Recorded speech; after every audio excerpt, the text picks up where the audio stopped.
actually a pretty genius mechanic that makes all the horror run smoothly, the oil in its mood engine. Firstly, it gives the monsters two ways of unnerving the player, as far-off shadows, indistinct but advancing with a deliberate menace, and then closer as detailed freaks who throw up their hands to shield themselves from your light. The vague threat, and then whenever the player hits them with a flashlight beam, a specific threat. You'll see one or two in the darkness, but come to find out there's actually 4 or 5 in the yard with you. You'll focus your light on the big hulking one in front of you, but still be aware on your periphery of the smaller and faster figures darting through the underbrush. The flashlight allows you to be frightened during combat in multiple ways of multiple things, all fluidly in control of the players themselves. The way flares pop off in their toxic pink glow and make all the figures scamper and hide from the light is addictive. The flares make you feel powerful. It lets you narrowly avoid death, but the flare soon fades, and the monsters are still there. It doesn't actually solve your problem, powerful as it is. Later on, you get police flashbang grenades, which disintegrate the monsters, but these are limited and given to you for some situations where you face an endlessly respawning amount of the creatures, so you simply have to clear a path through them and run. The flashlight also slows the advance of the creatures, leading to a consistent tension where you can't possibly have enough time to stop them all before they reach you, so you have to spend lots of time whittling them down and then running blind through the foggy night. Alan Wake is so simple in its big ideas, light versus dark, creator versus creation, mouse 2 to aim and mouse 1 to shoot, that the intensity of how satisfyingly it all comes together is kinda shocking. Alan Wake is, by virtue of its medium, so much better than it ought to be, than it would be in a passive medium. It's a case study for the power of active storytelling, where the person being told the story is a participant in it. Like Alan Wake, you are, for the time being, living a fictional life in someone else's creation until you save your game and get up from your chair. The game's narrative has predestination built into it. You don't get to make those decisions, they're already written. But the player's individual choreography of peril and triumph is up to them. The systems provide popcorn moments of tension, dread, release. This is structured around the cliches and borrowed motifs of the narrative, but Alan Wake is a good horror game within the microcosm of the primary gameplay loop, the 30 to 60 seconds of engagement, attack, and defense that you repeat over and over and over again for the game's 20 hours. If you've got good tension and true horror there, by virtue of the game's structure, you've probably got it everywhere. Alan Wake is distinct also for being one of the only survival horror games I've played that takes place almost entirely outdoors. There are a few here and there episodes where there's a large indoor sequence, but Alan Wake is all about the dark and the disorientation of the woods, and that makes it rather distinct among games. Claustrophobia is easier to pull off in a digital environment, and not all horror games that give up claustrophobia for the vague threat of the outdoors succeeds. Just look at Outlast 2. But Alan Wake has a couple things in the broad design going for it that really make the outdoor setting work. One is the sheer length of the individual levels, 6 in the main campaign and then 2 DLCs. Although the twists and turns of the plot are largely predictable, the amount of physical space you traverse in a given segment is generally huge. Often your goal will be in the far distance, and after a zigzagging path towards it, you're usually diverted by a complication to a completely different goal with a completely new journey. Each node on the journey is usually somewhat mundane, with the majority of storytelling done at the beginning and end of an episode, gearing up for a cliffhanger to end the chapter on. But the important part of the game, more important than the writing of this game about a writer, is how the unbroken chain of events snowballs into a real sense of progress and accomplishment. By the end of an individual episode, you've come a long damn way and survived much. Setting it in the outdoors makes that sense of scale much more present and powerful. The other choice that makes the outdoor setting stand out is the game's avoidance of gore. It's deliberately aiming for a less aggressive experience than a Resident Evil-style survival horror setting. It's going for what Netflix might call the supernatural thriller look, and part of that aesthetic is not being quite so in-your-face with the blood and the guts as most games are. Alan Wake is more interested in spooking out than grossing out. As such, the menace is consistently oppressive and vague, a murky quality to the air, deep fog, creeping darkness with the occasional oasis of a single light bulb. In a building, you can always get a grip on your immediate surroundings, even within a labyrinth. In a long and winding outdoor environment, it's harder to grasp where you're going and where you've been. The level design makes it basically impossible to actually become lost within the level, but because the level takes you on such a wild and serpentine linear journey, the feeling of being lost, the sensation of isolation and disorientation is preserved. Because the trees are used to funnel the player and stop them from going certain directions, the combat all takes place in what is functionally still close quarters. It happens quickly, it feels dangerous, and it often feels random, too, like the enemies just wander out of the fog wielding axes. On the base of it, Alan Wake's enemies are very boring. They're just small-town Northwesterners with bad complexions and worse attitudes, and then occasionally rowdy, possessed objects and machinery. But the way they move and the way they visually behave, cloaked in shadow, is legitimately creepy and unsettling.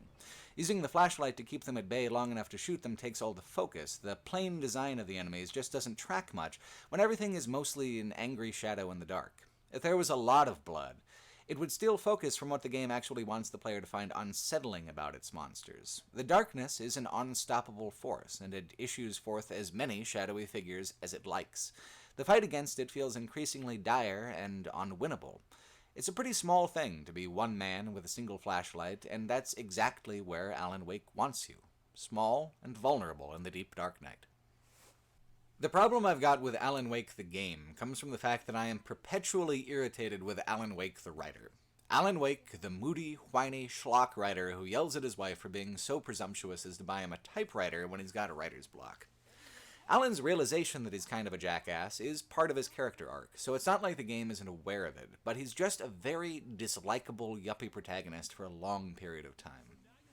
Considering his ultimate fate, he gets a severe comeuppance for being a jerk, but I was unsure for a long time if I was actually willing to root for a guy who kept reminding me of that song about the fella who buys a $350 pair of lampshades and then mopes about it over crab cakes. The supporting cast, though, is mostly pretty good, from a wife who's kind of bland but well voice-acted, to a small-town cop who's the only reasonable person in the whole script, to a comic relief literary agent who looks and acts exactly like the kid with the monkey from Speed Racer, but older and with more desperation. That's Barry, and like it or not, the game thinks he's a very important foil for Alan. Sometimes this is true. The only time the game actually cracked me up laughing was when Barry did a mocking impression of Alan with a cardboard cutout that was spot on. Often, though, Barry is too comic and steps on the foot of the game's tone. He's just a ridiculous person. Ridiculous things happen to him, and the game is already suspending disbelief with a low tensile thread. To put it another way, both Alan and Barry are more archetypes than specific characters.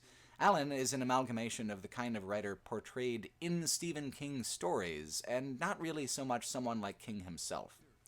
Barry is a goofy sidekick with a lineage going back at least to Abbott and Costello, but probably to the dawn of time. The plot complication that makes this especially interesting to me, though, is that Alan is not the only writer in the game. Many years ago, Thomas Zane was a famous writer who also fell under the spell of the thing beneath Cauldron Lake. It's Zane's cabin where Alan winds up being forced to invent the events of the plot. It's Zane's wife, whose body the darkness uses to manifest itself around town. As the game goes on, it talks about how Zane was actually a good writer, where Alan is not, that he tried to break the curse by writing himself out of the world entirely. If he was never a writer, then he can't write the story that lets the demon loose. But the fact that this leaves a lot of plot holes means that it's bad magic as well. It doesn't work for Zane. The story must make sense on some level. Towards the very end of the game, Alan finds something that's been kept for him for 80 years. It's a page of Zane's manuscript, and it describes Alan screwing up the courage to face the game's climax, a snippet that plays out exactly as described on the page, in the same way that Alan's manuscript pages describing future scenes always play out exactly that way. Zane had one last chance to fix things, by kicking the football years down the line to someone he could trust, one of his own characters. Alan himself is Zane's fiction. It's why he's so slightly boneheaded, why his work is so full of cliches. He's a writer's idea of a bad writer. It's why Alan is deadpan guy and Barry is punchline guy. They're a deliberate trope together that way. I loved this twist way more than I expected.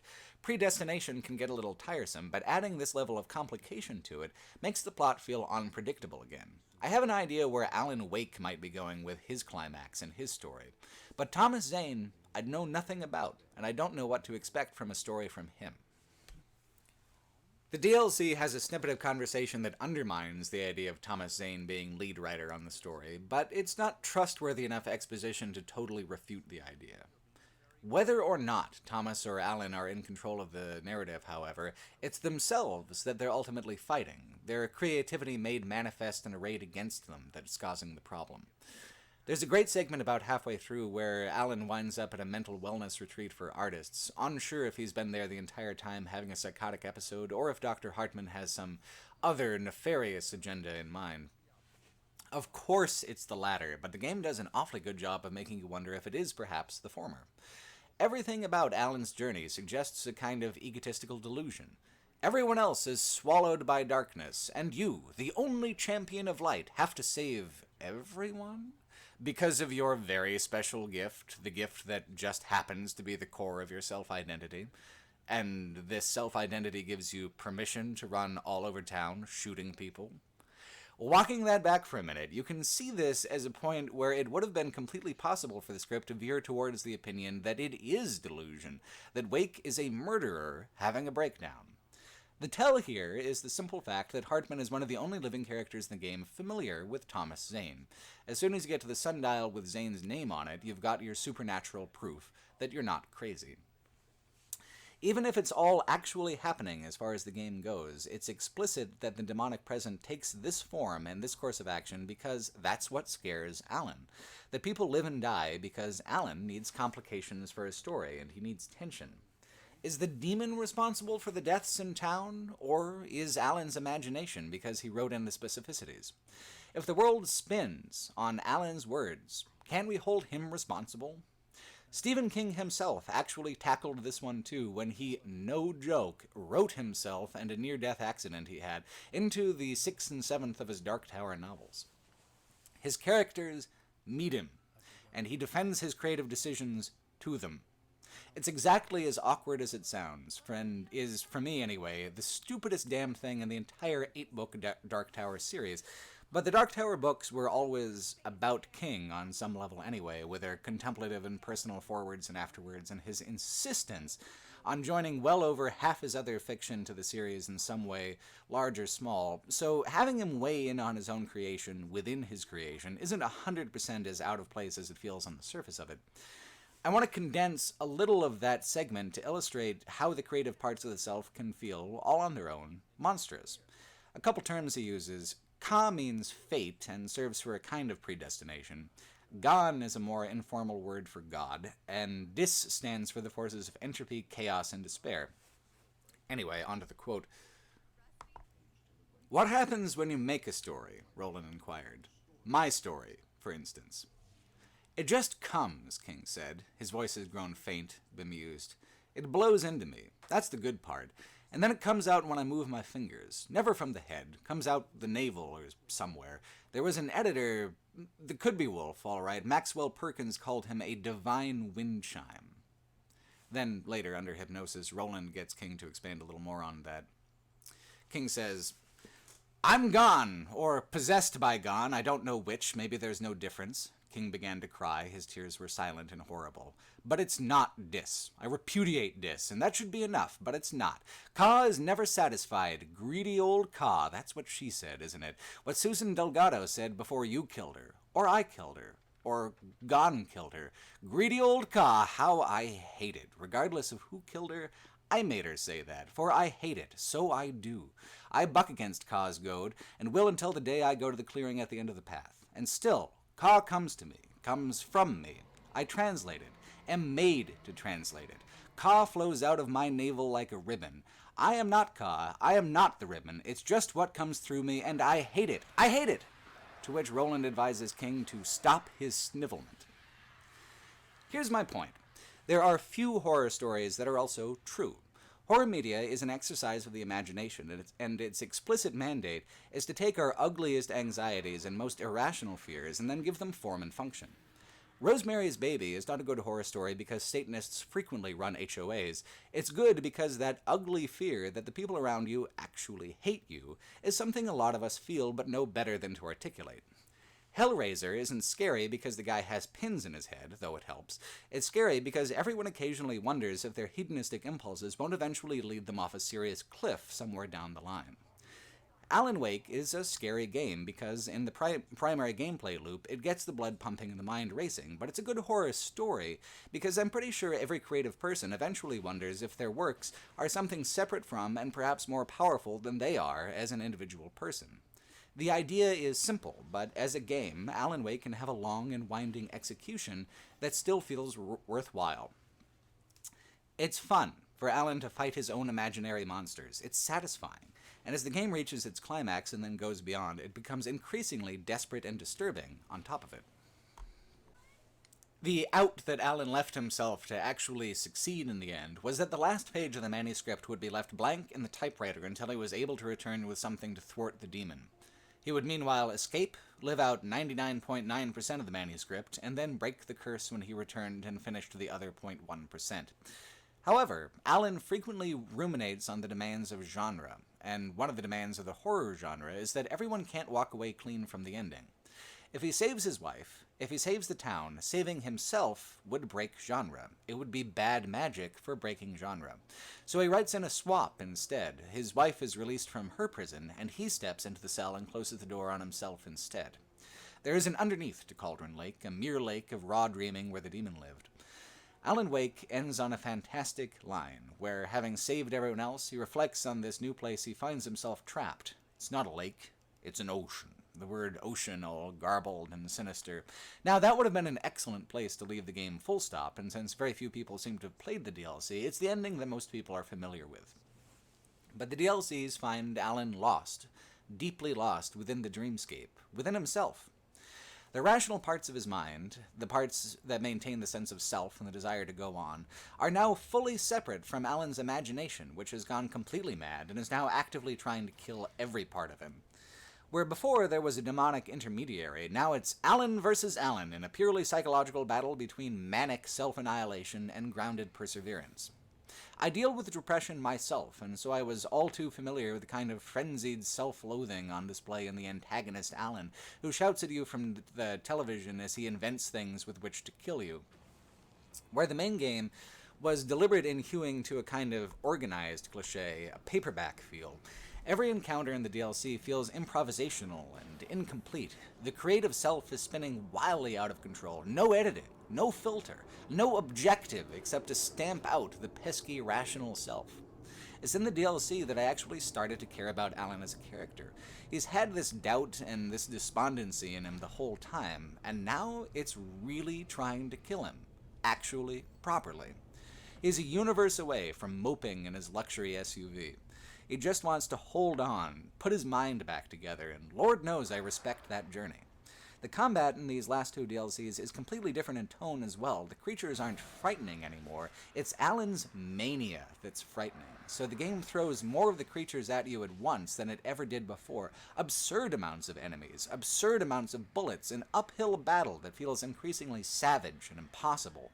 Sense doesn't matter anymore, just ferocity of emotion and ferocity of imagination, and the closer Alan gets to his core self, the harder that self fights to keep him down, to keep him crazy. The pace of the combat encounters and their more arcadey design is indicative of that. As long as Alan wants to die, he's gonna do it. And it's only in negating each wave of his creativity's assault and persisting in the face of it that there's any hope for sanity, any hope for a future for poor Alan Wake. I don't know if this is especially universal, but sometimes when I'm dreaming in a lot of detail, it'll suddenly shift into something else and I'll actively wonder where the other place went, what happened with what I was trying to do or say there. Sometimes I'll wake up a little bit and then fall back into dreaming, over and over again, for hours, remembering the accumulation of little vignettes, different scenes in my mind, but feeling no control over going in and out of them. I feel exhausted and confused. It feels like I'm trapped in the dreaming, and then I'm suspicious of the real world when I wake up after feeling that way. At least up until the point that my dog bites my face, excited that I decided to start moving again. I've never seen a medium besides video games express that kind of hazy, claustrophobic dreamscape in a way that seemed authentic to how it feels. In books, an ever-shifting environment makes it hard to follow from time to time, where your mental image of the action becomes outdated and out of sync with the story if your attention wanders too much. In movies, it feels all too deliberate. Inception and Hellraiser 2 both do a pretty excellent job, but their dreamscapes help form skeletons of their narrative, and neither are as messy and nonsensical as dreamscapes often are. The Alan Wake DLC really does nail the feeling of hazy dream. It works also in part because it builds on top of the main game. You've had time to get to know the normal whole Alan, and you've had the supernatural experience with him and his long nighttime odyssey. The DLC takes all that and jumbles it up, the mechanical pacing and the structure of encounters all mixed up, intensified, jumbled with familiar places and themes that are mashed into this hodgepodge. Alan's mind is scattered to the four winds. It seems like it. It feels like it. It really works well. And it loops well. The game opens with a dream Alan has about a lighthouse in the darkness. In the main 6 episodes, you don't hear another word about the lighthouse, but as soon as you find your bearings in the dreamscape, as soon as you stop wandering aimlessly through memory and fear, the lighthouse appears in the horizon and you begin moving towards it just like you did in the very beginning. It was explicitly symbolic then, and it's explicitly symbolic now, but it really does work, especially because of how wicked difficult the journey is this time around. The last bit before the lighthouse is by far the longest length in between autosave checkpoints in the entire game, and you'll likely end up fending off close to 36 total of the shadowy figures on your way up. They just keep coming, relentlessly, in both waves and based on certain routes you take, for more choreographed threats. Where in the beginning, one was enough to totally do you in, here you're fighting not just what the demon mustered against you, but as many enemies as in Alan's worst nightmares of combat, which is right here, right now, made manifest. Closing the loop and reaching the lighthouse should have done the trick and been the last scene, but instead, there's another part, an extra part, in which you fight shadowy versions of everyone who helped you in the main campaign, culminating in Barry. Yes, indeed, Barry is the final boss of Alan Wake, and he has 3 stages of attack. He's quite dangerous, but it's too much. The value of fighting a negative shadow version of Barry in terms of plot and character is almost 0, and the surprise of him being the final boss is almost all comic surprise. I don't think there's a single person out there who found Spooky Barry to be remotely spooky. The first episode of the DLC ended with a fight against a monster made of televisions, and that was great, but this is a head-scratcher. But less frustrating than the softness of the end generally. At last, Alan is reunited with himself and becomes whole again, but he immediately begins a new novel called The Return. It's a hopeful and triumphant note, but so frustratingly neat and convenient. It doesn't seem like Alan actually learned much from his experience. It feels like he's just super excited to do more flashlight-driven shooting now that he's validated himself and put his mind back together. Which is pretty much exactly the case. Alan Wake's American Nightmare is not exactly a sequel. It was a short, budget-priced, budget-production follow-up to the original, but it doesn't seem canonical at all. American Nightmare is, hands down, one of the most bizarre official follow-ups I've ever seen to a self-serious original title. American Nightmare isn't really a horror game at all. It's an arcade arena playground for Alan Wake's admittedly satisfying combat mechanics. It's hard to know where to even start with the game, but most people start with a Kasabian CD, so I suppose I will too. American Nightmare's only got 3 levels, but you have to do each level 3 times, caught in a time loop where you have to do incrementally better at rescuing 3 women. To complete each level, you have to match the details of a scene to how it is in Alan's manuscript, but the details of that scene are always trivial and bizarre. The first level, a desert diner and motel, has its manuscript describe a scene where a nearby oil derrick with ghosts coming out of it, don't ask, has to A, have an open valve leaking oil, B, have a series of blinking lights on a switchboard, and C, have a compact disc of mid-2000s band Kasabian playing their hit song Clubfoot. When this is complete, a satellite will be knocked out of orbit and come crashing down on the derrick, blowing it up while that song plays in the background, even after the CD player is destroyed, because Clubfoot is just that great of a track. Or some damn thing. You do this not once, but 3 times. 3 times in this 4-hour game, you watch a satellite conveniently crash into the thing you're trying to destroy, while one of the most goddamn ridiculous songs blares in the background. What's the point of all this, I hear you ask, and, well, I haven't got any more answers than you do. Alan Wake's American Nightmare might either be one of the most singularly nonsensical and bad stories I've ever seen, or it might be a scathing critique of Alan Wake the character's imagination and writing abilities. It could legitimately be either. I can't tell. I've thought about it for hours, and I cannot make up my mind whether this game is pulling my leg or having a seizure. You see, Alan Wake the writer's first gig was a Twilight Zone ripoff called Night Springs, episodes of which are tucked into the original game's levels. They're actually very fun little 90-second horror vignettes. I don't usually watch a game's television if they put it in, but I did watch those. They're all better than American Nightmare. But American Nightmare is framed as an episode of Night Springs. Alan explains that by putting the fictional town in Arizona, he could come through to real Arizona, right? Except, he's got a demonic double, an honest-to-God evil twin on the outside named Mr. Scratch, who's turned out to be quite the serial killer, and that guy has him trapped here in the time loop. Alan says this is a reworking of an episode he wrote called The Champion of Light. So let's look at this. You've got a writer, trapped in his own imagination, who, when given control over writing reality, regresses to his most juvenile work and steals from it. You've got self-consciously stiff and awkward dialogue, and 3 obvious damsels in distress for Alan Wake, the big hero, to rescue. It all seems like the game is just titled wrong, but I suppose Alan Wake's narcissistic daydream is altogether not very marketable. So the game makes it pretty plain that this is all a figment of Wake's imagination, and then goes further to suggest that Alan's doing little with his powers but writing low-effort, self-serving schlock. The only other explanation here is that the entire game's writing team scribbled the story on bar napkins while uproariously drunk, but I'd certainly like to give them all the benefit of the doubt on that one. But what do you do with a bargain sequel that puts in an arena fight with what sounds like 80s hair metal playing in the background, combat beginning and ending with the song? Or another musical fight to a song whose main lyrics are, "I'm a psycho, yeah, I'm such a psycho!" Or puts in a 60-second video clip of your evil twin dancing around with a kitchen knife to that song in some anonymous motel room. There is no active attempt to build any kind of tension, or do any kind of scares, or even do anything fundamentally clever with Alan. The supporting cast feel like they came straight out of a House of the Dead arcade cabinet. There's no interaction Alan has with them that isn't tedious and weird. Yet the game even calls attention to the fact that Alan wrote in 3 separate damsels in distress for him to save. Isn't that a little too much, even for schlocky Alan Wake? And that's the thing. It doesn't feel like a nightmare. It feels like a daydream where you give yourself a cape and you always come out on top. Mr. Scratch, even though he was introduced in the main game, feels like a bigger idiot than Alan ever was in his entire character arc. It's impossible to believe any of it. Pointless to become invested in self-congratulatory nonsense that is explicit about being self-congratulatory nonsense.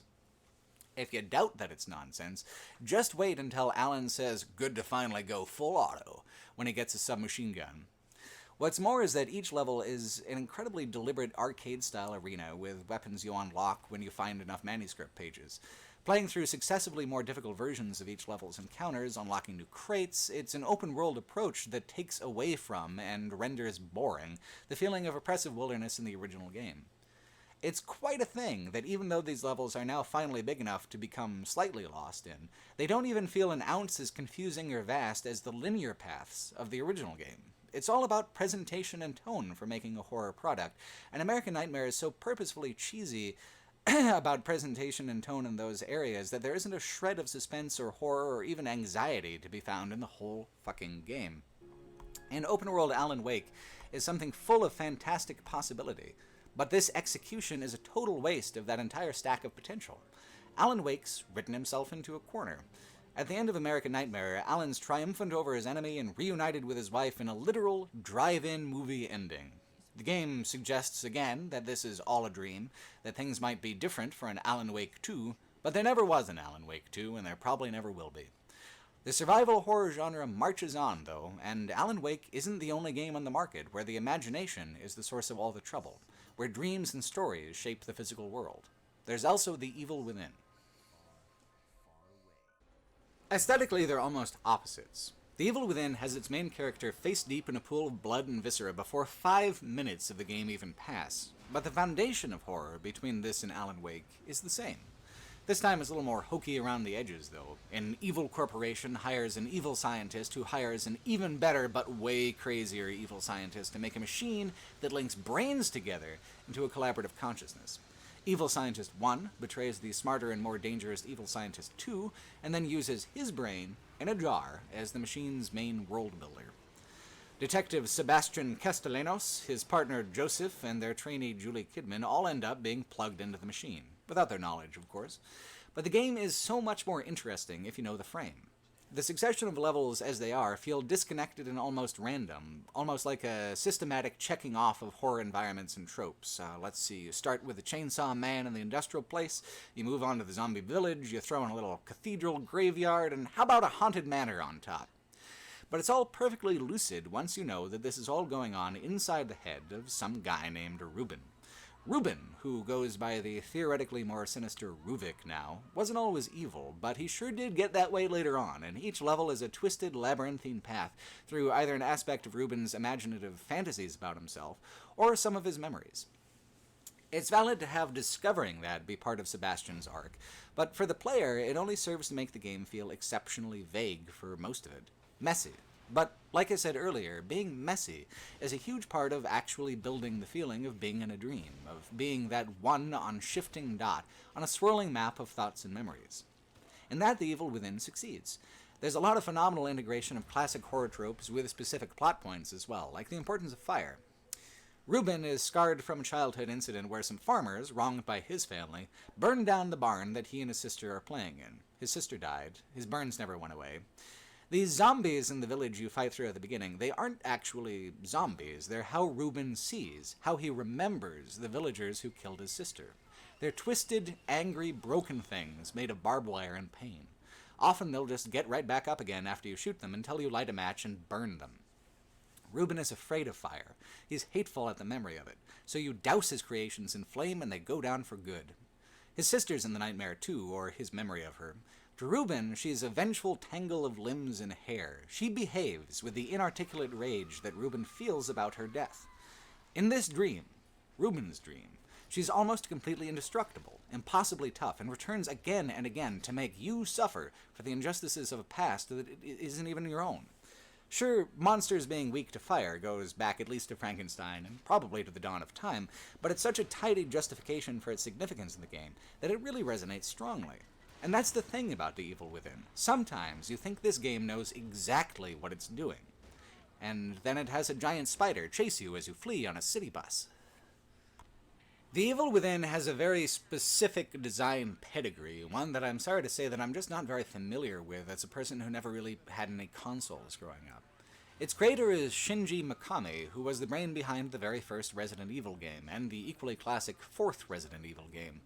Those games, paired with others like Silent Hill, are really the ones that laid down the blueprint for the survival horror genre, the way Deus Ex or Thief set the template for the immersive sim. But Resident Evil is something I never really played in any iteration at all, so while there's an interesting aspect here of a genre pioneer coming back for a modern take on its classic design priorities, I'm really only able to take The Evil Within for what it is right now. And what it is absolutely feels like something from an earlier, more gameplay-centric era. Its characters are paper-thin in their development and look absolutely comical on top of it. I mean, this American Everytown is called Crimson with a K City, and its police department's priority squad car contains a grizzled cliché in a trench coat, a young woman with tight jeans and a dark secret, and a fastidious young detective who wears suspenders and gloves to a homicide scene. They're all preposterous, but the game plays it straight, and ultimately the cast is immaterial to the strengths of the game. Although it's helpful that Alan Wake's plot and script is so complementary to its gameplay, The Evil Within puts enough thought into the moment-to-moment horror of its levels that it can get along fine without it. Like Alan Wake, it understands that above all, a horror game should truly threaten its player, that the player must be weaker and smaller than the creatures hunting them. The survival mechanics come from scarcity. Sure, you can move forward, but only with just enough to make it through an encounter without dying. Use too many bullets here, and they won't be there when you really need them, and then your whole face gets ripped off. This is standard for the subgenre, but the balance is really especially excellent in this game, even if it's got funny anachronisms like smashing crates for glittering prizes. The Evil Within completely eschews the boring and indistinct monster design of something like Alan Wake for a kind of horror that provokes unease because you can't help but look at it, especially when it's looking back at you. The designs of even the most simple monsters are expressively grotesque, and almost every level you'll encounter a larger and often indestructible horror that you've got to run from. Fight, flight, you don't really get to choose, you're going to have to use tons of both. Having recently played Outlast, I was interested to see how much better the encounter design was in this game, even the sequences where you're as defenseless as in Outlast, and when your escapes are just as choreographed. Here, the alternation between being able to defend yourself from things close to your size and then being powerless against a twisting anemone of human limbs a couple hallways down the line makes those moments of powerlessness feel much more terrifying. The inconsistency of the encounters, like throwing two different boss creatures at you in a single level, breeds anxiety and dread. Even if the specifics of the horror are kind of rote and generic, the structure on which the scares are arrayed is pretty sophisticated. Alan Wake used genre tropes and cliches to telegraph itself to attentive players. The Evil Within uses them more straightforwardly, but it also uses them way more aggressively and less immediately predictably, and that makes them feel fresh as well. I'm a fan of Dead Space, another very similar third-person survival horror game, and these monster designs stack right up there with it. But the relentless pace of one disconnected moment of horror after another begins to diminish the power of an individual monster over time. Even Sebastian seems to agree, responding to each fresh hell with an irritated grunt. Balance is by far the trickiest thing to pull off in a horror game like this, where you aren't perpetually defenseless. I played through some of the game on its default difficulty before deciding that I'd like to move through the game a bit faster and then bump down to easy. And yet the game was still extremely tense. Evan Narciss, who reviewed the game for Kotaku, played at a high difficulty and took 30 hours to finish the game, with a total of 140 deaths. I took 20 hours and only died 79 times on the easier setting. The difference in completion time for the game is kind of astounding. I don't doubt for a second that almost that entire extra 10 hours of Evan's playthrough was trial and error that ended up being error. I explored every nook and cranny of the game world that I cared to, and I was actually quite satisfied at the game's length and pacing. I died a lot, 79 times is a hefty heap of getting disemboweled. Yet, I'm pretty sure Evan is, overall, much sharper and much quicker at the gameplay than I am, and he still died nearly twice as many times. And as in his review, that factored negatively. The extra 10 hours of failure states weren't ultimately that complimentary to the experience for him. When a game is so punishing that you're reloading your save every 30 to 60 seconds, often by that point, you're only thinking of the game in terms of objects in a room that you have to avoid or shoot. You hyper-focus on timing a segment and just getting to the next save point, and you lose the value of the context, the art, the atmosphere. When you're stuck on the same hallway for an hour or more, that hallway is no longer very horrifying. It's rote. It's familiar.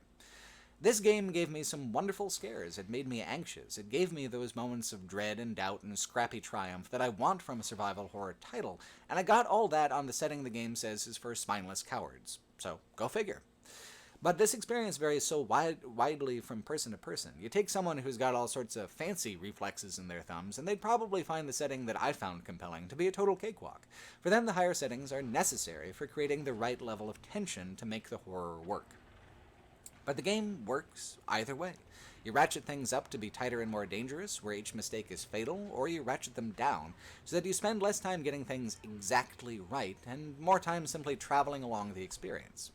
Horror is different things to different people, and a whole number of factors have to come together to produce the right cocktail of emotions for the genre experience. By making certain things malleable for differences in the audience, the horror becomes more broadly accessible, more universal, by fracturing the presentation. I've seen people play Bloodborne, and I've seen people love Bloodborne, but when I had an opportunity to play it myself, I spent 4 hours on the first level with no progress. I eventually had an encyclopedic knowledge of exactly where each enemy was in the first 20 minutes of the game, and when they would jump out, but I never found the coordination to do anything meaningful with the knowledge. For that first 20 minutes, I felt the tension, I fell in love with the atmosphere, but Bloodborne is not a good horror title for me, because horror is not the emotional experience I get from it. Frustration is. Pure mechanical frustration. After 4 hours with Bloodborne, I felt the same as I do after 4 hours trying to get a rusted bolt unstuck from my bus, all busted knuckles and boiling rage. The Evil Within's got that same ambition towards extreme severity, and on the higher difficulty levels, it certainly won't tolerate a single thoughtless step. But all those systems still sing their song of violence and fear just as loud and just as lovely if a moment's inattention doesn't produce a game over screen. While I'm sure plenty see it as a poor compromise to sacrifice danger for momentum in the pacing, it led to me enjoying the game a lot more than other reviewers who became mired by the game's mechanical cruelty and the repetitive hours that cruelty adds to the experience.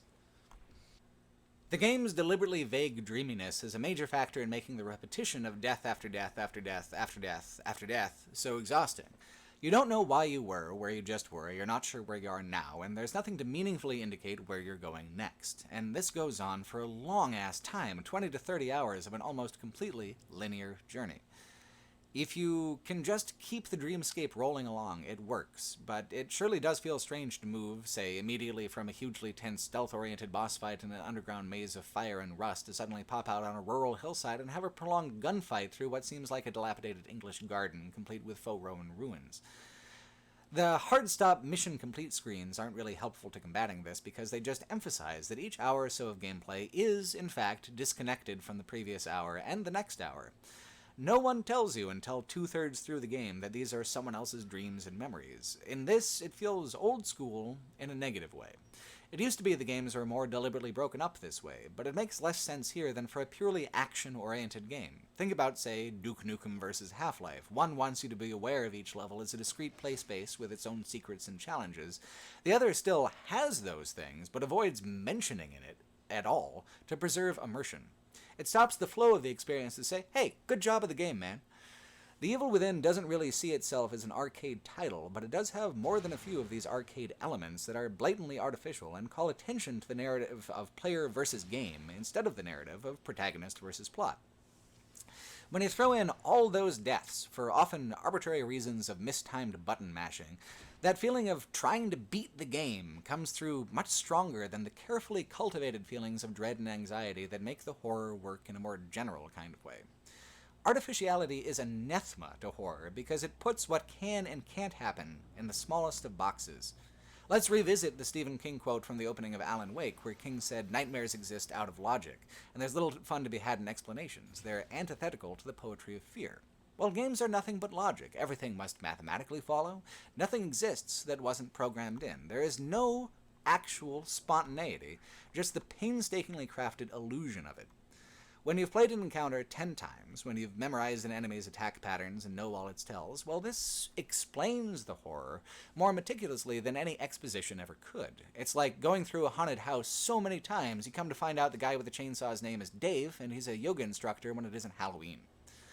When Laura, the sister creature that's all limbs and hair, first appeared, I was goddamn terrified of it, and I stayed terrified all the way up until its final appearance in a boss battle when I became stuck on the battle. I died fully 30 of my 79 deaths right then. It's a multi-stage process where you shoot 3 valves, drop down a level, and then go around shooting and cranking more valves as Laura creeps up behind you for a murderin'. Theoretically, it seems like you ought to be able to defeat the Laura creature. The loading slides say she can be killed, and there's an achievement for doing so. I spent almost 2 hours trying to fry the monster, and I couldn't, so I gave up.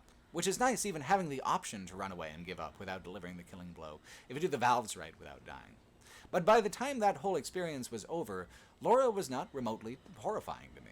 I thought of her in terms of logic and navigation and timing, reach, movement speed. To even get the valves right, let alone roast the monster, I had to begin ignoring the impulses that were tripping me up. My impulses of fear. I don't want to be near a monster. I startle at its approach, I run from it, or else I turn around and I fire round after round into it to try to put it down before it reaches me. Here, you can't do either. You've got to do an environmental puzzle, and that takes priority. Horror is lost when you're managing the situation and not simply reacting to it, because the truth is that the player has always had total control over the situation. They can try again and again and again, and eventually they'll get it, even if what they're trying to do is wicked difficult, or else they just stop and then go about the rest of their lives. The truth is that the danger was always artificial and false.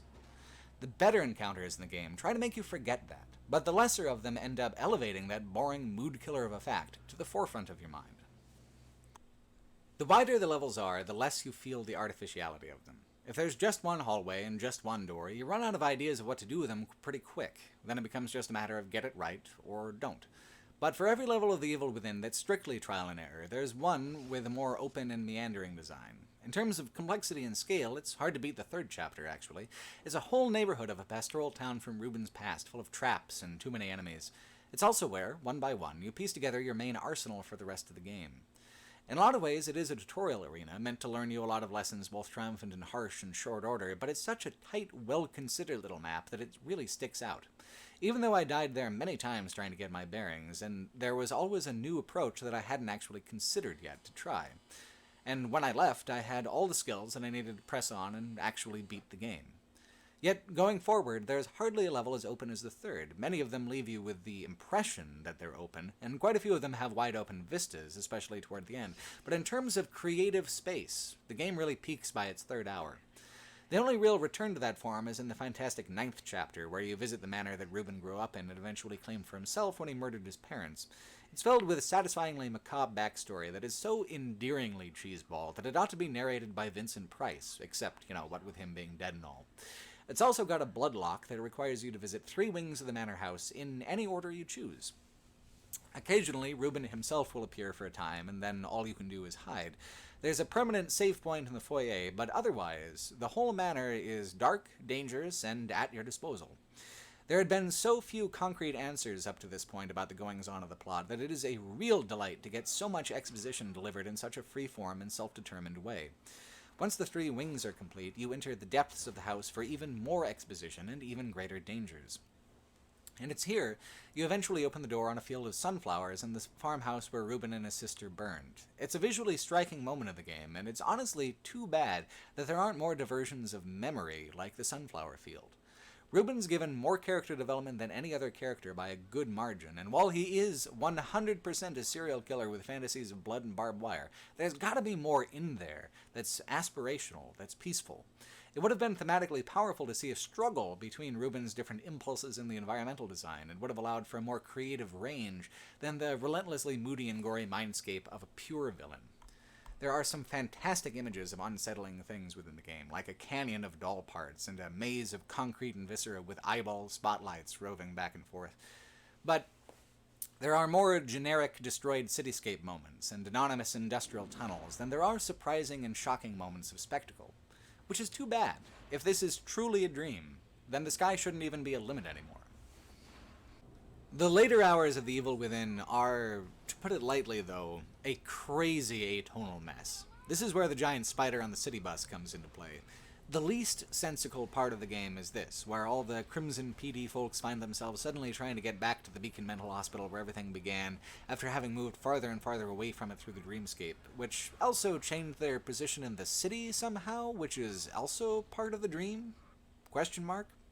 The DLC provides some specific and helpful answers, but when you're actually playing the main campaign, there's a lot that seems like it's flying completely by the seat of its pants. So you end up spending a huge amount of time doing things like avoiding shark creatures in a flooded street, or puzzling your way across toppled buildings, or running over zombies with the aforementioned bus. The mechanical focus shifts away farther towards combat than evasion, and it skips whole chapters without a boss fight. It simply doesn't feel scary or oppressive or even unpredictable anymore in these segments. It just becomes a Sci-Fi Channel original movie style cheese fest there for a minute, and really there's nothing to be done about it. Visually, it produces some fun moments. Supernatural Apocalypse is pretty dependable for looking cool at the very least. A string of commuter train cars forming a bridge between 2 collapsed buildings was a hell of a dramatic vista when you get to it. But it's all pretty immaterial to the aesthetic presented so far, and immaterial to the major themes of the plot.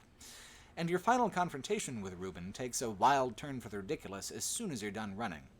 The climax is really emblematic of the best and worst of what The Evil Within has to offer. First, you reach the STEM machine where everyone's minds are connected. It's the machine in a mundane way, but it shifts and becomes this tortured brain sculpture that's appeared several times so far. Reuben consumes one of the supporting cast and becomes huge. You outrun his enormous claws as they rake down the landscape at you. That's fine. It's good. It's imaginative, and it looks spectacular. But then you're flung through the air, and you catch onto a military Humvee, and then use the Humvee's machine gun to shoot Reuben's hands. Reuben shakes you off and impales you on a spike. This is frustrating for Sebastian, so grabs a nearby rocket launcher and then fires missiles at the boss till he dies.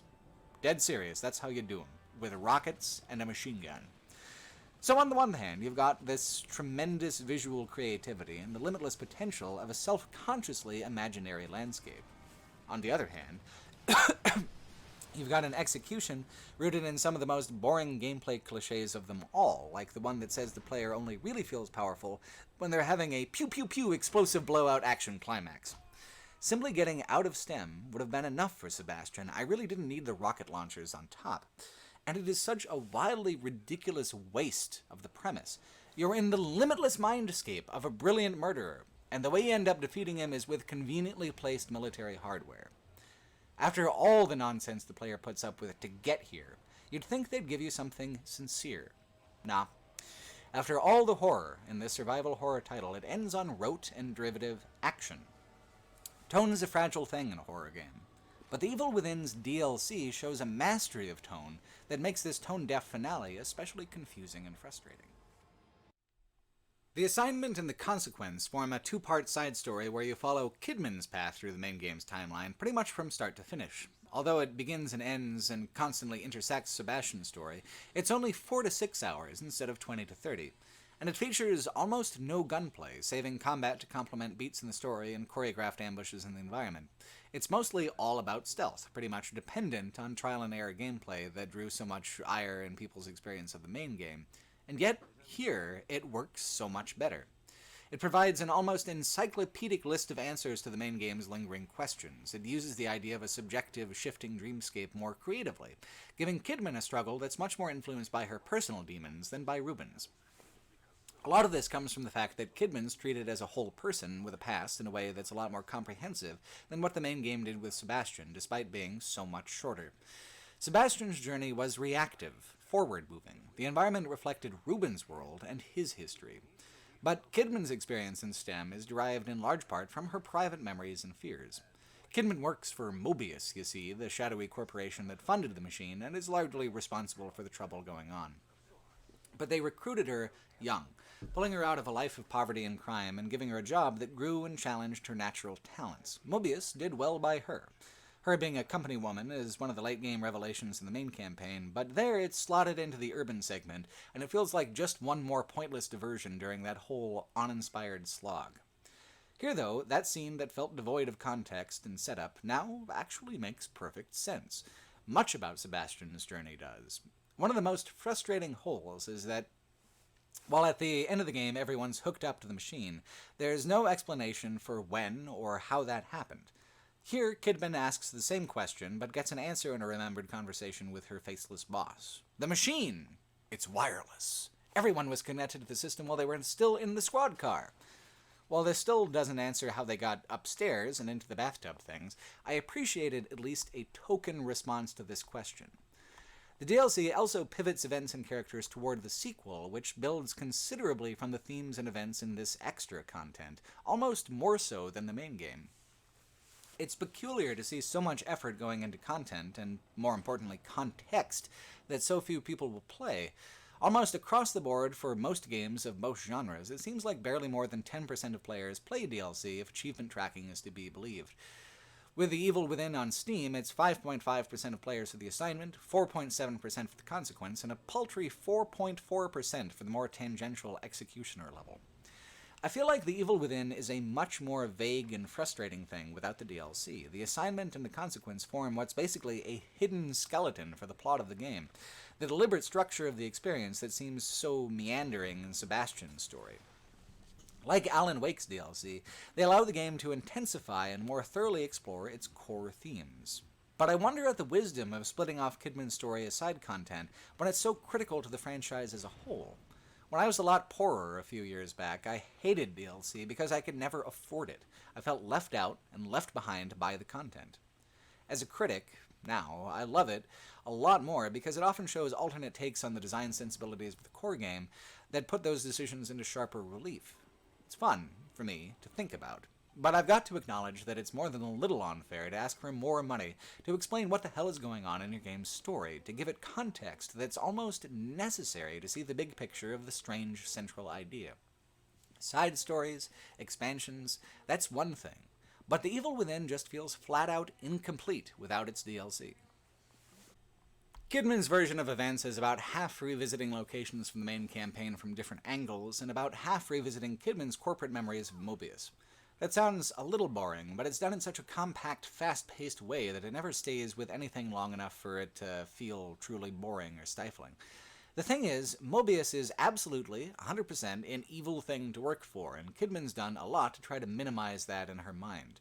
She is grateful for the life she's been given, one where her talent is recognized, but she does know, deep down, that everything she's doing is corrupt, built on predatory lies and greed. So her environment reflects that. The hallways that were once important to her, where she felt important, are now rusted and abandoned. Kidman walks them alone, because the truth is that none of the people she trusted there really had her back. So you get a few of Reuben's monsters and some of his dreams and memories, but only to reunite with the other Crimson PD fellas for their parts of the main game and the stories where they intersect. When Sebastian becomes separated from her again, Kidman wanders into some part of the dreamscape that's personal to her. It makes me wonder if any part of the main game was Sebastian's doing. Was the crumbling city his mind? Was that Sebastian's fear of, I don't know, too much damn crime in his city manifest as a bus-chasing spider? Hard to say. Sebastian was such a non-character and a blank slate that it's really hard to tell anything about him. With this kind of world building, the better you know the characters in control of the dream, the more interesting the dream becomes. Even the way you save the game in the DLC has personality. Scattered leather couches with a black cat wearing a red ribbon. It's such a small thing, a cat and a couch, yet it acts as an oasis of personal comfort and sanity for Kidman amidst the oppressive chaos, just like the Cones of Light in Alan Wake. These two DLC are full of touches like that. With a few exceptions, the monsters and puzzles are all excellent as well, as good as the main game, sometimes maybe even a little better. While it's still a completely linear experience with no open approach sequences at all, it's much tighter and more considered in its level design than the main game is with its linear sequences. Familiar mechanics are given new weight, like the axe. Unlike Sebastian, Kidman doesn't have the option to stealth kill everything. You only get to do it when you have an axe, and then once per axe. And you can't axe anyone from the front like Sebastian can. If there are two enemies and one axe, you have to choose, and then sneak up from behind. It makes the combat much more like a puzzle this way. Less reactive, less fast, but more tense, because mistiming or misunderstanding the situation inevitably ends in death.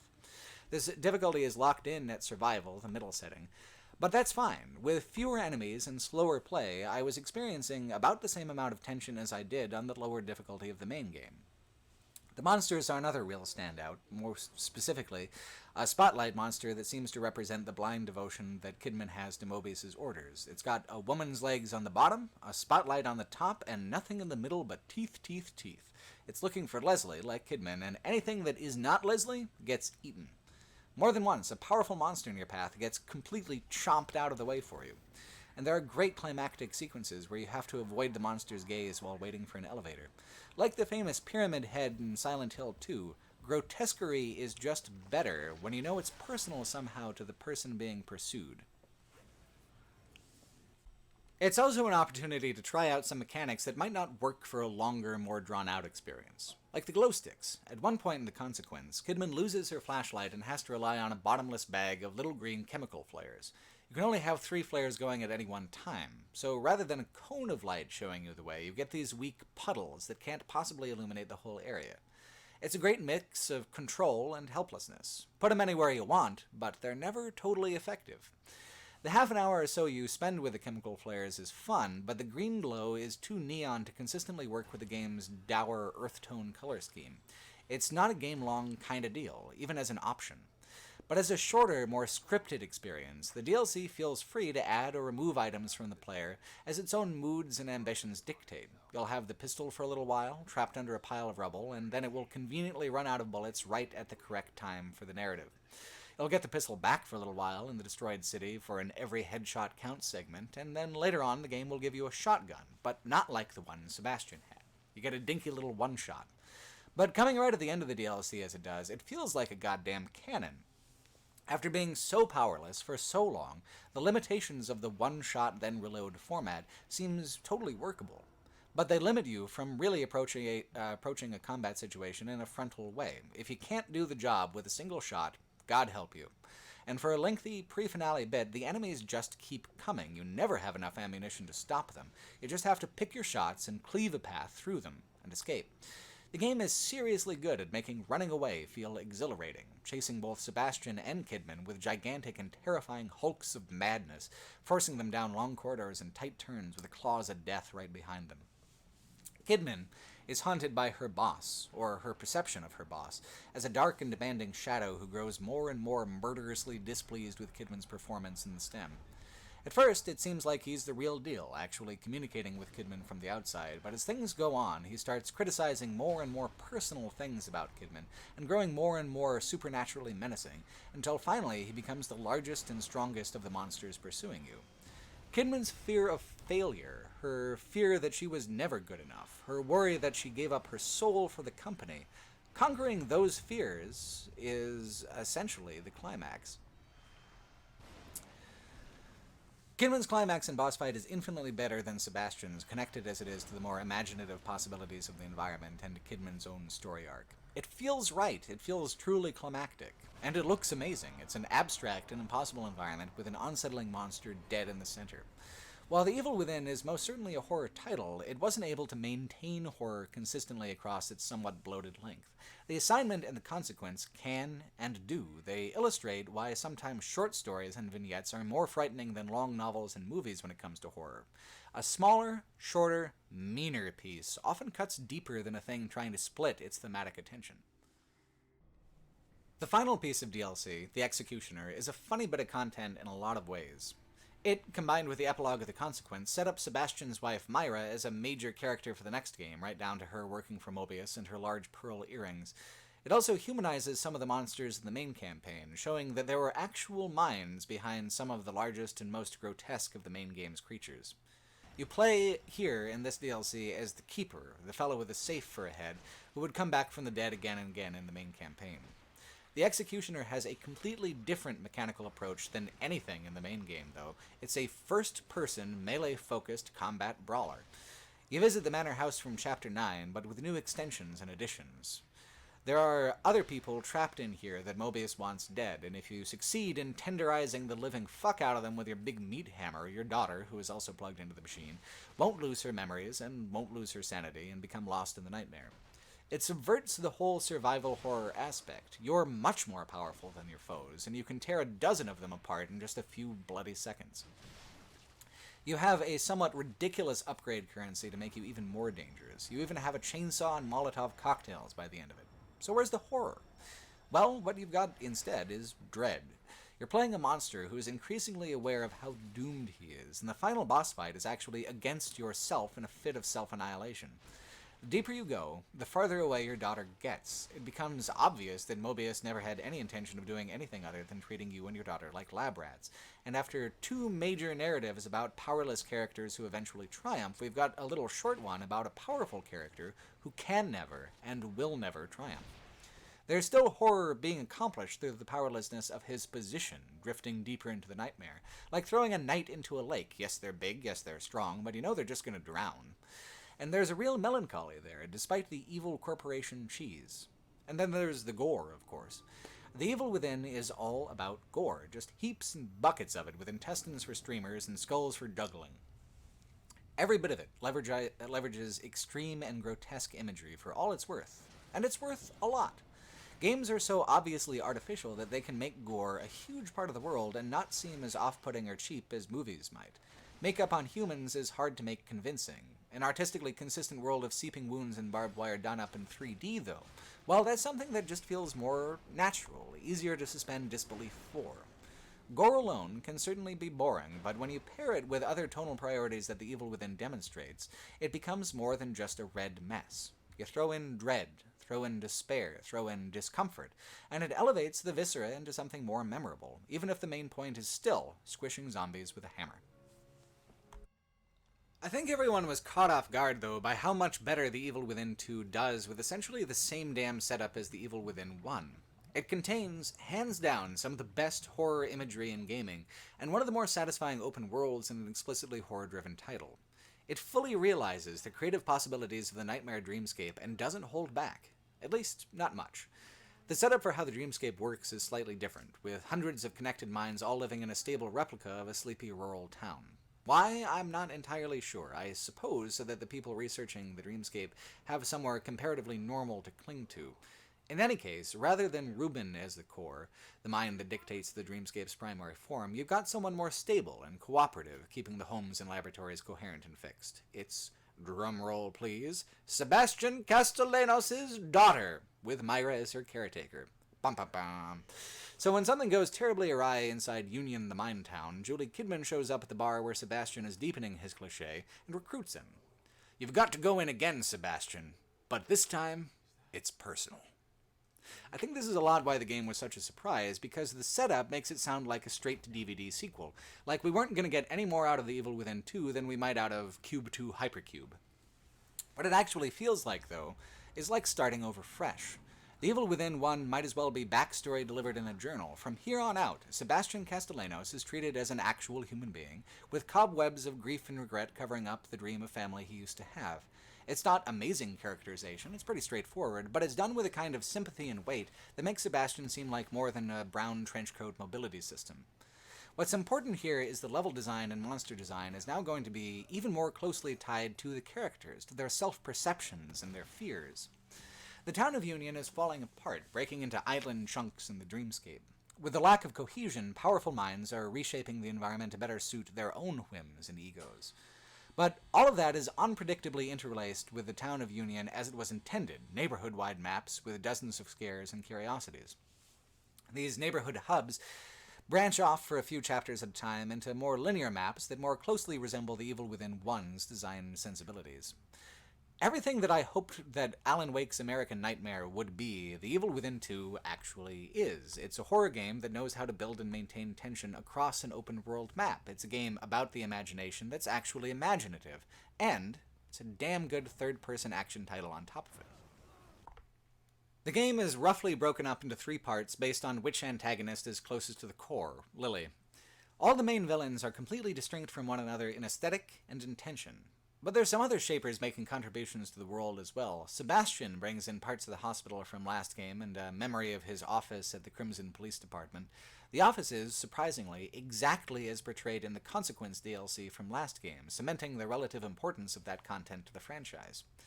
And then there's the industrial quarters of the Mobius Labs interconnecting the whole neighborhood hubs that wouldn't look too many miles off from Bright Falls. The Evil Within 2 benefits a lot from being a sequel and getting to cram the whole setup into the first 45 minutes or so. It begins with so much more narrative context and momentum than its predecessor, which reveled in its teasing vagueness. So Sebastian encounters his first nemesis right off the bat, a deranged photographer who's taken a shine to using the mutability of the dream world to make art out of murder.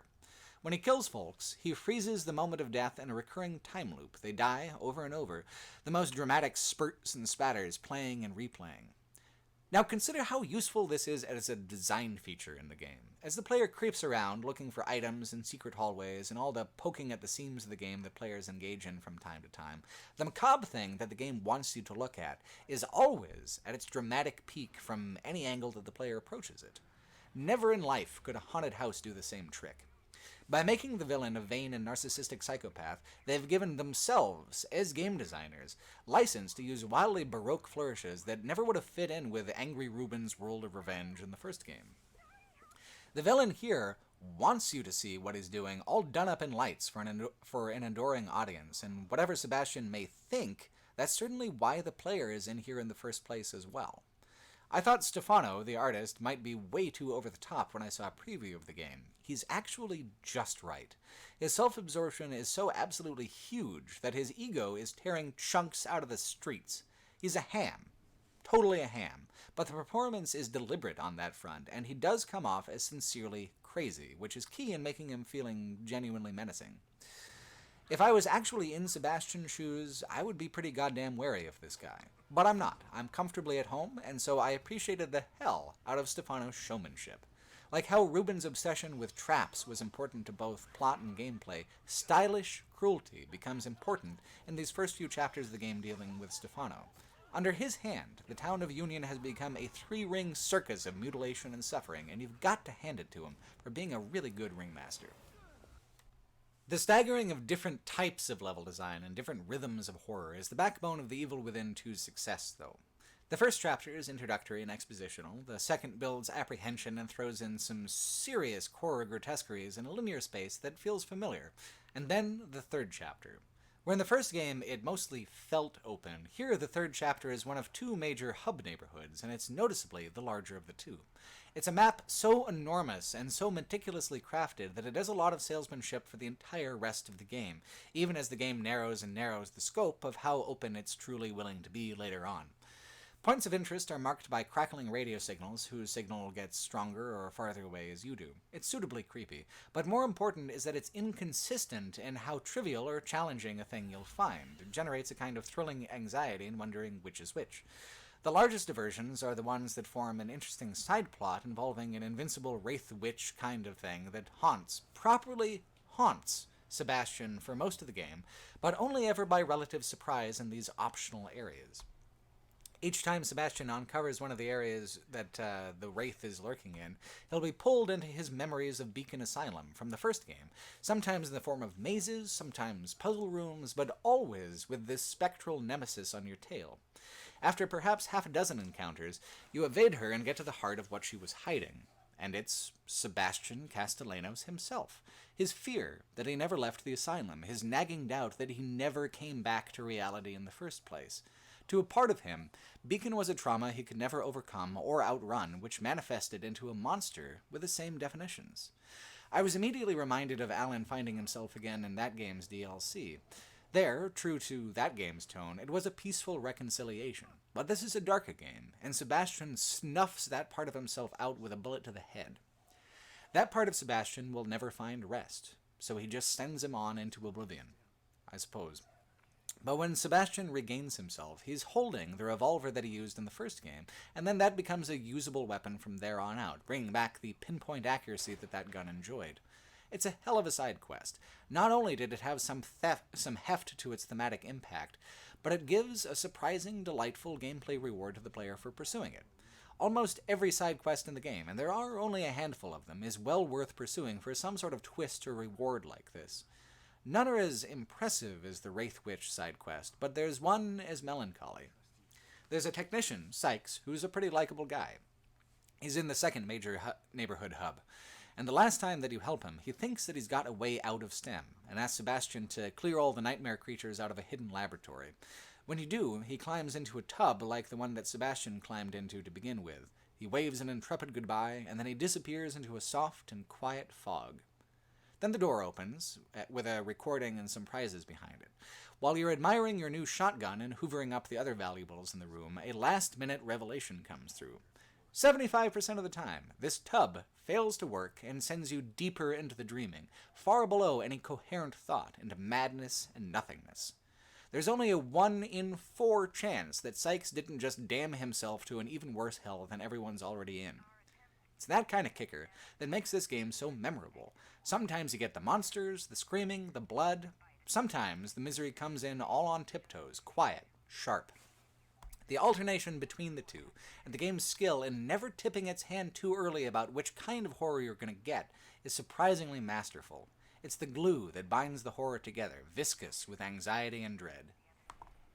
The world is falling apart rapidly with so much violence and fear and so many competing minds, and that growing instability becomes a source of dread in itself as the game rolls along.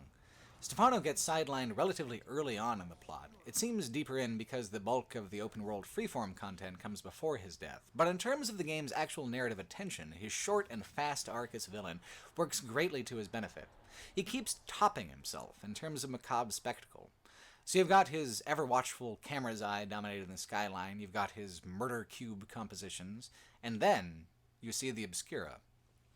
It's a truly unsettling chimera of model and photographer, literally sewn up together into a kind of flesh crab of agonized and angry skin.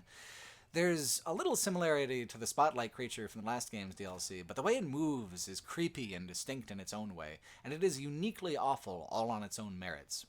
Once you've gotten over the sights and, worse maybe, the sounds of the thing, you get a tremendous spectacle from Stefano. Stefano gives you a theater full of exploding heads, timed to go off at the exact same moment. It is a rose garden of death. Kinda crazy, kinda impressive. Of course, it's also where Stefano gets his cheesiest line about entering his crimson period of his craft. So he kind of peaks here in terms of both spectacle and believability as a character. And then the boss fight follows immediately afterwards. No lingering, no going further up the scale of ridiculousness than it's appropriate for him to go. And then the game does a great little bit of 3-card Monty with the story to follow. You thought Sebastian's daughter with Stefano, but ho, here's Myra, a monstrous and wrathful version of Myra come to collect her. The zombies are actually all her fault. Anything with the crazy red eyes and white goop is a monster from her particular domain of nightmares. So there's cup number 2. But then the very next chapter puts Myra and Lily far out of reach and introduces yet another villain, a manipulator behind the scenes whose presence had so far only been hinted at, Father Theodore. Now, Theodore is a manipulator in a very direct sense. He preys on other people's insecurities and draws strength from them, fashioning visions and environments designed to hit people where they're most vulnerable. He's quite believable in the role, maybe just as visually over the top as Stefano, but who wouldn't indulge a bit if you could look any way you pleased to imagine yourself? Everyone knew him as a kind of good-natured sort before everything went south. He had kept this part of himself relatively hidden. And he kept it hidden from Sebastian until now as well. But at this point in the game, there's no one around to tell him otherwise, so Theodore has created a pocket world of fire and stone, medieval torture and medieval penitence. It's actually kind of amazing to see a cult leader type character this way, not as they are, but the self-delusion of who they think they are. They're in the refuge of dreams. They're powerful and dangerous people, even if they're weak and small in real life.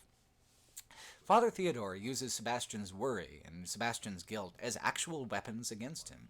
Even if Sebastian knows that Lily is around here somewhere, he still has years of thinking that he let her die in a fire weighing him down, so that guilt becomes real fire, and the fire burns. Again, it's not like this is amazing or revolutionary writing, but the presentation is so colorful, and the central idea allows for such creative visual representations of airy themes that it seems novel anyway. Unfortunately, the only open-world segment in Father Theodore's part of the game is a rehash of the neighborhood you met Sykes in, but all set on fire and even worse off. It's strange that they chose only to use the Union parts of the dream world in a free-form way like that. There's no reason why they can't have a neighborhood of cinders for Theodore's segment, besides the ever-pesky concerns of, time and money and development. But still, Theodore is a villain who could have done with at least 2 more hours of focus, whose god complex is interesting enough that I wanted much more of his particularly awful definition of heaven. But things go so quick once they get going, and Theo gets relatively shorted. On the one hand, the pacing of this game compared to the last is just insanely fast, and that's welcome. By this point in the last game, you'd just be getting your first concrete answers. Here, you're 2/3 done already. Theo's religion also seems to be part of a larger recurring motif that the franchise hasn't really done much with yet. This strange symbol that you see all over Theodore's domain was also painted on the walls of the Beacon Asylum, and it's the symbol and the cult that prompted Kidman's parents to essentially abandon her, as revealed in the DLC.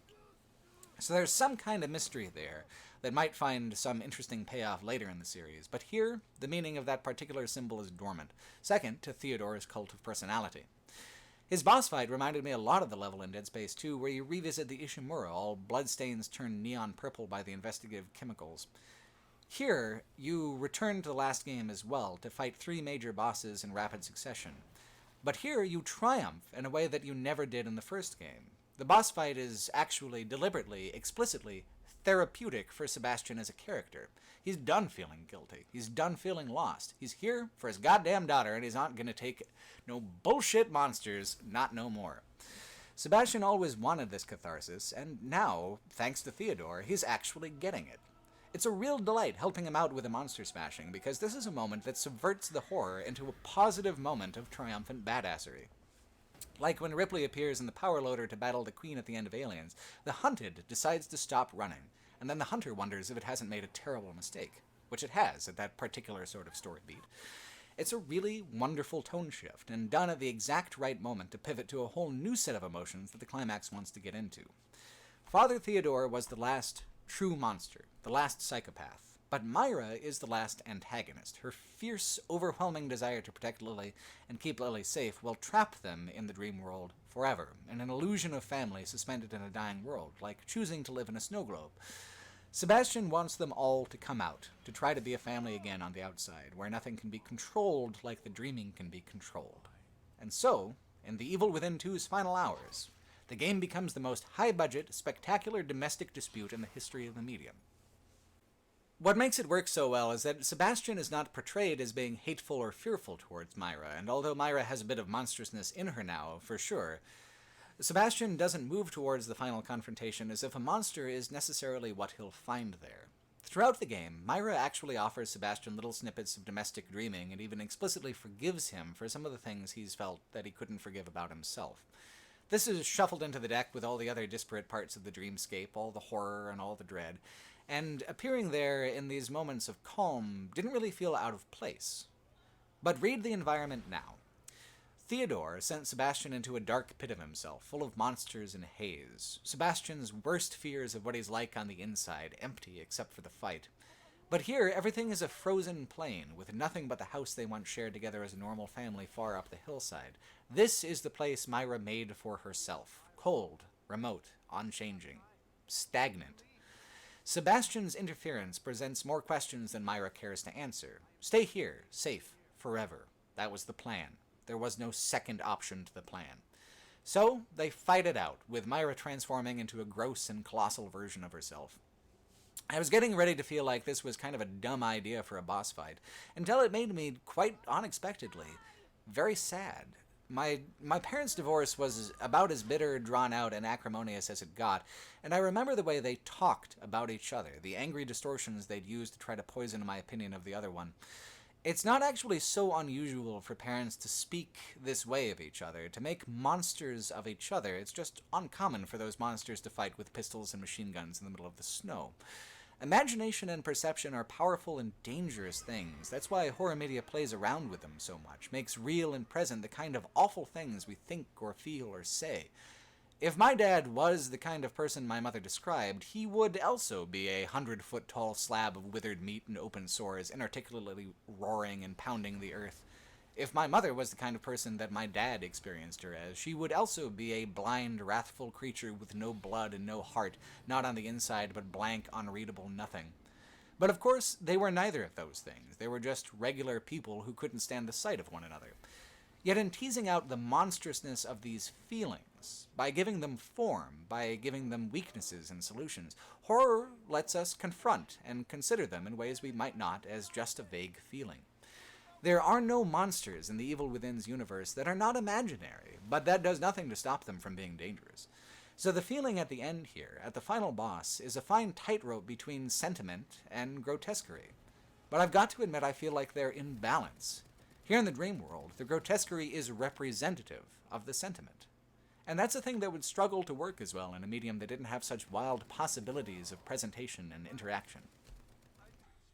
If anything with the game is unbalanced, it's that The Evil Within 2 is excessively back-heavy with its story. The fight with Myra and the compassionate resolution that follows it was the climax and the conclusion that I was really looking for. But the game wants to tie up the entire fate of the Mobius Corporation before winding down entirely, and that ends up being a bridge too far for the game's already heavily downshifted tone.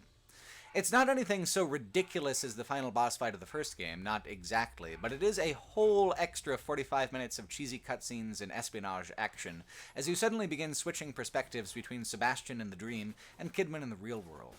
So, at this point, the game's decidedly just done being scary, and wants Mobius out of the way as a future plot point, which is honestly admirable. If there's any one element of the franchise holding it back, it's the shadowy suits with dark sunglasses aspect. With Kidman's DLC, it worked because it was personal to her, but in a general kind of way, Mobius is the most cliché and incongruous element of the story. Honestly, I'm surprised that this is even part of the main campaign of Evil Within 2, and not split off into DLC itself. Swapping between Sebastian finally being reunited with his daughter and Kidman having a whack-a-mole shootout with the other company men seems about as cheap as it is unexpected. The whole sequence just can't escape how workmanlike it is, how obvious it is that they're just tearing down the final thing that stands between Sebastian and a happy ending for the game. But again, ultimately, I'm glad of it, because it is a positive step for the franchise. By the game's description, Mobius has agents at all levels of power and influence the world over, a secret private army that knows no boundaries. How does that help a franchise about individual anxieties and self-delusions taking form and substance? I mean, it doesn't. It's just a convenient way to explain the secret brain-linking machines, being a thing. So Myra stays behind in the dream world and becomes the core, using her knowledge from working with Mobius to fry the microchips in everyone's head and kill every member of Mobius the world over simultaneously and immediately. It's pretty tidy. Meanwhile, Kidman needs to extract Sebastian and Lily before they're caught in the same collapse that Myra will be. And yeah, there's some good momentum and some tension as we see all three of these characters move and build toward the finale, but it's all soundtrack-driven momentum. The feeling comes mostly from editing and the moments where the game chooses to swap perspectives. The game, as we knew it, had been over for a while by the time the credits roll. The game even gives Sebastian a real happy ending, where he gets to literally ride off into the sunset with his daughter. I never cared for Lily's character design. She looks like she escaped from a Precious Moments greeting card, but I'm rooting for Sebastian. He's a person to me now, not a trench coat, and I'm glad he found true self-resolution in the stem this go-around. I mean, hey, this time it really was personal. Of course, there's a cliffhanger suggesting old Reuben might not be done, and to look out for the Evil Within 3, and yet, I liked it this way. This actually does feel like a transitional work, elevating what worked best about the first game and paving the way for a potential third game to express the same themes with even more effectiveness and intensity, without some of the baggage of the first two games' more melodramatic impulses. And why not? There is no end to the diversity and depth of human emotion, no ceiling that the imagination will ever slam fruitlessly against. The mind is a beautiful thing, certainly, but it is terrible, too. Like those old maps of the ocean, we simply draw the waves we see on the surface and say, "Here, there be monsters." Thanks for watching. I want to take a moment and thank by name all the people who are currently donating $10 a month or more to support me on Patreon. There's a lot of people who are donating less than that, and I'm grateful to you too, but only really got time to list the people who are donating $10 a month or more because that's particularly helpful, and thank you.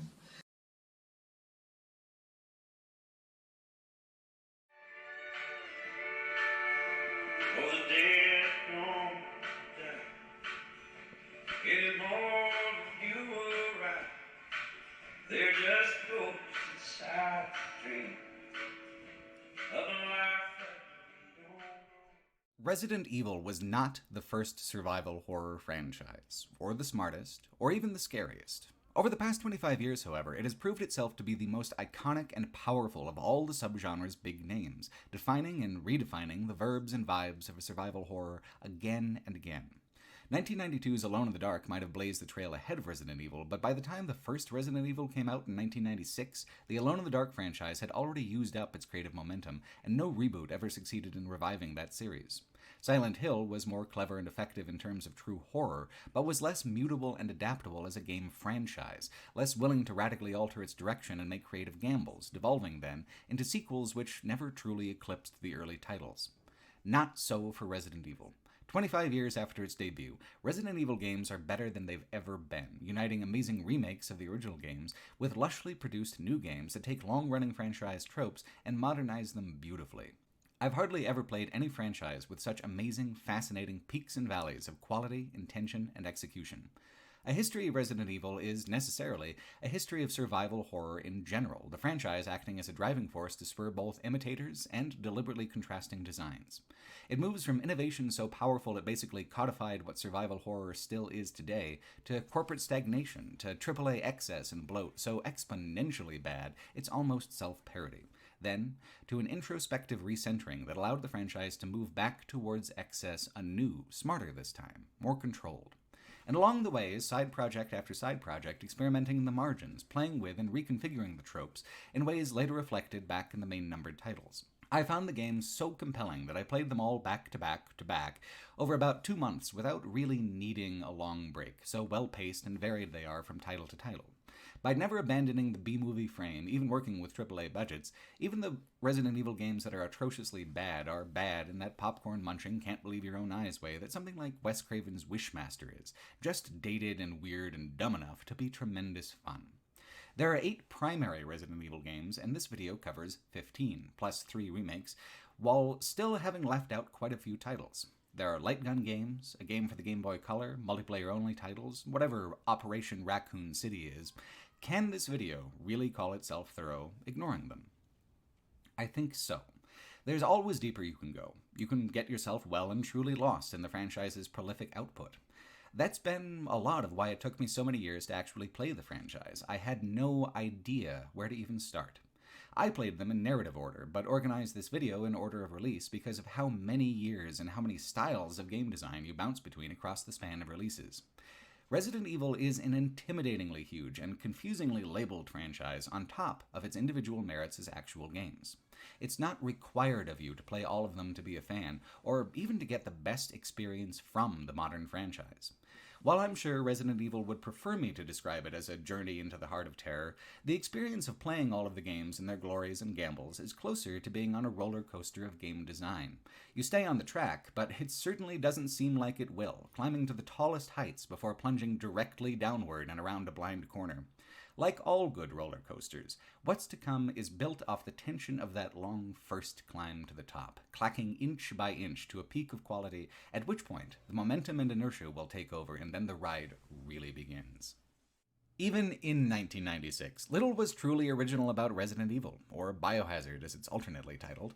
It began life explicitly as a remake of a 1989 horror title called Sweet Home. Tokuro Fujiwara, Sweet Home's creator, approached a man named Shinji Mikami about remaking it with better technology for a more immersive and effective horror experience. Huge chunks of Sweet Home still exist in the foundation of the first game. Sweet Home has a team of multiple protagonists with unique items investigating a puzzle box mansion for valuable artwork, fighting monsters with a limited inventory, fighting environmental traps, and getting frequent game overs. It's a top-down RPG in that Super Nintendo style, though, so it makes perfect sense that Fujiwara longed for a more viscerally frightening perspective. Famously, there's a widely repeated story that Fujiwara chose Shinji Mikami specifically because Mikami was not a huge horror person. He was scared by a lot of it, and as such, Mikami was better suited to create something genuinely frightening than someone more blasé about it. Fujiwara wanted Mikami to create a game where the poor guy scared himself constantly, and Mikami went about that mandate with great creative diligence. These two things together form the foundation of what's so compelling about the original game. It used a basic template for horror that was already proven. It was a simple structure that anyone could pick up on right away, even if the controls took a little getting used to. Then the creator of that template handed the keys over to someone with a fresh set of eyes, someone who could mutate Sweet Home's art-filled mansion into a much stranger, more immediately terrifying game. Shinji Mikami has said that he lifted the idea for the fixed camera angles directly from the Alone in the Dark titles, but the feature became more associated with Resident Evil because of its more masterful, unnerving use of them. Not only was an improvement over Sweet Home's SNES limitations, the creative choice to layer simple 3D models over pre-rendered environments allowed the early Resident Evil games to look more impressive and much more lush than many of the full 3D games released for the original PlayStation as contemporaries. It's a fascinating bit of technical sleight of hand. On the surface, the game isn't much more complex than something like Myst, a slideshow of still images with interactive puzzle elements. However, enemies, the player, and objects are rendered in a more active 3D. They're the only live elements of the game. Because of how undemanding this arrangement is on the hardware, they can be rendered clearly with high fidelity. While the very first game has the feel of a prototype in its art style, by the second and third Resident Evil, it had evolved into an extremely distinct style that gave the games a strong identity, visible in screenshots alone. You can tell an early Resident Evil game immediately apart from a Silent Hill or an Alone in the Dark by scene composition, by colors used, by the angles chosen for the fixed perspective. The early Resident Evils have a well-deserved reputation for being cheap-ass, cheeseball productions when it comes to voice acting, script, and general plotting. This just adds to the mystique, because despite genuinely having some of the worst dialogue of all time, none of it can touch the colossal sense of style that even 25 years later still oozes from the dilapidated walls of the Spencer Mansion. The game's structure has less in common with modern digital game design than with a classic tabletop RPG module, which even tracks when you consider that Sweet Home was an experimental RPG of sorts. Taking place in a sprawling manor with a large outer estate and hidden basement laboratory, with multiple paths to success through a carefully arranged series of interlocking puzzles and dangerous, unpredictable enemy placement, the mansion is closer to Castle Ravenloft than to Castle Wolfenstein. You could absolutely run the entirety of Resident Evil 1 as a tabletop campaign if you cared to, or have a very similar experience with a board game like Betrayal at House on the Hill. The video game portion is a series of systems meant to proctor the module for you to provide friction and failure on top of what's essentially an absolutely gigantic lockbox puzzle. The 2002 remake, which we'll talk about in more detail later, even pitches its difficulty differences this way. Are you playing for the challenge, for the friction, or are you here primarily for a puzzle, a mountain climb, or a nature walk? Difficulty in the original is defined instead by character selection. Sweet Home had 5 protagonists you had to switch between, all of whom were critical to success. But Resident Evil 1 splits itself across 2 contrasting protagonists, with slightly different, wholly separate paths through the mansion. Easy mode, and this is a bit of a misnomer because the first game is quite punishing at all times, is played with Jill Valentine, a member of a special police group called STARS. Investigating disappearances in the Arklay Mountains, the STARS team is forced by zombie dogs inside of a mysterious mansion where they split up and meet violent ends. Mechanically, what makes Jill's mode easy is flexibility. She's weaker, not able to withstand as much cumulative damage, but she has 8 inventory slots and a lockpick used to acquire extra ammunition and extra supplies. She also has access to a grenade launcher, which deals huge damage to the game's later bosses and enemies. It's a fair balance. You can explore more effectively, for longer, but you're more vulnerable the whole time. Hard mode has you in the shoes of Chris Redfield, who would go on to become the most consistently featured character in the whole Resident Evil franchise. What makes it hard is less extra difficulty than it is extra inconvenience. Chris only has 6 inventory slots. A weapon and ammo take up 2 slots. At a given time, you're likely to have at least 2 story items to juggle for the puzzles. Chris can take a lot of damage, but he isn't able to get a shotgun until the mid-game and doesn't have another heavy hitter until the end-game, where you have to solve bonus puzzles to reveal the Magnum. Ammo is tighter, backtracking occurs more frequently, increasing your exposure. There is more necessity to have a plan, which Jill doesn't really need with her greater flexibility. I played the 2002 remake first, as Jill, so I thought that I knew what to expect with Chris in the original. I still didn't. This first iteration of the mansion is smaller, more straightforward than the later ones, but it's also much more cruel about errors.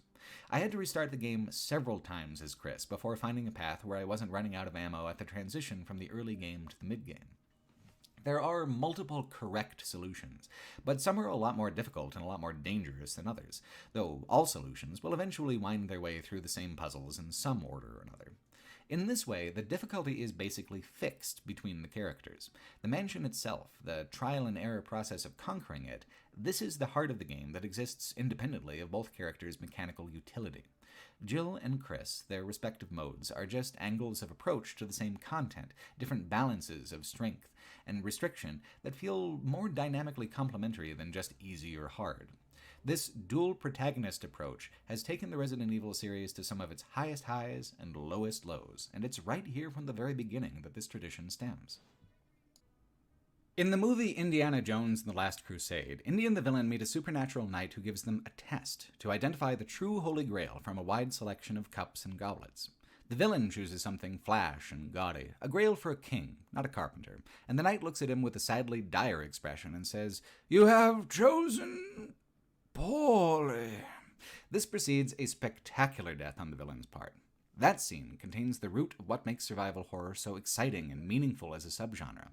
In a room full of glittering prizes, there is only one choice that won't just kill you outright, and making that choice correctly feels like quite an accomplishment. Resident Evil has more than one correct choice at a given time, generally, but at every moment and with every action, there is a danger of choosing poorly. Choice is more important than reflex in the game, by a huge margin. In fact, the combat is some of the least active or acrobatic in all of action gaming. Combat is designed to interface more with atmosphere than with player skill, and indeed the game awards you based on time to complete rather than kill count, valuing the correct order of choices more highly than the most comprehensively destructive path. The style of combat here in the early games is impossible to separate from the choice to use pre-rendered backgrounds. Myst or Riven or that style of adventure puzzler just expects you to sit back and go, there's no reflex involved. How would you with a still image? The mechanical style of early Resident Evils is often divisive among fans because they're quite awkward compared to modern controls to make it work with the pre-rendered backgrounds. For the first games, they have what's called tank controls, which isn't actually very descriptive. What it means is that you can only move 2 directions, forwards, backwards. You turn with left and right, but it's a separate process, not like the full circle of diagonal motion a thumbstick would give you in modern games. To fire a weapon, you have to stop moving and ready it to fire. It's much more slow-paced and deliberate at every step of the process than modern navigation or combat, which, like most modern things, is designed to just work without much thought going into it on your part. And, admittedly, I've never achieved any kind of actual skill with the old tank controls. They are always some degree of difficult for me. It didn't take very long at all, though, for me to appreciate what they added to the atmosphere. The first Resident Evil was originally going to have a first-person perspective, but pivoted away to this style, at least in part because they're able to do more with less from a technical standpoint, designing it this way. They're able to have much higher fidelity of environment than first-person would have ever allowed at the time. In practice, it is artistically so much more than that. The fixed camera perspectives create curated moods, long and uncomfortable angles that create anxiety and tension, all on their own, angles that hide enemies and allow for jump scares that a first-person perspective would have revealed too early. It's able to maintain a huge amount of what's basically cinematic control over the game with this method. This is what makes Resident Evil so ahead of its time in certain respects. Gaming in the 90s was much more mechanically focused than the story-driven, spectacle-heavy games of today because of the widespread technical limitations back then. Mechanical engagement was what made them special, what made them better than a movie or a book in certain respects, whereas it was difficult back then for the medium to compete with movies or books on their home turfs of complex characterization or visual impact. Today, it is all so much more mixed together.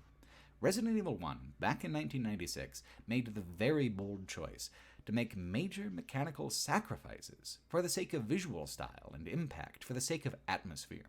It was a huge gamble. It was also the reason we're still talking about it 25 years later. The slow-paced, extremely deliberate control and combat systems are really the only even slightly graceful way to add a layer of immersion and action to what is still just a slideshow maze. The perspective shifts in that maze, though, are so well placed and well timed that it helps keep the game from feeling as dated as the art style has become. The mansion conveys its size and scale in a way that's surprisingly robust. Seeing your character in close-up and long shot both, watching your own traversal in such a voyeuristic way, having that artificial amplification to the uncertainty that lurks around every corner by adding extra corners, makes the mansion feel absolutely concrete. Having to stand in one place to fight back makes these camera angles tactical in a fascinating way. Some places are simply more dangerous to stand than others. Often it's useful to retreat to a position where you're facing the camera and letting the enemies walk towards you from the player's own direction. It makes running around a terrible idea. A zombie often lurks right at the hinge of a perspective shift, just waiting for you to cavalierly jog into its arms. Interestingly, Resident Evil 1 is notable for having the simplest and easiest boss fights of the entire franchise. Boss fights are some of the most memorable parts of future games, but here in the original, there seems to be a worry that the awkwardness of the controls would make a complicated fight too much of a demand on the player. So even in Chris Redfield's ostensibly hard mode, the biggest enemies go down extremely quickly if you just keep applying damage and use something more impressive than a pistol. It's almost shockingly easy, and I'm saying this as someone who generally dies 2 or 5 or 10 times against bosses, even just a couple of titles later in the franchise. Resident Evil 1 is hardest in the first half. If you actually live through the first half, generally you have accumulated an advantage strong enough to keep going. However, in that first hour or two, it's extremely easy to get into a situation where you have huge portions of the mansion to explore and no resources to survive that exploration with. That's kind of the appeal of a second run with a second character. Now that you've learned how, you can skip the overfamiliar front half to see the more secretive back half of the game, the part of the game where there's mystery in the plot and not just in the still backgrounds, the part of the game where you're finally as dangerous as anything else in the house. Even if there's nothing especially supernatural about your particular powers, there's certainly a supernatural satisfaction in blowing apart enormous monsters with a hefty revolver, especially after the extreme duress you're put under for the early hours of the game. Shinji Mikami was insistent that his monsters not be supernatural either, that the zombies and creatures and everything odd about the mansion was attributable to a pharmaceutical corporation trying to create bioweapons. Hence, Biohazard as a franchise title, a name they couldn't use in America because it was already taken by a smaller game and a punk band. So they settled on Resident Evil with a Capcom office poll. Even to the developers, it was a ridiculous name. I think that ended up being a major advantage in the end. Biohazard's good, but it's generic. With Resident Evil, you're already trying to figure out what the hell they mean by that, and that's 300% more thought than you'd put into something called Biohazard. It is difficult to overstate just how bad the voice acting and dialogue is here in the early games, and this isn't a franchise where the terrible voice acting and dialogue is a lot of what's famous about the later games. It's jarringly, achingly, inhumanly bad in a way you literally never see anymore unless you're looking at a deliberate retro trash project, and the fact that this is layered into what's otherwise an excellent and effective horror experience just doubles down on the absurdity of everything. There are a lot of early memes that came from it and stuck with the series, mostly with Barry and Jill banter, like the obliviously suggestive, "You were almost a Jill sandwich," or the straightforwardly weird, "Here is a lockpick for you, the master of unlocking." For Chris and his companion Rebecca Chambers, there's less dialogue that's memeable because it's all just grating nonsense. Chambers is like nails on a chalkboard, and she's pretty much always just promising to stay out of the way and be positive, while Chris had his personality surgically removed prior to the start of the game and serves as a square-jaw McJarhead type. At the end, Rebecca Chambers does blow up the facility if she lives that long, but her living that long depends on you telling her to stay put and not try to help out earlier. She's just an odd, extra-pronounced cliché in a cast populated entirely by hastily drawn caricatures. The main antagonist, besides the mansion itself, is Albert Wesker, a cool and smooth sunglasses guy whose one goal in life is to vamp at length about world domination, a goal he will doggedly pursue across a range of sequels as he and Chris become embroiled in one of the world's most laughably stupid rivalries.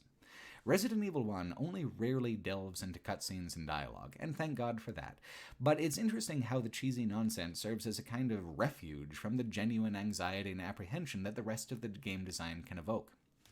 The camera angles used for navigation are so much more effective and interesting than any of the compositions of the cutscenes that the tension simply never carries over through whatever turgid plot beat those cutscenes convey. They function, then, as breaks, as comic relief, as a moment to put the controller down and say, "Whew, actually advanced the damn plot." It doesn't matter what's being said. What matters is that you lived long enough to witness it.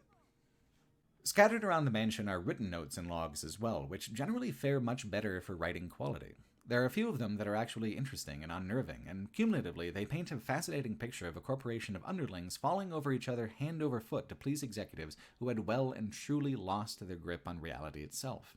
It is very cool to go from seeing the mansion full of indescribable horrors, from thinking something had gone terribly wrong, only to find out down in the laboratories that every monster is labeled and named in a slideshow, that all of this was deliberate and planned, including the outbreak, that these monsters were on the verge of being given a market value. The final enemy is the Tyrant, the ultimate bioweapon, who you need to have gotten a good ending to even face in a final boss fight at all. Doing this requires extra thorough exploration, finding 2 hidden MO discs, plus a more obvious third one, and then using them on optional equipment in the last section of the game to unlock the other unchosen protagonist from a hidden cell. If you save Jill, and Chambers sets the mansion to explode, if you're playing as Chris anyway, you get an arena fight with the Tyrant on the helipad from which you were supposed to escape. Eventually, the helicopter pilot drops a rocket launcher, the final tool for the final boss. This began a tradition Mikami carried over even to his own horror franchise, The Evil Within, that persists in almost every Resident Evil game, where this final moment is resolved not through grand theatrics, but with high explosives. I thought, early on encountering this trope, that it was a break in atmosphere and mood. I've since come to feel that a break in atmosphere and mood was exactly the idea. You only get the rocket launcher once you've basically already won. This is your prize. It's a victory firework in your honor. Is this good horror? No. It is satisfying game design, though. And after such tremendous repetition of the trope, I think I finally developed a kind of fondness for it. It was cheesy even in 1996, so to keep on doing it for 2.5 decades is a real commitment to the bit. That's what's so impressive about the first Resident Evil, on the whole. It established its own cliches and its own brand identity so strongly, so immediately, that no matter how wildly the later games would differ, there was always a core of recognizable, nostalgic familiarity to them that connected straight back to their very beginning. The early importance and impact of Resident Evil on gaming and games culture was cemented by how the sequel immediately surpassed the original in nearly every way. Even after playing the remake, the original 1998 version of Resident Evil 2 is a triumph of horror game design. Its scope is much larger, its art is much more visually compelling, and its pacing is even better than the first game. It also used the dual protagonist system in a much more fascinating way. Instead of primarily mechanical differences, Leon and Claire experience entirely different plot points between their playthroughs, and are designed to be played one right after the other. It introduces the idea of an A and B playthrough. Your A experience, whichever character you choose, is either on the standard or easy difficulty. Then whichever protagonist you didn't choose becomes available for the B playthrough, where the order of items and enemies is remixed to become a little trickier. So instead of one character being easy and the other being hard, a second playthrough is made more interesting and compelling because it has both new narrative content and new mechanical twists. An easy mode playthrough transfers to the B playthrough as well. After having been frustrated with getting jammed up by my poor inventory management choices so much in the previous game, I tried the easy mode in this one, and I actually regret playing it that way. It adds 120 extra handgun bullets and 3 first aid kits to your inventory, as well as making enemies a little easier to take down. This seems like a minor tweak as far as difficulty goes, but as the game goes on, it significantly changes the character of the survival horror experience. The fixed difficulties of the early games have tightly planned peaks and valleys of vulnerability, where the amount of resources you have ranges from barely enough to not nearly enough. In the first game, the winding and freeform nature of the Spencer Mansion created extra friction because of how many inefficient or incorrect routes you might end up taking, how that could tax the limited resources available to you, to the point where you simply can't keep exploring and defend yourself at the same time.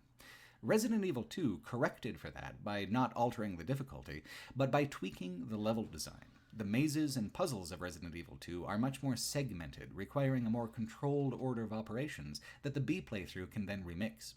This allows for inventory enemy balance to also be more controlled, to the point where it hits a kind of Goldilocks rhythm, not too generous, not too scarce, allowing for some error while still punishing major mistakes and applying mechanical pressure throughout. It only takes 9 extra portions of handgun ammunition to let me accumulate such a massive inventory advantage that I was never pressured and harried in the same way that I'd enjoyed in the first game. In nearly any other zombie-killing game, I would use up 120 bullets in the first hour or two of play and never even remember that I had them in the first place. But the thing about Resident Evil-style survival horror, the classic style, is that it actually is a delicate balance of progression where successes and failures echo across your playthrough. Save a lot of ammo through clever dexterous play early on, and the bosses will just roll over for you. Burn a lot of resources on the hordes, and you'll need to be much more exact when it comes to the climactic scripted moments. Eventually, things tip in one direction or another towards success or towards failure, as your instances of each begin to tally and you exhaust the environment of the supplies you need to continue. The tension comes from not knowing for so long whether that advantage will materialize. The thrill is in having manifested that advantage despite the odds. 9 free ammo stacks. That's all it takes to throw off the whole system. It's tempting, I know, to say, oh god, a 90s game, let's turn the arbitrary cruelty dial down a couple of ticks, and I figured that was going to be the case here too. I was wrong. Resident Evil 2 is cruel, yes, but never arbitrarily or unfairly so. It is cruel in service of its own atmosphere, an atmosphere that stands out as being among the greatest out of an entire quarter century's worth of Resident Evil games. What's most immediately impressive is how much greater of a production value it has compared to the original. Laughably low-budget live-action cutscenes have been replaced by 3D rendered cutscenes that must have been wildly expensive. They're able to much better mimic the feel of the disaster movies and zombie movies that influenced the game. The scope has also been dialed out considerably, from a haunted mansion to a full-on zombie apocalypse taking place in the ambiguously American Raccoon City. Police rookie trying to show up for his first day, Leon, meets up with Claire, the sister of the previous game's Chris Redfield. Separated at the very beginning by a tanker explosion, they each then go on to begin their separate routes through the environment, for A and B playthroughs. Obviously, this style of 3D animation used for the cutscenes is pretty dated, but the pacing, the content, the stuff it's trying to convey still comes across as high-energy, fun, and often cool. The datedness of it ends up going hand in hand with the deliberate B-movie feel of the plot and dialogue, creating a grindhouse synergy like you get watching the original Dawn of the Dead over the remake. It's a product of its time in a way that makes it unique and notable among the products of our time, a representative artifact of a lost moment and an artistic aesthetic that will never feel contemporary again. Unlike the first Resident Evil, there's no build-up. We don't begin with dogs and puzzles. We begin with explosions and car chase and running from hordes of the undead from moment one. Then, once you've had 10 minutes or so of gameplay to experience the scope of the disaster, to see the city burn and fall around you a little bit, it's actually right back to the puzzles and to the dogs. It is so much more than the original, but it still contains all the truly interesting elements from the original. It's just more filtered and metered through a cinematic presentation. Coupled with a stronger art direction for the environments, this more planned narrative-driven direction gives the game so much more identity than even its predecessor. It feels more visceral, more present tense. The first Resident Evil, even with its atmospheric accomplishments, is a mechanics-first experience. That's one of the reasons its failure states are so much easier to slip into. The progression is more open to player-driven jumbling and mixing up of what's intended to be the ideal order of progression, beyond certain event gates. Those event gates happen more often in Resident Evil 2, which not only reduces the chances to seriously screw up your save file, it also keeps the momentum of play moving much faster than the original game. Resident Evil games exist on a spectrum of horror-driven and action-driven design, with the first Resident Evil sitting on the edge of the horror side and, say, Resident Evil 5 sitting on the edge of the action side. The games begin to move steadily from one end of the spectrum to the other before ever beginning to move back again, but they do begin to move backwards in an attempt to find a sweet spot balance between cinematic bombast and self-directed anxiety. Resident Evil 2 might just be that sweet spot. Both the original and its remake are among the best games in the franchise, effortlessly compelling and incessantly stylish. Are they the scariest? Not quite. Compared to the first game, terror is less of a priority. There's more balance between emotions of fear and emotions of power than in the first game. It's a balance that the franchise would spend years trying to find again. While the game is essentially bookended with dramatic action-oriented sequences, the broad majority of the game takes place in a police station that is undoubtedly the least plausible civic building ever put in a video game. The Spencer Mansion got a pass for being unbelievable because that's the trope of the big haunted house. It's filled with secret passages, hidden rooms, and deep madness. When the person designing the house has more money than rationality by a large margin, like with the real-life Winchester Mystery House, you always get a fascinating result. The fact that the Spencer Mansion had an underground laboratory that wasn't just lone wolf mad science, but quarterly budget corporate science was a fantastic twist, an actual twist on the base cliché. The Raccoon City Police Department is the exact opposite, taking a place that is usually, by design, a utilitarian and bland government building, and then adding absurd, gothic, mad science twists that have absolutely no explanation for being there. The remake adds a note that's like, wow, isn't it crazy they built a police station inside an abandoned art museum? But the original doesn't even bother. It just tosses it at you like it's completely normal for all the locks to be themed after playing card suits, for important items to be hidden inside sculptures, and for rare gems the size of your fist to be scattered about inconveniently.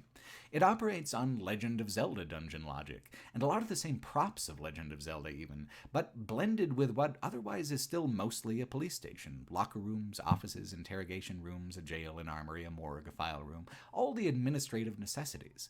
They exist in equal proportions with the video gaming nonsense, which is strange, but not entirely off-putting. There is a strong sense of uncanny, unreality to the entire thing, which also contributes to its strong personality. It's a Japanese game franchise, which makes its fixation on Americana especially entertaining because it gets a lot of the feel right, but struggles, sometimes, with the specifics. Raccoon City, for instance, is a typical Midwestern town that's near a desert, forested mountains, and the city of Chicago. Obviously, that doesn't track, but caring about that failure to track is like saying, you know, guys, I don't think 123 Main Street, Anytown, USA is a real address. Of course it isn't. It's a suggestion in your mind of a certain mid-sized Norman Rockwell-burg, with white picket fences and white picket people, and a lot of small shops where you can still get a malt soda and have your vacuum cleaner repaired. Leon Kennedy's police uniform, like the STARS uniform Jill Valentine was wearing last game with her little beret, just doesn't look especially American. The cars are from all sorts of different eras and styles, DeLoreans and Cadillacs and Crown Victorias all crashed and burning in piles of debris. Saying it's pastiche doesn't quite express it, because it's a pastiche of things that don't always go together, and some things that never even were. It's a pastiche where imagination is filling in a whole lot of blanks I take for granted by growing up in the culture. The cumulative result is a setting that feels believable and real because it's so clearly not the world out the window, because it's such a strange and uncanny otherwhere and otherwhen that if Leon can look like this on his first day and no one comments on it, then hey, zombies, why not? This is intensified by the lushness of the backgrounds, absolutely packed with destructive detail. Not only is there more environmental storytelling per square inch than even the best Bethesda RPG, the fixed camera angles frame that storytelling for maximum impact. The game has a baseline of being unsettling and strange, which the game intensifies with its environmentally inappropriate touches of style, all the hallways and rooms of the police station which appear as grander and richer than even the Spencer Mansion did. It gives an impression that anything could happen. The chief of police, for instance, is a serial killer and a corporate collaborator who uses the chaos of the zombie apocalypse to sabotage his own town's defense efforts, ensure the destruction of his own police force, and to kill the mayor's daughter so he can preserve her corpse in taxidermy. And all of that is just a small background subplot in Claire's story only. He even has a whole medieval-looking torture chamber complete with a giant wood and wrought iron dungeon door right below his police station office. This would be treated in any other game as being, at the least, notably strange. In Resident Evil 2, it's just a casual detail. One of those things, sometimes the police chief is a bribe-taking, daughter-murdering psychopath with a tremendous dramatic streak.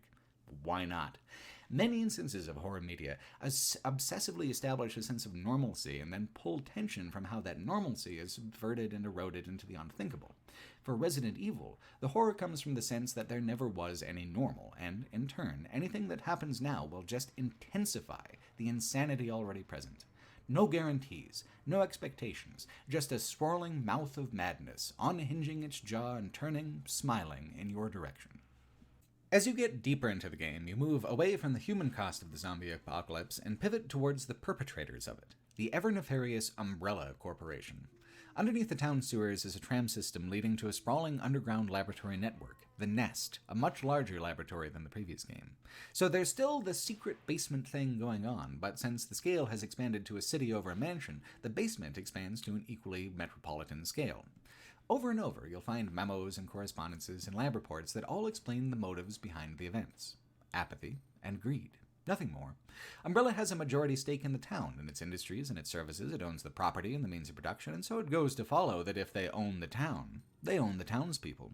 While Resident Evil 0 adds an especially weird extra backstory for how the T-Virus was initially unleashed, the original backstory was notable for how generally matter-of-fact and blasé the villains of the piece are. Why make a zombie plague? Because it kills a population and leaves the infrastructure mostly intact. It's more civilized in a certain way than a bomb's indiscriminate blast. It's just obviously useful.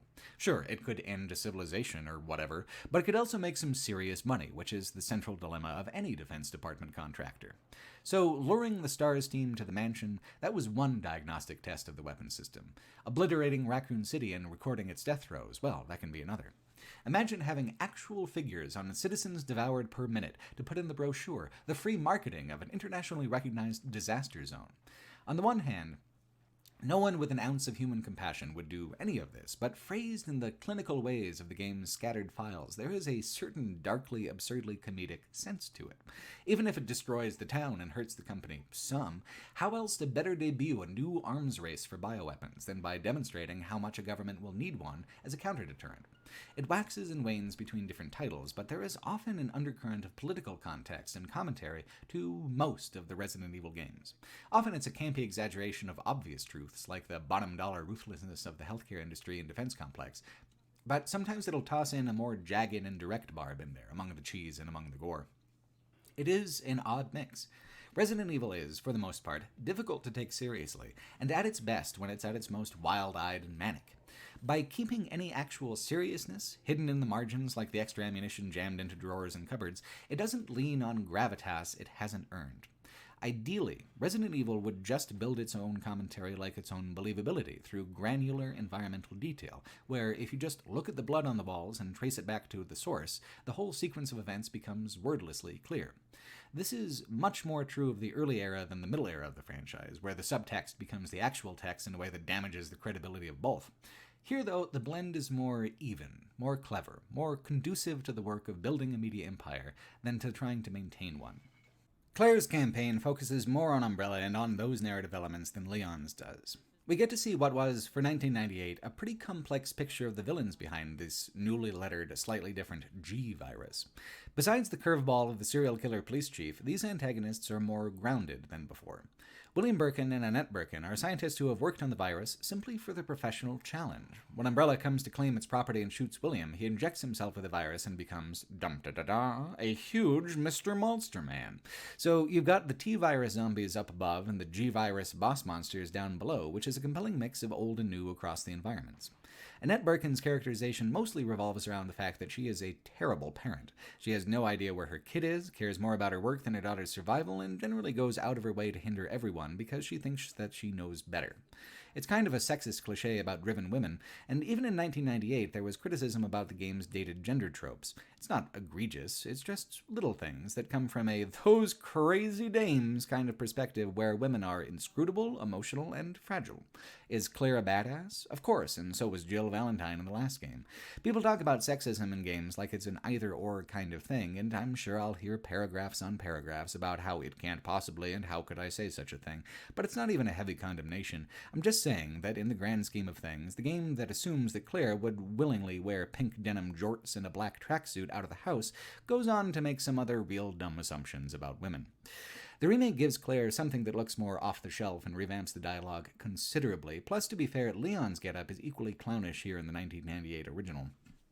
Maybe I'd be more sympathetic to the finger-wagging at the bad lady scientist if the daughter, Sherry Birkin, wasn't such an unbearably annoying sidekick character through much of Claire's campaign. If you get too far ahead when she's following you, Sherry will just sit down and pout and wait for you to come back, which is just about the most passive aggression I've put up with from an NPC before. And her voice. Claire! Are you there? The ironic thing about it is that the voice acting is much better generally in this installment of Resident Evil.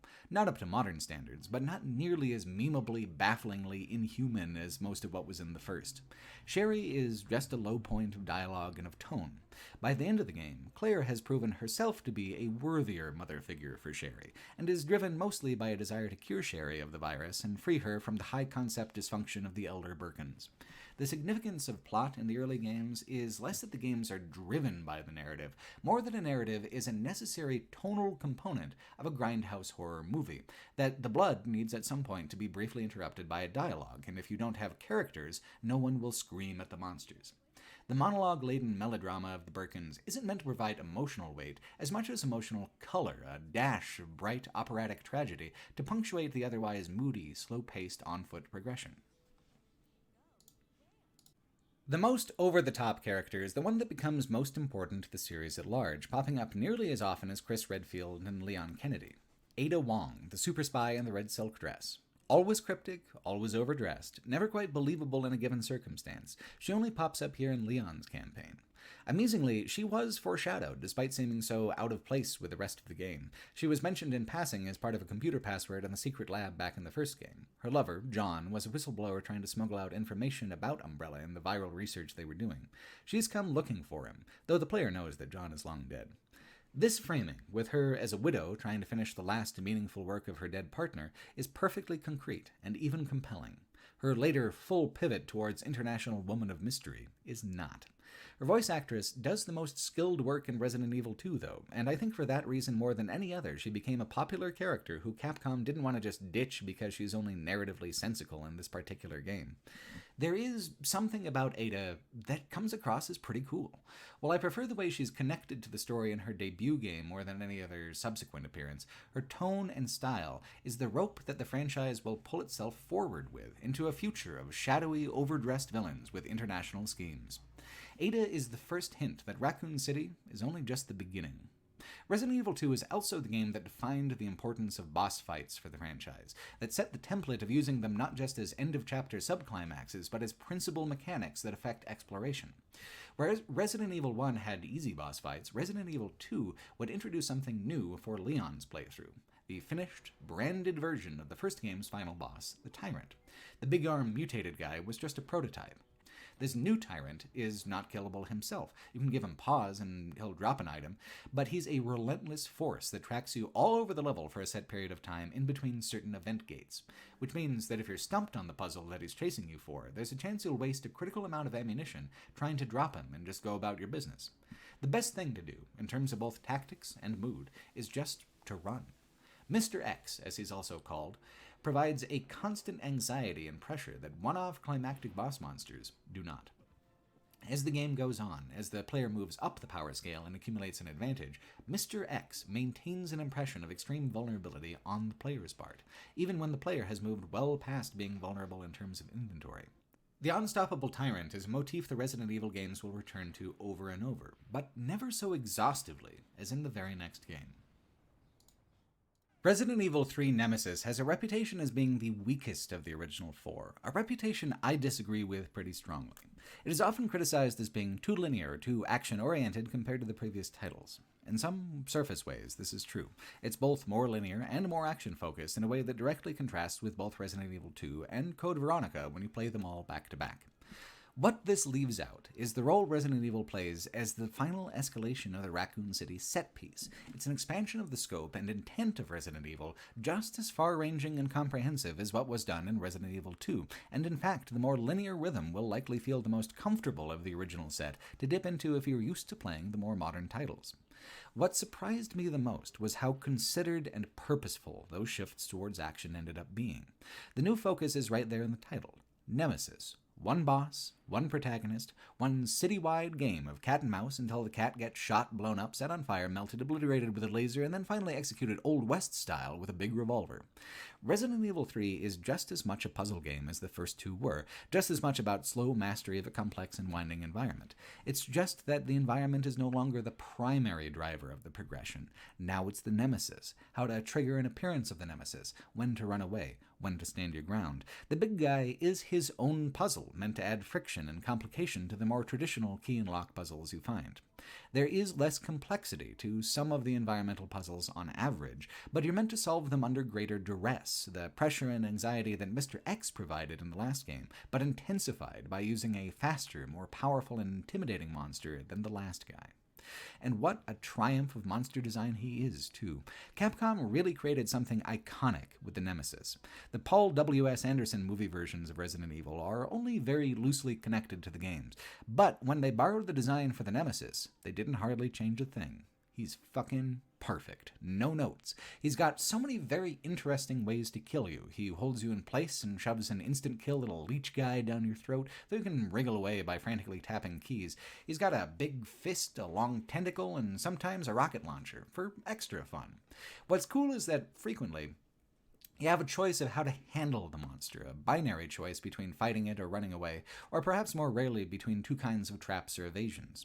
Folks say it's harder to run out of ammo in this game than the others, but I disagree strongly with that. It's simply balanced with the expectation that at some point you are going to want to fight the Nemesis, and that takes just a stupidly large portion of supplies. In these first three games, the Resident Evil franchise explores its future moods and establishes its creative priorities that it'll maintain going forward. Horror is not always one of those priorities. Resident Evil 1 was an intimate puzzle box design, recursive, dense, difficult. Resident Evil 2 leaned more towards bombast and spectacle, but kept the dense level design by centering the majority of itself in the strange police station. Resident Evil 3 is the logical next step, the rest of the city that we didn't see, the rest of the mayhem that was only hinted at, the most relentless and murderous of all the boss monsters pursuing you across the entire doomed city until the moment that the missile comes down and incinerates this entire chapter of the Resident Evil story. It is deeply unfair to say that Resident Evil 3 Nemesis is a betrayal of the design that came before, when what it is an attempt to take those trends and give them as spectacular a climax as humanly possible. One reason folks might consider this game too action-oriented and simple is that, and I honestly can't believe I'm saying this, they played it on easy. I was going to do that myself until I discovered what it entailed. You get immediate and game-long access to every standard weapon and a horde of ammunition from the very beginning. In return, no rare or improved weapons will be made available. Why bother? They give you more than enough on easy to clear the whole game, start to finish. Just a rat-a-tat and kablow and you've zipped it on up. The other mode is called Hard Mode, but again, in a game whose balance is entirely predicated on inventory scarcity or surplus. It's more of a standard mode. The balance as was intended, the rhythm as was intended. Generally speaking, I think for a typical game, nothing is lost playing it on easy, especially if you've played it before and just want to cruise through sightseeing. I play quite a few games on easy. In fact, I never would have made it through the God of War franchise without an easy mode. This isn't about challenge, or if you cheat the game, you cheat yourself, or some other mimetic bullshit about bootstrapping your way through a video game experience that isn't bringing you joy. The early Resident Evils, as survival horror experiences, are just straightforwardly more mechanically compelling and more mechanically balanced, without an adjustable difficulty. The stakes and emotions are higher. Although getting 120 extra handgun bullets in Resident Evil 2 was a big leg up that had a huge ripple effect, that is nothing compared to the third game saying to an unfamiliar player, "Here, kid, just go nuts." The atmosphere in Resident Evil 3 is stronger than even the last two in many places, but even the strongest atmosphere is indefensible against a basically impervious protagonist. There's not even space to pretend to be vulnerable and nervous when you have 6 different ways to kill the toughest creatures in the game on you at a given time, and the nemesis is nothing more than a fly you can't quite swat. On hard mode, you're the one what's going to get swat, but you don't go down so quick either. And therein lies the actual game, the horror of it, the thrill of it, the complexity of it. It takes a lot of trial and error to get the feel of the balance, which comes down to whether you want to focus on navigational combat or brawling with the nemesis. I restarted the first section of the game 4 times before I realized that to defeat the nemesis the first time he appears, you basically can't fight hardly any of the zombies in the early game at all. You need to run past most of them and allow yourself to be open and vulnerable to the hordes as you're doing the early game puzzles. That is the only way to save all the goddamn bullets you need to just give the nemesis momentary pause. If you do choose to fight all those zombies instead and skip the nemesis, you've got basically enough ammunition, which is the change that people point out as being negative. Mostly in previous games, if you're trying to put down every monster you come across, you're going to come out short and pretty much screw your save file. The Nemesis is the reason for this difference, because you actually have something like 7 total optional fights with the guy, a couple of which can be accomplished just by branching those little split decision moments. That's certainly a fine ammo saver, but the guy is such a colossal resource sink across the board compared to normal exploration-driven combat encounters that any fight you ignore with him will leave you with an immediate inventory surplus. So why fight him? Because on hard, he drops the most important items in the game, gun parts to assemble upgraded weapons that you desperately need. Easy mode omits them because you don't really need them. When every bullet counts, and your new gun can drop the same zombie in half the time, you just come up a lot.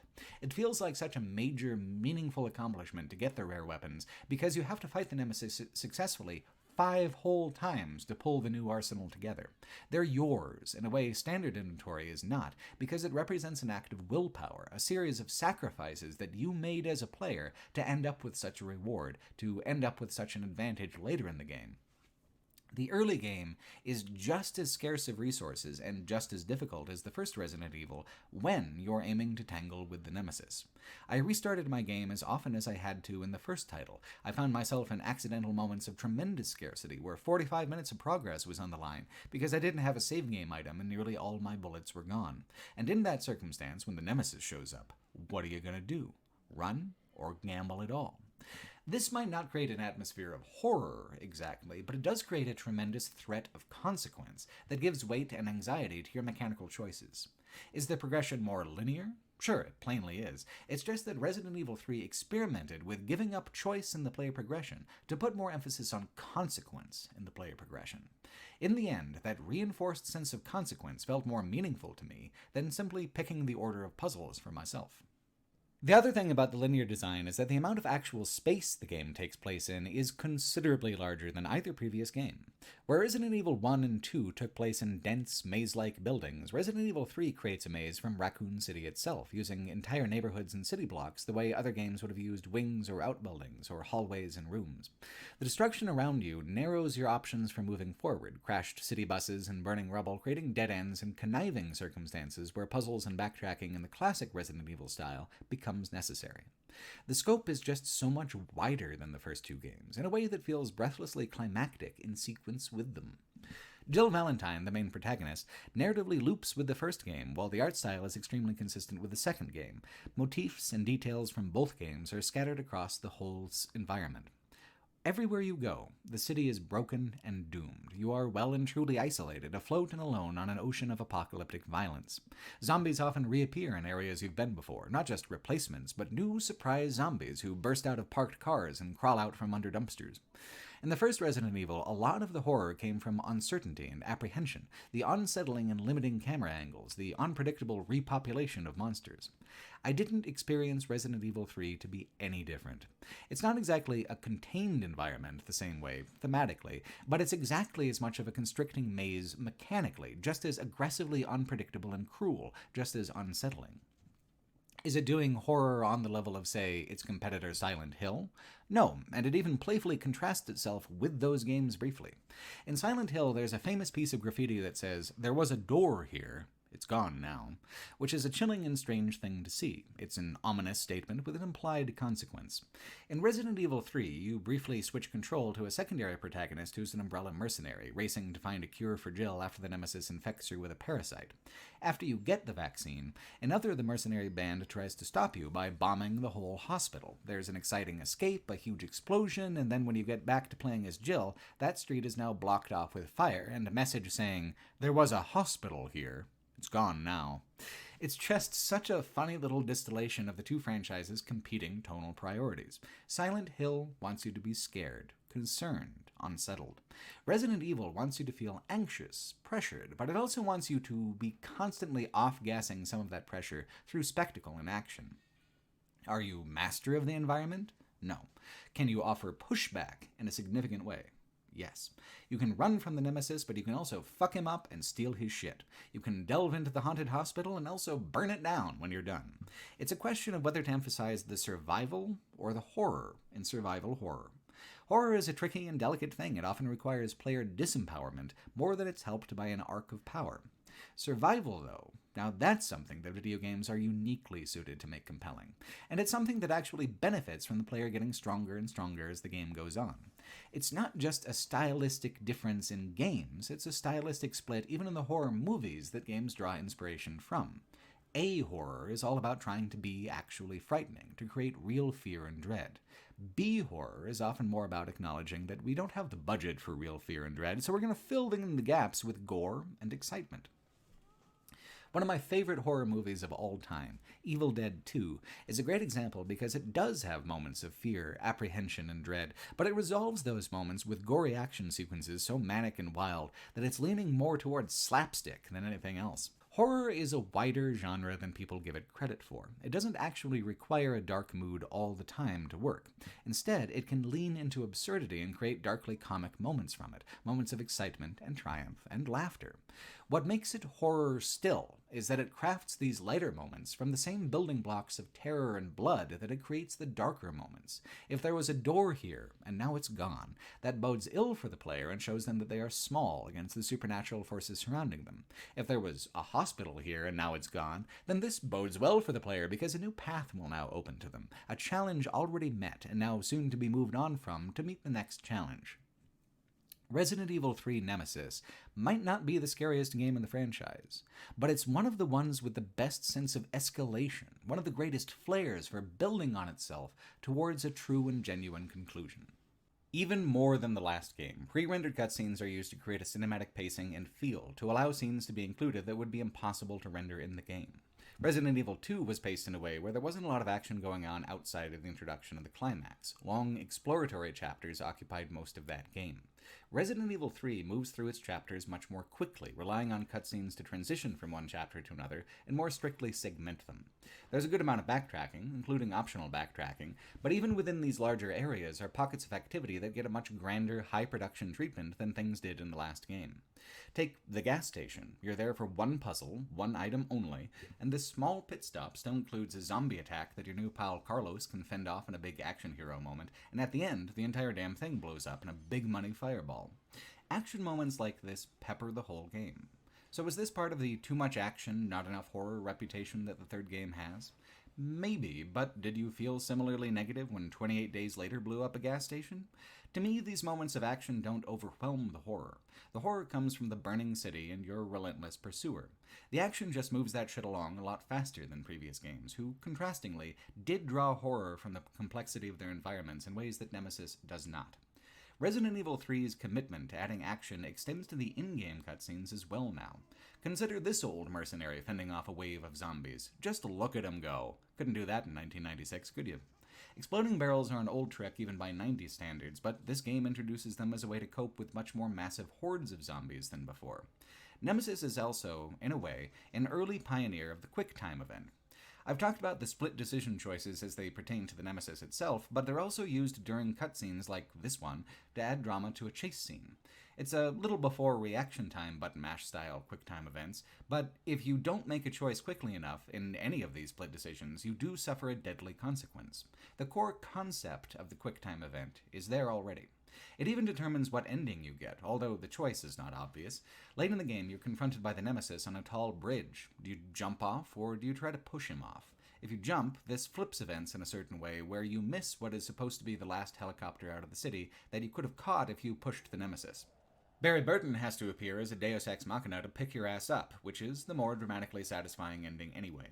Even if the use of QuickTime events is primitive and sometimes arbitrary, it's worth noting how this game helped lead the whole trend. It also had a crafting system for ammunition long before that was a given. There are 3 kinds of gunpowder that, when blended in different proportions and combined in the ammo press, can become any different ammo in the game. The flexibility of this is liberating. If you're doing well, you can save up for the expensive Magnum rounds. If you're hard-pressed, you can give yourself a solution to suit your problems. Lots of enemies? Make pistol rounds. Don't know what's next? How about more medium versatile shotgun rounds? Stuck on a Nemesis fight? Fuck him up with some grenade rounds. The more of a specific type of ammunition you make, the more it gives you of that type on subsequent crafting. Eventually, it even gives you upgraded damage versions of the same ammo for the same price. It's an extremely forward-looking system that anticipates crafting as a ubiquitous third-person action-adventure feature by nearly a decade. Resident Evil 3 is an interesting halfway point between Resident Evil 1 and 4 in how it anticipates and helps create the future of horror gaming. Its world is more active and alive than either of the previous games, hinting at the pivot yet to come from atmospheric action to reflex-driven action, while not yet stepping over the threshold itself. Ultimately, there isn't any Resident Evil trope that the third game doesn't reinforce and help establish going forward. It adds a couple navigation features that later become standard, like dodging and the quick 180-degree turn. It represents the most focused, dedicated take on the unstoppable regenerating boss monster in the franchise to date, a concept that underpins the pacing and action of some of the best games yet to come, most notably Resident Evil 7, which actually is the most genuinely frightening among them. The conversation surrounding the game had me certain that I would find an aberration with Resident Evil 3, but instead Resident Evil 3 ended up being the strongest thread connecting the original run of games to their modern iterations. It is deeply consistent with what came before and expands on those things in bold and clever ways. The puzzles are more tied to the environment, a little less abstract than some of the ones before, but it goes out of its way to provide an interval that looks consistent with the mansion and police station using the clock tower level. It is inappropriately, fascinatingly opulent and lush in the same ways as those previous environments, dipping briefly back into the mode where you're rooting through bookshelves or weirdly shaped keys and Rubik's cubing your way through an entire floor plan. Then there's the hidden underground laboratory part of the game towards the climax as well, where the cat and mouse with the Nemesis undergoes its own escalation, mutating into larger, more animalistic forms as it takes what ought to be fatal damage again and again. As Jill works with Carlos the mercenary, they discover that the government is going to nuke the city to clean up the damage. So, even with the Nemesis providing a novel pressure, the climax is a deliberate echo of the climaxes of the first 2 games, the same sort of escalation, the same sort of progression of events, a race against time through an industrial finale to escape an all-consuming explosion, delayed by the big bad boss monster until such a time as you can fire rockets into him and blow him up for good. We are escalating, though, so the Nemesis can't be the kind of guy to just take one missile to kill. This time you need a giant laser, which you have to power up and then fire the guy at least twice, on top of the rocket launcher damage. It's a little tricky at first because the camera angles hide one of the batteries pretty well, but I think it's certainly the most interesting and satisfying boss fight of the first 4 games. By this point, with the scent of victory in the air and the timer counting down, there is a genuine sense of desperation to killing the Nemesis. This time, it's personal. For real, though, even though he's barely got any dialogue at all, his mechanical aggression and absolute inescapable presence in the game have shaped him into a meaningful antagonist, someone with whom the player has an actual beef, instead of the preposterous scene-chewing of Albert Wesker or the kind of impersonal monstrousness of William Birkin. There is a sense at the end of having rather neatly wrapped everything up and taking everything, both mechanically and narratively, to its most logical conclusion. In one ending, Barry Burton even pilots the helicopter that comes and rescues the gang minutes before the nuke goes off, further reinforcing the feeling of wrapping up everything with a bright little bow. If the only Resident Evil games there ever were was the original trilogy, Resident Evil would still be one of the best horror franchises of all time. It reaches a perfect peak of escalation here in the third game, which is surprising, frankly, because Nemesis wasn't even meant to be the third game in the series when it began development. The third mainline game was originally meant to be what became Resident Evil Code Veronica for the Sega Dreamcast, a follow-up to Chris and Claire Redfield's story where the two of them actually do reunite. It was later remastered and released on other consoles as Code Veronica X, the form it's still widely available in today. It's the only one of the original games that you can just buy and immediately play. The 1996, 1998, and 1999 versions of the first three games are essentially out of print in favor of the admittedly superior remake versions. Code Veronica is, in many ways, a curiosity and a relic in the franchise. When it released, it was more technically impressive than the games that came before, and represented an attempt to craft a bigger, badder Resident Evil game than had been possible on the PlayStation 1. However, a lot of these efforts have come around to kind of bite it in the ass in the long years since it was released in 2000. The biggest, most degrading change is a pivot from pre-rendered environmental backgrounds to full 3D across the board. At the time, this was meant to be an impressive shift, a proof of power for the new hardware that it was running on. Looking at it now, all that happened is that the environments were drained of a huge amount of the charm and unique personality that the early Resident Evil games had. Using the pre-rendered backgrounds had allowed those games to look better than they technically ought to, and now it looks pretty much exactly like any given game from the year 2000, neither better nor worse. Code Veronica still uses the fixed camera angles and tank controls of the previous games, but they feel lifeless and purposeless without the artful scene setting of the pre-rendered environments. It is a huge step backwards in terms of depth of detail. And if the environments are fully 3D, there is no longer a compelling reason to have tank controls at all. We could just as easily have a more contemporary third-person perspective that would have made combat less awkward. It's still primarily a stylistic choice, just without the style now to back it up. The retreat from lush visuals to more consistent visuals goes hand in hand with a pivot towards primarily industrial military environments. There still is a big mansion, referred to as a palace for whatever reason, even though it's smaller than either the Spencer Mansion or the Raccoon City Police Department, which provides a good amount of the classic Resident Evil opulence. It is such a general visual regression, though. It admittedly looks better than the 1996 original, but it looks so utterly bland to me in comparison with Resident Evil 2 or 3. Beyond that, the game's environments include a prison, a military training center, a large industrial research center in the Antarctic. Concrete pipes, fluorescent lights, necessarily labyrinthine layouts. It's a variety of environment video games return to again and again because of its simplicity. Take Fear, for instance, another great action horror title. It used extremely bland environments because it freed up processing power for all the special effects, like bullet time slow-mo and environmental deformation.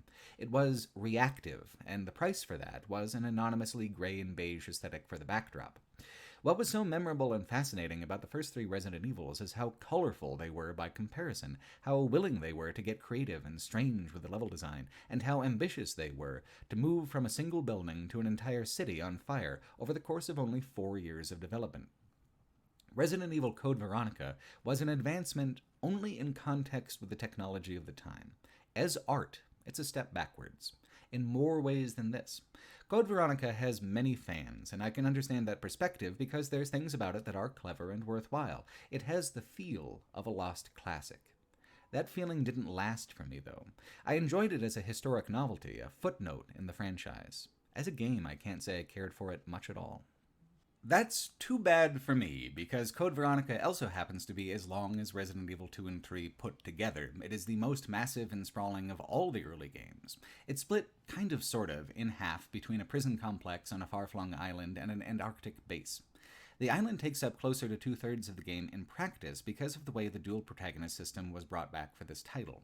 Instead of an easy or hard playthrough like in 1, or an A or an B playthrough like in 2, or a primary-secondary protagonist like in 3, Code Veronica splits its attention equally between Chris and Claire Redfield.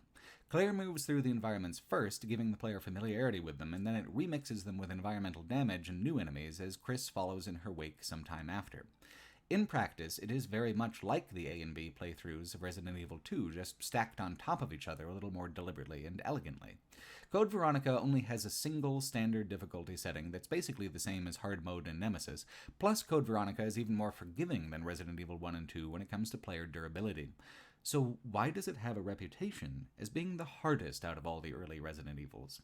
It's not any standard enemy or even the basic level design that's more challenging, although the boss fights are especially goddamn tricky in spots. It's the way they chose to integrate rather than separate the A and B playthroughs that causes the friction.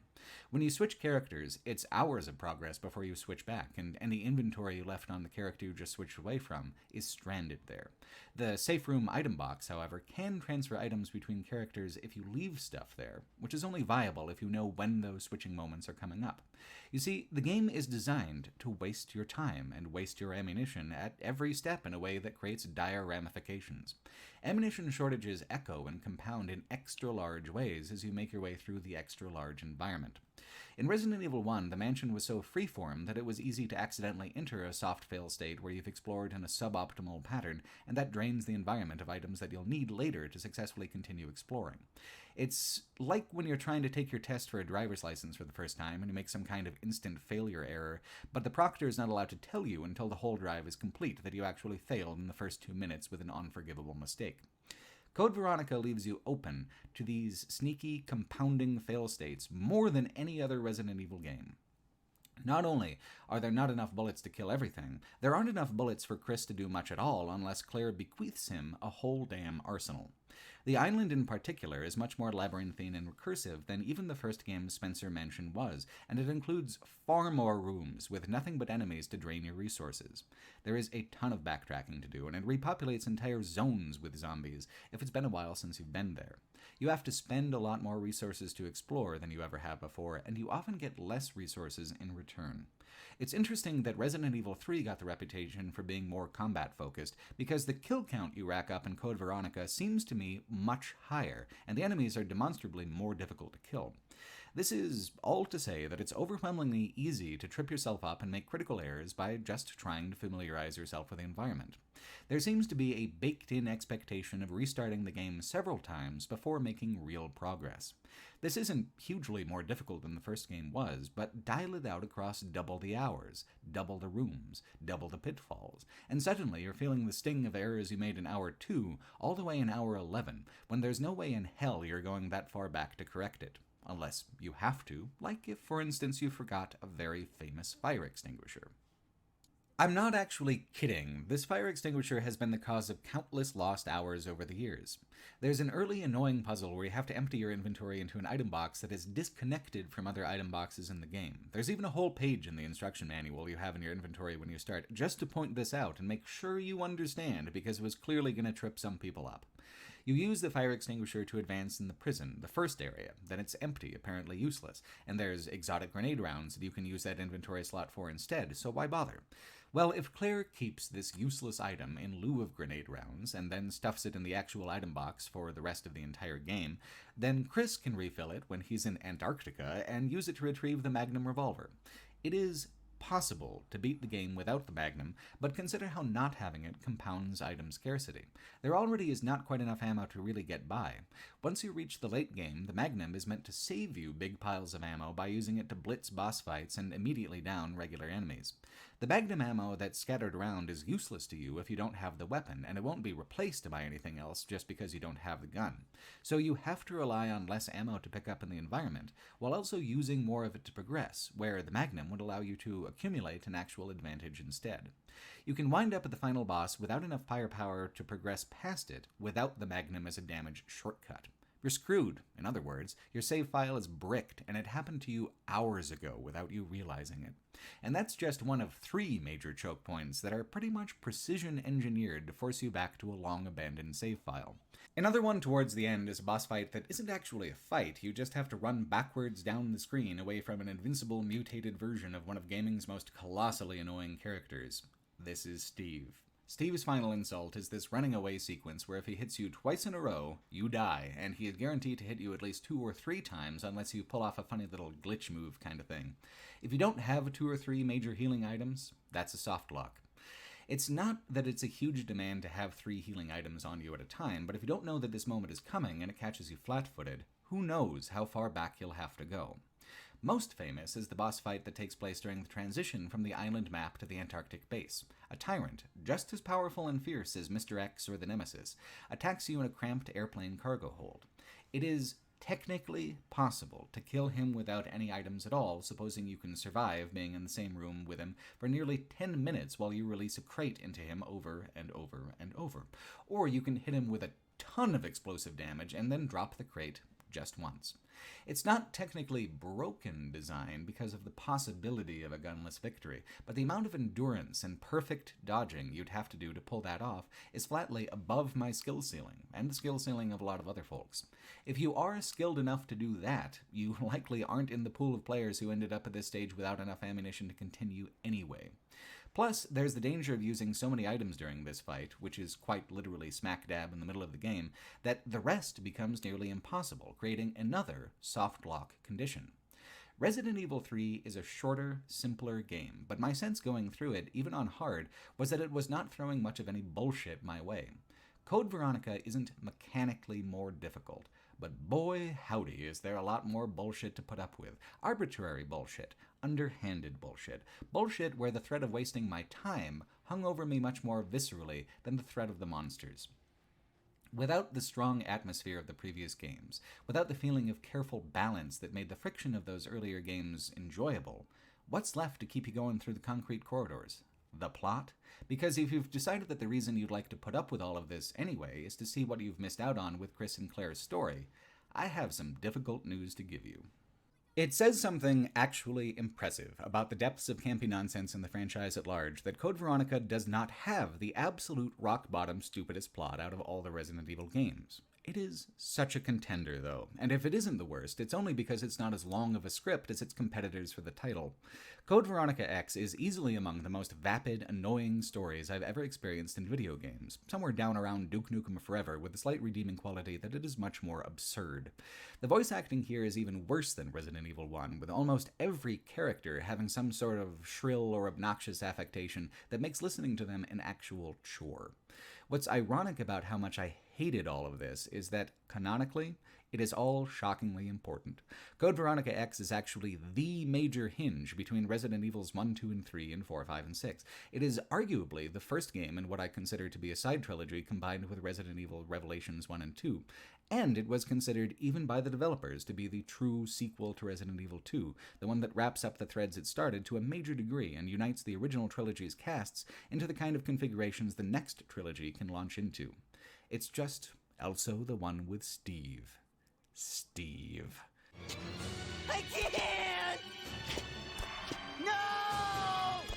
Here's my beef with Steve. He's a comic relief character that the game decides to take seriously about 5 minutes after he's introduced, who is somehow able to include almost every single one of my least favorite B-horror archetypes into one dude. He's an angry, wayward teenager who makes stupid decisions because he has a high opinion of himself. And he's also, of course, the secret badass who flawlessly double-wields submachine guns, even though I wouldn't trust him to double-wield my luggage out of my car trunk. And he's also the tender romantic interest for Claire, since the other male lead is her brother. That is the biggest head-scratcher and the most irritating part of Steve's arc. The soundtrack cues up some tender, delicate piano, and this little dipshit goes off to prove his manliness to Claire, or share an almost kiss with Claire, or even hold off from killing Claire in his monstrous form because of the power of his love, which he, of course, has just enough strength to declare to Claire before his death. The impression I get, even from the game itself, is that Claire has almost zero interest in this subplot either. She just seems to politely tolerate it while caring for Steve in a more basic way. Unrealistic patience for Steve's bullshit aside, the question I want to ask is, Why bother? Who does Steve serve? Is he a window into an aspect of world building? Is he a foil for some aspect of Chris or Claire? Is he a character who's meant to grow into someone less aggravating in a future installment? No one all counts. Just a totally superfluous child romance.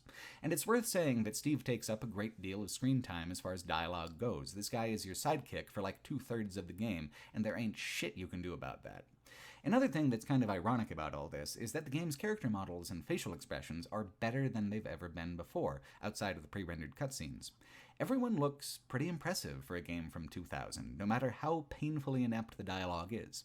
Presentationally, Resident Evil is doing both better and worse than it ever has, at the exact same time, during the exact same scenes in this game. Chris Redfield is back, but his voice actor somehow managed to read every single one of his lines without even so much as suggesting a personality. He's one of the blandest protagonists I've ever seen here in Code Veronica X. He was more lively in the first game even on account of the schlocky live-action stuff. By contrast, Albert Wesker is more fun than he's ever been, and without Code Veronica X, his villain's arc in Resident Evil 4 and 5 is kind of incomplete. This is the game that establishes their rivalry, that shows how Wesker is running a kind of shadow competitor to Umbrella. It even shows at the end how he steals Steve's corpse to begin development on the superweapon that he and Chris battle over in the 5th game. Perhaps most importantly, it's got the big reveal about Wesker's cat eyes and how he's a monster man now. Absolutely nothing about the Chris-Albert rivalry is good, but it is the kind of melodramatic, overproduced, scene-chewing schlock that would come to characterize the franchise's storytelling for more than a decade to come. It's fun, at least, and its absurdity makes for a fair reward for progressing through the game, which is more than you can say about anything at all to do with the antagonists. Code Veronica X often pops up on lists like 12 horror villains too silly to be true, and it's a piece of media that actually deserves to be on those lists, demoted into a trivialized version of its most laughable impulses. It goes like this. Long ago, there was a dynasty of aristocrats called the Ashfords, the greatest of which was Veronica Ashford, who died about a century ago. One of her descendants, Alexander, co-founded the Umbrella Company with Oswell Spencer, who created the T-Virus. Alexander tried to clone Veronica to restore glory to the Ashford family, using the T-Virus as a kind of medium to try and improve on what he felt were her perfect genes. The two clones were a boy and a girl, Alfred and Alexia. Of course, they turned out all sinister and evil and such, experimenting on their father and locking him in a dungeon to be one day released as a very, very annoying boss fight. Alexia decided that for the T-Veronica virus to simmer to just the right tang, she would have to be suspended in a tank for 15 years. With me so far? Soap opera with sci-fi jargon added? Cool, moving on. Life without a sister was difficult for Alfred, so he decided to just be both himself and his sister, alternately, for fun and company. By any kind of modern standard, the whole Alfred subplot is aggressively transphobic, and I'm not about to defend it in any way, but it's worth pulling apart what they were even going for in the first place with that shit. The central cliche they're iterating on is intended, I think, to be one about incestuous aristocracy. I think the storytelling impulse at best is that it's supposed to be disturbing because Alfred and Alexia's bond is so sickly codependent that they can't distinguish where one ends and where the other begins. It would be a different game with a different script to convey any of that above the campy mess that it actually is. There is a sentiment out there that Code Veronica X should get the big-budget remake treatment like Resident Evil 2 and 3 did, and in many ways I think that could be amazing, because Code Veronica, to me, is a game of missed opportunities and creeping imbalance. I would love to see these drab hallways brought to a grander life. I would love the dialogue to be cleaned up and given some kind of leg to stand on. I would even just enjoy seeing the new voice actors for Claire and Chris retcon the older roles. This Alfred-Alexia thing, though, I don't want to touch with a 10-foot pole, and nearly every positive conversation about Code Veronica kind of has to tiptoe around how grossly dumb the whole thing is. It's not like Japanese culture is inherently bigoted or anything, but the overwhelming vibe of the subplot is, a boy in makeup, he's a monster! Like, even for the year of our Lord 2000, that's a very tedious creative choice. A tedious creative choice that eats up significant chunks of plot time. The extra frustrating thing is that Alfred alone is a perfectly preposterous weirdo as is, parading around in a naval uniform, screaming about the Ashford family name, and taking potshots at you with a rifle.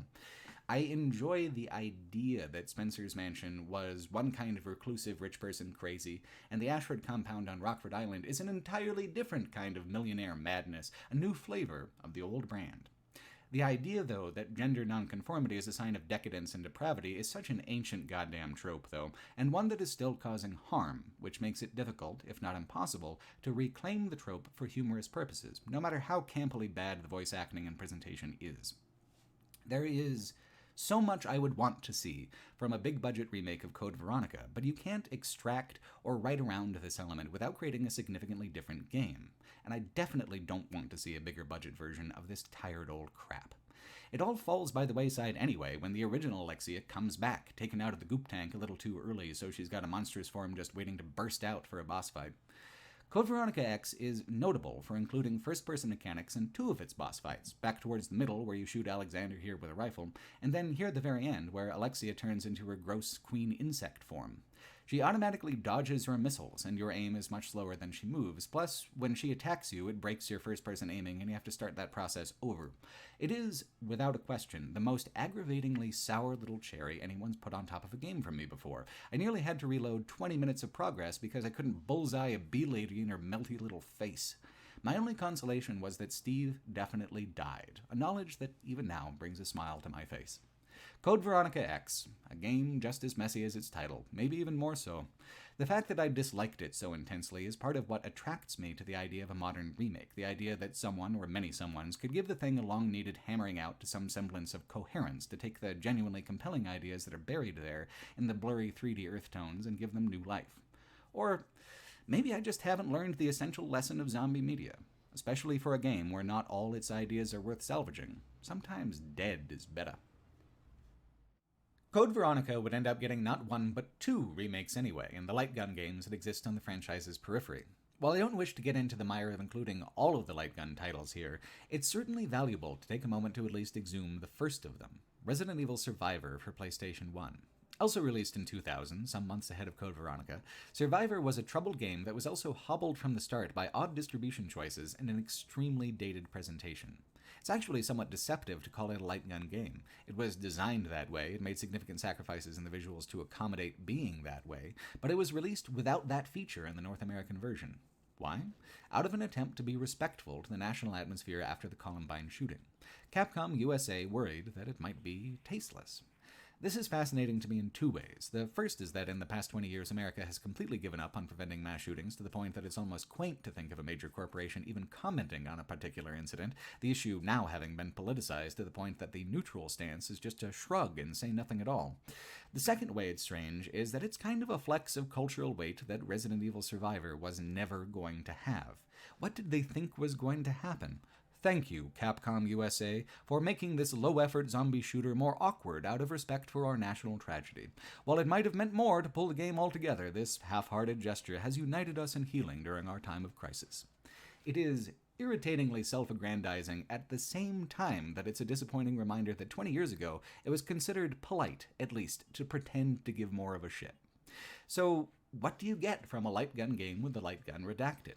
An inadequate FPS played primarily with the directional pad. That is what is so odd about the choice. If the underlying issue is that it's tasteless to do pretend shooting for fun at a time when real deaths are happening, it's a thematic objection, not a hardware problem. Like, gaze into this thing. Just a month before this game came out, Quake 3 was released. Deus Ex was released later the same year. Half-Life had been out for well over a year. Hell, Opposing Force was already seeing discounted prices on store shelves. And Resident Evil Survivor looks, well, like this. It looks like a goddamn DOS title. It was dated even when it was released for PlayStation 1 in the year 2000, but again, the light gun compatibility was supposed to be the big redeeming feature. It is a sad, empty thing without it. I was fully planning to skip it, except that I was labeling my footage from Resident Evil Zero, the prequel, and the opening crawl has a line that goes, "Sheena Island, what some have called the second Raccoon City," and I thought to myself, how have I played 17 of these fucking games and not heard of Sheena Island, not once? Resident Evil Survivor is, like it or not, part of the official canon. Bad as it is, I do actually like it. In classic Resident Evil fashion, the entire game is like a throwaway line that foreshadows something you won't see for a long time coming. This looks like something from 1996 is actually what's so unique and interesting about Resident Evil Survivor, because it was the fork in the path that the original Resident Evil didn't take when it opted for pre-rendered backgrounds and fixed camera perspectives. Generally, you never get to see the alternate universe version of something, especially such a wildly divergent path as the one Resident Evil 1 took from its early incarnations. Also in 1996, Sega established the competing House of the Dead franchise, a light gun-first arcade rail shooter that was a staple of just about every Round Table Pizza I ever visited as a child. It occupied the space Resident Evil didn't have command over in the market, the fast arcade alternative when it comes to fancy mansions full of zombies. The idea of actually dipping a toe into those waters with a Resident Evil game, even though the franchises had zigged and zagged away from each other for years on end, is very strange, and indeed Survivor is an unsatisfying half-step between the two of them. That half-step is to make the game function as a regular FPS with Resident Evil tank control pacing. You move forward and backwards, turn left or right, stand still, and ready your weapon to shoot. It is maybe one of the most languid, slow-moving shooters I've ever played. I think that slowness was an attempt to find an identity outside and beyond what House of the Dead was doing with their light gun games. The idea was one Capcom would bat around with for years. This is just the first in the Gun Survivor series, including 2001's Survivor 2, Code Veronica, 2003's Resident Evil Dead Aim, and a fourth title tying into Capcom's Dino Crisis franchise instead. Plus, two more light gun games for the Wii, the Umbrella Chronicles in 2007 and the Darkside Chronicles in 2009. Those games mostly just retell the old games in condensed Shooter's Digest formats, but they also add some new content just to make you vacillate enough between feeling fine about ignoring them and feeling like you haven't been completionist enough. If there's one game I feel like I should have added on top of this project, it would have been Dead Aim, but you gotta draw the line somewhere. Not everything canonical is worthwhile. Some have called it a second Raccoon City. Oh yeah? What people? How many? 'Cause Survivor is not only bad, but extremely short. Which is merciful, really, and makes it not that big a deal if you want to try it just out of curiosity. It is so short, actually, that there is no save game feature. You beat it in one go, or fuck off, arcade style.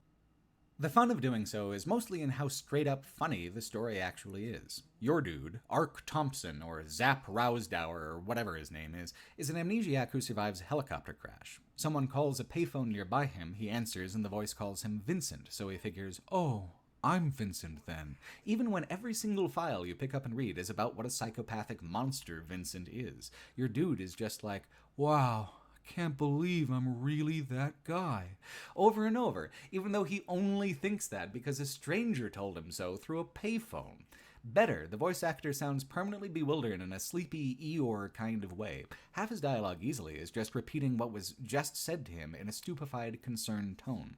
There's some kids who are clearly voiced by underpaid people in their mid-20s, and a villain not that unlike Alfred Ashford with Vincent. The game even has branching endings, but they don't branch from a choice that makes any sense. About a third of the way through the game is a street with an arcade, a library, and a hospital. Choose the hospital and you get to meet Vincent and watch him die. Choose the other ones and Vincent is replaced with either a masked nameless grunt or a friendly janitor named Andy. It's a design choice, that's sure true. Someone chose it and it happened, but why? What does it add? What did they think it would add to put in three choices where two of them just make the ending less conclusive and satisfying, based entirely off of an arbitrary navigational guess? It sounds like an actual joke to say, don't go that way, that's the Andy the janitor route, except in this case, that's just true. Even then, it makes very little difference. Do you think if the 1996 original had come out looking and playing like this, that it would have attracted nearly the amount of attention and acclaim? Me neither. Yet Survivor still made for a sizable line of spin-offs, piggybacking on the good decisions that Resident Evil made in the mid to late 90s. 2000 to 2003 just wasn't the right time for what a first-person Resident Evil game needed to be. The core concepts were there. It would have to be slower paced than a regular shooter, it would need to involve dense explorable environments, it needed to hold on to its iconography and its inventory systems. It tried out all of these things with Survivor, and messed him up good. Gotta wonder, though, would the pivot to first-person in 2017's Resident Evil 7 have been as powerful without the lingering lessons from the old Gun Survivor titles? The lessons that show what you lose when you trade atmosphere for action? In 2001, the franchise had a bit of a lull year, releasing only that first light gun remake of Code Veronica and an experimental spin-off for Game Boy Color called Resident Evil Gaiden. Well, experimental in some ways, a wry regression in others. The official franchise has never resembled Sweet Home as directly as it does in the Game Boy spin-off. 2002 comes around, and suddenly we're no longer talking about a fledgling franchise, but a broadly established one, looking to understand where it's going and where it's been, reaching out in numerous directions for relevancy and acclaim. Amid spin offs and sequels that were having to reach a little harder each time, there was a nagging question. Suppose a lot of what Resident Evil got right, it got right the first time. Shinji Mikami himself felt that the 1996 original's graphics hadn't aged well, and in that he is certainly not mistaken. There had already been several attempts to spruce up the classic version, most notably in 1997 when the director's cut was released to try to keep up enthusiasm when Resident Evil 2 was delayed into 98. The director's cut is a little weird, though, with a new soundtrack that no one was happy with, and some other odd stylistic revisions, but one good thing it did bring to the table was more complex versions of the original puzzles. There was a sense that there was a definitive version of the Spencer Mansion still waiting for its moment. 2002 brought that moment, with the bold choice not to just remaster, but to fully remake the classic version into a horror game much longer, much more engaging, and more genuinely effective as a horror title than even the original. It's the same lead developer, a lot of the same team, pulling together to let an idea breathe in a way that it couldn't under the stifling technological limitations of 1996. It was what happened with Sweet Home in '89 when it morphed into Biohazard. And now, instead of morphing into a third thing, adapting all over again, we have a process of refinement and perfection. It's without a doubt one of the most thorough, loving remakes of a game I've played. It sets an absolute gold standard for what's even possible for a remake, and it set it back in 2002. The remake was itself remastered for modern fidelity in 2015, which is the version you're seeing here. Bits and pieces of all the versions along the way are lurking inside, including a few puzzle arrangement choices from the Wayward Director's Cut. Hell, there was even a further remixed version released in 2006 for the Nintendo DS called Deadly Silence, that has a mode called Rebirth, which adds a ton of difficulty and a fiddly gimmick feature, like using a little swiping pen for knife fights. That took it maybe a little too far. The 2002 version is the one that feels, at last, utterly complete. With a 2015 facelift, especially, it's got a certain kind of timeless quality that comes from so many layers of the same thing existing simultaneously within each other. From 2015 to 2006 to 2002 to 1997 to 1996 to 1989, to even farther back into the almost tabletop qualities of the Spencer Mansion that make it identifiable as a kind of adventure module, outside of any of its digital elements, those are all here, in this house, chattering ghosts lurking under the peeling wallpaper and brittle glass. Lends a little authenticity to the whole affair, don't you think? When the extremely fancy new remakes began coming out in 2019, they started with Resident Evil 2 instead of doing another version of the first game. Why? The quality of the 2002 remake, with its 2015 facelift, was all the remastering that the game really needed. To make it too modern would actually be a mistake. Its strength as a remake is not in the ways that it improves on the original or builds on it, but how it peels back its own skin to show that, underneath the way it looks, it is exactly the same game as it was before. It says something about how designed first Resident Evil 1 was that this absolute fidelity is possible while significantly changing the game's aesthetic presentation. The biggest change isn't any mechanic, it is the color palette, shifting away from sometimes garish colors and broader bund-looking compositions that the classic version had, into more muted and moody series of grays and browns. Wasn't I just complaining about grays and browns with Code Veronica? I sure was, but hear me out. The difference is in the details. During early development, there was a push to make the new Spencer Mansion full 3D like Code Veronica. The version was developed for the Nintendo GameCube, a major upgrade over the Dreamcast in terms of processing power, but it wasn't enough power to make it look significantly better than Code Veronica. So, Capcom went back to what worked the first time, pre-rendered backgrounds with active 3D effects, props, and actors layered on top. You don't just have textures, then. You have little paintings, all connected together in a sequence. The level of detail is much stronger than even Resident Evil 2 and 3, in a style that's not quite as glossily 3D as those titles. In the classic version, the mansion had a kind of bright newness to it that helped out with making the environments legible and making what's interactive stand out, but detracted slightly from the overall atmosphere. The remake's aesthetics drain it of that color and replace it with decay. The effect is almost better than if it had been that way from the start, because of the haunted quality it gives to a playthrough. You remember the mansion in its prime, sort of, or at least you remember it being a different way, and now the place has become darker, larger, more intimidating, difficult, and cruel. Everything about the environment has become more casually believable. Even the fantastical and opulent flourishes are all visually consistent and proportional, and the active elements blend pretty seamlessly in with the backgrounds. What's truly brilliant about it is that they didn't try to make the pre-rendered elements sharp and clean. Instead, they have a slightly muddled look to them, as if they were made with watercolors or oils instead of a computer. Art is incredibly important to the identity of the Resident Evil series, not just in a general way, but in the way paintings, sculptures, and music come up over and over again as environmental motifs, even or especially when it's not usual for such art to be part of the environment in the first place. The game's aesthetic choices reinforce this part of the identity in every panel, not just with the subjects of the panels, but the presentation of the panels themselves.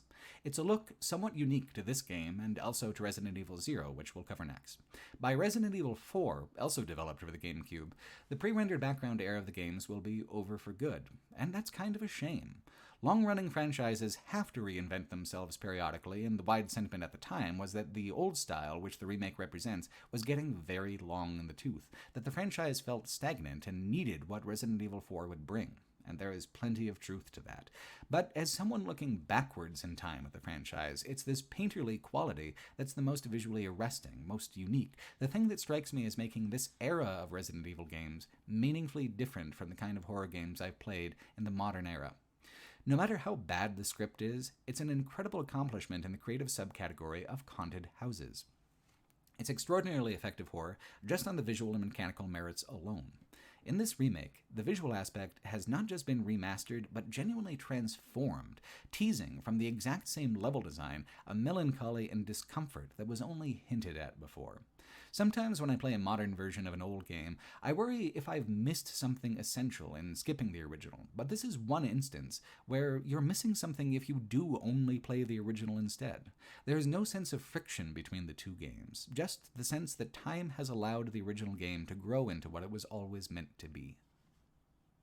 The remake also features some entirely new systems that add complications to exploration, but I absolutely love them and feel like they should have always been there. The most significant of those features is where zombies will lay on the ground after you've put them down the first time for quite a while, eventually disappearing, but then come back as Crimson Heads, ultra-powerful versions of themselves that are faster and hit much harder. The only way to prevent this is to burn the bodies, which you need an extremely scarce resource to accomplish. It becomes a tactical layer. Which hallways and rooms do you travel through the most? You gotta burn those guys. But for the other rooms, do you remember where you did not burn them? Are you leaving yourself open to a terrible ambush? It's a new vulnerability for the player, but also a new way for the player to proactively push back against the world, have extra agency. It's a perfectly balanced mechanic, which strikes me as impressive for something added after the fact. The difficulty system has been rearranged so that it asks you a question about how strenuous you like your games and then applies some rebalances from there. It's a cool, lower pressure way to do it. Neither character is easy or hard, and their inventory differences have been made much more equitable because of the zombie immolation mechanics. Jill gets a free lockpick, Chris gets a free lighter, but the lighter is now much more broadly useful, and Jill has to carry one as a regular item anyway if she wants to burn the zombies down. I've read that Mikami's hope was that the mountain climbing question was meant to push people towards the harder difficulty, but even on easier difficulties, the game is still aggressively difficult. The easy settings add more items, but not like Resident Evil 2 or 3, a very reasonable extra collection of scattered items that make it so that you can explore for longer without tapping out your resources. The difficulty setting doesn't impact tone or atmosphere at all. It is still anxiety-inducing to play the game on easy. It still holds the threat of death over you at all times. It just cuts you more slack for mistakes so that you don't have to reload a save file if you accidentally use too many bullets. You can just press forward and try to restock your ammo. Put it another way, hard feels like original item distribution. Easy feels closer to the amount of items Resident Evil 3 might have given you on its hard mode, but both remake difficulties feel like classic Resident Evil with no compromises. That is quite a feat as well, considering how deeply important balance of inventory is to the impact of the survival part of survival horror. Another wonderful addition is defensive items. Like daggers or stun guns or flash grenades, which when equipped are used to escape from a grappling attack without damage. They're a delightful feature because they add visual drama and excitement to the combat while acting as a more passive benefit. Fall victim to a jump scare and get grabbed from behind, push a button or just automatically turn the tables on your attacker, immediately regaining your footing and emotionally flipping an "oh no" to a more visceral and satisfying "hey, fuck off." Because the new Spencer Mansion is considerably larger and the game's length is now like 3 average hours longer, these items help avoid the kind of compounding soft fail states that plagued Code Veronica so badly. Things like defensive items better meter out health items and ammunition. They allow you to do things like run past groups of enemies without having to take so much damage when you're out of bullets, or to buy you extra time to run to a more defensible corner of the screen. Because their use is contextual and somewhat passive, they don't overwhelmingly contribute to a player advantage if you accumulate them. That's the thing that I admire most about the 2002 remake. They've found a way to improve balance and accessibility while also actively expanding on the tone and atmosphere of the original. There's no compromise, nothing given up to facilitate the greater accessibility, just a careful polishing and whittling down of the original's jagged edges, preserving its beauty and its intent, while making it more pleasing to the touch. Part of that polishing up was a major overhaul of just about damn near everything to do with the characters and script. The things that they preserved were the triggers for dialogue and the personalities of the characters. Everything else has been edited for coherence, clarity, and base believability. I'm not saying it's classy or even good now, because either of those things would take away from part of the charm of Resident Evil, which is its B-movie anything-goes sensibility. The revisions have simply brought it in line with the actual rhythm and cadence of human speech patterns, which I appreciate. The voice actors are likable this time around, especially Jill and Barry, who have a friendly chemistry that I enjoyed quite a bit. A lot of the dialogue is still utilitarian and basic, but the dual purpose of providing motivation and breathing room outside the action is still being met. The higher quality just means that, like the character models and backgrounds, things mesh together more naturally and coherently than before. Improving the story elements only reinforces how tangential they are to the experience, how little they add to the horror, and how remarkable it is that the horror experience is so effective without having the support of these things. That is why it is so important for a remake not to modernize too much. Everything presentational is mutable, so long as the core adventure module remains the same. The 2015 HD version even ditches the tank controls, and it doesn't change the feel of the game at all, because it doesn't change the relation of the character model to the environment. It doesn't take away from the wonderful moments where you're experiencing a cinematic frame of a scene, but playing it actively as a player. It just means you get to move more elegantly, with 360 degrees of movement in the thumbstick rather than the 4-action movement of the directional pad tank controls. The original needs to feel like the beginning of everything to come to provide a solid enough foundation, and as it is, this edition of Resident Evil 1 establishes just about every single design and narrative trope that the whole rest of the franchise revolves around.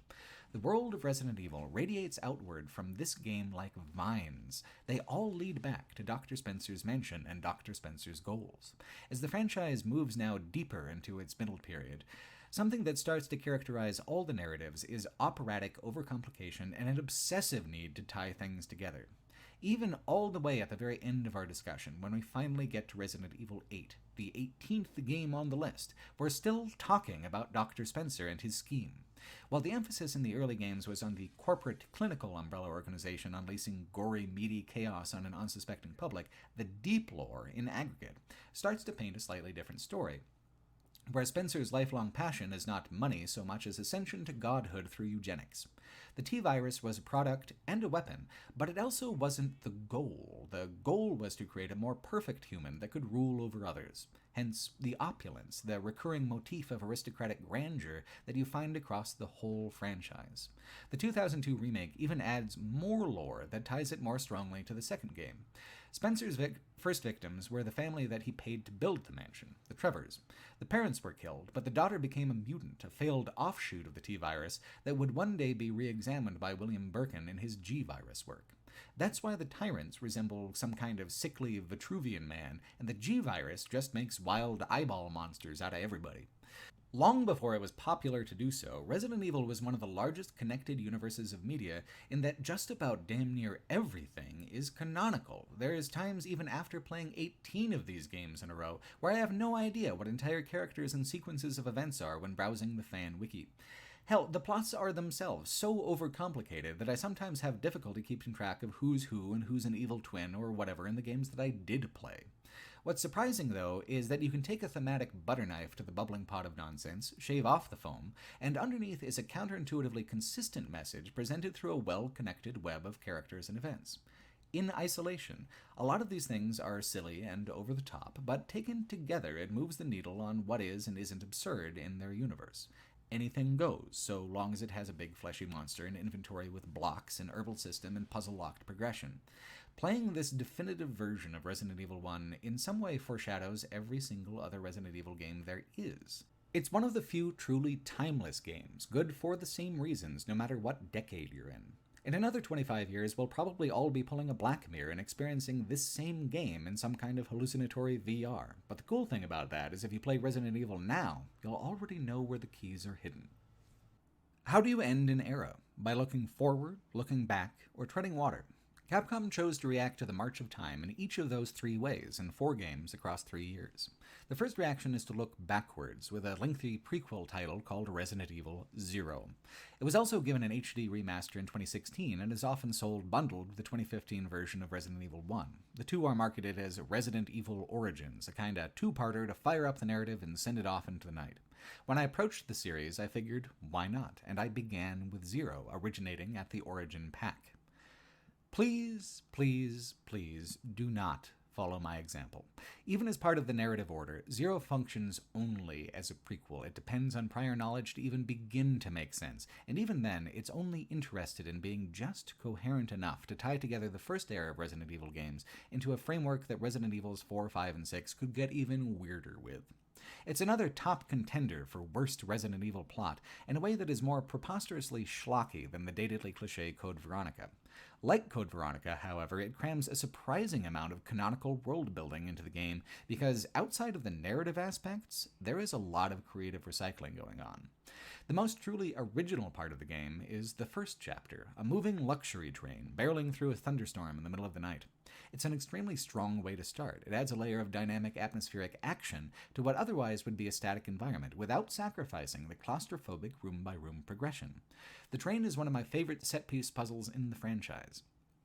It's tightly designed, gorgeous to look at, and is able to squeeze just about everything that's cool about the Spencer Mansion aesthetic into a double-decker tube. As a singular vignette, I haven't got many complaints. It's just that the game goes on aimlessly from there, pivoting to a mansion with a laboratory underneath that isn't quite the one in the first game, but is not appreciably different in any way that counts. Resident Evil 0 was seen by many as a sign that the franchise was beginning to truly noticeably stagnate. And why wouldn't people feel that way about it? Most of the bosses are just big mutant animals anyway, and none of the environments, save the train, are novel in any way. The 2016 HD remaster has the updated controls, but back in 2002 it was still using the old tank control system. Keeping a franchise alive through the years is harder than it looks on the surface. If the first game got so much right, then what could be wrong about just doing more of that stuff? In this way, Resident Evil 0 isn't so bad. If you liked tank control era Resident Evil, just step back up to the cafeteria line and say, "More, please." There you go. Enjoy. Even better if it's a little different, right? Wrong. All it took was being a little different to throw the whole damn thing off. It boils down to a misguided impulse that came up in early development. Originally beginning its life in 1998, around the time Code Veronica and Nemesis were in competitive development, Capcom attempted to also design a game for the Nintendo 64. Eventually, they realized the hardware would never cut it for the game that they were trying to do, and had to wait until the GameCube came along to make the title they wanted to make. During this early phase, with the Nintendo 64, they settled on the system memory-saving idea that they would adapt a mechanic from Sweet Home in place of a Resident Evil staple. Players would now drop items on the ground to swap items between characters instead of storing them in an item box. In every single previous game in this franchise, items could be banked in a networked storage where you could drop off health, ammo, and puzzle items as you bop around and get a feel for your surroundings. The safe room concept survived, with a save station and a musical cue to let you know you won't be attacked, but the item box did not. Instead, they've adapted the dual protagonist feature yet again to control both protagonists simultaneously, letting you switch between them at will and giving follow-wait orders to your AI-controlled companion to allow for exploration together or separately. They even use weapons on the monsters, your weapons, your ammo, making them vulnerable if you leave them behind or a liability if you take them with you. Each character only has 6 inventory slots, and some items like the shotgun now take 2 of those inventory slots. In a perfect world, this means that you have a larger than average inventory, 12 over 6 or 8, but in practice, both characters just need to carry more shit than previous titles. The new male lead, Billy, is too much of a man's man to do girly stuff like mixing the herbs he needs to survive, so it's up to Rebecca Chambers to keep positive for the both of them and carry all that stuff. She's a healer, he's a tank, the classic adventuring combo, but they're both extremely dislikable and utterly hobbled by the inventory situation. The train part of the game is especially enjoyable in context with all this because it's such a confined, limited environment. If you have to leave something behind, drop it on the safe room floor. It's not wildly inconvenient to go back and snag it. The system doesn't start causing real problems until the train part is over, a third of the way through the game, when you have a real time investment and the idea of just quitting seems harder than it ought to be. Starting the whole series with Resident Evil 0, just about the most positive thing I can say about it overall is that I got to get it out of the way early. It was the worst possible introduction to the mechanical design tropes of the franchise at large among the early games, but still better, I think, than if I had started in the era of Resident Evils 5 and 6. In narrative order, getting to immediately play the remake of the first game afterwards, I got to see an instant correction towards a configuration of essentially the same mechanics, just ever so slightly adjusted into something much more charismatic and sensical. In 0, we get shit like this bat fight. It's pretty similar to Code Veronica's Bee Queen gimmick, but not in first person. It is, at once, one of the easiest and most annoying boss fights in the franchise. The bat tosses you around, wastes your time, wastes your ammo. Unless you get the timing right, in which case you can just nail him in 1, or 2 or 3 or so on harder difficulties, and for what? Ooh! Ah, spooky bat! What does this add to the experience compared to what it takes away? We've added a gimmicky boss fight because there haven't been too many fights against flying enemies, without considering the reason for this is that the controls are too awkward to make that kind of encounter remotely enjoyable. And in return, we have lost creative credibility. We've made the atmosphere seem permanently lighter and sillier, and we've once again wasted players' time with a friction for which there is no reward or meaning. All just to add playtime, add novelty, add a stupid fucking bat for no other reason than we've exhausted everything except a barnyard theme. The sentiment that a franchise is going downhill doesn't happen overnight, and it doesn't happen in a vacuum. It takes a sequence of compounding mistakes to enter a fail state, as Resident Evil well knows. Resident Evil 0 feels like the title where Capcom began down the road that led to the franchise's obsession with cooperative multiplayer in the titles to come. It's such a half step in between the two styles, taking the idea of a single-player dual-protagonist system to an extreme conclusion. Just because it is logical to simply have both protagonists under the player's control at all times doesn't mean it's artful or elegant. It is awkward, always, and doesn't add nearly as much to the puzzle design as it should or could. The absolute best two-person puzzler I've played is the co-op mode in Portal 2. The way that game uses the extra player to create problems that literally could not be solved by one player, the way it keeps each player's participation constant and active, it is clever design from top to bottom. Resident Evil 0's two-player character for one-player puzzle just involve parking one of those characters somewhere and taking the other one on a solo journey that they'll just have to backtrack through later. I think Code Veronica might have more backtracking altogether, but it's more obnoxious in 0 because the environments are less complex. You're still being asked to figure out something in Code Veronica's backtracking expeditions, but it's a more chore-like affair in 0. The puzzles are less about intricate interlocking routes so much as they're about positioning. Character A goes here, character B goes there, then they come back together again. These puzzles are about balancing the need to keep track of an excessive amount of puzzle items that you can no longer store in a centralized way. When the train crashes and that chapter is over, all the items you found and dropped get thrown to the ground in front of the crashed train. It's extremely, extremely inconvenient, but you can always come back for something you forgot. It's also so inelegant that the game can only do it as a design trick once. The rest of the game necessarily has to take place in a single dense environment so that all of these items can be kept track of before they get completely out of control. Take the hookshot. It's not a weapon, but it still takes up 2 inventory slots. You need it at the end of the train section, and then hours later at the end of the game. Is this more or less fair than Code Veronica's infamous fire extinguisher? You lose more hours if you forget the fire extinguisher, but you don't have to go back for it. And if you remember it when it's relevant the first time, it stays in the item box and doesn't bother you again until its relevance comes back around. The hook shot is absolutely mandatory for progression in Resident Evil 0, but it inconveniences you for the entire rest of the game, either sitting in your inventory taking up space, or as a single item and location that you're trying to remember in a maze-like multitude of rooms. The map helps keep track of these things for you, but it's basically the emotional experience of trying to remember where your damn keys are when you're running late over and over again across hours of play. I left the hook shot in an obscure bathroom for most of the game, and it took me upwards of half an hour to find my way back to it when I needed it again. Which is worse, the ice-cold, murderous rage at realizing you failed to hang on to something that seemed useless an entire game ago, that you do have the agency to ignore, or the hot, burning irritation at immovably having to root around in content you've already completed, trying to find an item you've already trashed. I feel like, from an outside perspective, not having played the games, these might sound like very specific and localized complaints. After all, we're talking about 2 items and 2 games worth of systems and maps and art. The reason why I want to focus on them is that the sensation of being tripped up by these specific things deeply spoils a lot of that experience. It can override the good design and the goodwill built up by the game, the same way you can have a high opinion of a party guest right up until the moment that they puke on your couch. The vibe you had with the thing has been spun off its axis, and it's not coming back. Just in terms of visual art, Resident Evil 0 ranks very highly for me. I love what they did with the 2002 engine, and I'm impressed with how lushly detailed it feels in the HD remasters. The underlying game drives me up the fucking wall with how much of a slog it is. With a second character to help you shoot, a second character who has faster aim than you, the combat is even less difficult than it usually is.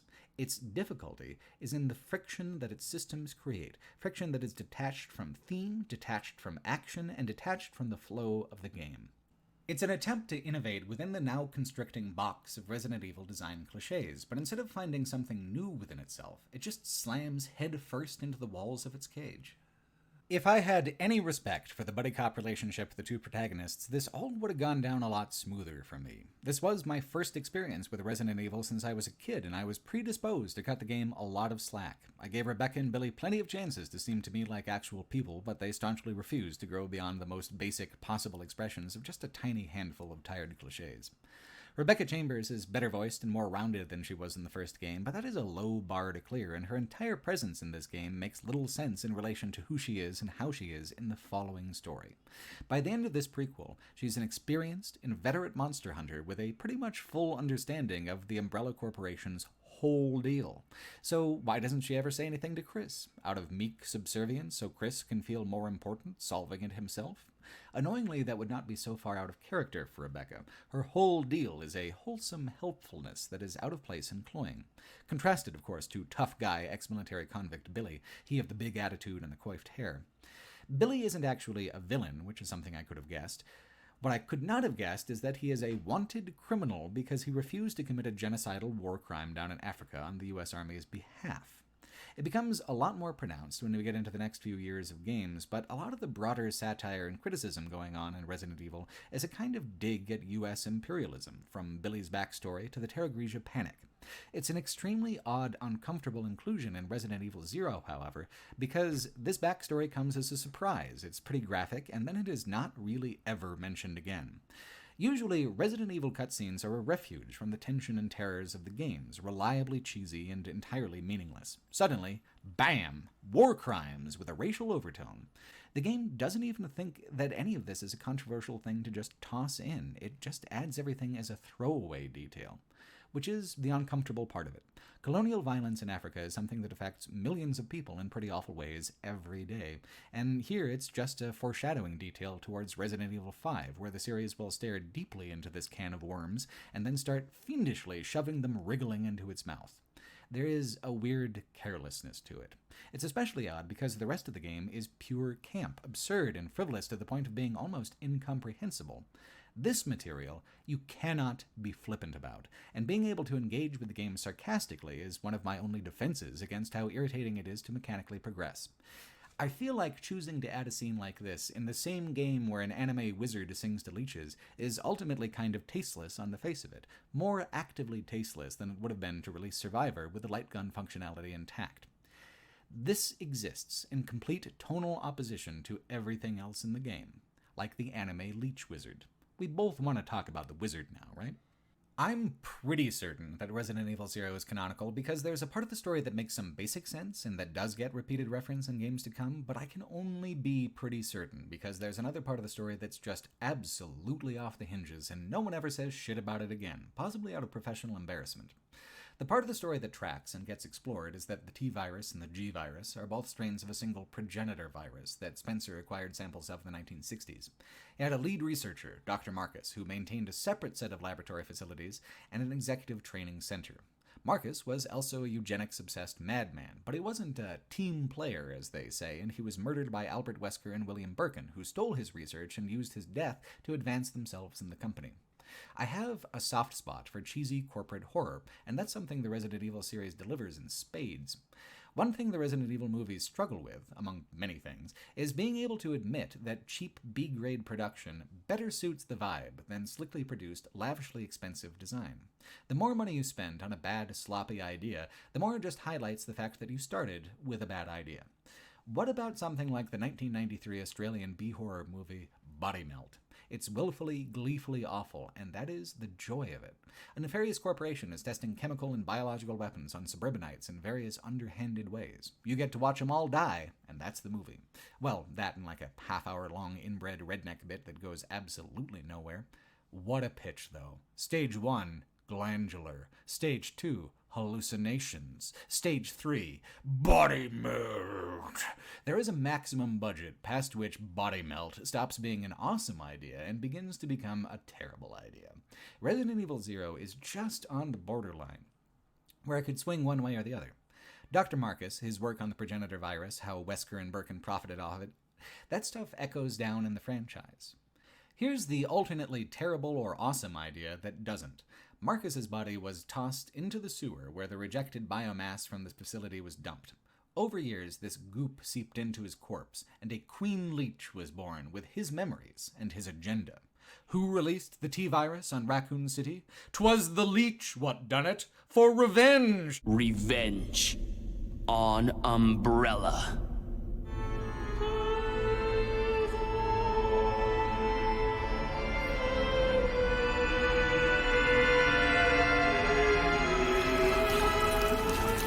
The Queen Leech reconstructed itself as Dr. Marcus, but like a young version for whatever reason, and also wizard robes and a staff, since I guess a giant leech creature pretending to be a human has difficulty with fashion.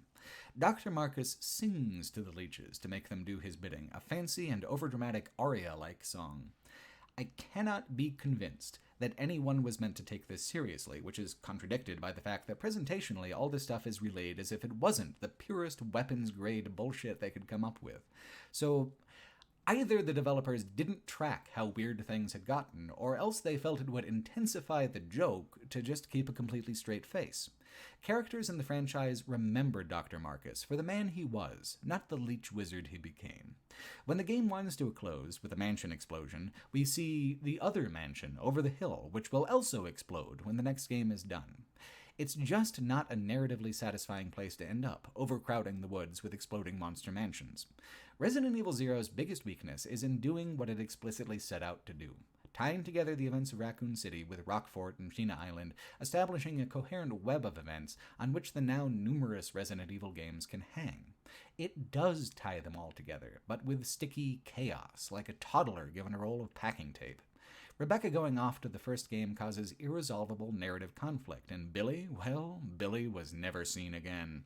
Seriously, his last moment of the franchise is standing here on this sunlit bluff, giving Rebecca an encouraging thumbs up. That energy is the feeling that lingers, the feeling of a last known photograph. What were they thinking? Where did they go? How did they not see the disaster that, in retrospect, was always coming for them? Resident Evil Zero is popularly considered to be the end of the tank control era in Resident Evil game design, but that is not completely true. There are 2 more games, over 2 more years, that would act as prototype experiments for the franchise's descent into co-op focused design with Resident Evil 5 and 6. These are the games that tread water, neither looking backwards to creatively unite what came before, or ahead to what might bring new life to a rapidly stagnating property. Instead, 2003's Resident Evil Outbreak for PlayStation 2 just plugs its ears to the cry that enough is enough and returns to the Raccoon City disaster once again to try and mine every last chunk of marketable material from the setting. I decided to cover Outbreak because of how strange, obscure, and counterintuitively prescient some key aspects of the game are. It's a true missing link of design, and delving into it helps make better sense of the transition between the early period and the middle period of Resident Evil games. It's a kind of prototype co-op campaign with 3 simultaneous protagonists. 3's a strange choice, and nothing about the co-op experience in Outbreak feels quite right. Actually, nothing feels quite right about any detail. Every single aspect of the game's design has an awkward cheapness to it. Yet the game did quite well. It offered a more complex and demanding co-op experience than many of its peers, and that hooked a lot of people. The servers are long shut down, and the ideas that worked have been since replicated in many other game franchises. What's left is the single-player mode, where 2 woefully inadequate AIs take the place of teammates. The game is divided into 5 vignettes featuring a group of 8 strangers who meet in Jay's bar on the night Raccoon City burns. The first vignette starts at that exact moment, where a zombie stumbles in from the cold and the murdering begins. It's a strong start as far as overall encounter design goes, but actually beginning the game was wildly disorienting for me. There are 2 things that, taken together, make Outbreak almost unplayable for me. One is that you only have 4 slots of inventory. 4. It is the most restrictive in the entire franchise, and Outbreak has equally as many items to juggle as a mainline game. Like Resident Evil 0, it's implied that you're meant to make strategic sacrifices and juggle strengths and weaknesses between characters. Unlike Resident Evil 0, you don't have control over the other characters. You can't hardly even get them to follow. They wander in and out of rooms, pick up and set down items, and only sporadically and occasionally engage in combat. They are useless, chaotic beings, devoid of brains or even the will to live. You can only exchange inventory by requesting things if they're physically nearby. Then they hand it out to you and you pluck it from their outstretched hand. The thing is, I could see these mechanics working, but only with 3 actual human players. The systems take coordination and patience, which the AI actively hinders and works against, whenever, however possible. Worse, they say a random assortment of rotating, non-contextual dialogue. Constantly. You have a button for it too if you'd like to contribute to the noise. In theory, you can use the dialogue like commands and emotes, like a modern take on this design would have, but I found it incomprehensible and unusable as is. In practice, you have a bunch of useless weirdos zooming all over the place, moving all the shit, chattering nonsense to themselves and everyone around them, with no intention or ability to contribute to the objectives which you must shoulder all the actual work for. So, I guess, not that different from playing online after all. The other thing that makes it truly mechanically miserable is the fact that even on single player there is no pause for the inventory screen. Worse, you don't automatically reload. You have to stop, open the screen, combine the items, wait to load each bullet individually, and then return to the tank control firing stance. So, everything that was awkward about the combat system before, now so much worse in how utterly vulnerable it leaves you. I'm guessing the design impulse was that your teammates needed to protect you during these moments, and again, if you had a human player who was capable of noticing your distress, that would actually add an interesting wrinkle. Without the AI to back it up, it just destroys the pacing of combat. The weird AI destroys the pacing of everything, frankly, even the room-by-room progression at the core of the Resident Evil exploration experience. Because these AI teammates are always whizzing around on their own, they raid these rooms in your absence. Important items might not be there, and you need to happen upon the correct teammate in a different hallway and request this item if you need to get it back. The original distribution and balance of items is constantly in a state of weird, unpredictable flux. Enemies regularly respawn, and what's more, you've got a progressive timer. You've got a viral concentration of the T-virus, and when that counter hits 100, you're zombified. Every bite advances the counter, as well as the pace of the counter. It's entirely possible to have enough health items to get you through a level, but still fail because you've been bit too many times by this new metric. On top of this is the fact that the game is still attempting to balance towards survival horror as a general feeling, so it's miserly with the ammunition, which you need to split now across 3 characters, 2 of which refuse to even attempt to be available. You'll see these jackasses filling their inventory with 3 crowbars and a red herb, but not before rotating the shotgun ammo out of the room you're in into a hallway you've already passed through. What's so fascinating to me about all of this is that Resident Evil Outbreak, as odd and horrible as it is, still got like 65% of the way there to creating Left 4 Dead. All the systems are basically there, but the format was wrong. Resident Evil, classic tank control Resident Evil anyway, is just too slow-paced to function as a really good co-op experience. At best, you're exploring together with a friend. At worst, you're pantomiming the motions of better games in the franchise under an extra set of restrictions and hassles. The puzzles aren't good or complex, they just add busy work, they draw the experience out. So Left 4 Dead mostly omits the puzzles and swaps to a much faster first-person format. 3 protagonists is a strange balance, especially choosing from a list of 8 with different characteristics. 3's a crowd isn't always true generally, but it certainly is for the fixed perspective corridors of Resident Evil. More than 2 working together makes combat more dynamic, though, or would if the AI cared much to try firing their weapons. Left 4 Dead adds 1 more player and eliminates the difference between them. Anyone can hop in and be satisfied with who they're given.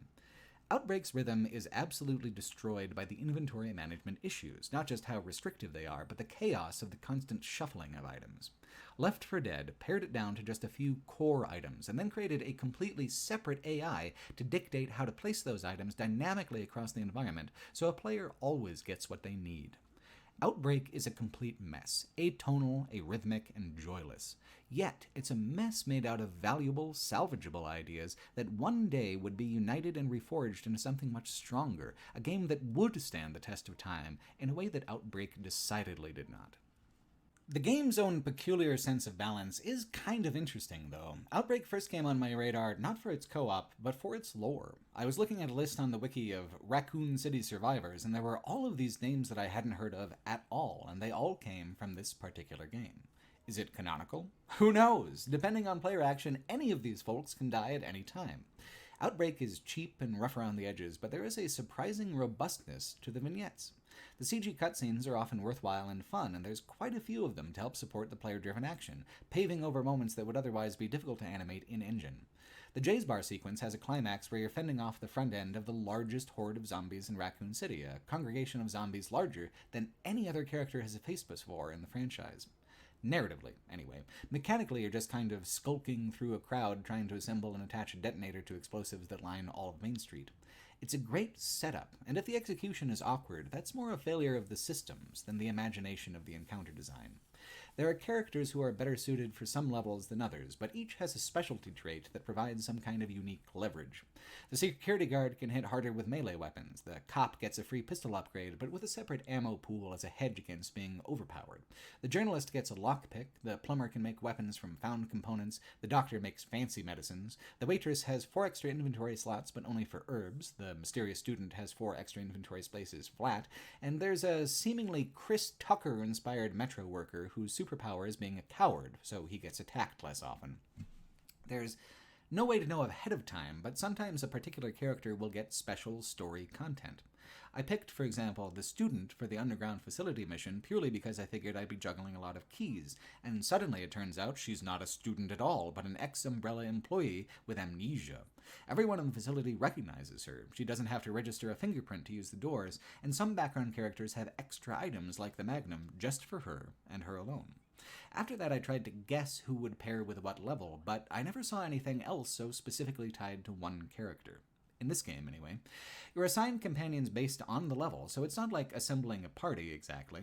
I found the game manageable enough on easy, but the difficulty scales 3 more levels up to an unlockable very hard mode.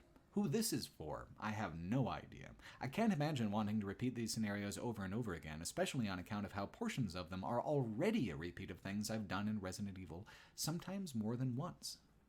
In a way, it makes sense, because it is consistent to have the Umbrella facility be exactly the same as it was in Resident Evil 2. It's the same town, it's the same continuity, but after having explored it in both the A and B playthroughs of Resident Evil 2, what's the point of doing it a third time, this time cheaper looking and more irritating to play? Even though it was designed for the PlayStation 2 and not the first one like the early titles, the shift to full 3D instead of the old pre-rendered method is still much less impressive than what they were doing 5 years ago with clever art direction. The shift is understandable, I guess. The digital actors already struggle enough to navigate an environment of simple geometries. Trying to disguise these geometries would just highlight the awkwardness even more. It's just not engaging. The vignette with J's Bar was cool because it was a side of Raccoon City that we hadn't seen before, earlier in the timeline, focusing on a much larger group of the living versus a much larger group of the dead. Then the very next vignette is just a completely pointless recycling. The third vignette is a recycling of a trope instead of an environment, the invincible Nemesis character. You're pursued by a regenerating leech monster, an unusual return of Zero's monster lineage. The tension is undone, however, by the AI's ineptitude. The monster spends time chasing other characters from room to room, mostly focusing on you, yet still creating the atmosphere of that Scooby-Doo hallway full of doors chase meme. The unkillable antagonist just makes things more chaotic. All games are artificial. All games are simulations and approximations of something else, or new systems designed to operate on artificial game logic alone. The good games are the ones that can make you forget that artificiality, to feel invested in them, so that what's on the screen feels like the important thing going on in your life, so that the room fades away. A sure sign that a game has gone off the rails and failed to meet its own goals is the constant gnawing awareness that you're sitting in front of a machine, pushing buttons for no particular reason, with no particular redeeming quality. Even as a narrative progression, Outbreak is a mess. There's a hotel you pass by in the first vignette that you end up being trapped in for the fourth story, after already going halfway across the city. The most classically Resident Evil environment they save for the end, a university full of the dead with a research wing that's been secretly working on a new tyrant. It's the longest vignette by far. It took me nearly 2 hours to complete, which is stressful when there's no save game feature. Well, technically there is, but it kicks you out to the main menu and then deletes itself when you reload the save file, making it more of a resume feature. Even doing all the correct Resident Evil tropes in the correct order doesn't make it more than a passable, meaninglessly mediocre experience compared to the titles that are actually designed for single player. Would I have enjoyed Outbreak at all if I could have played it in full multiplayer as was intended? Maybe. I think that Outbreak may have aged the worst out of any of the games in the franchise, which makes me feel that if I got 2 friends to play it with me, the likeliest thing is that I'd now owe 2 friends an apology. So when I said earlier that Resident Evil Outbreak was actually somewhat popular at the time and had at least some cultural traction before it was eclipsed by other better titles, was I just lying to you or what? I have proof. Indisputable proof, and the fact that Capcom was willing to double down on the whole idea with a second helping of the game called Resident Evil Outbreak File 2. In Europe and the United States, it was released a couple months after Resident Evil 4 in 2005, making it the absolute ass end of what I'd consider to be the early era of the franchise. File 2 makes a number of improvements over the first from a mechanical perspective and receives some very interesting post-release support from Capcom, but presentationally, it's kind of a step backwards. The CG cutscenes that peppered the original are given less priority. In their place is greater level reactivity. Parts of every scenario change now depending on player action, in expanded ways over the occasional branching choices of the previous game. What's disappointing is that these branching choices don't amount to very much, ultimately. They are universally kind of minor alterations that don't impact the atmosphere or theme of any particular level. Take the first scenario, arguably the most memorable of this new group of 5. It takes place in a zoo where you're stalked by a zombified elephant who breaks down walls and harasses you across the whole park. The elephant is the scenario's final boss, unless you can kill it beforehand. With co-op, this is possible, but in single player the other characters don't help with the fighting, so it isn't reasonable to do enough damage to kill it before it disappears and heals and comes back again. If you manage this feat of ivory hunting sport, the boss is a pride of zombie lions instead. Otherwise, no change. Or perhaps you've chosen to have the waitress in your party. She dies in this scenario if you don't actively take her with you, although her dying has no impact on being able to choose her later for other vignettes. There isn't a feeling of permanence or meaning strong enough to make these choices feel satisfying. In the second scenario, you fight giant fleas in a subway tunnel. After the boss fight, there's a time limit to get back to the subway train, and if you don't make it, there's an extra sequence of events instead of a game over. This is cool, but the underlying environment is the most boring in all 10 levels of both Outbreaks. Bonus time spent within it is not an appealing prospect. Or take the most mutable of the scenarios, where you're fending off an invincible boss monster throughout an abandoned hospital. Again, different this time, because it also mimics the Plant 42 stuff from Resident Evil, and throws that in for good measure. There are documents that you can find, and the ending is changed based on how complete a picture of the story you've put together from those documents. There's also an interesting, moody trip through the woods to get to the hospital, which doesn't make a lot of sense, but looks really neat. There's an entire extra layer of story in the form of flashbacks you only get playing as Alyssa, the lockpick-wielding reporter. The story goes like this. The hospital administrator ran T-virus experiments on his own wife, who ate a friend of Alyssa's when she briefly got out. The zombie apocalypse happened before Alyssa could prove anything, though. The administrator kept experimenting, and now his wife is embedded in the hospital-wide plant creature. Destroying the plant frees the wife. The administrator is the hooded, axe-wielding strongman who hounds you throughout the level. Finding all the notes and defeating him after the plant causes him to go down to the basement and allow himself to be buried with his wife as the hospital collapses. It is the most complete, memorable story of all the vignettes, but also makes little sense, narratively or mechanically. The old man wasn't a mutant or a zombie, he's just invincible to be more spooky. It's the best Outbreak has to offer, and it is hopelessly mediocre. In the previous Outbreak, putting higher production value behind a single outcome was much stronger than splitting that value between multiple outcomes that are less dramatic. File 2's minor quality-of-life improvements and slightly more creative approach to structuring the scenarios can't overcome the fact that here on the outer orbit of the entire franchise, the cold and the dark overcome what little waning light radiates from the good at the series' core. Outbreak Files 1 and 2 are a foreshadowing of things to come for the franchise, not just the co-op to come in the primary franchise, but the shape of multiplayer spin-offs that are still coming out today. While there's no official File 3, it does arguably have a third element to make a trilogy out of with 2012's Operation Raccoon City, a squad-based game with opposing teams of 4. This game also nostalgically mined the setting of Resident Evils 1 through 3 while draining them of the character that made them so impactful in the first place. I chose not to cover Operation Raccoon City because it's universally regarded as being little more than a Resident Evil wrapping paper taped on the outside of a box of generic garbage, which is also largely what was said about the multiplayer-first Umbrella Corps spin-off released in 2016. The legacy of experimental co-op multiplayer spin-offs continues all the way to 2020's Resident Evil Resistance, which sees 4 cooperative players fending off monsters and hazards placed by a 5th mastermind player, who's sort of like a dungeon master villain role. Should I have included those in the video as well? I feel like there's a certain amount of diminishing returns, both creatively and critically, in tracking releases that are so tangential to what I feel is the core of the series, which is survival horror, not online competition. It was worth it for me to go back and see where the branch began to emerge from the trunk of the tree, however. The interesting thing is how long and heavy the branches became, with Survivor in 2000 launching 5 whole subsequent light gun titles, and now Outbreak Files 1 and 2 from 2003 to 2005, providing a foundation for 3 other multiplayer-focused titles over more than a decade to come, long after even the light gun variants went away.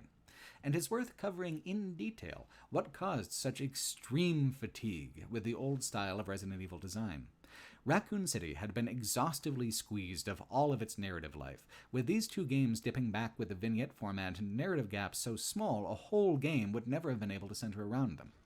When you ask, why did no one want Operation Raccoon City, the clear answer is that 8 years before it was even released, the nostalgic recycling of material from the original games was already getting stagnant and unwelcome. Is this a good recreation of the Raccoon City police station? It's a passable one, and look, now you've got the whole story about how the guy that Leon meets gets locked in that room, as if you needed it. Even within the Outbreak games, there's a weird recycling going on. All the survivors already escaped, and the bomb that annihilated the city was already detonated in the last game, yet rather than coming up with a new set of survivors, it just turns back the clock and assumes that these 5 new vignettes can just slot in there somewhere. Except the last mission, which is one where you race to create a cure and escape the city minutes before the explosion. In File 1, that's the university mission. In File 2, it's more of a scene-trotting process. Either way, one of the things that makes the canonicity of the Outbreak games suspect is the fact that they end twice in conflicting ways. Or maybe some of the 8 characters are doing one thing and some are doing the other. Point is, we're treading water even within the games that just circle the wagons around what's familiar and attempt to solve the stagnation problem by injecting toxic levels of mechanical novelty into it. It would take a miraculous effort to make the franchise truly exciting again. I mean, you'd basically have to reinvent the entire survival horror genre from the ground up. This is the miracle of the Resident Evil franchise. Where other game series have fought against perceptions that what they're doing isn't working anymore, insisting on themselves all the way to the bargain bin, Resident Evil gambled heavily on changing its entire structure and approach.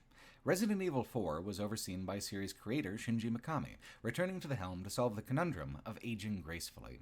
His instincts for pivoting to approaches that resonated with him, that made him nervous and tense as a player, worked as well as they had with the first game. The result is a title that feels tense and exciting in a completely new, much more immediately visceral way. It's of tremendous historical importance, not just to the franchise, but to video games as a medium.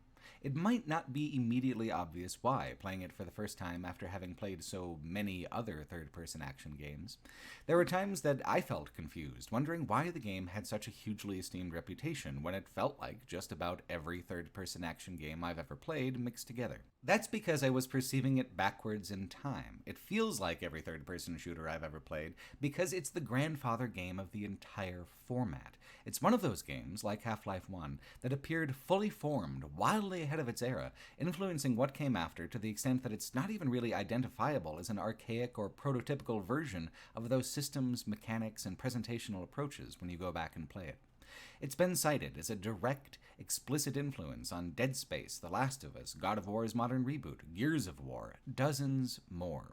It even spawned a different franchise before it was even released. An early version of Resident Evil 4 was so action-oriented that it was split off and developed separately as a game called Devil May Cry, a character action game that received its own family of sequels over many years. Resident Evil's reinvention in 2005 not only changed the direction of the franchise, but the entire look and feel of the next generation of games. It was the vanguard of the aesthetic mechanical shift from the PlayStation 2 era to the PlayStation 3 era. For Nintendo Power Magazine's 200th issue, they named Resident Evil 4 the second greatest game of all time. I wouldn't go that far myself, as there's a lot about the plot and tone I find confusing and off-putting still. I can see the argument for it to rank that highly, though. It's a lot like the Leonard Cohen song Hallelujah. Leonard Cohen is one of the world's great musicians, and that song is undeniably one of his best. It's not typically the Leonard Cohen version of that song you end up hearing, though, in movies or shows or on the radio.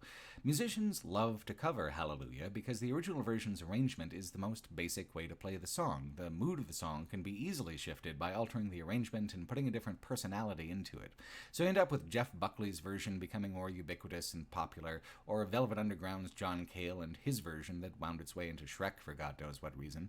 There's something about the Cohen version where artist after artist after artist has listened to it, thought, this is great, and then thought, I might do a couple things different.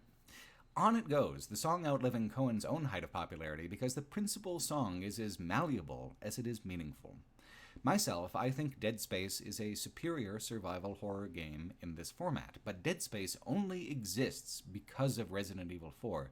The developers of Dead Space changed everything about that game halfway through development explicitly because of how impressed they were with what Mikami and Capcom had done. Resident Evil 4 was such a radical shift, such a change in the tides of the industry at large, that it also put the franchise down a new path towards stagnation and decline, a different path than it was on before. The problem before was a feeling of being unable to innovate within the structure of what it meant to be a Resident Evil game. Resident Evil 4 changed that, opened it up into a new mechanical subgenre. This new structure, the new way the franchise sought to compete in the game's marketplace, came with a damaging mandate. A game driven more by spectacle than by atmosphere must top itself in the next installment. It's a game design death spiral that has negatively impacted games ranging from the Call of Duty franchise to Dead Space itself, where bigger and louder always comes out ahead of leaner and smarter. It takes a few years for the new rot to settle in, though. It's not even Resident Evil 4's fault, exactly. The franchise has been bitten by the action extravaganza bug, and once bitten, it's only a matter of time before it turns. The main reason I couldn't get that into Resident Evil 4 is that I found the premise even more absurd than usual, which, coupled with the long length of the game and the hefty amount of dialogue, is a high hurdle to clear and just enjoy the game on its mechanical merits alone. Leon S. Kennedy from Resident Evil 2 is back. In the years since Raccoon City, Umbrella has been dissolved as a corporation, and Leon now works as a Secret Service agent. The president's daughter, Ashley, has been kidnapped by a Spanish cult. Leon must go to Spain, alone, and prove that he's a bad enough dude to rescue her. It is so bizarre. Don't you suppose, a team of people would be handling this? Was Leon just the only one not already on the schedule that day? What use would kidnapping Ashley be if this was all the resources being thrown at it? Does this president even care enough to do anything at all? You've got who? My daughter Ashley? I don't have a daughter named Ashley. I think it's Amy or something. Don't call this number again. I get that this is Snake Plissken's escape from LA, and that's the vibe they're going for, but this isn't even a fictional hellscape, it's just like rural Europe. Leon arrives at the start of the game by car, for God's sake. The in-game reasoning seems to be that Leon is simply the best at everything. In one of the animated movies that fits between 4 and 5, Claire Redfield says he's basically a genius, and he's good at killing things, and he's good at bantering, and he's very handsome. One might ask how he got a job at the Secret Service in the first place, but, well, he is a Kennedy. The rest of the game is Leon fighting parasite-infected villagers called Los Ganados, and the wizard scientist who controls them. He's a more believable wizard than Zero's Dr. Marcus, less actively irritating and annoying, but I mean, do he and Leon mesh as protagonist and villain? Is one of these things perhaps not like the other? The game is a chunky mix of international spy thriller, gothic horror, and arcade action. These things never blended in a way I felt was tonally satisfying. Overwhelmingly, I thought the characters and story were distractingly ridiculous. I haven't spent this long complaining about the basics of a story in the series so far, even though we've covered worse stories by a long margin, because that aspect of the presentation has never mattered to the overall tone very much. That's changed with Resident Evil 4. Without the long fixed-angle camera positions, without the slow and vulnerable pace of combat, without struggling against inventory limitations as much as before, the tension and anxiety that was ambiently present throughout the early games has waned significantly. Narrative is something that could be used to build that tension back up again, to inject a sense of dread or fear beyond what's being created with mechanical systems.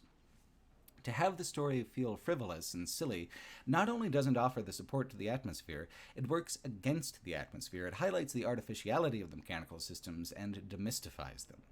This was a problem with Code Veronica as well, where the shift in storytelling style occurred, moving from a minimalist B-movie approach to a kitchen sink conspiratorial mode.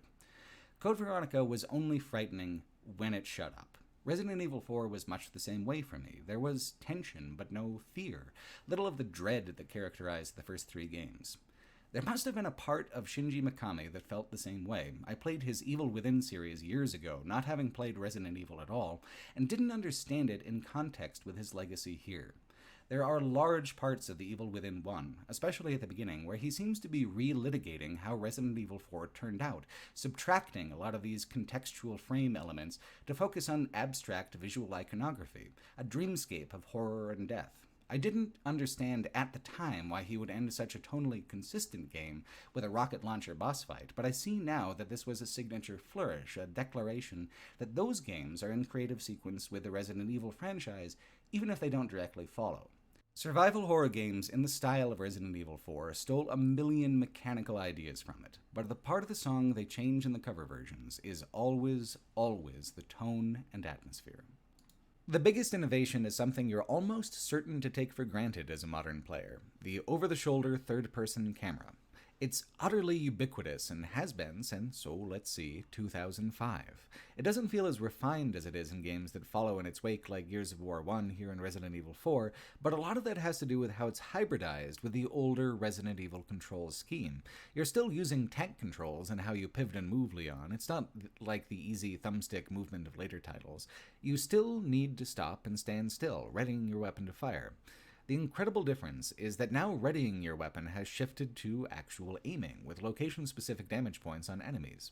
You fight many more enemies than you have before, and they're designed to be consistent with the old zombie behavior in how they take tons of bullets to put down and then often just get right back up again. The rhythm of combat that comes from this is distinct and extremely satisfying. Unlike a Gears of War or the cover-based shooters that would adopt the shooting structure, you're vulnerable the entire time you're firing, and the enemies advance on you in a wave like a creeping tide of murderous flesh. Using leg shots, headshots, and crowd control weapons, you can hold that tide at bay long enough to kill them before they reach you, or else you can decide to cut and run, repositioning elsewhere. That slow, steady, creeping pressure is the most atmospheric and genuinely unsettling part of the game. Resident Evil 4 chucks you right off into the deep end of it, too, barely giving you 5 minutes of gameplay before confronting you with a horde of Los Ganados. It's one of the best openings in the franchise, so good it was adapted along with a lot of other elements of Resident Evil 4 into Resident Evil 8 Village, when that finally came along 16 years later. The scale of the encounter is just a constantly ratcheting surprise. Here, a town in the woods, backwards, drab, the people toiling joylessly. Then they turn to you, attacking with a slow, dedicated malice, not the aggression of a zombie or of an angry human, the aggression of something utterly alien and cold. A few becomes many, many becomes too many, all into a gigantic neighborhood-sized arena with houses, multiple levels, alleyways, blind corners. It's an encounter design completely unlike anything the franchise had done up to this point, and it's the beginning. They had never presented an area this large that wasn't primarily used for puzzle solving, an architectural Rubik's Cube of matching key to lock. In Resident Evil 4, this is all for combat, all to allow you to try to run, try to hide, and discover yourself completely unable to do either. Then, after a time, a bell tolls and the Ganados leave, all at once, of their own accord. It's wonderfully creepy and establishes the personality of the game immediately, what the combat rhythm will be like, how to scrounge for ammo on the fly, what the new priorities will be in the level design. The importance of puzzles has been shuffled way, way down the list. There's barely a puzzle in the game that's more than 2 steps, that doesn't involve finding a missing item and putting it where it obviously belongs. In place of puzzles are collectibles, valuable objects hidden throughout the map. The most valuable are even shown on your player map if you buy a document from the merchant that marks them. These, in turn, funnel cash towards an ever-upgrading rotation of weapons, sometimes found in the environment, but more often just purchased outright. These go into a new style of inventory with a grid of blocks, more typical of an RPG than an action game. The environments are good-looking and aesthetically cohesive, but they're decoratively very sparse compared to the old pre-rendered style, especially the sumptuous productions of Resident Evil 1 Remake and Zero. This is useful, however, because it allows all the colorful items to stand in contrast to the dour earth tones of the environments. This all creates a composite effect that changes the kind of game Resident Evil 4 is from the previous titles more than any other single thing. It is no longer a game where you're supposed to explore cautiously, to wonder if you're going to run out of items and be unable to pay the cost of continuing. The game still creates tension by allowing your reserves to dip to 0 or close to 0 on occasion, but the answer to that isn't traipsing back to the item box, it's moving ever forward through linear levels where you'll always be able to replenish eventually. You can even feel it in the change of the camera. The old style was about putting your player character in context with the environment, curating your journey through it, framing it dramatically and deliberately. Over-the-shoulder third person is about right where you are now, the relentless present tense, the 10 feet in front of you and anything that could happen there. The only framing being done is to emphasize how in control the player is of the player character, a much snappier and robust control than the old style would have ever permitted. You are no longer small within the world, weak. You are the immovable object around which the world pivots. That's not to say you won't die a ton. I died left and right, and I was playing on easy. It's been said to me many times that I am so inept at the actual playing of video games that it's impossible for me to have a valid opinion about them at all, and maybe that's true. I'm not the one who gets to determine if it is. I think, though, that what counts is that I want to be here. I want to be invested in the world and enjoy my time within it. I experienced plenty of friction from Resident Evil 4. I experienced all the systems and made my way past all the boss fights. I feel as if I absolutely played the game and got what I wanted out of it, even on easy. Because the difficulty of the early games was about inventory scarcity and not player reflexes, I found the easy difficulty of those games to be unsatisfying. Because I'm clumsy with a controller, I took to a lower difficulty here so that I can mitigate my own slowness. It doesn't change my relationship with the game like easy mode for Resident Evil 2 or 3 did. It simply syncs the existing rhythm of the game to the sloth-like reflexes I actually possess. Especially with boss fights, it takes me quite a while to aim and pick my shots, giving me the ability to take a couple extra ticks of damage, to have to repeat the same damage pattern a couple fewer rotations in boss fights than I otherwise would. Those little allowances are what allow me to truly enjoy myself in the game. While challenge is a huge motivator for many players, it's not failure that's the penalty for people who aren't moved by that aspect. I don't care that I failed. The repetition of content is the penalty. Becoming stuck on an encounter takes me out of the game and damages my immersion so much worse than the occasional situation where I feel overpowered compared to the gameplay in front of me. Often when I complain about something difficult, a comment I get back is, "Well, it was easy for me." And that's precisely the point. Sliding scale difficulties work because different people feel at ease with different levels of friction. No one actually enjoys repeating content over and over again. Some players are simply able to perform at a much higher level without getting stuck, and are bored when there is no threat of failure. If I'm not bored and still experience the threat of failure, how am I being underserved by a lower difficulty? Repetition destroys tension. Tension, not challenge, is the key to horror, and to survival horror specifically. There needs to be a sense that the challenge cannot be overcome, that you are always overwhelmed, that the only way out is to act the mouse and creep along the baseboards until you find the exit. If challenge is the whole point, then empowerment is the end goal. Disempowerment is what matters here in a horror game.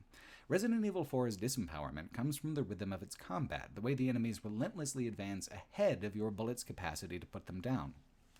Games that explicitly use Resident Evil 4 as a format reference all pivot on tension over reflex challenge as well. Take The Last of Us 1. It used fewer enemies, but made them much more dangerous, introducing stealth as a pathway around the disempowerment.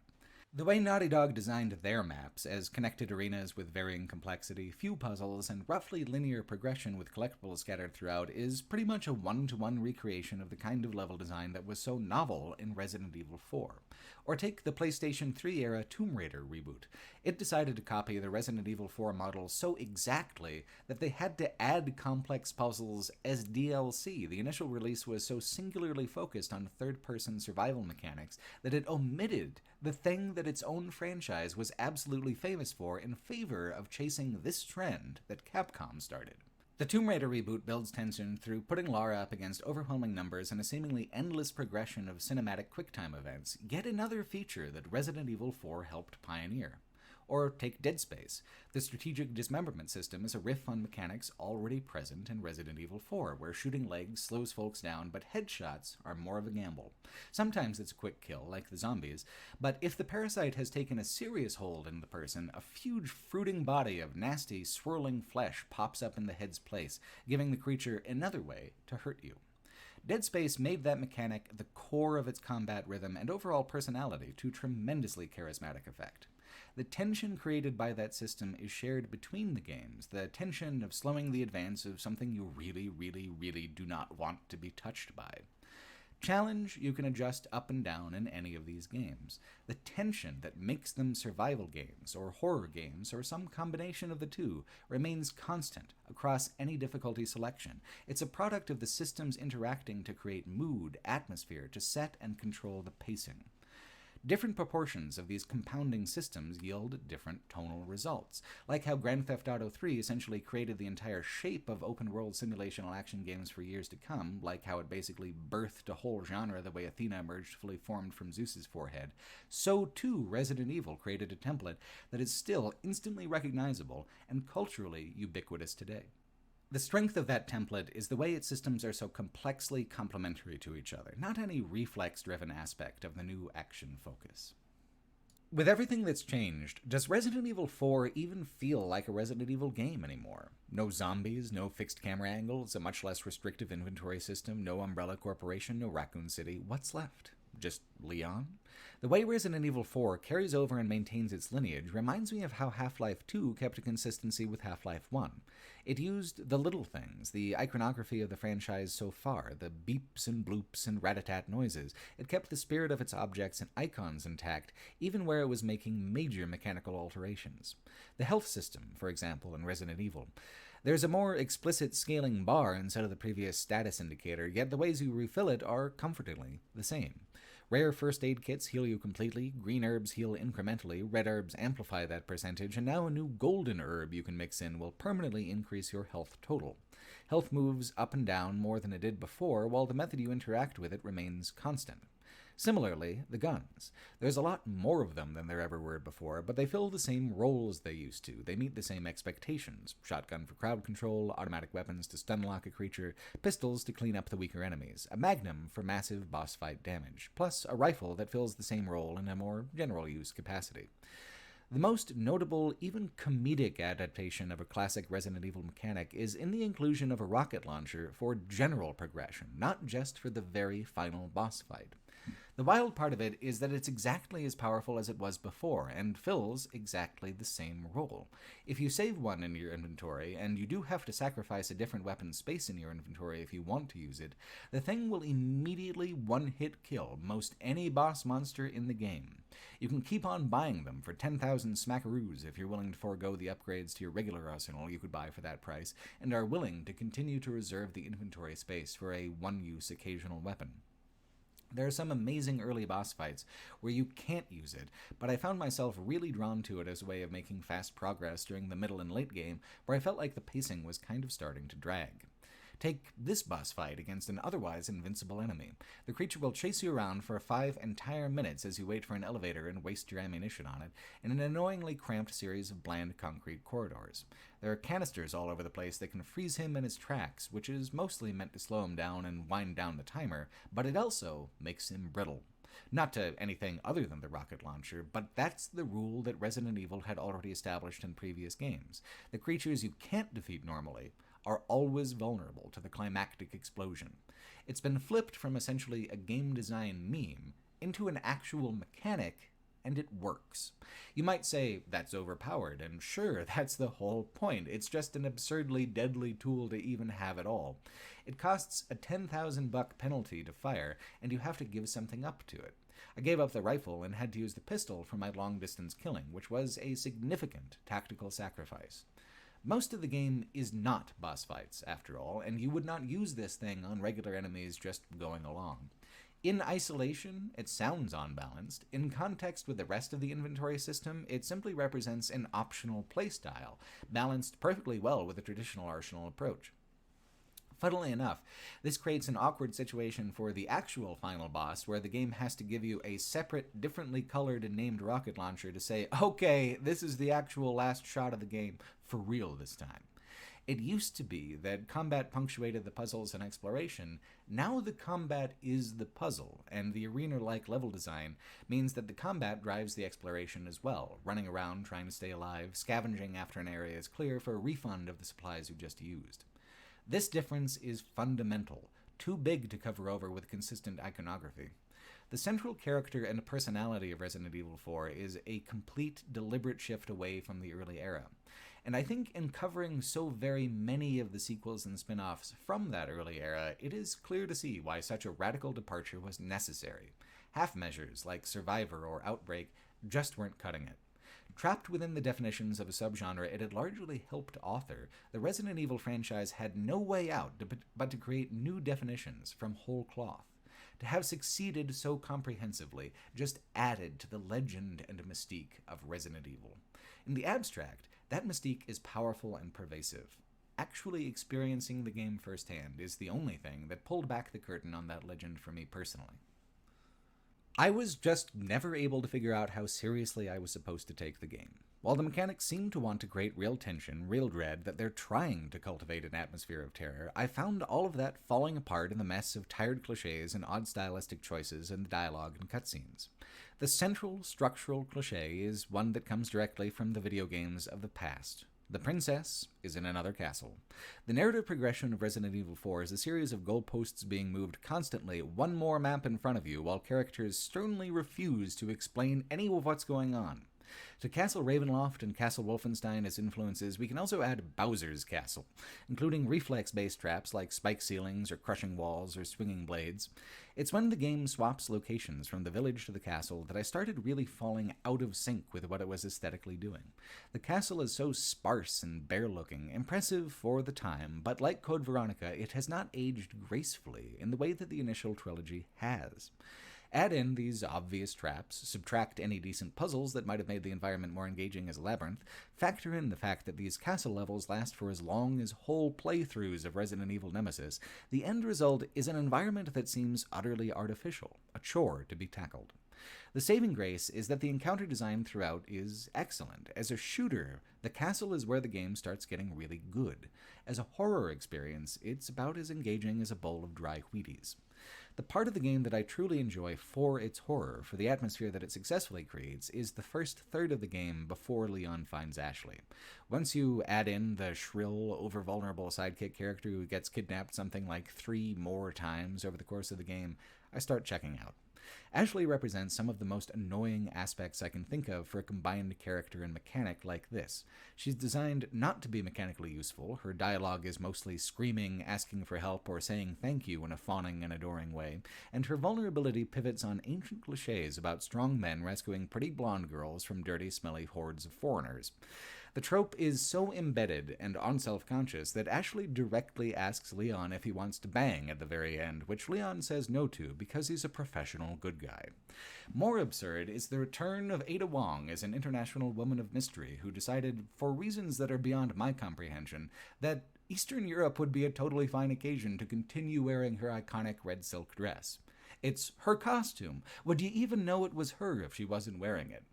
I mean, sure, that's what characterization is for, but from this title onwards, we're increasingly moving away from characters that are grounded or concrete in any way, to characters who are like gestures in the direction of an idea of a person. Who is Leon, besides an action hero with too much confidence in how his one-liners are going to play? Who is Ada, besides a blatant deus ex machina who can dislodge Leon from any trouble that the script gets him into? Ada's presence in the game absolutely drives me nuts because she's shown to be basically one of the only people who understand exactly what the Ganados are and why Ashley would be kidnapped in the first place, yet over and over, she refuses to tell Leon, kicking the can down the line, explicitly even promising, "Leon, I swear I'll tell you everything when we get out of here," and then 4 fucking levels later, she dips out. Leon even demands that she explain things like she was going to, like she promised, and Ada responds with something like, "Sorry, there's just too much going on now. Keep doing your thing, you handsome guy." I felt for huge chunks of the game that I was flailing around desperately for something, anything, to contextually hold on to. I had no idea where the game was going or why it was going there, besides the fact that Ashley would probably be saved and the wizard would probably turn into a large monster of some sort. I was correct on all counts. That's the only place it was ever really going, and despite a lot of words, melodrama, and relentless back and forth taunting between protagonist and antagonist, Resident Evil 4 barely even explains why it was ever headed that direction in the first place until the villain's soliloquy at the end. Resident Evil 4 is, inarguably, one of the most historically important and mechanically prescient games ever made. I like it better when the other guy sings it, though. Resident Evil 4 ended up also dipping into the franchise tradition of an A and B playthrough, although not until after its release. I wasn't the only one who felt like there was a lot in Resident Evil 4 that was frustratingly vague and underexplained, nor the only one who felt that Ada should have been the one doing the explaining, so it's Ada who gets to sit in the hot seat for the DLC campaign Separate Ways. It's hefty for what it is, a 5-hour retelling of the entire campaign in abbreviated form from her perspective. Like Leon's 5 chapters, Ada gets 5 missions for all the different moments where the player knows that she intersects with Leon's campaign. Seeing the progression shrunken into a tighter time frame lets Leon's 20-hour campaign make more mechanical sense. The mechanical progression is operating on a constant arc even when the narrative arc is nowhere to be found. Hunting for treasures for extremely expensive upgrades, not being able to buy all those upgrades, having the upgrades only make incremental differences, having to hot swap and buy new weapons all the time, essentially erasing and starting over on their upgrade trees. These systems only make sense over a very long period of time. The incremental differences need to stack before they're even evident in the gameplay. Eventually, they become clear you have a tangible advantage over your previous self, and that's when the island portion of Leon's campaign begins, and the horror elements are tossed out in favor of helicopter assaults and all-out war on the parasite people. Ada's campaign doesn't use upgrades at all. Why bother with so short of a total playtime? You get weapons specifically balanced for what you're up against and a non-adjustable difficulty, like in the old days. I liked that approach very well. It made Ada feel equally dangerous and fragile, a good contrast to sturdy old Leon of the pistol potshots. Separate Ways reuses the same environments from before, only adding an extended action sequence on a derelict battleship and dry dock. Like the B campaigns of old, it remixes elements from them, shaking up expectations and elevating the aggression of the encounters by placing stronger enemies in greater numbers ahead of where you'd otherwise meet them in the A playthrough. What's hilarious to me is that the narrative is extremely slight, even though this is supposed to be the campaign that adds context and understanding. "and I too was there," is the only thing that most of these missions actually add. The only time it's adding to the story is between levels, where you get a long, detailed, deep background file on one of the other characters, written from Ada's perspective and narrated by her. It's the exact kind of thing the phrase lore dump was meant to refer to. It's just a giant heap of proper nouns with tangled relationships to each other, spit out one after the other. Ada's role is sort of, I think, to ensure that things progress in a certain way, and she escapes with a sample of Las Plagas, the parasite that's causing such a fuss. Ada talks about it in explicit terms of being like a play, with the actors needing to be kept on cue. She's not the only one who gets meta about this. The diminutive Duke, who takes up so much of Leon's time, is always making allusions to stage, players, and script as well. He even invites Leon to write his own script if he's such a critic of this one, which in context means defeating monsters, but as a player who is also a critic and is also not enjoying this script, it was an odd moment. It's a rhetorical come at me bro that hit me by surprise.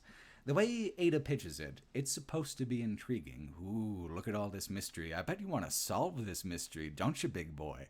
Except there's nothing there to solve. A mystery is assembled from clues given. The lore dumps here are just post hoc explanations that relate things you couldn't possibly know to things it just made up 2 seconds ago in a way that, hopefully, makes it seem like all of this was more coherently deliberate than it actually is. Framing it explicitly, even metatextually, as juicy drama is overselling it. The only worthwhile drama it adds is a return of Albert Wesker as a mission specialist guiding Ada along. Ada isn't really working for Wesker, just pretending to, but the point of Wesker isn't who he represents, but how much scenery he can chew. He is one of the cheesiest characters of all time, in a way I honestly respect. The voice actor just leans way the hell into being ridiculous and dumb, and I love it. Oddly, reviewers at the time widely praised Resident Evil 4 for its writing and characters because the voice acting was of such higher quality than it had been before. It just had a more natural feel, so folks took it as being materially more natural as well. Which shows you, I guess, how low the bar used to be set for writing in video games. Resident Evil 4 was a game that saved the franchise and changed gaming forever. Fucking goddamn it.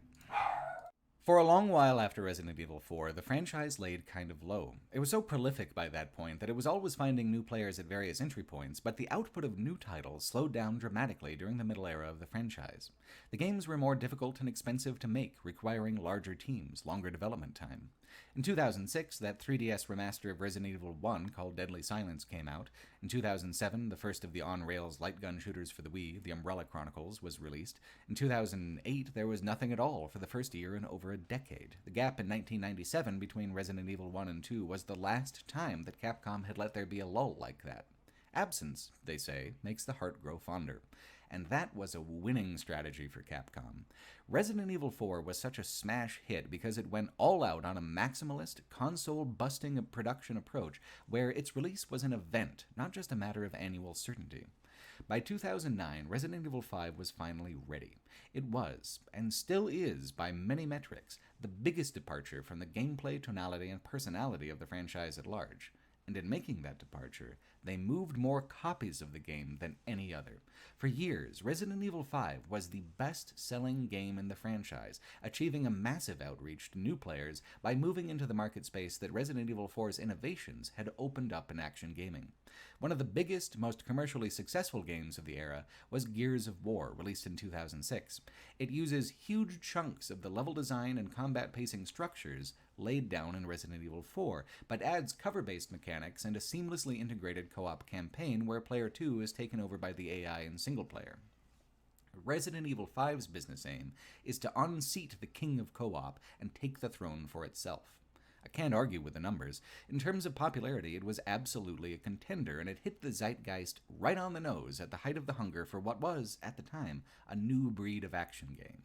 It was wildly successful at exactly what it set out to do. It met its business goal and then surpassed it handily. To pull off this trick, all creative goals were tasked to serve the business one. Matters of atmosphere, matters of genre, even matters of tact and taste were flies to be swatted away from the serious work of making a smash action hit for a new era of console.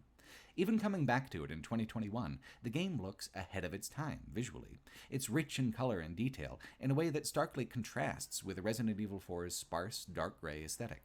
It was a game that declared even louder and prouder than Resident Evil 4 did that the old era of moody puzzlers is over, that Resident Evil is a new property for a new age, one that will be the vanguard of what's to come, the same way the games were in the beginning.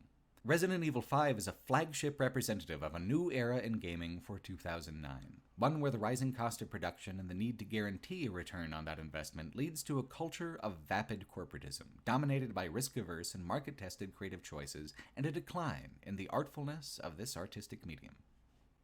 Resident Evil 5 is most famous for being the game where Chris Redfield punches a boulder with the strength of his anger during a QuickTime event. And, I mean, that's true. That happens. Here it is right here if you don't believe it.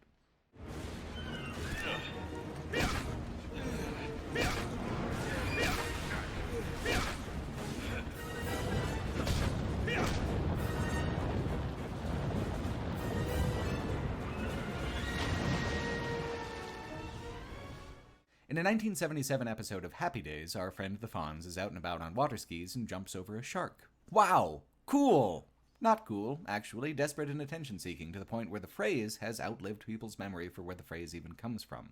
This is the exact same energy, but in a game design context instead of a television production one. If jumping the shark hadn't already been a phrase, punching the boulder would certainly fill that void. The boulder punching happens while you're fighting inside of a volcano, too, if that helps set the scene. And that's not the only iconic meme that came out of this game. There's also the one from Albert Wesker's Big Villain speech, where he reveals his plans for total global saturation. And this is also just a true fact, a thing that actually and unironically happens in Resident Evil 5. There are generations of difference in technology between Resident Evil 1 and Resident Evil 5, but in a way that surely wasn't intentional. We're right back where we started with Jill Sandwich, the master of unlocking, and weirder and worse and bigger somehow than in the previous games. Just heaps and heaps of a plot that gets more laughably absurd every moment it goes on. It's worth talking about the total global saturation thing. In Resident Evil 4, Sadler's Los Illuminados cult had a particular goal. Use the parasite on the president's daughter to get close to the president, then pop a parasite down his throat-in-chief and profit. Like, literal profit. Basic profit. Sadler wanted power, fame, and money, and he felt like the mind control parasite was a good route to getting some. Wesker, however, has this whole backstory where old Oswell Spencer of the Spencer Mansion kidnapped hundreds of children to be part of a eugenics program. Of that program, only 2 survived, Albert and a sister named Alex. Albert was raised to be a superior human, given only the best, and then infected with the progenitor virus from which the T and G strains were derived to make him even better. That's where his cat eyes come from. In a series of extensive flashbacks, Spencer details to Wesker his plan, how it all came to nothing as the years went by. Wesker felt like this eugenics work was still worth doing, so he's engineered a new plague called Ouroboros that he's going to release on the world, turning everyone who isn't strong enough to survive into a monster, which is basically definitely everyone. It's a strange end to the Wesker saga because he's always been portrayed as a mercenary businessman type, not the kind to go in for, total global saturation. Ever since Code Veronica, the series has been heading to a final confrontation between Chris Redfield and Albert Wesker, ancient enemies since 1996, and the best thing I can say about it here is that at least it ends things. We can move on now. I want to destroy the world is such a bogus villain's motivation because generally, if you're enough of a self-serving narcissist to want that in the first place, you're not going to just let go of a world that gives you power and adoration for a cold heap of ash. What do Pinky and the Brain do every night? It's not fucking total global saturation. The plots of Resident Evil games, especially in this middle period of the franchise, are extremely complicated by way of being a convoluted mess of organizations, secret agendas, and confusing double-crosses. They are also childishly simple at the same time in just the basic dimensions of their storytelling. It would take me 5 minutes to explain the progression of imaginary viral research that gets us from the T-virus to Ouroboros, but it takes me approximately 2 seconds to explain that it was created because a bad man in sunglasses wants to kill everyone over his daddy issues. Resident Evil is good at lore. Storytelling is actually a whole different skill set, and that's where Resident Evil 5 struggles especially. Resident Evil 5, even from the moment its first trailer hit, was a flashpoint for discussion about an international game's responsibility towards racial sensitivity. It's set in the fictional African region of Kujuju, with Chris Redfield and the BSAA showing up to immediately begin mowing down hordes of lesser-armed African villagers. The counter-argument goes that it's not materially different from the Spanish villagers of the last games, while the initial argument goes, well, just look at it. The frame, the imagery, the flippancy of using that kind of imagery in an especially brain-dead zombie extravaganza, there's no part of it that doesn't fit in with some kind of old prejudice or preconception. The backlash was mitigated some by the inclusion of co-op partner character Shiva Alomar. The idea is that her presence soothes the optics of Chris Redfield's redneck rampage. Frankly, the optics are so straightforwardly rough that I didn't pay much mind to the counter-argument until I was reading a 2009 interview in TechCrunch with the voice actress who did all the motion capture stunts for Shiva, Karen Dyer. The interviewer asks, a little leadingly, when you guys were working on the game, did you feel that Capcom was being racially insensitive by setting the game in Africa and all that entails? Was that ever a concern, or is this all just a bunch of baloney? And Dyer replies, quote, I've addressed this question from day one, as you can imagine. Yeah, it is a bunch of baloney. I find it funny because if the game was never set in Africa, then you'd have people complaining about that. Damned if you do, damned if you don't. The whole time I was on set, there was nothing racial, I did not feel... I cannot imagine that if I was being offended that I would have stayed for a whole year, that I was being totally abused racially. Why would I have stayed? End quote. Dyer worked 14-hour days for a year, bringing the character of Shiva Alomar to life. I understand why she would feel underserved by the conversation being derailed into abstraction, away from the blood, sweat, and tears Dyer gave towards the production. It feels odd to continue to disagree with her, at least on my own. Contrast Dyer's sentiments, though, to the complex argument laid down by documentarian Raoul Peck in his anti-colonial project Exterminate All the Brutes. In it, he very meticulously shows the ways in which popular media has carried down assumptions and imagery for decades that, in years past, has been used to justify genocides of entire peoples, whole tribes, and nations. The question wasn't, was Dyer being totally abused racially? The question was, is this game where you mow down hundreds if not thousands of scary, dead-eyed black people racially insensitive? And I think we're culturally at a place where it shouldn't be so difficult to just admit that, at a minimum, it's racially callous. It's not just the villagers. Look at this Jungle Cruise tribal fetish bullshit the game pulls during its middle part. Not being an American or European product, not being a direct fruit of the exploitation it's cavalierly playing with for atmosphere, there's perhaps less sense of needing to have that sensitivity. It's just increasingly awkward as time goes on how little thought went into it at all. Of course you can say, it's just a game, and I'll agree with you there, that Resident Evil 5's inherent frivolity is part of the argument against the African setting, or the way they use the African setting. Consider, this is a game where the top viral scientist working on Ouroboros says, use guys. Here, he's doing it again. He's got squid tumors popping out all over his body, and he's still saying, use guys. This man could barely pass as a competent henchman in a direct-to-DVD Home Alone sequel, let alone as a brilliant virologist. If it weren't for the extreme relentless gore and occasional moments where it gets hilariously horny, Resident Evil 5 could operate on the level of a Saturday morning cartoon, an Adam West Batman caper. Folks tend to think of racially insensitive as an all-or-nothing kind of accusation, that it's an extreme and serious charge that invalidates a thing if true. Only Dyer can say if she felt it was an issue for herself, and she doesn't. But I also can't imagine Raoul Peck taking a look at Resident Evil 5 and finding it innocuous. He is not kind to H.G. Wells' The Time Machine for its Morlock metaphors, and I really just don't see the much more explicit imagery here as being exempt from judgment along those same criteria. Is Resident Evil 5 malevolently, all-consumingly racist? No, that's not even the argument. The argument is that the game didn't lift a finger to actually engage with Africa beyond a vague idea that it already had in mind. It was indifferent to its imagery, to the legacy of harm that that imagery fits into. That is the charge of insensitivity, frustration at the callousness, the obliviousness of continuing to pass down old stereotypes and perpetuate their work in the world on the assumption that they must be meaningless if they don't mean anything to you personally. Of Corporations like Ubisoft are notorious for sidestepping the burden of having actually said something political in explicitly political works, whether through some sort of plot loophole or a blanket denial, but the way that Capcom is with the Resident Evil series is a little bit different. While I've been writing this video, they released a show in partnership with Netflix called Infinite Darkness. It's set between the 4th and 5th game, and it's not exactly a show, but more like the 4th CG movie in grouping with Resident Evil's Degeneration, Damnation, and Vendetta. Early reviews had to consent to an embargo on talking about any political aspect of the work. Capcom didn't want it part of the conversation at all, just all monsters and fluff, thank you very much. Which is odd, because it is such an extremely turgid espionage thriller at heart. There's little of anything to hold on to besides the monsters. It has gestures towards political themes and realities that exist in the world, but in a way that weirdly bounces along the edges of reason and believability, like Leon and his handler being the only people in the entire international apparatus of the US to look into the president's daughter being kidnapped in Resident Evil 4. Things that theoretically affect wide populations of people pivot around the double crossings and triple crossings of just a handful of costumed personalities. I absolutely believe that Capcom didn't anticipate how people would feel about their African setting in Resident Evil 5 because of the political vapidity of how they approach every one of their settings, even the ones they pretty much make up completely like in the next game.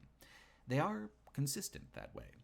The embargo on discussing the political aspects of Infinite Darkness seems to me like they still don't quite understand why some things are offensive and why some things aren't. Like, Infinite Darkness has some allusions to things like the siege of Sarajevo or how PTSD manifests in American soldiers, but it uses these things shallowly and in passing. They're just images or ideas that help support the fiction through sheer proximity, not any kind of meaningful thematic exploration. Degeneration, also set between Resident Evil 4 and 5, actually feels more tangibly anti-American with its round and narcissistic senator who's the red herring villain, and the plotline about how moneyed interests manipulate even the victims of a tragedy if it means profit.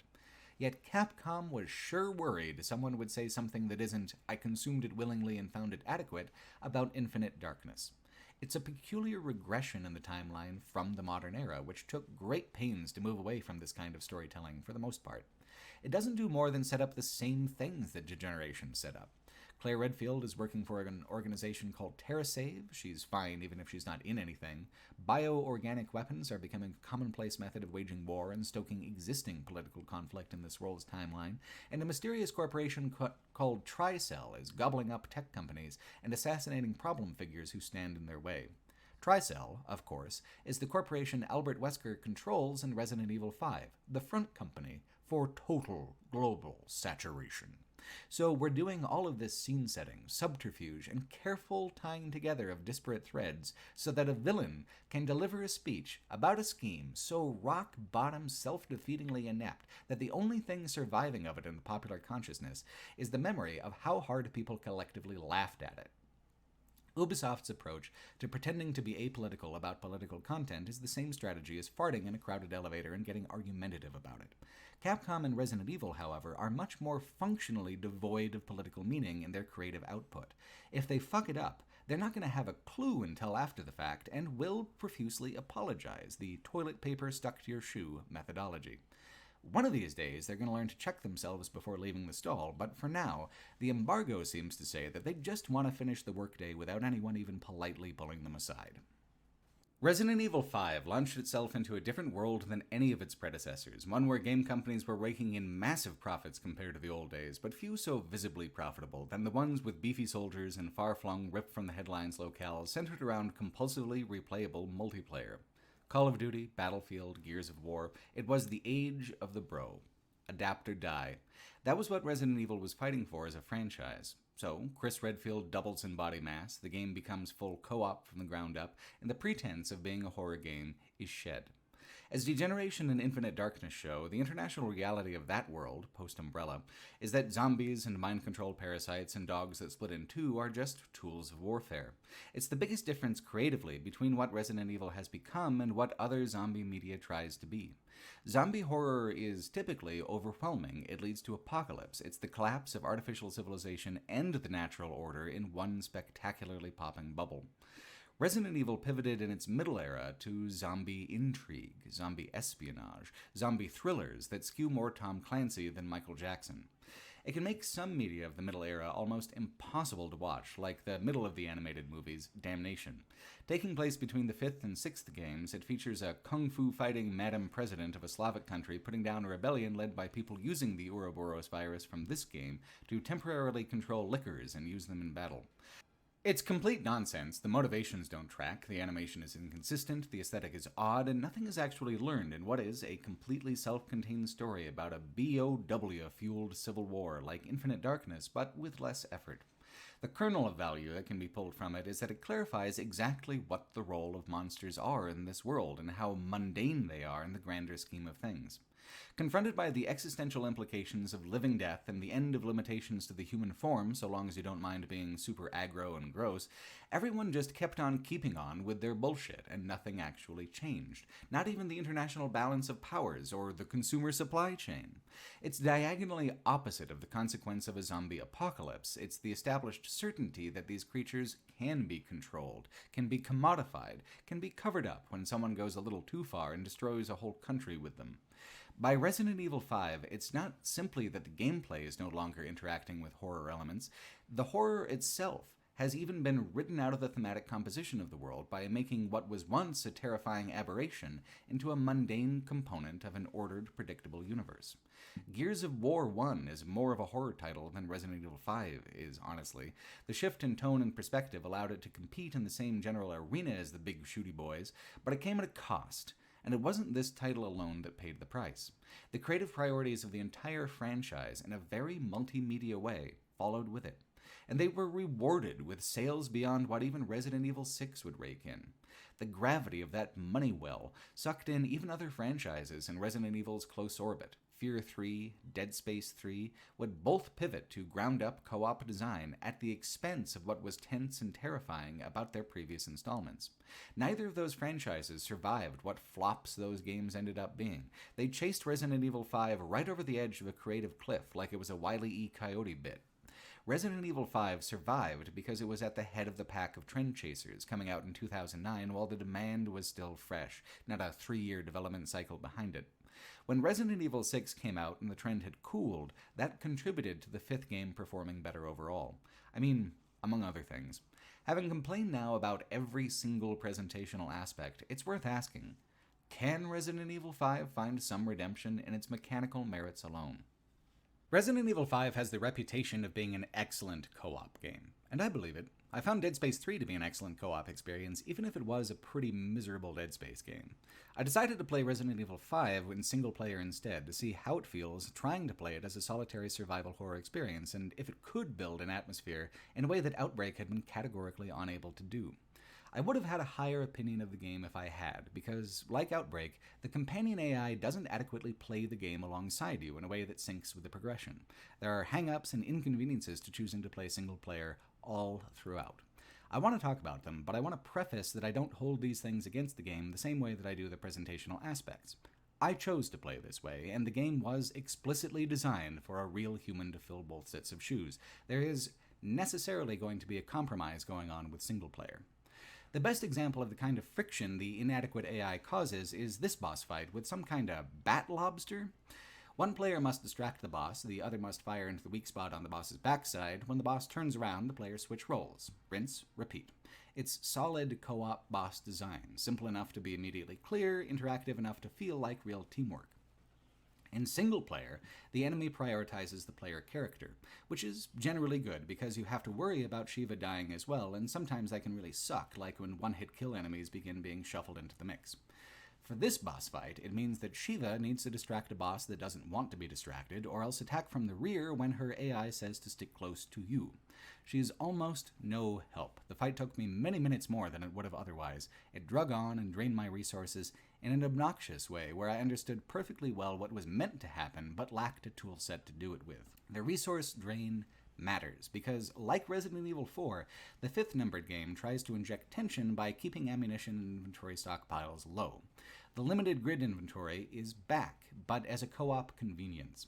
The inventory system from 4 was an improvement, but it was a time sink. It took a fair amount of micromanagement. You are always in the menu. A small 3x3 grid of icons is snappy, direct, and doesn't destroy the sense of immersion like the real-time, old-style menus in Resident Evil Outbreak. Between two people who could share strengths and strategies, you can divide up inventory in clever ways and trust your partner to play for self-preservation, to play frugally. The companion AI is unpredictable, indiscreet with inventory, and it is as likely not to fire at all as to waste bullets on enemies below the bullet's value.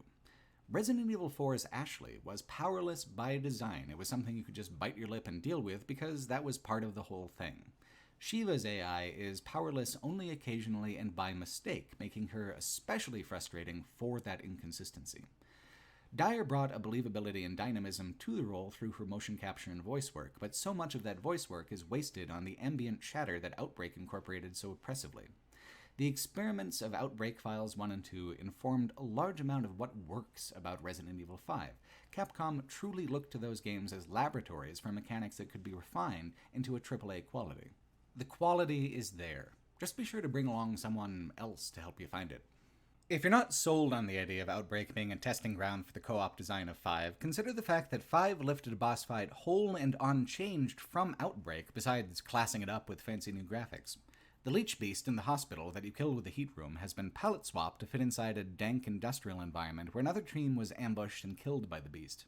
It was just so damn awkward in Outbreak with this boss fight. Awkward to play, awkward how the leeches didn't quite mesh the right way, awkward to lure the thing to the right place if it decides to chase the wandering NPCs. While it can sometimes cause trouble, like with the bat lobster, Shiva's pathfinding, at least, is quite good. She sticks close, but not so close as to interfere with the player's movement, and since enemies tend to focus on the player, drawing the leech to the right place is now a snap, no assistance is even needed. Plus, the leeches look good now, writhing in a way that's convincingly grody. If only the game had drawn more from that well of ideas, because there's some good stuff in there to recycle, and the sales were disappointing enough that few would notice and fewer would care if you lifted more. Instead, as a AAA action title, it was Call of Duty bound to include things like long turret sequences, even putting in 2 entire turret-based boss fights. The thing about turret sequences is that they're a bit like Resident Evil Survivor, a light gun design with the light gun redacted. On-rails light gun games are engaging because having the movement handled for you lets you pay closer attention to the combat radius. This can be exciting in a vehicle chase, like this Humvee sequence, although this sort of thing was so old hat even at the time that I wouldn't have ever bothered to bring it up outside of this illustration. More often, the turret sequences take away your sense of movement at all, plopping you down and just having you shoot more akin to something like a carnival game than even the retro arcade feel of an on-rail shooter. Keep the stream of water going into the duck's mouth and win a teddy bear. Or not, mostly just murder and such in this game, but you see how the principle is the same when you strip the aesthetic away. That's just not very engaging at any extended length of time. Even at the carnival, you're essentially spicing it up by gambling for a reward. With 2 people in co-op, there's a redemptive layer of cooperation, but this is another area where the poor companion AI causes inconvenience, so you end up doing most of the work of 2 players, drawing out the length of these boss fights unpleasantly in the solo mode. The heart of what makes it a good co-op mode is the same thing at the core of Resident Evil 4's tension and pacing, the tide-like rhythm of combat. With new technology, the game is able to throw much larger hordes at the player with greater force and pressure. Where the Ganados marched slowly, the Magini run, they flank, they pressure the player in new ways. The game even presents an updated version of the village opener from Resident Evil 4, though they tuck it in about half an hour from the start of the game, so you let your guard down when they're about to throw it at you. It's a time trial that tosses a giant axe-wielding executioner into the mix. It has enemies beating down doorways, climbing in holes in the ceiling, routing the player out of one building across desperate and 2 open alleys into another ramshackle hut to try to find more bullets to buy more time with. It is a wonderfully realized sense of complete isolation in a hostile environment dedicated entirely to destroying you.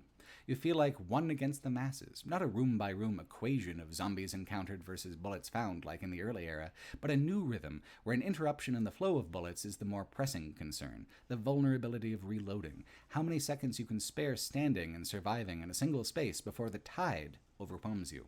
Just your rationality and your superior firepower standing between you and the animalistic hordes.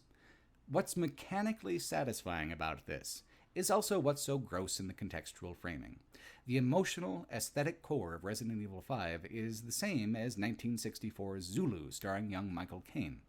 Like a kind of stiff upper lip 300 for the silent generation, it's the story of how 150 British expeditionary soldiers fended off 4,000 Zulu tribesmen. While filmed on location in South Africa, the apartheid government in South Africa banned native Africans from seeing this movie because they worried it would give them rebellious ideas to see themselves depicted at all as warriors, even though the movie ends with them singing songs to the British about how brave and strong the colonizers are. This is the context that's missing with the Ganados of Resident Evil 4, the context that causes all the controversy, even though it's pretty straightforward to see why. To gamify the emotional wavelength of Zulu is to perpetuate and trivialize it at the same time.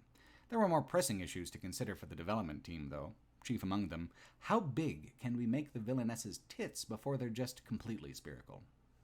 Excella Gian is a poster girl for missed opportunity and a fine example of why feminist criticism of games as a medium started to catch on in the early 2010s. The way games were letting down everyone but horny teenagers in some key aspects was just impossible to avoid when diving into the AAA listers of the time. So, within the fiction, Excella is a brilliant scientist, CEO, and all-around powerful woman. This is her backstory. Her active plot story is that she's doing Wesker's thing because Wesker is, dreamy with his red cat eyes and immovably styled hair. She wants to be queen of his new world, seeking to use her slinkiness to wrap him around her finger. A late-game big reveal is that Wesker never cared at all about Dr. Girlfriend. It's just, he's Wesker. His plan is explicitly to just kill everyone. I don't think he would even take his sunglasses off for sex. You don't need to be a genetic scientist to figure out that he is the wrong horse to bet on, and she is supposed to be one. Who she's supposed to be isn't much of a much compared to how she's used, which is for Luxo trash eye candy. When Wesker betrays her, she fuses with a pile of corpses of the people she's killed in her experiments. It's an ironic comeuppance, and what a tremendous monster she turns into.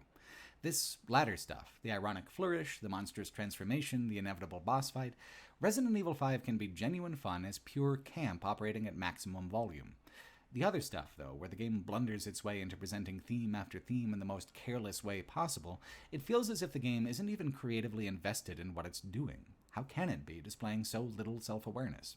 There's a defense of the game that goes because Wesker and Gian are explicitly murderous, hyper-capitalist, colonizing figures, and also the villains, that this tale is therefore anti-colonial if you accept the basic structure of the plot. That is a pretty big leap of faith, because you need to allow that the game is attempting to say a complex thing deliberately, when this is the same game that turns Jill Valentine into a blonde because it's more marketable, then makes up a whole one-page lore document to justify that in case someone calls them out. It can't even be trusted to think about what would build satisfying continuity with its own characters. Why bother with character development when you can use plot devices to have Jill fill whatever narrative role provides a momentary, tangential reveal? Jill has a big mind-control jewel in the middle of her chest that Chris rips out eventually during a pair of some of the stranger boss encounters in the series. You face Wesker, then Jill, one right after the other. Wesker gets to carry on and continue his arc of characterization even within these boss fights. Per the cutscenes in Code Veronica, Wesker has superhuman reflexes and can't be hit with bullets. Wesker tells Chris that he has exactly 7 minutes to spare, no more, then he has to go and do villain stuff. Hilariously, this is exactly what ends up happening. You can't kill him, and he chases you around, with Jill following around doing additional damages and keeping your player 2 occupied for exactly 7 minutes. Then he leaves to attend to his business. It reminds me a bit of the ending in Far Cry 4, where when the villain asks you to wait quietly until he gets back and you actually do, the game just ends right there and explains the whole twist right off the bat. The difference is that this is a mandatory progression-related twist. There's just one shortcut. When you fight Wesker again, an hour or two later, it's in this arena where you need to kill the lights and make him hunt around for you in the darkness. You can sneak up behind him in the dark and fire a rocket at him, which he catches because of his cartoon reflexes, but he has to hold it in place until the fuel burns out. If you're tricksy enough to swap weapons quickly and snap off a shot, you can detonate the rocket, doing him an actual injury for once. This is the explicit strategy. The arena is littered with rocket launchers in case you fumble some shots. In the 7-minute fight, you can use the same tactic with the caveat that you have to bring your own rocket launcher to the party. If you don't have one, it's 7 minutes in the closet with Albert. If you've got one, you only need to pop him once with the rocket trick and he'll storm off. He doesn't need this shit from you. Even when he finally becomes monstrous in the pit of the volcano, he's still got the same imperious attitude. It's still the same old rivalry from 1996 arriving at its final configuration. Poor Jill, though. She's been there from 1996 too, yet instead of getting to grow and change like Claire Redfield did, she's needed as the nefarious blonde who does high kicks in a combat catsuit. New character? Why bother, when this way we get to have Chris demonstrate his heroism and go through this extended boss fight where we get to kick her ass to save her. You get a game over if you kill her, and the Jules hitbox is finicky. It's just a mechanical hassle of a fight, unclear button prompts and unclear progress, with the threat of an instant fail for trying to hurry it along. There are a lot of moments you can use to characterize what Resident Evil 5 means to the franchise, and I choose this one. I choose the Red Jewel. It took something people loved about the franchise and changed it into something tackier, something more straightforwardly cliché, drained of color and personality. If we were ever going to get the old Jill back, this parasitic construct would have to be ripped out and discarded. 'Cause, guys, they really punched the boulder on this one. I've ended up talking more about Resident Evil 5 than any other single game in the franchise so far for two reasons. One is that it's the biggest pivot from what came before, and the other is simply that it's the biggest so far, full stop. It even follows in Resident Evil 4's footsteps with a DLC B playthrough, where you actually get to control Jill as she and Josh, Shiva's former partner, work through the small section of the game where their journeys split off from each other and then come back together again for the climax. It's short and cheap, cheaper in feeling than in dollar value. It doesn't parallel the whole main campaign like a B playthrough should, it just adds a meanwhile without meaning, lasting for a little over an hour and contributing very little besides time to think about why you'd put heels on a combat suit. Claire Redfield had a personality. Chris Redfield is notable for refusing to have one. Leon is an action hero now.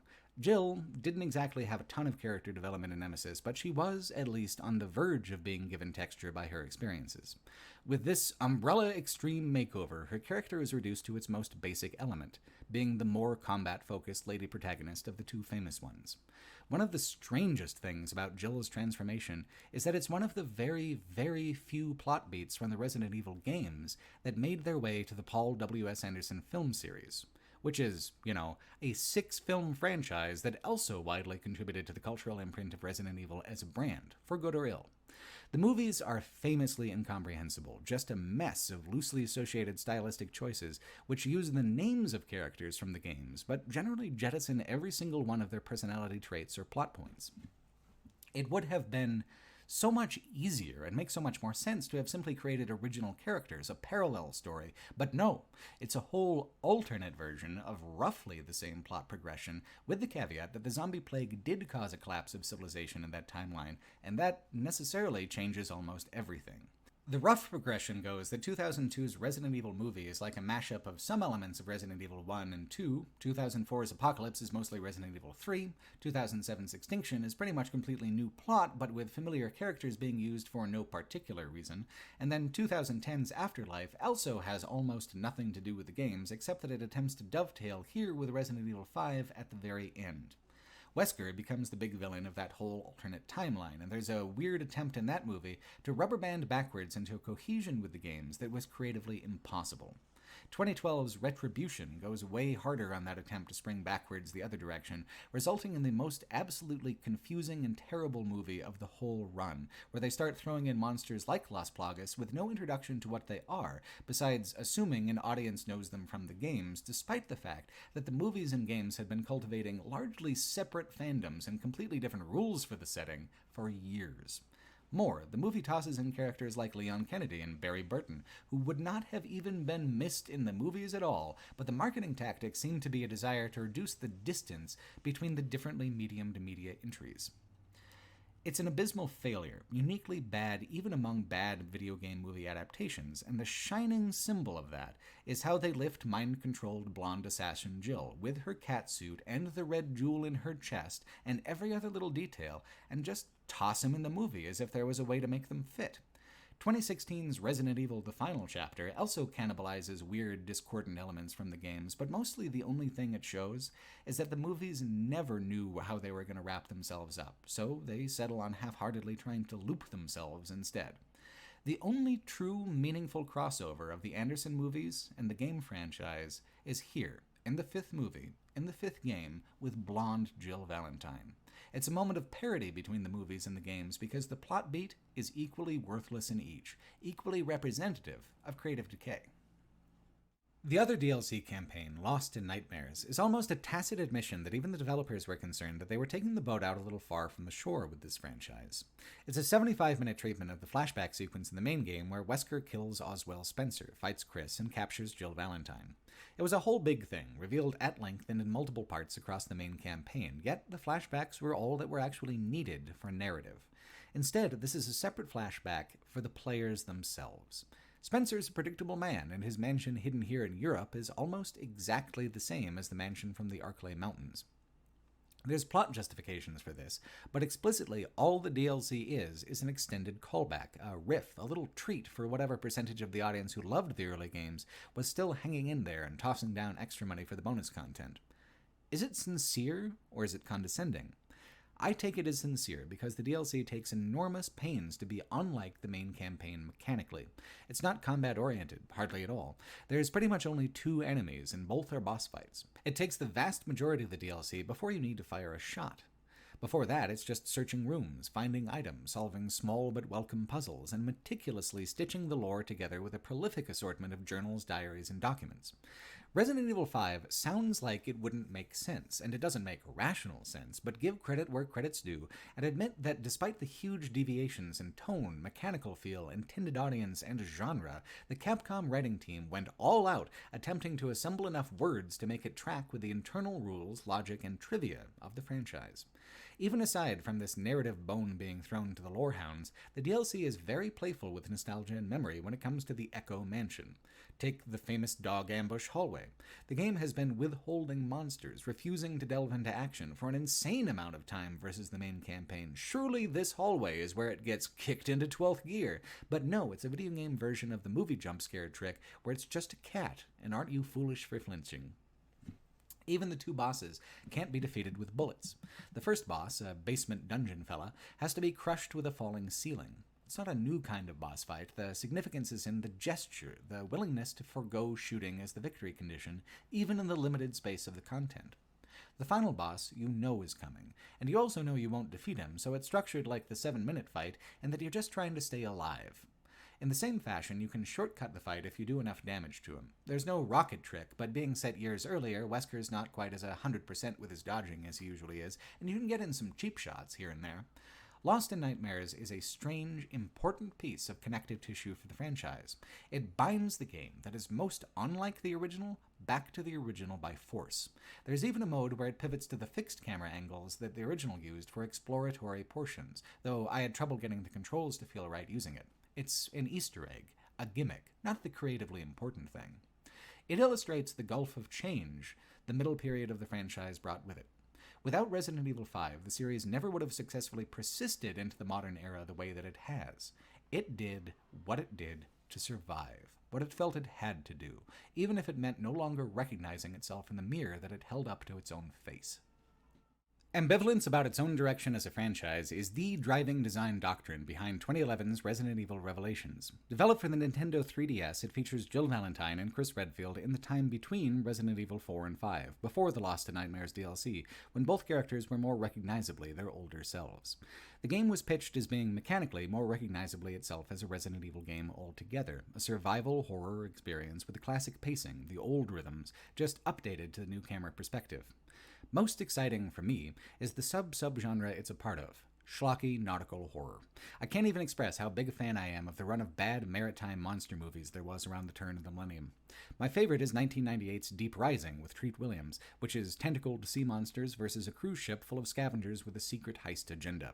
The monsters are slimy, the set design is great, and Treat Williams is a treat indeed. 1999's Virus is probably the most self-consciously hammy performance Donald Sutherland has ever given, and I love it for that and the heaps of stylish techno-gore. Then in 2002 you get Ghost Ship, the worst movie of the bunch, with the best opening scene. It only starts to go off the rails when it hyper-focuses on its own heist subplot. All of these movies share key elements. The team approaches by smaller vessel, the wow what is this moment, the storm, the slow monster reveal, the destruction of the way out, the act where everyone is hunted, the escape, and then the whole ship explodes. I was so happy to discover that Resident Evil Revelations goes through every single one of those motions in just the same order. It is, as much as it can be, a late entry in that infamous grouping of maritime schlock that's every bit their peer. By abiding by the formula of that subgenre, the same way Resident Evils 1 through 3 abided by the genre conventions of classic zombie movies, it creates the same easy, familiar immersion where it is easier to accept the basic dimensions of the plot and characters and not put pressure on them to seem realistic or even especially plausible. What's hilarious about all this is that while I'm talking as if being set on a cruise ship is novel for the Resident Evil franchise, it isn't. This is actually the third game set on a cruise ship. The 2001 Game Boy game I briefly referenced 1,000 years ago, Resident Evil Gaiden, was the first. The final gun survivor game, Resident Evil Dead Aim from 2003, was the second. The setting was only novel to me because I skipped those two. Frankly, I think that's positive, because the presentation is just modern enough to make it seem consistent with the movies of the late 90s and early 2000s. The game's technology of the era the movies were released into just wouldn't have cut it, though you can see in context now that Dead Aim and Gaiden were able to capitalize on what was an actual maritime trend in horror media at the time. Revolutions is a self-consciously backwards-looking project, trying to experiment with how the new, faster-paced game design could still reference the early era of Resident Evil in a more robust way than Lost in Nightmare's good-natured pandering. It succeeds in a fumbling, cheap way that just establishes its bona fides as an heir to the Ghost Ship legacy. Revelations doesn't have a tagline, which is too bad because Ghost Ship had "See Evil," and that's pretty damn good. As in most things, though, Deep Rising does it better. Its movie poster blares "Full Scream Ahead," which is so perfect I think Revelations should have just stolen it anyway. The core of the game stays true to its promise, pivoting back towards slower-paced exploration, driving higher-stakes combat where the enemies are balanced to be less numerous but more dangerous versus the Resident Evil 4 and 5 model. It's honestly no wonder that Resident Evil decided to set 3 entire games on abandoned ships because it is a natural formula for isolation and tension. It's also a literal blueprint for level design. You have different decks with different purposes, asymmetrical connectivity between levels, parts that are necessarily industrial, mixed with parts that are indulgently luxurious, in a setting where those two things are meant to be blended. Plus, cramped, dark, close-quarters environments that stack as densely as possible. Applied to a cruise ship, many of the level design tropes common to Resident Evil that don't make sense for lived-in environments suddenly do make rational sense and do feel relatively natural. My only wish is that it had been developed for heftier hardware than the 3DS. On the one hand, this is a lot of game to cram into a handheld title, every bit as long of a campaign as Resident Evil 0 or the remake of 1. On the other hand, it's also only that long because it has a large amount of backtracking and recycling of material compared to other titles. Some parts of the ship, the Queen Zenobia, are lush, but a lot of it feels like anonymous geometries instead of keeping hold of its own nautical theme. I was primed to like it for its frame alone, but if you happen to double feature with Deep Rising, you'll find that Deep Rising is a bit more of an impressive production when it comes to set design. It's clear that sacrifices were visually made for the benefit of value and performance on the compact system of the Nintendo 3DS. When you stack this game up against Resident Evil 6, which came out later within a year, that's where the contrast really is. I can't help but wish for a version of Revelations that got the maximalist approach that Resident Evil 6 did. There is so much to the game that I genuinely enjoyed: the level design, the sound design, the monsters. My favorite boss comes early on, a communications officer who's still screaming for help even though it's long past the chance for help to arrive in time. There's a tragic quality to it, intensified by an aggressively manic voice performance. It sounds forlorn and threatening in equal measure. I love that tonality. It's the same tonality that drove the whole of BioShock 1 and 2. Those games would never deign to follow in Ghost Ship's footsteps quite this same way. Exploration is rewarded with upgrade kits, adding percentage bonuses to weapon stats and replacing a vendor system. It's a fun way to do it, rewarding a player for taking their time. Early on, there's a sequence where you're stripped of your weapons and trapped in the first-class cabins with no defenses and monsters galore. That is the only time that the game ever really tries to create scarcity. Despite all its efforts to stay true in tone and feeling to the early-era games, it's never actually as cruel. Once you begin to acquire an arsenal, you'll never go hungry again. The reason for that is an annoying gimmick mechanic that, if you lean into it, rewards you with items hand over fist. You have a scanner visor with some dumbass name, and if you search every room, you'll get 1 or 2 bonus items per room. This translates into obscene wealth, the way that Resident Evil item scarcity used to be balanced. It negatively impacts the pacing to do it this way, slowing the pacing to a crawl sometimes, but the game is also meant to cause a paranoid, anxious atmosphere, which makes it difficult to just pass up an opportunity to gather these extra nuts for the wintertime. Gone now is the punishment for optional exploration, or the gamble involved at any rate. Like with the more action-oriented titles, it's considered impolite now to inconvenience the player on their march ever deeper into the content before them. I've been smudging the truth a bit, however. The game I've been describing is only one of several alternating, interlocking campaign perspectives. I wanted to lead that way because I wanted to present the game as it exists now in my memory, the way I wanted to enjoy it, with all the pointless and awful bits snipped away. I've been careful to stick mostly to mechanical discussion and framing in this effort because, presentationally, the game is a betrayal of its entire stated purpose, which is to turn its back on the new way and return to the old. While the game mechanically feels much more aligned with its ancestors, its storytelling is an even further acceleration of the conspiratorial fire hose that the main franchise's storytelling had become. Let me use two main examples of how that manifests in Revelations. First is almost frivolous, but howlingly absurd. The second pair of protagonists, following in the pattern of pairs even if there's no co-op, is Chris Redfield, paired with this woman named Jessica. Jessica might be the worst character in the whole franchise, but that's not the point here. The point is that they're racing against time to save Jill and the other guy before they drown. You backtrack through levels you already did an hour ago or less, only to arrive where they are and find them gone. You're on an exact replica of the same boat, with the same infestation of the same monsters, but it's different. It's got a different name. I'm sorry, Mario. The princess has reservations with a different cruise line. Hours later, the absentee villain gives you a video call where you're in a secret lab in the bowels of the ship. He fires an orbital superweapon at the ship, and wow, the ship is completely destroyed. It's a psych-out. He did that to the other ship, just to rattle everybody's nerves, even though the correct action as villain would have been to kill everybody while he had the chance. Instead, we did the second boat surprise twice.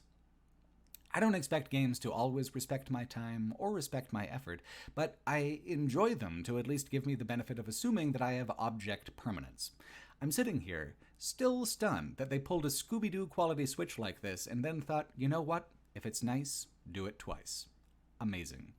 This is what I mean about adding complication without a deeper complexity behind it. You thought it was thing A, but it was really thing B, which we didn't set up and has no meaning, the USS MacGuffin. The second thing is what has even broader, more damning implications.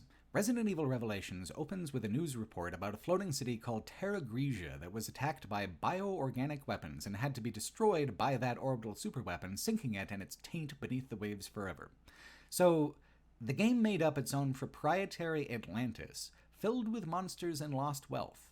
And all I've been talking about is a boat.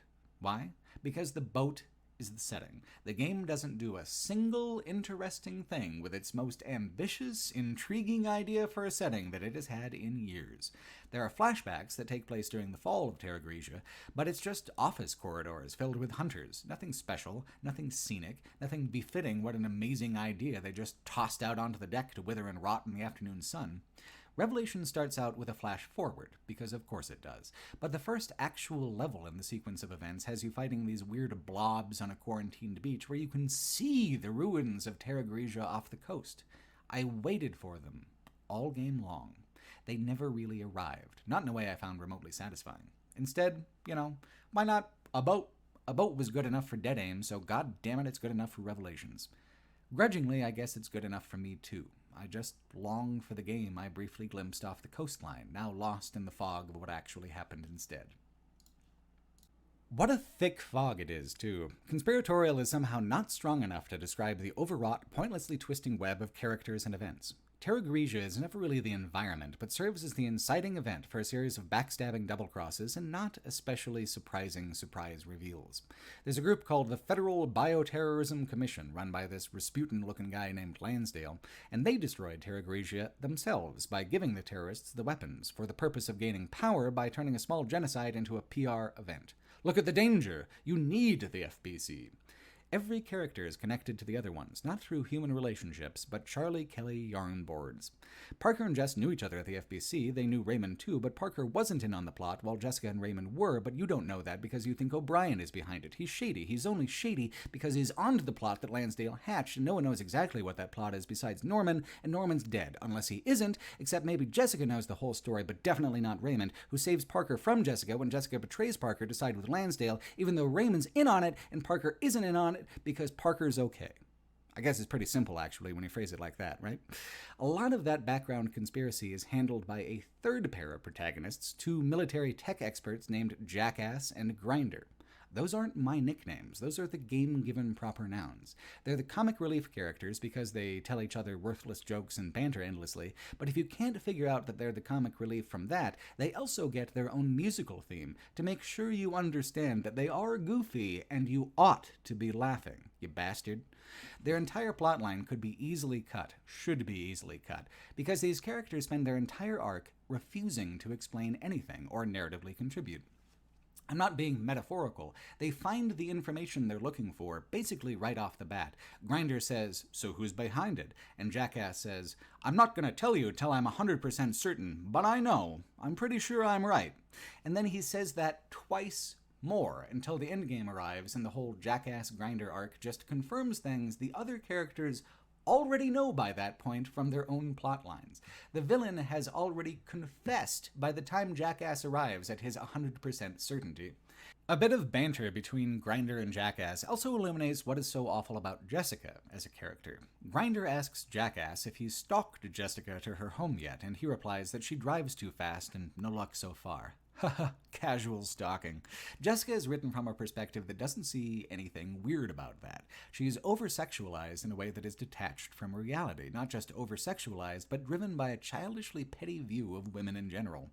Jessica pouts when she doesn't get what she wants. She has no personal integrity. She hits on everything that moves. She talks about her ass and her body as if selling a used car. She acts intensely jealous of just about every other woman who even casually comes up in conversation, and then speaks at length about what a high-maintenance and expensive date she is.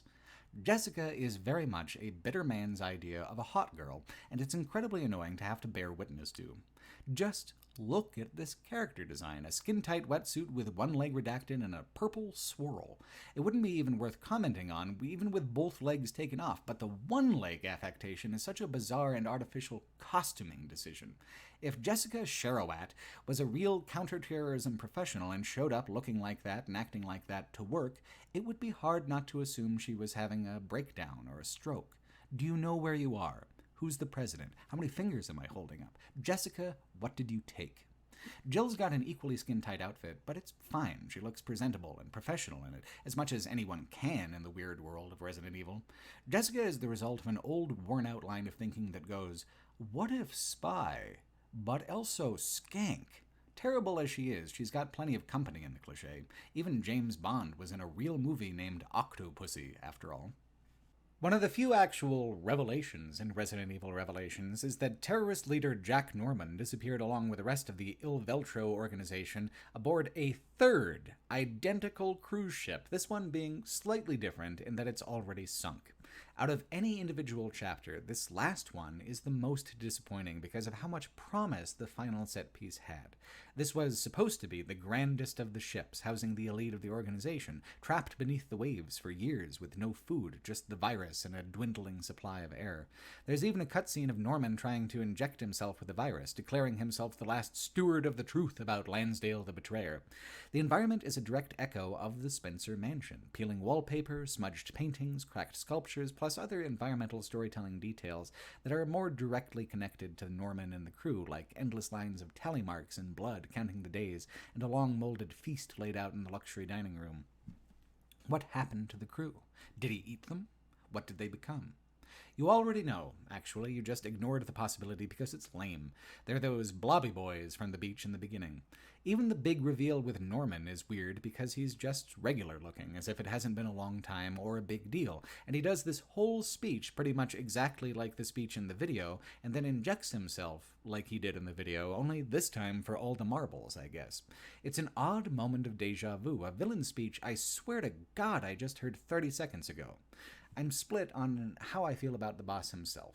On the one hand, I love the design, like a mystical fish priest who prays to the ones who swim in the dark. On the other hand, the game leans into that vibe so hard that they give him actual magical powers, powers of illusion and teleportation. I know you're allowed to make up anything you please as a creator, and Resident Evil has always given itself plenty of room to get weird with it. I mean, we already had the Leech Wizard, why not the Fish Priest? Like with Terra Grigia, my frustration is in thinking about what it would mean if they had just stuck with that idea and dialed it out a bit more. Suppose instead of all this international intrigue, it went with a Resident Evil 4-style gothic sensibility with more ghost ships, older ghost ships, and temples built in the deep. I'm already more excited imagining this potential game than I am remembering the game that I actually played. The game whose grasp of its own lore is so loose that Jill ends up swimming in a literal vat of virus. I honestly did have fun with the game, but it was the Jill Valentine portions alone that actually worked for me. Even then, those portions worked for me mostly because of the coincidence of my enthusiasm for bad ocean-bound creature features. I was predisposed to enjoy it, and I would still gut it like the flopping, gasping creature it is, trimming the bones and offal down to the fine fillet that I know is in there somewhere. Resident Evil 6 came out a few months later, eclipsing any kind of deficiency on the part of Revelations with a blinding supernova of garbage. Resident Evil 6 is a once-in-a-lifetime kind of game, so rare is it to see this much money being spent on what are obviously irredeemably terrible ideas. It's hard to even know where to begin with the game because, in addition to its terrible ideas, it cannibalizes every kind of action or horror game that it's even possible to be over its bloated run of 4 interlocking campaigns. Each campaign is the size of one of the early era games. It's longer by hours than any other title in the franchise, even today. It even encourages you to double down by making it impossible to go through the character upgrade tree fully without multiple playthroughs with multiple protagonist choices. Each campaign has 2 characters as a co-op team, except for the final campaign where you play as Ada alone. It also engineers the gameplay and tone to change from campaign to campaign, deliberately becoming different games depending on whose path you're following. Resident Evil 6 had a reputation as being the worst of the middle era of the franchise, and I was expecting that to be true, but it turns out that a garbage supernova is a fascinating thing to watch. Resident Evil 5 was slow, interminable in how it moved from environment to environment with just scraps of narrative to follow. Resident Evil 6 is more ambitious by far. The 4 campaigns not only cross over and intersect constantly, not just change their mood and mode of gameplay constantly, they also globetrot across borders and years by flashing forward or flashing back or just taking a plain business class all the time. You have 2 completely separate outbreaks in Langshan, China and Tall Oaks, USA. You have a civil war in a vaguely Eastern European country, as was alluded to in that Damnation movie. You've got a submarine infiltration, a fantasy-style crypt, an underwater base with the biggest creature ever featured in a Resident Evil game. It bounces all over the place so quickly and so constantly and for such outlandish reasons that it never stays in one place long enough to generate apathy or boredom. A lot of it might be bullshit, but it's all fresh bullshit, all the time, from a variety of bulls with a variety of gastrointestinal problems. After enough time in the middle era of the franchise, you start to acquire a nose for that sort of thing. Resident Evil 6 is more ambitious in what most developers would even seek to tackle today, perhaps if only because Resident Evil 6 showed how confusing such large ambition could be if a game is given total license to do everything that it pleases. Resident Evil 6 wasn't even conceived of as a single game experience, not even from the beginning. Producer Yoshiaki Hirabayashi described the concept in a 2012 interview with IGN, saying, quote, "When we first started development for Resident Evil 6, the concept we had in mind was to deliver the ultimate horror entertainment. We had to think about what RE6 should be, both as a flagship title of the horror genre, as well as the experience users should get, and we feel the concept we arrived at addresses both these points. With ultimate horror entertainment in mind, we hope to provide all the fans out there with an exquisite balance of all the things people love about the series. So of course we are focusing on horror and gameplay aspects in RE6." End quote. This is key to understanding why Resident Evil 6 is the way that it is. It didn't start with a story. It did not start with a mechanic. It didn't even start with an emotion. It is a creation without a foundation. Instead, it began at the very top, with the most ambitious and presumptuous position it could hold, not just the flagship of the franchise, but of horror media altogether. It wanted to be the biggest, the best, the most famous. It just assumed that it deserved these things because of its pedigree, its past accomplishments, and so instead of doing the hard work of building a foundation on some kind of element of story or of gameplay, it imagined itself the master of all things, able to imitate anything and dominate the original. Resident Evil 4 was a stroke of true creative genius. Even where the script ages poorly, the mechanical legacy is all around us to this day. It worked hard to break away from what came before because of the certainty that without change, the franchise would die. Resident Evil 5 took the ideas of its predecessor and adapted them to best capitalize on the way Resident Evil 4's mechanics had been cannibalized by the broader world of action gaming, trying to get out ahead of its competitors and lead the pack. Resident Evil 6 set out from the beginning to dictate those trends, to unequivocally create the ultimate horror entertainment. Whatever smaller element of the game in the mechanics or the narrative went wrong, it pales in comparison to the one true problem with Resident Evil 6. It's the first game where the franchise took itself completely for granted. I honestly can't do better than the game itself to explain just how wild the shit gets. This is the very, very beginning of Leon's campaign, the first actual 90 seconds of the game besides a lengthy flash-forward tutorial sequence. There's no context to set up with this clip because this is the first thing that happens. I've always valued your friendship, Leon. Stay right where you are.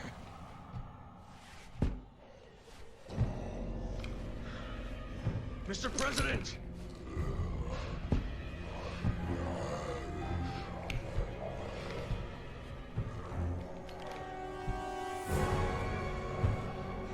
Don't make me do this.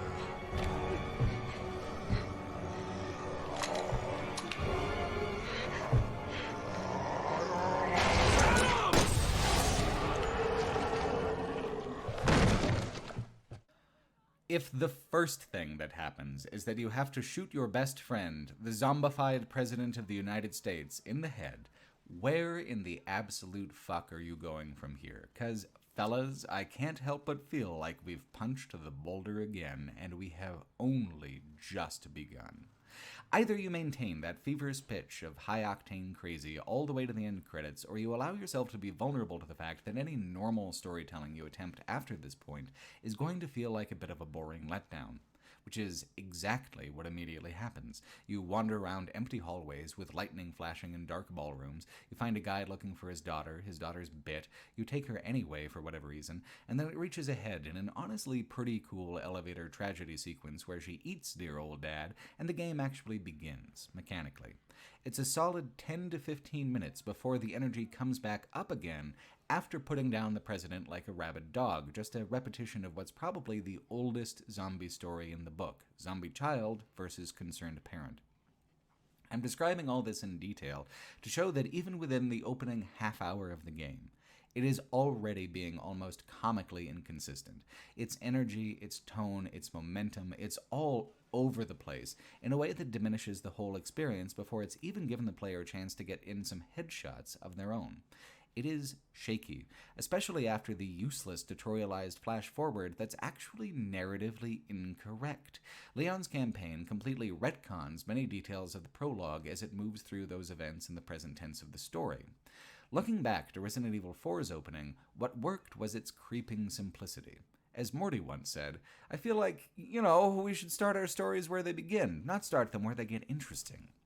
With Resident Evil 4, there was one strange villager with a scythe, then another, then the village itself, which turns its attention solely to Leon in suddenly limitless numbers.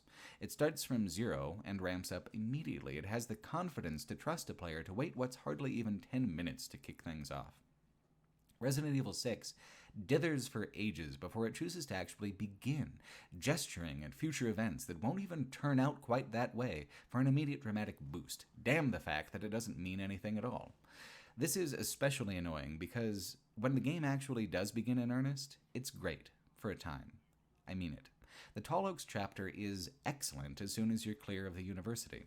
The town of Tall Oaks was zombified in a gas attack and began tearing itself to pieces just hours ago. Resident Evil 6 takes this opportunity to reference and remake the opening scenes from Resident Evil 2, like where you're approaching Kendo's gun shop and then the police station through the burning streets as time runs out on the living. It's not an exact replica. It just copies the aesthetic and the vibe, which is great because it's a much lengthier and more robust sequence than the 1998 game's opener. It's rare for any zombie media to actually attempt to portray the chaos of Z-Day itself. Most choose the Aftermath because it's got less moving parts to animate. A year before The Last of Us Part 1 and its incredible Z-Day opener, Resident Evil 6 was depicting the fall of a whole New England suburb in glorious HD. The amount of activity on the screen, the mix of survivors and the rushing undead, cars crashing into things, explosions, massive hordes crowding the streets. This is actually something new for the franchise, built on the iconography of what came years before. It makes the parasitic monsters of Resident Evil 4 and 5 seem like just a brief variation on a theme before returning to the shambling heart of Resident Evil's menagerie with the zombies in 6.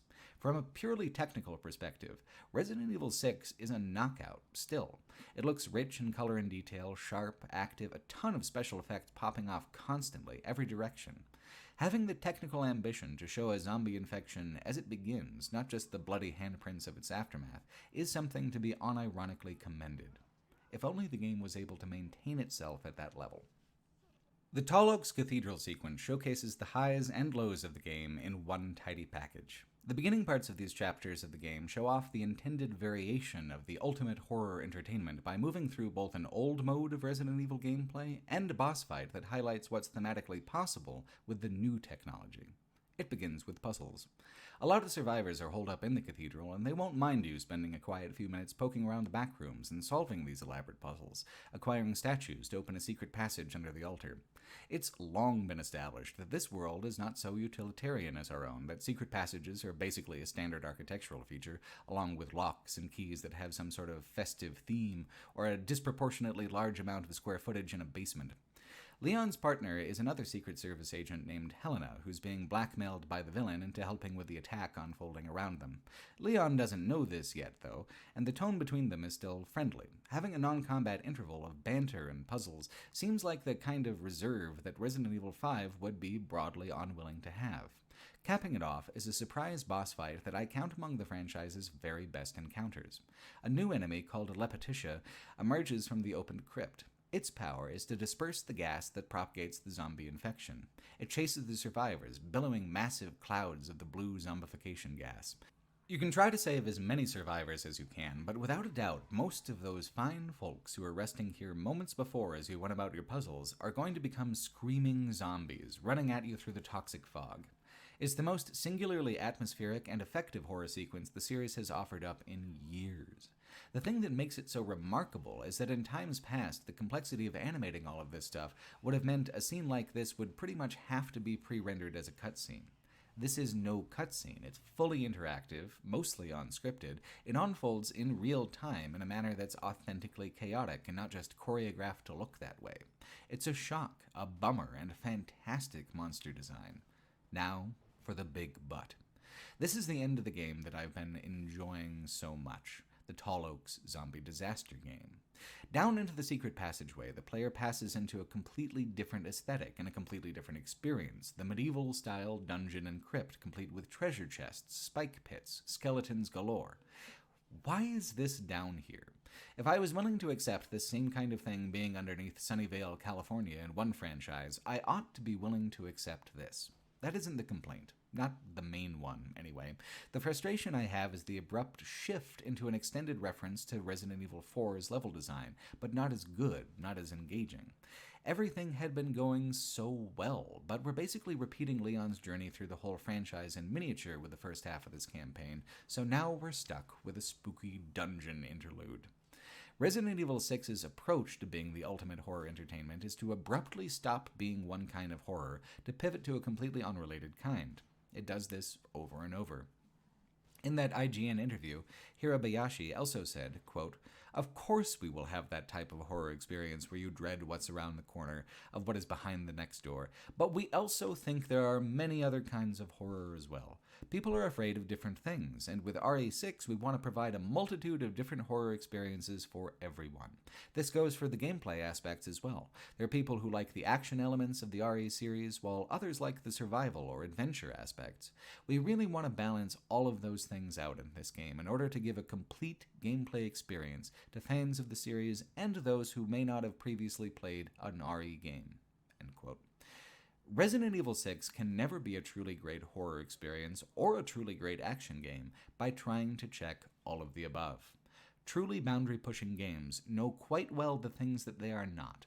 Resident Evil 4 was driven by its need to separate itself from what came before, and now those contrasting styles sit limply side by side as if sweaters in a department store. Resident Evil 6's desire to be all things to all people not only causes tonal whiplash, it also sometimes pushes a boundary too far. Mostly those are boundaries of rationality or believability, but sometimes it is a boundary of taste. A question the franchise runs into a lot is, how horny is too horny? Generally, Resident Evil aims right for the median of B-horror schlock. Ambiently horny, not distractingly so. The climax of the crypt sequence is the low point in the whole franchise for what pushes the envelope too far, and it's all in the way that the game sets up its own scene. Helena is being blackmailed to help Director Simmons, the villain, with his nefarious schemes because he's captured her sister Deborah. This whole underground expedition to the crypt is to save her and reunite the two. It is, of course, too late, and Deborah has turned into one of the chrysalis things that monsters are born from in this new C-virus's pathology. The monster she turns into is a naked, dripping she-demon who summons her back tentacles by taking a moment to rub herself down and pet the cat a little, right in the middle of combat. What makes this too horny for its own good and a breach of taste is a combination of three things. 1. Deborah is already established to be a traumatized innocent who would not have wanted this to happen to her. 2. The player is meant to be peppering her body with bullets even as she's slinkily showing it off to you. And 3. The only person meant to benefit or be titillated by Monster Girl Deborah is the player, and the player alone. For Helena, this is a tremendously painful tragedy, or it's supposed to be, because it ends with Helena letting her sister fall into darkness to die, rather than go on being this way. For Leon, for Ada, this is a matter of solemn professional obligation, another innocent victim lost to the global bioweapons industry. And for the player, it's a chance to look at them tig old biddies and the muddy curves of her mutant ass. Sexuality and nudity have a venerable place in horror media especially. The issue here is that sexuality in horror works best from one of two angles. You can take it deadly serious and incorporate it into the horror aspects to create discomfort and distort the intimacy into something dark, like in a lot of Clive Barker works, or you can use it as a tonal counterbalance, a way to lighten the mood and be horror, like the famous graveyard dance in Return of the Living Dead. Resident Evil 6, with its blind insistence on doing every possible thing at the exact same time, is trying to have it both ways at once in a way that is mutually invalidating. Its own script wants it to be serious, but its animators and cutscene directors went a complete opposite direction into Monster Girl Cheesecake. It's not a prudish outside perspective that makes this boss fight extremely gross. It's the game's own construction of Deborah as being a victim, as this being something horrible that was done to her, while at the same time sexualizing the trauma. People loved the big sexy vampire from Resident Evil 8 not because she's any less prurient, but because it's possible to enjoy her campy sexuality in an easy breezy B-movie way that actually fits the tone of the franchise as a whole. Perhaps you'd enjoy Leon's next game within a game better. I did. The centerpiece of Resident Evil 6 is a scenario shared by all 4 campaigns, the outbreak in the fictional Chinese city of Langshang. On the way, the plane that Leon and Helena are taking comes under viral attack as one of those Lepetitia creatures breaks out in the airplane cabin. This sequence is more complex than the one in the cathedral, with 2 whole QuickTime events for pushing the creature out of the back of the plane, Code Veronica style, and then landing the plane yourself, because everyone else is dead. The outbreak in the city is pretty bad to start, but it actually gets considerably worse during your time in the city, which is also a genuine technical accomplishment. Leon's campaign is the longest because it's the basic setup for everyone else's campaign. Their events and perspectives pivot on how they interact with the basic plot progression undertaken with Leon and Helena. Leon and Helena's campaign builds a sense of familiarity with certain events that the other campaigns can then playfully undermine or adapt into a larger sequence. What's kind of frustrating is that a lot of the game's creative momentum gets used up here in the first campaign, and you have got so many hours of this game left to go. Consider this sequence, though, where a gas-dispersing missile strikes the city. Moments ago, it seemed like you'd just about wrapped all of this up. A refugee convoy was leaving with escort, there was movement within the plot. Now, all that seemed bright goes dark. This sequence, where the gas and the dead crowd around an office building window, cracking it, threatening to break through, this is so tense and so wonderfully done. Then when they do break through, and you have to run from the gas as much as you do the zombies. Soon enough, you're in a protective Humvee going through the now silent and empty streets. This would be a great zombie sequence, even today. It's a coherently horrifying expression of the approach that the series had already taken to bioweapons, making them part of the current political landscape, or their version thereof, and not making them truly world-changing apocalyptic weapons. So here we finally see them used that way, as a tool of terror and political coercion. While that's been the idea for a while, there's a difference between explaining that role, or making overwrought movies on the subject, and interactively demonstrating what scale of destruction, what tremendous violence the weapons are really capable of. Can you imagine what a game this could have been if it had been able to focus at all, if it had given up on being the ultimate horror entertainment and sought simply to escalate the middle trilogy to its ultimate thematic conclusion? Maybe just choose one city to destroy and really ride that out all the way to the end?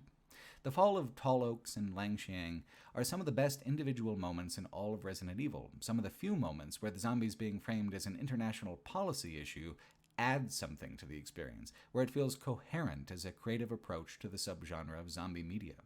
The imagery is apocalyptic, but the frame is that powerful interests have no motivation for stopping this kind of violence and destruction, that the occasional annihilation of a city is like the annihilation of a fortune on the stock market trading floor, just the cost of doing business. That's a little frightening. I wish the game had had the attention span to commit to exploring that for more than an hour or two here and there.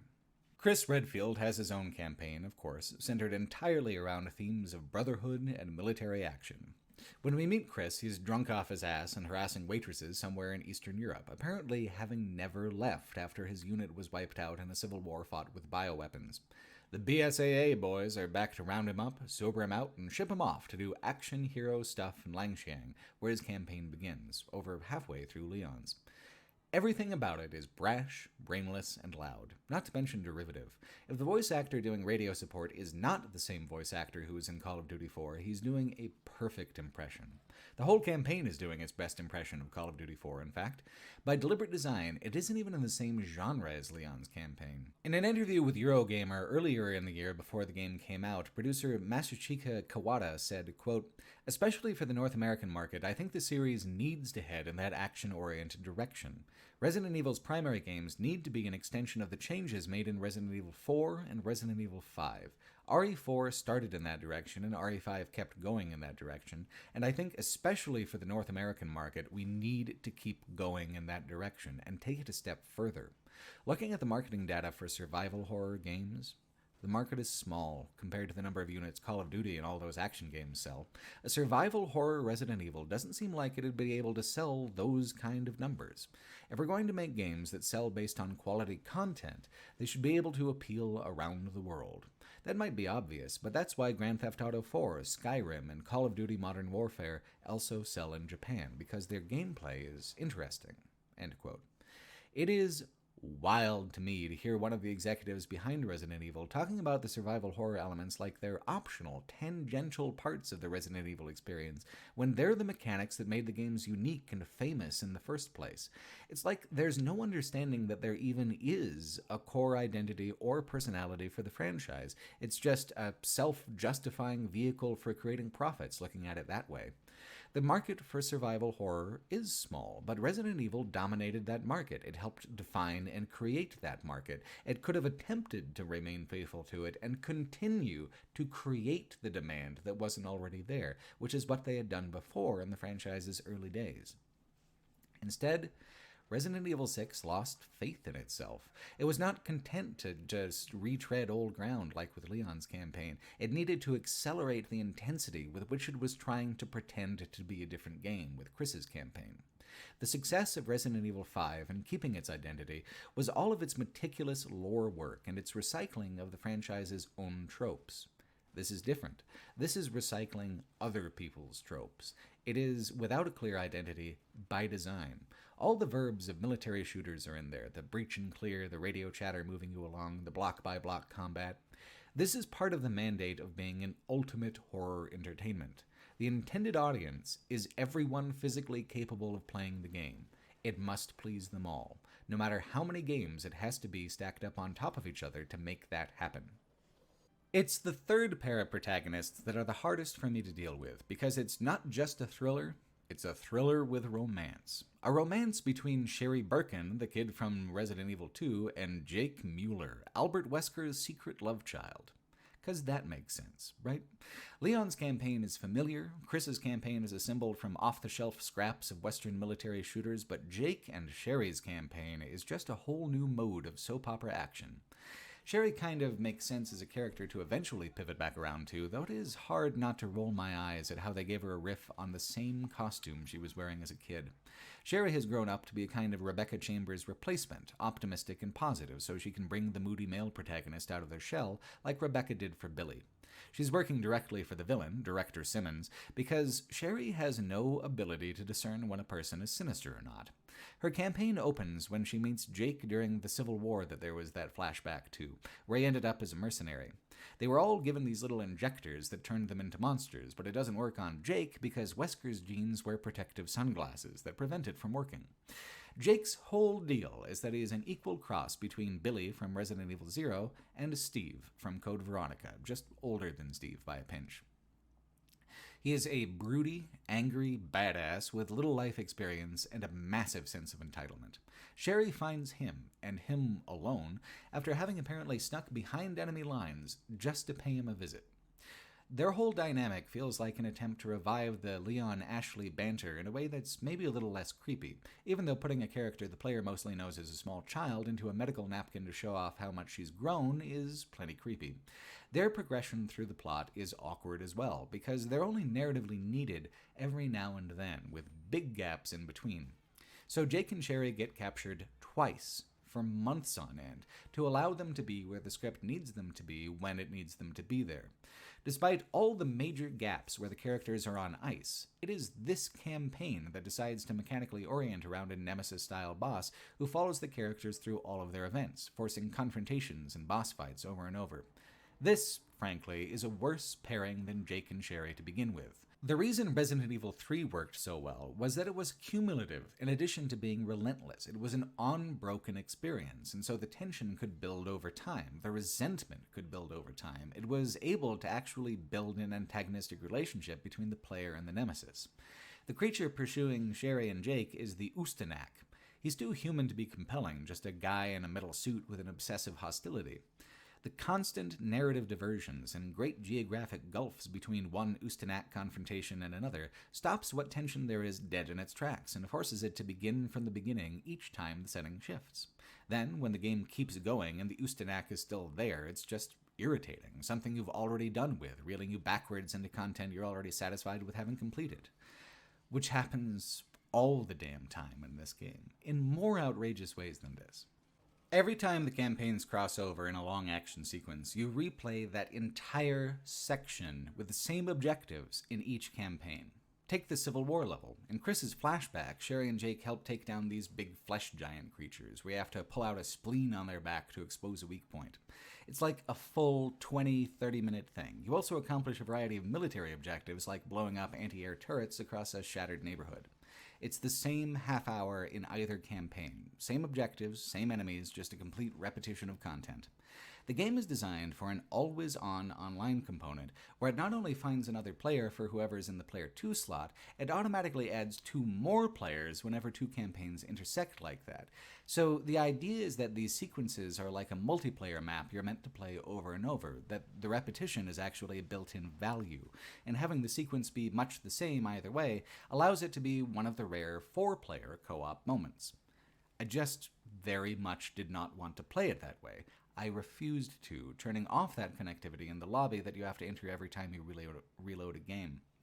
That co-op lobby approach is crazy frustrating because of how it affects the save game system. The game is well checkpointed, and dying never really sets you back too far, but exiting the game for any reason and going back to that lobby point means you have to reload from a much more limited, much farther apart list of save games. I have lost 20 minutes to that system more than once, which is perhaps nothing compared to having restart from the beginning like with the early Resident Evil titles, but having to do parts of this game over accidentally when it's already having you repeat whole sections on purpose is just intolerable. Sherry's part of the campaign also features stealth sequences that are instant failure if you're spotted, but you aren't given the courtesy of a game over. Oh no, you just can't progress, an endless trickle of enemies come in to kill you until you die or get bored and reload. The asymmetrical co-op is sometimes compelling, but often the content is divided into the player who has the gimmick mechanic and the player who has the standard mechanic.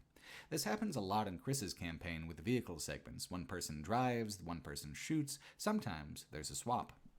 Resident Evil 6 is notable for having even one of the worst car chases in all of video games. A real feat, because that car chase has to be as boring as it is pointlessly finicky. There's a late instance of Jake and Sherry crossing paths with Chris and Corporal Boy Scout where their paths do meaningfully diverge, but only one pair of them gets to go on to a satisfying boss fight, and it's not Jake and Sherry. First, though, Chris and Jake have to have a man-off. Chris tells Jake that it was him that killed his daddy, and despite the fact that his dad was the total global saturation guy, Jake is ready to throw down in his defense. It's a good way to honor Albert, wasting time on useless drama. One of my least favorite ways of developing a setting is with dynastic characters, the same names and families popping up over and over, where there is room to explore something new. I was so happy that the Wesker Chris thing was over. Now the game is perpetuating it in a toothless, useless way. Jake is actually meant to be the Player 1 character of this campaign. I chose Sherry instead because she was familiar to me, but the idea is that this is Jake's story, and Sherry is just there to help him realize his potential as an heir to the Albert Wesker throne. Their climax is to finally kill the Ustanak. Boring. Chris goes on to fight one of the biggest, strangest monsters of the entire franchise, the Chaos. It's a pretty amazing creature design because there's a kind of malevolently innocent quality to it. Each stage of the boss fight diminishes it, taking it from an impossible fight to a more reasonable one. Rather than ending things with a traditional rocket launcher, however, Chris also has to wrap up his Brotherhood subplot. This young officer who restored Chris's faith in the BSAA injects himself with a virus and uses monstrous melee attacks during the boss fight, which would probably be pretty cool if you were playing with as him as player 2. He stays behind to sacrifice himself. Chris has lost a whole squad, again, leaving him hardened inside, a characterization the franchise waits all the way until Resident Evil 8 to explore again. Is this emotional? There are emotions going on, certainly, but my main one for myself personally is just relief. Once all 3 campaigns are complete, the final one unlocks, and after that I am free to live the rest of my life without having to play Resident Evil 6 again. Ada Wong is the 4th campaign, and she plays alone with no co-op partner. Hers is the shortest of all the campaigns, feeling very similar to the role her campaign played in Resident Evil 4 with the Separate Ways expansion. Where the other campaigns were meant to provide separate genre experiences, Ada's campaign is meant to explain what's going on and tie everything together in a way that is supposed to make sense. The reason why she's uniquely suited to do that is that the entire plot of the entire game hinges on an evil twin twist where there are 2 Adas, one of whom we know, one of whom is a villain working both for and against Simmons. The player is meant to have learned this early in Leon's campaign. There's a videotape labeled Happy Birthday Ada Wong, depicting her being born naked from one of the monster's chrysalis pods. Leon mostly encounters the real Ada in his campaign, and so the player is meant to extend a certain amount of trust towards her early on based on past actions. Then, in Chris's campaign and the Jake Sherry campaign, Ada does some murders for sure, and it's clear that she must be a villain. In one of the game's most deliberately iconic scenes, Leon and Chris nearly come to blows over letting Ada go or punishing her for her crimes. Simple, really. Hasn't Chris learned anything from the 2 boats incident? I wonder if the player is meant to figure out the twist in advance, if the game is ready to admit that it's conditioned its audience to accept such a Scooby-Doo choice as an evil twin. It gets kind of creepier because Simmons had an unrequited desire for Ada and basically kickstarted the whole monster program in an effort to use mad science to create a version of her that would date him. Lots of money spent, lots of people died, all for one man with a bad mustache to get the orgasm he really wanted. That is the actual plot of Resident Evil 6. It's like if Lex was given the same budget as an Avengers movie. According to the lore, Simmons killed 12,235 women over the course of 10 years, creating his Ada doppelganger. Early on, Leon's campaign explained that his pal, the President, had been intending to reveal the government's involvement in bioweapons research with Umbrella back in the 90s and make amends. Simmons arranged the Tall Oaks gas attack to silence the President, yet the woman whom he killed to make his fake Ada, Carla, still had some willpower, and she was the one who arranged the attacks on Langxiang to try to kill Simmons herself. She also made the Chaos creature to destroy the world that Simmons was the master of if she failed or if she faltered in her commitment to revenge. The real Ada was involved so that someone would try to stop Carla, a twist of conscience on Carla's part, while she was Ada's twin. While the twists are communicated in overwrought, self-consciously dramatic ways, the quick pace of the campaign and the actual answers it provides, even if they're bad answers, are very welcome after spending all 3 previous campaigns mostly tiptoeing around the context of the events you experience. It is interesting how little is added by all the other campaigns to what you experience in Leon's campaign, which is the most coherent way to experience all the meaningful events in the correct order. Chris and the Chaos Beast are a side story, even for fake Ada, whose real target is Simmons. Sherry and Jake add almost nothing contextually and exist mostly to perpetuate past character relationship dynamics into a new era if new games wish to pick up on those threads. Ada's campaign is the first time since Leon's campaign that it feels like Resident Evil 6 is moving towards a tangible conclusion. The same conclusion as before, perhaps, but this time with the weight of all the other events behind it, giving it enough force to finally swing the door shut on this overstuffed mess of a game. Resident Evil 6's inconsistency wouldn't be so pronounced if it didn't also go out the way it came in, momentarily surpassing expectations for just long enough to make a person question if they hadn't been overly critical. Trust your instincts. It is trying to fool you. The final boss fights of both Leon and Ada's campaign versus Simmons and the fake Ada are incredible set pieces, though, and it is fine to give the game credit for going out on a good couple of hours, while still admitting that it wasted 20 others. The game's best horror moment is here in Ada's campaign when the fake Ada dies, as witnessed during Chris's campaign. After helping clarify what the hell is going on, she collapses into a monstrous form that's like a rapidly mutating fluid. She begins to spread like a malignant cancer over the ship, bubbling up as bodies emerging from the walls, limbs reaching out from a pool of seething goop, faces emerging from the ceiling. It's unnerving, gross, sad, overwhelmingly powerful compared to what the player can do. Take this part of the boss fight where you have to punch through her rapidly regenerating flesh long enough to freeze it with an exploding barrel behind the face. It is fantastically memorable, and in fact, this is one moment where an idea from Resident Evil 6 actually persisted over to the design of Resident Evil 7, when that game pulled a hard reset of the entire franchise. This isn't the last boss, though, because we already know that Simmons himself is the final confrontation of the story. The best part of the fight the player already got to experience back in Leon's campaign, in a spectacular action sequence where you fight on a series of moving trains, jumping and being thrown from one to the other, and having the narrow dimensions of the train car create an almost 2D arcade arena in which to fight. It's got its keen sense of color and pacing. By any metric, it is an amazing action scene. It's a fair representative of what the ultimate horror entertainment was supposed to be. It's as loud and intense a thing as Capcom could possibly create in 2012. It meets the requirements of bigger and more. Is it meeting the requirements of being called horror just because it has a large monster? I would argue not, especially because neither the tone, nor the overtone, nor the undertone touch on any of the emotional qualities of horror media. We have loud, ultimately meaningless action that's meant to be fun before it's anything else, bracketed by a context where the villain and his plan are so bizarre and laughable that the more dramatic it attempts to be, the more comedic it comes across as. This continues up the city's tallest skyscraper, where Leon and Ada fight together in staggered intervals, one person doing damage, the other person doing long-distance support, then swapping as Simmons turns his attention and leaps around the arena. Simmons just keeps coming. He has many different forms, and the fight has so many phases that Leon and Ada are able to catch up on their relationship and rekindle their entire romance while the boss fight rages on. Hell, the guy turns into a giant fly, even. 3 campaigns pass after Leon shoots that giant fly with a rocket launcher, signifying the end of the story. Did anything help make it more ultimate?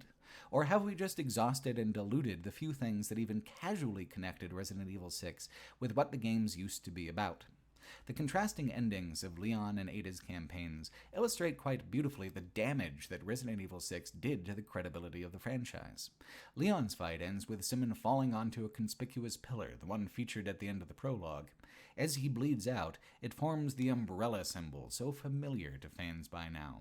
Like Simmons, the game has sacrificed everything on the altar of brand recognition. in the loudest cry for attention that it was technologically possible to create in 2012. Ada's campaign ends with her making fun of Leon for being confused about what's happening, then going off to destroy the last of her clones and make sure that Simmons takes the blame for, you guessed it, Neo Umbrella. Not even gonna bother with something as simple as Tricell this time. Nope, Neo Umbrella. As Ada walks away, burning the lab behind her, she casually takes a phone call and accepts a new mercenary job. No one has changed. Nothing is different. Not only have we learned nothing, this is triumphant. Ada's back, baby. Let the good times roll. There is no room for change or self-reflection in the ultimate horror entertainment. It is already perfect. Perfect in every way. This is a creative position antithetical to truly creative work. What stagnation couldn't kill in the early 2000s, pride had dealt a near fatal blow in the early 2010s. Resident Evil staggered forward, groaning and drooling through the next few years. Good work was done with the HD remasters of previous titles, but no new titles were released in either 2013 or 2014. Resident Evil 6 and its vision for the franchise had soured public opinion in a way that was difficult for even such a prolific franchise to overcome. Its attempt to dictate the terms of horror entertainment had backfired so badly, Resident Evil was in danger of losing its seat at the table altogether. Tentatively, Resident Evil Revelations 2 would test the waters to see how people felt about a return to form, focusing on survival horror like the first Revelations had promised in the moments before it distracted itself. Revelations 2 is a more focused game than the first Revelations, but its focus comes out of a kind of quiet desperation. Resident Evil has actually, finally, lost track of the things that work and don't in a survival horror game. So long has it focused on its bizarre international conspiracies and action-first co-op level design that there's almost a senility to Revelations 2 as it relates back to the old games. It's stumbling around in a fog, half remembering lost glories, but finding the present gaming landscape changed in ways that it reacts to with irrational mania. Its strangest choice was in its basic structure. It is the only Resident Evil game to have attempted an episodic structure where its different chapters are released one at a time as separate purchases, or else as a season pass. Then, there are 2 smaller bonus DLCs on top of that. It was a slightly confusing way for the game to even be sold, chasing a trend that by 2015 was beginning to wane. The success of some horror games using the episodic model, like Telltale's Walking Dead series, got Capcom thinking about trying to use that momentum to create another pioneering moment for the franchise, where it's way ahead of the pack like it was with Resident Evils 1, 4, and 5. In an interview with GameSpot, producer Michiteru Okabe talks about the reasoning. Quote, "We know that disc and retail sales are important and will continue to be important, and that's kind of our bread and butter. We know how to do that. But we also know that we're living in a world that is becoming more and more digital, and there's a lot of ways to deliver digital content. We think episodic is an interesting way to do that, especially with a game whose story is structured this way. So in addition to giving people the disc content they expect, we're also trying interesting delivery methods to see how this works for people. It hasn't really taken off in Japan just yet. Some Western games that are distributed that way have made it over, not a lot, and there are almost no Japanese ones. I don't think we're the first, but we're one of the first to do it with a big franchise like this. I think Japanese users understand that it's big, that this is signaling something important, the shift in the way people view and consume digital media. One thing we want to do is try to foster communication between players who are enjoying the game, see them exchanging ideas about how they felt about this week's episode and what they think will happen next time." End quote.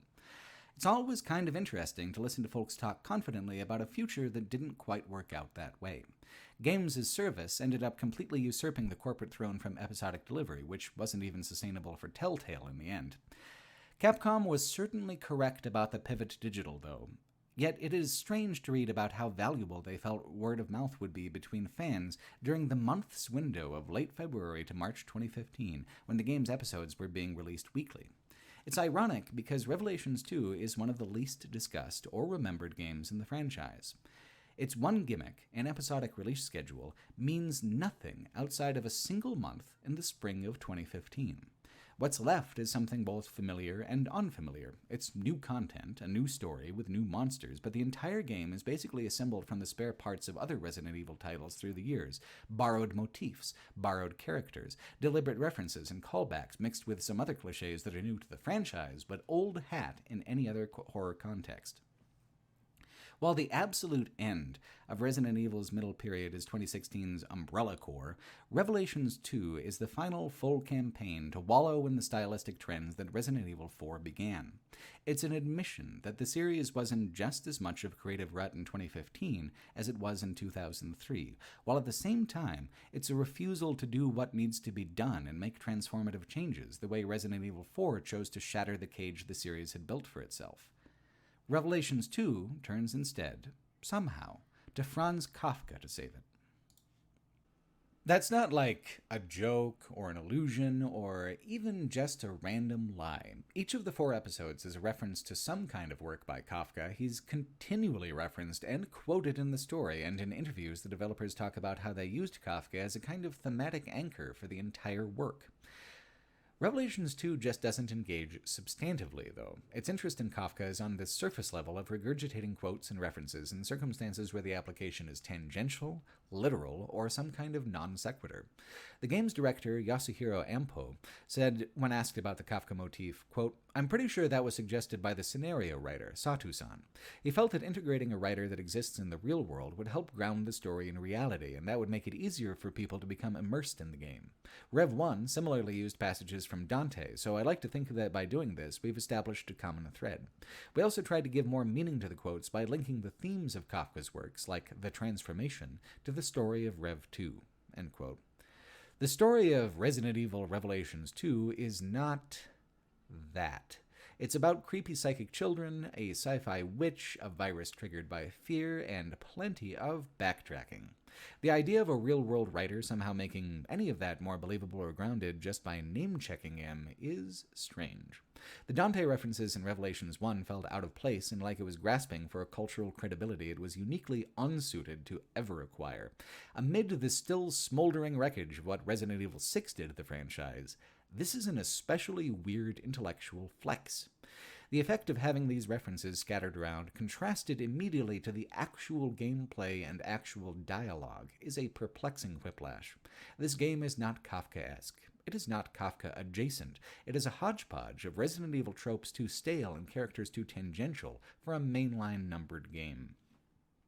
It is the last gasp of Resident Evil's conspiratorial mode of storytelling. The episodic format just makes it worse, encouraging the game to chop up its already spare and confusing story into 7 staggered cliffhangers across 2 campaigns, one taking place months after the other one. Revelations 2 is a blend of Resident Evil's middle-era co-op style and a variety of A playthrough, B playthrough approaches from various titles in the early era. Each episode plays through roughly the same level twice, once from the perspective of Claire and her co-op partner Moira, and once with Barry and his co-op partner Natalia. What's notable here is that Revelations 2 is a bold, high-profile use of asymmetrical co-op, where each pair has one player who serves a mostly non-combat support role, while the other player progresses more traditionally. Claire plays just like she always has, although Revelations 2 is farther along in the timeline than any of her movie appearances. It directly follows up the 3D movies by having Claire working at TerraSave, the humanitarian project she's been a part of for years in the side media. She's older than she's been portrayed as before, more adult and composed, which is meant to contrast her partner Moira Burton. Barry Burton's estranged daughter, Moira, is a hip and cool firebrand who the kids these days can relate to because she won't stop cursing in trendy new ways. Or what someone imagined was a trendy new way. Moira's voice actress does the best she can with the script she's given, but let's dial this out a bit to her most important character moment in the entire game. Moira won't use guns, ever, throughout the campaign because of an unspoken trauma that, when it does get spoken, actually kind of makes sense why she would still refuse to use guns in a situation that clearly called for them. When she was a kid, Barry left one of his guns unsecured, and she nearly shot her sister to death with it. It's one of the most believable traumas yet given to any character in the franchise. The hinge of whether you get the good ending or the bad ending comes down to one single climactic moment. Co-op in Revelations 2 doesn't work like Resident Evil 5 or 6, it works like it did in Resident Evil 0, allowing a single player to swap freely between the 2 player characters and use both their inventories in tandem. A late-game boss ambushes the 2 of them, constricting Claire and forcing her to perform quick-time events to defend herself. You, as the player, have to swap over to Moira, ignoring those quick-time events, and then have Moira crawl toward a prominent pistol. Fear is the game's big capital letter theme, and this is Moira getting over her fear in the good old American way of seeing the good in guns, no matter how many family members they injure or maim. So, what does Moira say during this climactic moment, where she stops being the frightened teenager on flashlight duty and starts becoming a monster-slaying badass like her dad, Barry? Go jump on a dildo, boss! Way to undermine your own character development there, Moira. As you're likely aware, I love cursing. I think it adds a lot of flavor to a conversation. I think it paves over little gaps in conversation as well. But I have never met anyone who actually curses this way, even in my increasingly vague and distant memories of high school. Just throwing in as many vaguely rude words as possible in whatever configuration can linguistically hold the most of them at once. People call each other asshole all the time, but take something along the lines of, "Oh, what are ya, some kind of piss-guzzling, nipple-neck titty slapper?" I mean, what kind of weirdo is putting in that much linguistic work? Teenage slang's defining characteristic is generally that teens hate saying the whole word of even short words. It doesn't make for a credible youth to have to work so hard to be offensive to their elders. And again, we're having this conversation right in the middle of her big character moment, on which the outcome of the whole game's story is determined, because "go sit on a dildo, boss" is such bad dialogue full stop that it's like having all the dramatic tension drained out with a whoopee cushion, not just bleeding off into nothing, but collapsing into a staccato. Moira was so very close to being a grounded, nuanced character, but I suppose becoming one would have put her out of step with the rest of the cast. At least, with Moira, player 2 can hit things with a crowbar. Barry's campaign is more asymmetrical by far. I can't stand psychic children. I can't. I don't know why exactly, of all the stupid tropes of sci-fi and fantasy that I just gobble up on critically and enthusiastically, it's the psychic child trope that always makes me mad. It was absolutely inevitable that Resident Evil would consume and regurgitate the psychic child trope at some point. The shocking twist is that they went so hard on it that in a co-op situation, player 2 will spend all of Barry's campaign stuck as one, as a little girl with a teddy bear who can see enemies through walls but who can't attack outside of throwing bricks, an occasional and deeply unsatisfying solution reminiscent of how Ashley could only throw pots in Resident Evil 4. Natalia, as an on-paper concept only, is kind of interesting, a very extreme interpretation of a support role. In practice, the game is making an NPC of player 2, robbing them of agency beyond simply highlighting and progressing through content the game has already earmarked for you to interact with.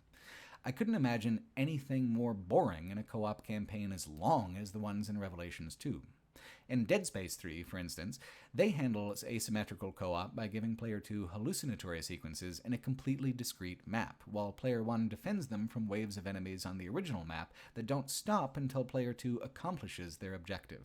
It's exciting, cool, it adds a sense of extra meaning and value to playing with another person versus playing alone. Or Gears of War 5. It's intended to be played with 2 people, but if you insist on having a third, they play a support role, taking over agency from the drone. The drone, however, has many offensive and defensive abilities that can be used to ease pressure, cause confusion, and even apply extra damage to the entrenched enemy ranks. In Revelations 2, it's either Barry the action hero who gets to use all the guns, all the grenades, and do all the damage, or Natalia the little girl who carries things and points things out. This is pretty much the only reason to swap to her, and to Moira for the most part, because Revelations 2 continues the tradition of hiding bonus items in nearly every room. Instead of a goofy visor mechanic, you need to use either Moira's flashlight or Natalia's telepathy to suss these hidden items out and make them collectible. It confers a significant player advantage. It's a necessity to at least use the mechanic here and there if you aren't willing to search every room, but having one player almost completely dedicated to the role of item finder is a bit of an insult. It's busy work, nothing more, and if you're playing single player, you still have to do that busy work anyway. The AI won't do it for you because that, of course, would be too easy. There's only one instance where the asymmetrical co-op and Barry side of the campaign justifies itself, which is when the game starts throwing these invisible monsters called glasps at you. Playing as Barry, Natalia tells you how to adjust your aim. Instead of the airy pop of a missed shot, suddenly blood erupts and chunky spurts from the shimmering air and a beast falls dead, returning the music and the screen to normal. It's dramatic and tense, and sometimes, like this instance where I got murderated on a staircase, genuinely challenging when you have to account for stuff like height differences.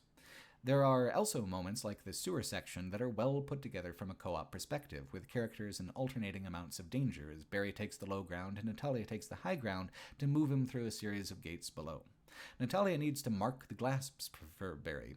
Then, as a single player, you need to switch between these characters to keep them both alive. If it wasn't for the fact that it's just another sewer level among many in the franchise, it would be a somewhat standout little sequence. It's better than the dual character stuff in Resident Evil 0. Revelations 2 is closer to being a good game than the first Revelations was, but it hasn't got a hook like the first game.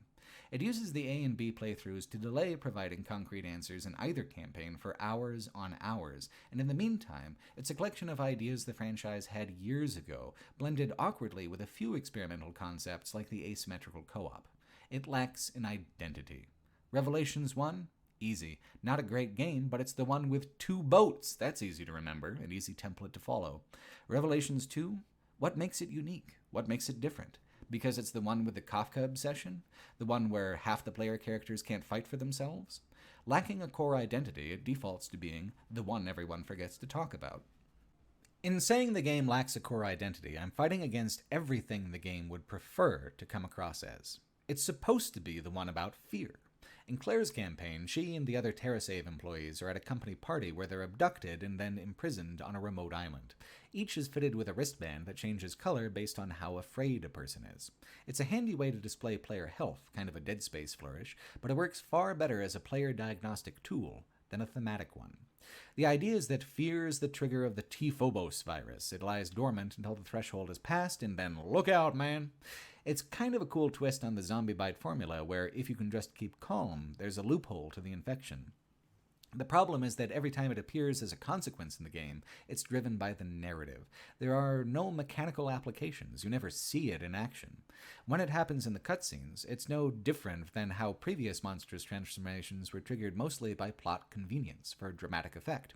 It loses its meaning because it's just something the characters talk about, not something that affects the pathology, the aesthetics, or even the timing of the zombification plague players are already so familiar with by now. Fear is what's supposed to drive the characters. Moira's fear of her past, Barry's fear of having lost his chance to reconcile, Natalia's fear of a confusing world intent on stealing everything from her, and Claire's fear of dying in the same jacket in which she lived. In practice, the way the episodic format keeps swapping from one cliffhanger to another undermines any kind of cumulative tension. There's a question of whether Moira is dead or not in Barry's campaign, and that depends on your actions in the one scene we already discussed, but there isn't much of any uncertainty in general. The focus is on forcing the two plot lines to weave into each other in mysterious ways, and trying to rip off Lost in an extra gory way. The focus is abstract, metatextual, and so is deliberately making the very idea of fear your theme. Being scary is like being cool. If you feel like you have to tell people you are, you're already off track. For Claire's campaign, you have a sadistic island administrator directing you through a series of gritty, gory challenges that feels like it's ripping off more than a few things from Saw franchise in terms of mood and visual design. All of them are framed as cruel affronts to sanity and sense, but the administrator felt to me more like a carnival barker. Come one, come all, to find the liver in the factory. Dare you solve the item fetch quest? Shall you brave the insanity of the simple industrial maze with no real dead ends? A lot of what Revelations 2 does is so agonizingly tired and old in context with the rest of the franchise that it would make it harder to feel afraid even if there was something frightening going on. Is the game even still survival horror? Compared to Resident Evil 5 or 6, sure, absolutely. Compared to its own ancestors, compared to Resident Evil 1 or 2, it's still an action hybrid. If you surrender to the hidden item mechanic and switch up your characters in most of the rooms you pass through, there's not a lot of chance of running dry of anything. There's backtracking in the form of Barry's campaign, passing through the same areas and often having to repeat the same puzzles, but neither Claire nor Barry are likely to become lost or undersupplied without having failed in some other way, like misunderstanding a puzzle or progression element, and so stay behind fighting enemy waves when you oughtn't to. A great example is an early game encounter where the administrator guides a number of captives to an old bar called the Wassack. There's a defense sequence with enemies battering down the windows and doors in a classic zombie attack moment, where at the climax, one of your coworkers becomes too frightened and transforms into a monster. You're supposed to run from him. The folks around you say to run. He's got a high-damage weapon that you can run from, but if you've got a lot of spare ammunition, and especially the bottle grenades, you can just kill him right there and now, instead of having him be a nemesis figure. I didn't actually realize this was the alternate ending to the encounter. I just figured it would be worth it to try and kill him, guessing it was a nemesis kind of deal, and that maybe he'd just drop something cool. Fear didn't transform him. Encounter design did. Small enemies from the front, a surprise large enemy to flush you into them from behind. Fear didn't cause me to run, so I didn't, and that was fine too. Fear didn't pull the survivors together, and fear didn't push them apart. All of this happened exactly the way that the mean lady on the radio said it would. Fear is the theme of Resident Evil Revelations 2. It would need to have been a better game for fear to be its identity as well. Several thousand years ago, I had said that I consider the Revelations games as part of a loose trilogy with Code Veronica X, and it's elements of Revelations 2 that primarily make me feel that way. First is the way it bookends all the storytelling done with Claire in both the early and middle eras of the franchise. Code Veronica X was the first time we had an action heroine, Claire. She starts off that game infiltrating an Umbrella facility in Paris, doing all sorts of fancy action moves. In the Resident Evil 3D stories, Degeneration and Infinite Darkness specifically, we saw Claire trying to move past that to a footing where she's helping people instead. Leon even compliments her on it. Revelations 2 follows that up and is the latest in the timeline that we've seen Claire as I'm writing this. It's the climax of her arc, and it's actually quite satisfying in that capacity. Her compassion she turns towards Moira, and her combat skills she dusts off pretty magnificently to step into the role of Shotgun Mama. Claire did it before with Sherry, but the dynamic is more enjoyable with Moira because Moira talks back in a way that actually tries to develop the characters or comments on the plot. The second way it loops is with Wesker and the Ashford twins. The major villain, the island administrator, is none other than a lost Wesker sibling, Alex Wesker.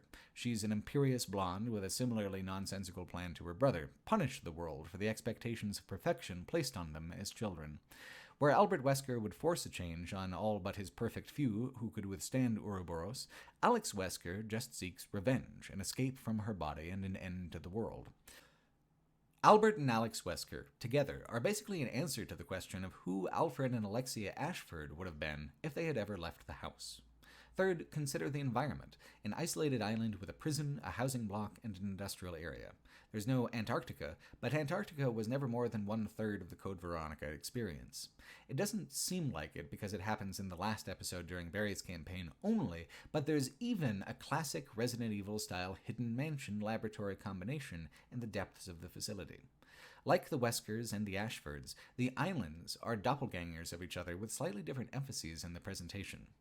Fourth is the crossover of the roles of Chris and Barry as integrated B campaigns. Both come through the same areas after the events, the damage done in the A campaign in time past changing the environments in ways that remix the puzzles. For example, a climactic combat puzzle for Claire becomes a barrier puzzle for Barry's pass-through in Episode 1, requiring Natalia to squeeze through some vents to undo. Barry and Chris are both meant to favor automatic weapons and hit heavier than the A campaign protagonist. Cumulatively, Revelations 2 feels like a direct sequel to and a soft reboot of Code Veronica. How does Revelations 1 fit in then? Well, Revelations 1 was a direct follow-up to Code Veronica for Chris Redfield's timeline. It's the next chronological step we see him at after Antarctica. It's looser, more standalone, but there is connective tissue there. Revelations 2 is even only tied to the first Revelations through, well, a revelation. Quite late in the game, the guy who runs TerraSave is about to transform into a boss creature, the one that Moira suggests go sit on a dildo. He monologues about how he's the secret protege of Lansdale, the man behind the Terra Grigia attack. He believes that Lansdale was right about the world, and how it will never take defense from bioweapons seriously until they fear them, and that requires more destruction and sacrifice. That's why he was helping Lady Wesker. It loops in well enough with what the second Revelations game is trying to do, while at the same time offering one of the only assurances you'll ever get that Resident Evil's Surprise Atlantis was a thing that actually happened in the games. Like I said, loose connection, but the games simply don't fit together with the rest of the franchise in any natural way. All of them are transitional, experimental diversions from the mainline games. All of them are more dated and strange than the mainline games. They all appear sporadically in the odd gaps between the chronologies of the mainline games. They are linked, thematically when not linked mechanically, contextually when not linked thematically. Plus, to the franchise which brought you the Leech Wizard and the Fish Priest, we now add the Wicked Witch of the Weskers. What sucked about the focus on adding spy thriller drama to the franchise so heavily during the Middle Era is that what is campy is not always what's fun. Resident Evil 4 was the only title where it swung deliberately between comedic and dramatic. From there on out, the comedy was unintentional, despite how much of it is actually hilarious. Revelations 2 does try to be serious in parts. It does want you to be invested in the cliffhangers, after all. But there's a sense, with this title at least, that what's campy is just flatly campy, and doesn't have delusions of grandeur. Alex Wesker is my big example. She's as much of a ham as the last Wesker, while also adding some real twists to the formula with this otherwise convoluted plot. So here's the deal. Wesker used slave labor to build this island facility and then killed everyone with her experiments, having more victims shipped in from outside so that she could continue testing. She pivoted from her T-Phobos research, the monsters featured in Claire's campaign, to a modified Ouroboros virus like her brother used. Those are the monsters in Barry's campaign. She wants to use the virus to perfect herself, unlike Albert, who felt himself already perfect. Alex feels trapped by what she was made into. She wants to transcend to something greater. Her plan is to use Natalia as an intermediary, transforming her over a 6-month process from the scared girl that Claire knows into the creepy psychic child that Barry knows. Alex also transferred her consciousness into the kid, hoping to start anew with, telekinesis or whatever this time. At the end of Claire's episode 4, instead of a boss fight or explaining anything at all, Alex Wesker just shoots herself. Blammo! Is it a surprise? Or is it just kicking the can of having to clue the player in even further down the line? Either way, Alex Wesker did not intend to survive to the Barry campaign, but she did. And this is the Witch Wesker from Barry. The virus that she was infected with kept her alive, stitching her broken brain back together as well as it could, mutating her, maddening her, creating this wonderfully bizarre creature. This is perfect camp, an ironic comeuppance for the villain, which becomes, itself, a new villain. A child-stealing witch, like out of a storybook. Essentially a fantasy beat, with a little Resident Evil medical science twist. Fear was such a poor emotion to place its bets on for Revelations 2, because the alternative here would have been joy. A total embrace of the fact that absurdity is the only road left to take, having well and truly exhausted every other creative avenue of this kind of game structure. Witch Wesker has an obsession with Natalia because Natalia is the self that got away, while she was stuck here, moldering in this awful form. It's a fun motivation, further pushing things in a storybook direction despite the sci-fi jargon. The climax, for the good ending anyway, also pivots on joy instead of fear. There had been a cutscene that showed only Claire made it off the island. Moira was left for dead in the collapse of the big tower that let all the other monsters out. She told Barry where to go looking for Moira, starting him off on his journey through the content. Just like Barry had saved Claire with a handy helicopter rescue time after time, now Claire returns the favor. The character switching becomes incorporated into the final boss fight in a great way, where Moira and Claire provide fire support from the helicopter, and Barry fights the boss monster on the ground. It ends, of course, with a rocket launcher. Revelations 2 doesn't care enough about building a foundation of tension, isolation, and anxiety to ever live up to its own concept. The churn of recycled elements can be put to a purpose only if allowed to be free and fun, like the climax, if treated as nostalgic fluff with no greater ambition. Consider, this game came out half a year after Shinji Mikami released The Evil Within 1. While there's plenty that's absurd in that game, it manages to incorporate fear as its primary theme successfully by creating the mechanical circumstances necessary for fear to bloom.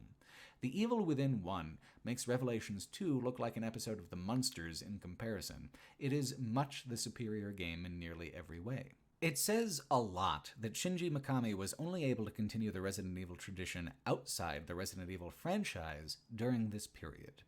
All Revelations 2 does is peer backwards through the franchise, and still, it's blind to the things that once made it great. Revelations 2 has two pieces of major story DLC, and neither of them are worth playing. I'm going to cover them anyway, and let me tell you why. First is that I'll explain in 7 minutes what's worth knowing about them, and that'll save you 113 minutes of finding out for yourself. And the second is that I am a spiteful creature, and I want you trapped here with me in this creative purgatory of Resident Evil's middle era a little longer. I want you to suffer as I have suffered. I want you to drown with me in an ocean of thick coagulating zombie blood that has no beginning and no end. I found things to enjoy about every single one of these games, but if you're feeling fatigued by now with some of these repeating elements, let me absolutely assure you that without playing these games, you don't know the half of it. The middle era of Resident Evil is exhausting. It's a Saw-like torture chamber in itself, where with every release you have to be willing to take a rusty blade and amputate something you used to enjoy about the franchise. It pays its pound of flesh entirely with its own gray matter, giving up one hemisphere to action, then the other hemisphere to melodrama.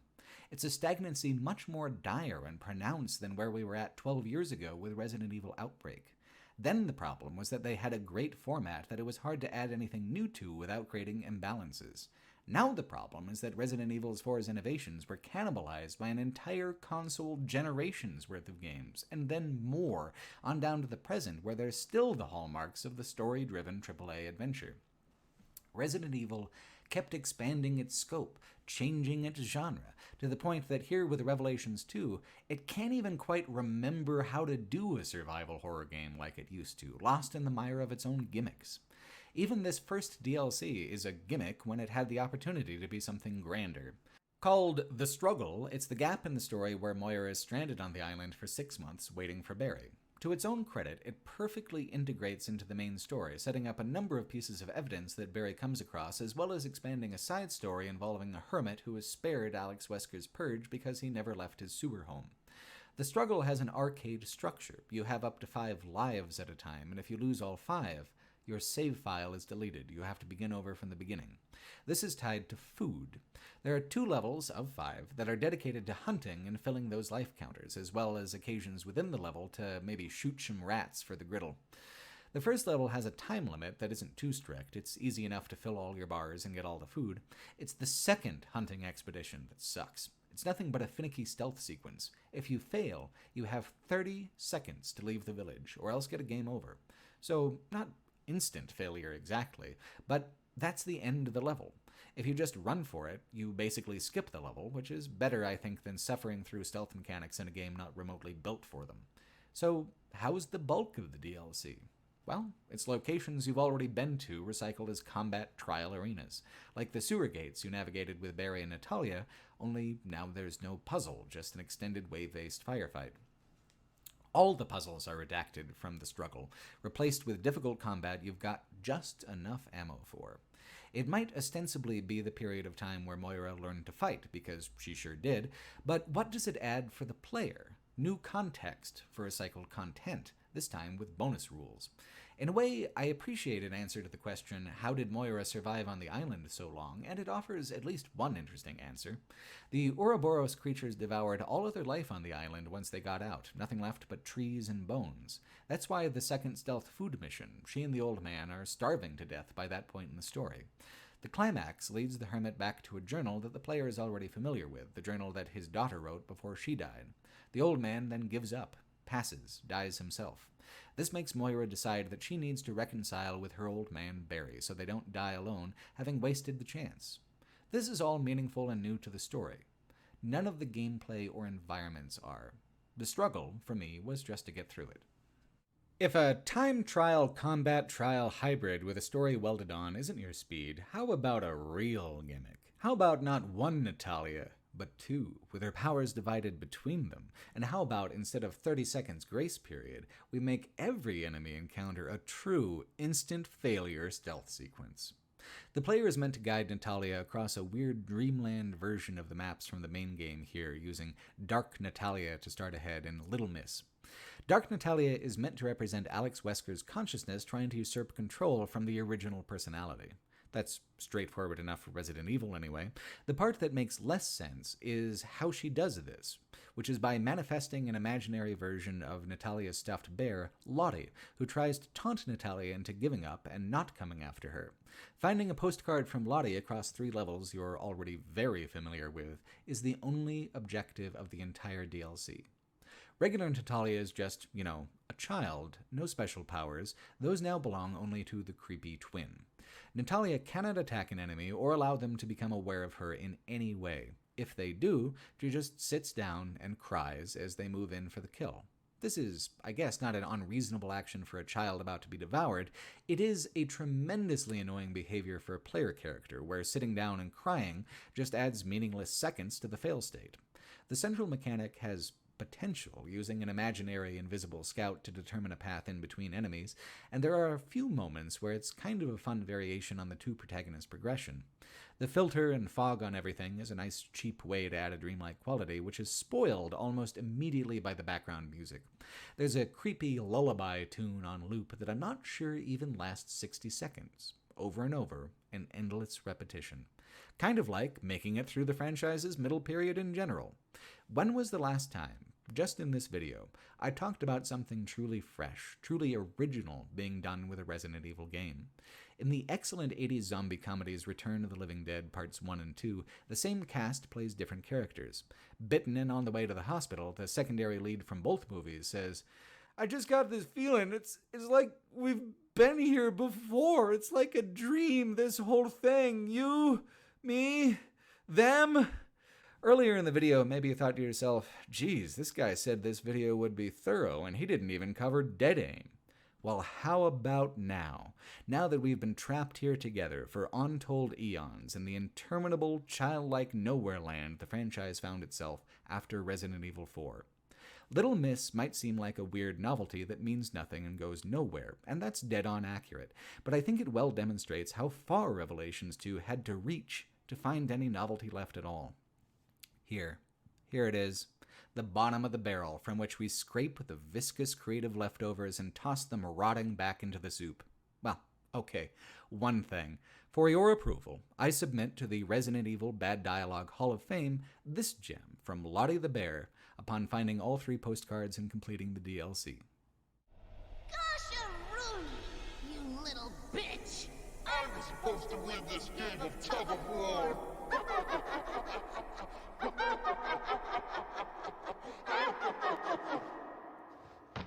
Gosha Rooney, you little bitch. Thanks for nothing, Lottie.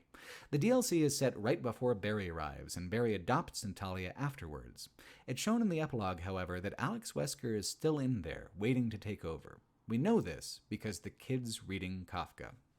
So let's consider for a moment the dangling threads available now that the Middle Era is finally winding to a close. We have 1 Wesker down and 2 Weskers left. Good old action hero Jake, who is shown in Resident Evil 6's epilogue to be a good guy after all, in the most gratingly smug way possible. And we have Alex Wesker, waiting to be reborn as a creepy psychic child who quotes books that she does not seem to have read.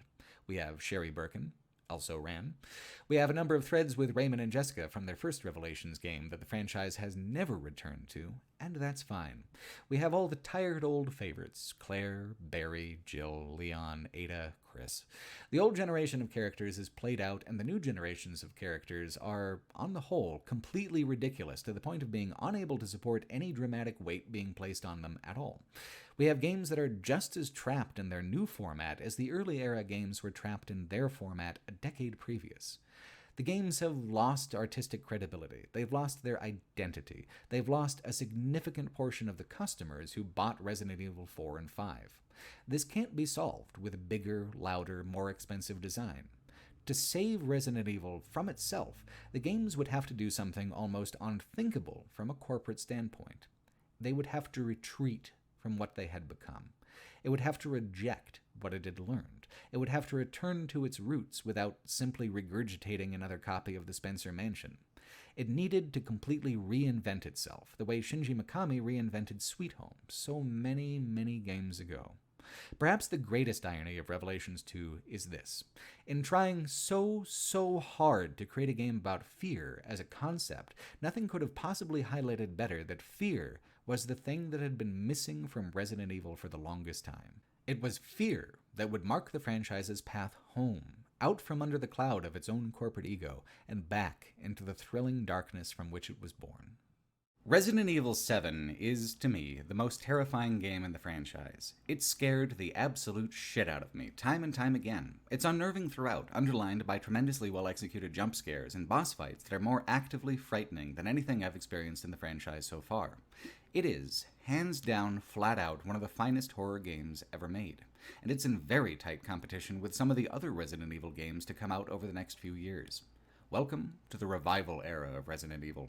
Congratulations. We fucking made it. What an absolutely miraculous thing it is that Resident Evil was even able to steer itself into a revival period at all. Consider Call of Duty, which attempted to break itself into sub-franchises also and eventually pivoted into making up its own future wars to continue along as it had been. None of these brand choices hugely impacted public perception. None of them fundamentally changed how people valued the Call of Duty games or fought fatigue with the property's ubiquity.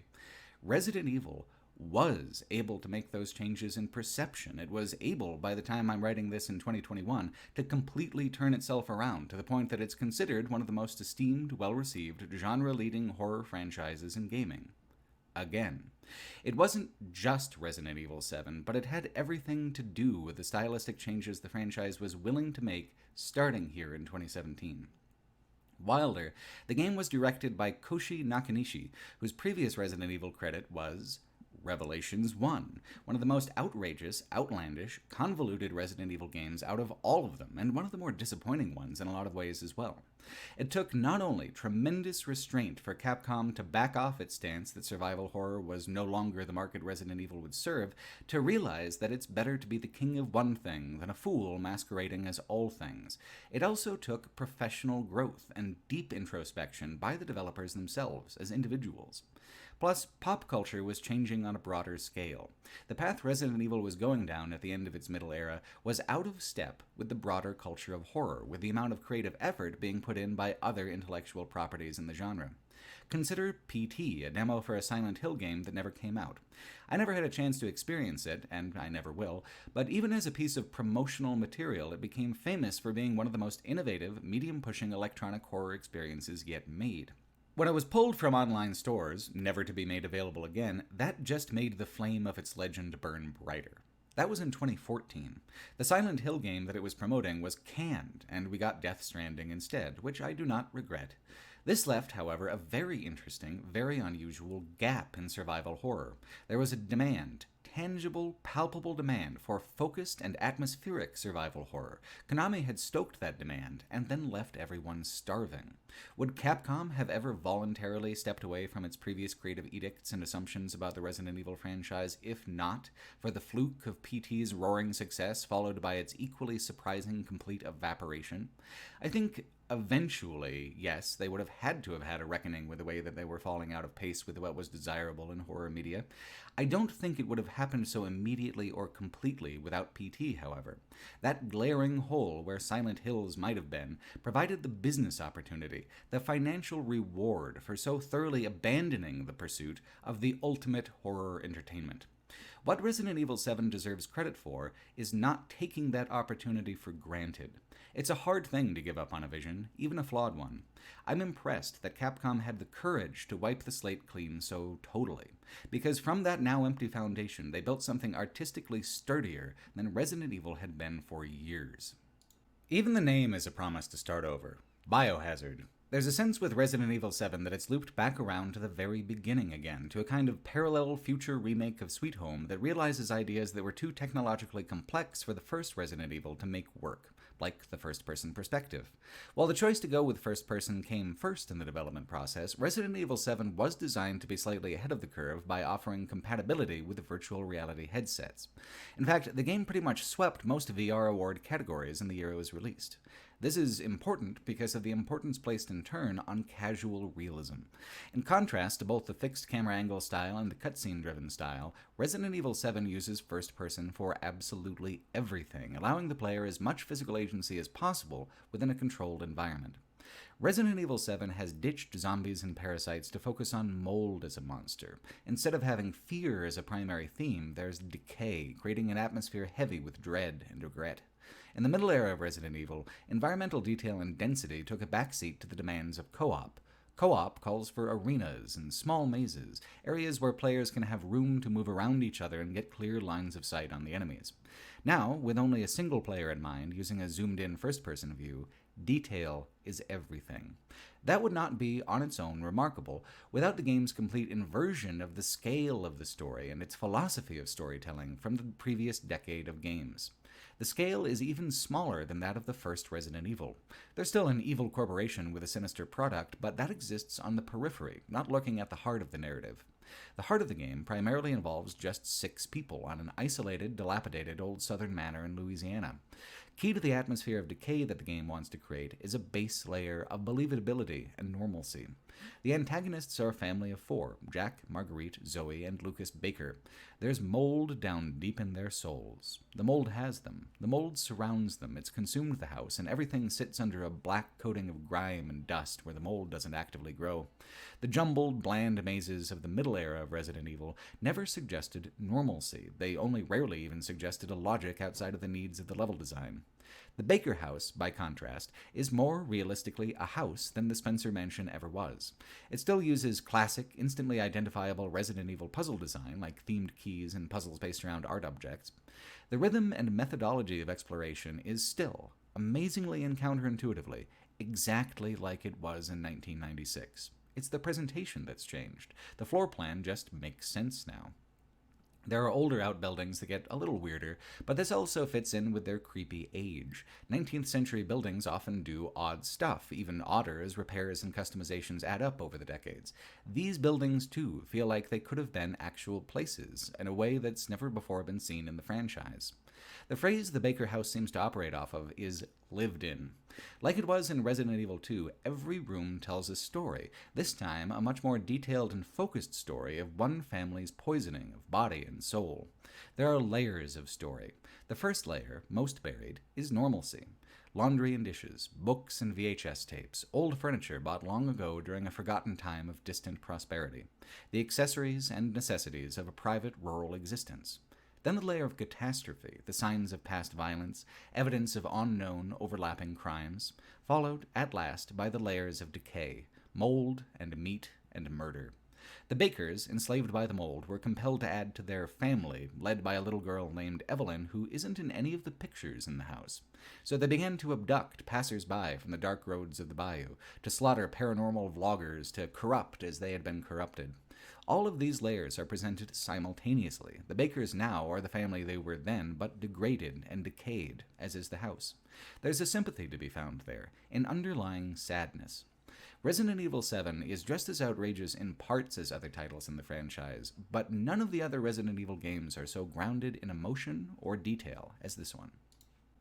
Part of the effort to keep the focus external on the Bakers and the path forward is to make the protagonist as bland as humanly possible. No more action heroes. What we need is an affable, baffleable twerp. And what a man we have then in Ethan Winters. I'm not even being sarcastic at all, because the Baker family is its own kind of cliché already.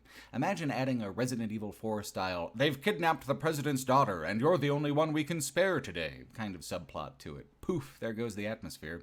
In the wonderful meta-horror movie Cabin in the Woods, it positions the basic horror movie setup as a ritual that has to be performed to keep old gods slumbering. It happens annually and is so dull the operators take bets on what monster it'll be this year. When the monster is picked in the movie, the office pool groans. One complains, "Hey, not fair, I had zombies too." And the winner gloats, "Yeah, you had zombies, but this is zombie redneck torture family." Entirely separate thing. It's like the difference between an elephant and an elephant seal. Resident Evil has done zombies, but now we're actually literally going to follow that exact joke out to its conclusion and talk about how it's different with the zombie redneck torture family.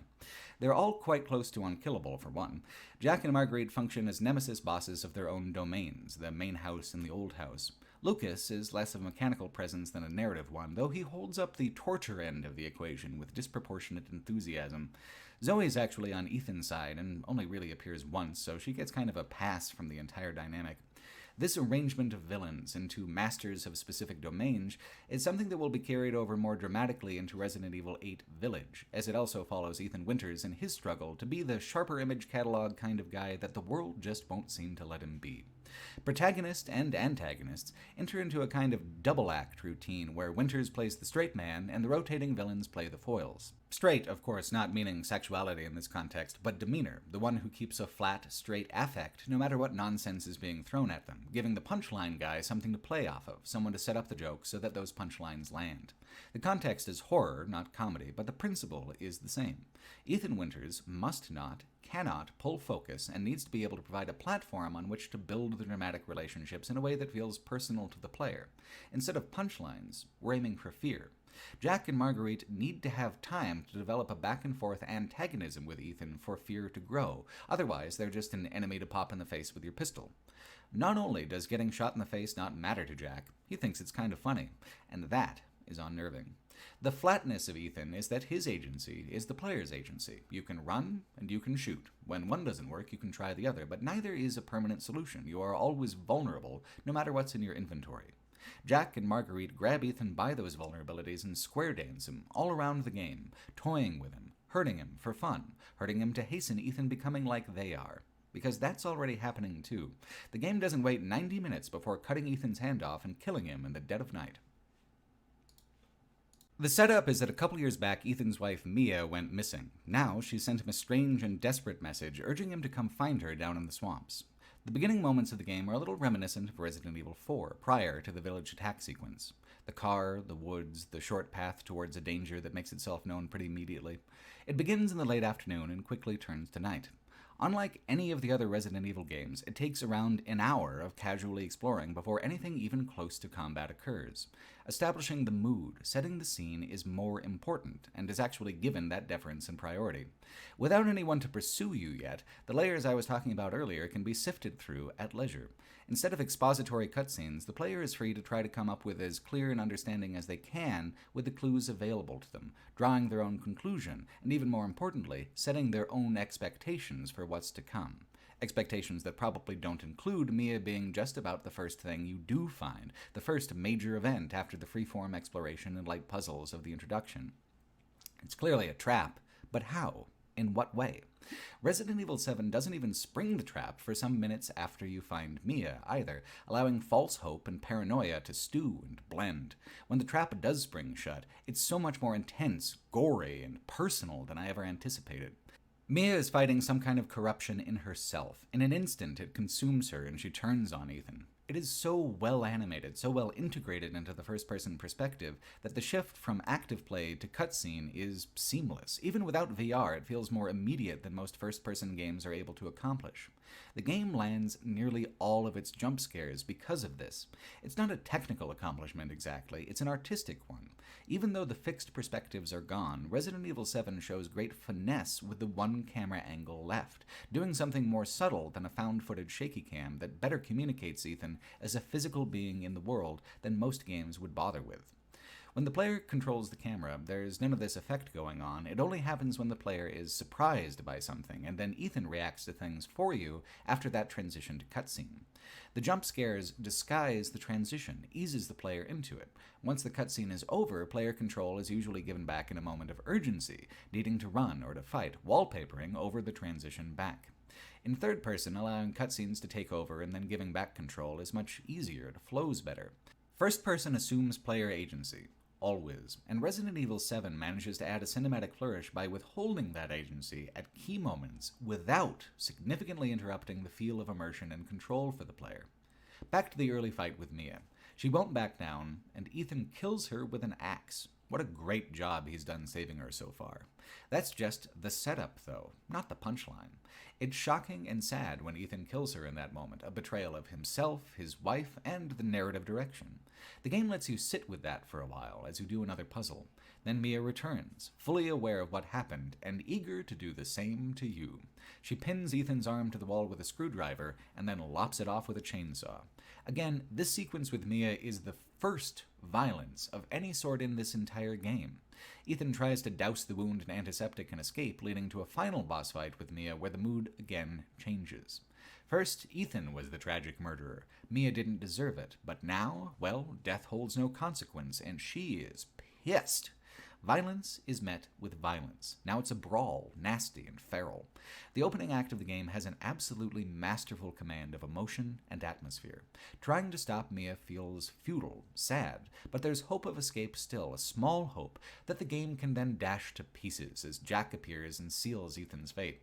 When Ethan comes back around and wakes up again, he and his wife will have something quite special in common. Haven't you ever wanted to live forever? It sounds appealing as just a general idea, because the mind immediately sees itself going on as it has, cheating the system and getting an all-you-can-sentiently experience buffet in the form that it's comfortable with. The body is bad with time this way, because getting old still comes as a shock to it somehow, even though you've always known it was coming. The body is poor at anticipating fundamental change, habitual and automatic to the end. Eternal life is, when you think about it, a complexly frightening prospect. What happens when mind and body fall out of sync, where the body becomes a prison from which there is no escape, not even in death? The amazing first-person horror adventure game Soma is built entirely around that question, but Resident Evil 7's most impressive accomplishments are in how it crafts the terror of its villains from those thorny existential questions. Jack is one of my favorite antagonists of any horror game because of his manic desperation. He is cruel, domineering, exceptionally violent, but the heart of his character is absurd helplessness. What's happening to him is impossible. He can't make it stop, and so he has given up on caring and reason entirely. Nothing matters, not his body, not your body. It's all just meat. The early confrontations with Jack are all wildly memorable because the worst damage isn't anything that Ethan does, but what Jack does to himself to try to scare the shit out of Ethan, and the player as well.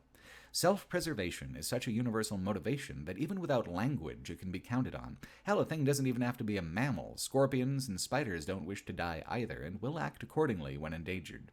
To truly, truly not care and have it be physically meaningless is an irrationality that goes against something deep in the ancient parts of the brain. Zombies might be the living dead, but they can be returned to the grave with a bullet to the brain in most lore, including Resident Evils. This is a different kind of monster and a different kind of impulse of fear and anxiety. The fear of zombies is mostly in their overwhelming numbers and the ease with which you become one of them. Consider, instead, this chainsaw duel with Jack. It's absurd, even comedic, like it was when Dennis Hopper had his chainsaw duel in 1986's Texas Chainsaw Massacre Part 2. Yet that is clearly exactly why Jack is doing it, precisely because it is nihilistically absurd, because he's not afraid of what might happen if Ethan wins. It's just meat, no meaning. Jack laughs as you kill him, spilling the molded guts of him everywhere. And, of course, he does come back in an even more massive and monstrous form. Jack's nihilism was right on the money. Pain is a spiral leading ever inward and downward. His body is now even further gone. His consciousness is trapped as ever. Nothing did change, even when Ethan turned him into a gut slushy. That sympathetic position of helplessness deep inside him is what allows Jack to be truly frightening, because you're not just fighting the monster, you're fighting the idea that the monster could be you under different circumstances. Hell, for Ethan, maybe just further down the line in these exact circumstances. Marguerite has less of a role, and her fear comes from a different angle as well. She provides a complementary theme, pestilence in addition to decay. Her body is host to swarms of insects, and the old house uses spiders, bees, and more as environmental hazards. Or even as just straight-up gross-out horror, take this crawl space full of centipedes. They won't actually cause damage or anything, but it sure gave me the shivers anyway. I have a feeling it's quite a thing in VR. Where Jack sees perfectly well what's been done, Marguerite lives in a world of delusion and neglect. She is one with the nesting, pulsating eggs in her rotten flesh. Confronting her the first time is spooky, but not frightening. She melts away and manifests again, this time with her body and limbs bulked up and elongated to awful proportions. The big Resident Evil-style sudden mass monster is still coming up, but at this stage, even the monster design of Resident Evil 7 is very focused in a way that it hasn't been for some time. I'm sure there was a temptation to make Marguerite more powerful or intimidating in her final form, but this choice to make her as creepy as possible instead is so rewarding. She resembles her insects at last, spindly limbs and a bulbous torso with nothing but spite to give. Resident Evil 7 is everything that the old games were. Lock and key puzzles, boss fights, shotguns and a grenade launcher. Like with the 2002 remake of Resident Evil 1, the adventure module at the deepest foundation of the game is consistent with the original. It's the surface, the flesh of the thing, that's so mutable. The early and middle 2010s is when the pop culture imprint of horror began really changing, picking up momentum and value outside its traditional niche. While horror has always been driven by the tremendous creativity of its independent artists, from the original Night of the Living Dead to the Blair Witch Project, it was in the 2010s when corporate horror began following suit. Insidious and The Conjuring in 2010 and 2013 set a new aesthetic standard that horror media is still mostly following today. The Conjuring was especially able to leverage itself into a new media empire, pulling in a wide audience by blending effectively structured and paced scares with an aw-shucks Americanism that moved the whole public perception of horror away from the counterculture towards true mainstream media culture. There was a new visual language for horror, with muted colors, pops of vintage style, and a newfound patience for allowing a movie's own scares to build. Horror has flourished these past few years, partly because of how independent artists continue to make countercultural horror, sometimes even profitably, like in the case of something like Get Out, also released in 2017, sometimes unfairly not in the case of something like 2016's A Dark Song. The other half of the equation is how corporate horror has, instead of attempting to steer the aesthetic into ultimate horror entertainments, it's instead simply chased it down into increasingly worthwhile rabbit holes. Resident Evil is corporate horror. Capcom is a collection of many artists under one label, but that label dispenses money only on the understanding that it will make that money back again. Resident Evil never would have left the style of the Middle Era behind if there wasn't a tremendous pressure on them to conform, as odd as that sounds in a horror context. The Paul W.S. Anderson movies had wrapped themselves up the year previous. No one enjoyed Umbrella Corps. The slate was as clean as it was ever going to be to make this kind of comprehensive shift in style and substance.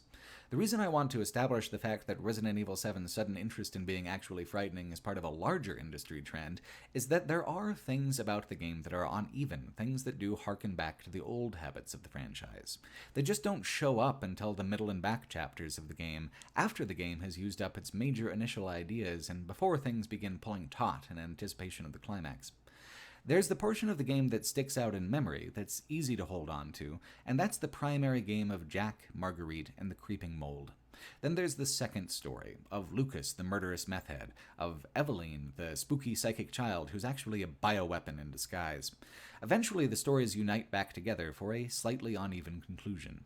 It's this incomplete transformation that keeps the game from being my absolute favorite in the franchise. It's like the creative equivalent of an addict hiding a stash in the upper basin of a toilet. There's a recognition that they need to stop, but a trepidation in fully committing to going cold turkey on the things that it thought sustained it.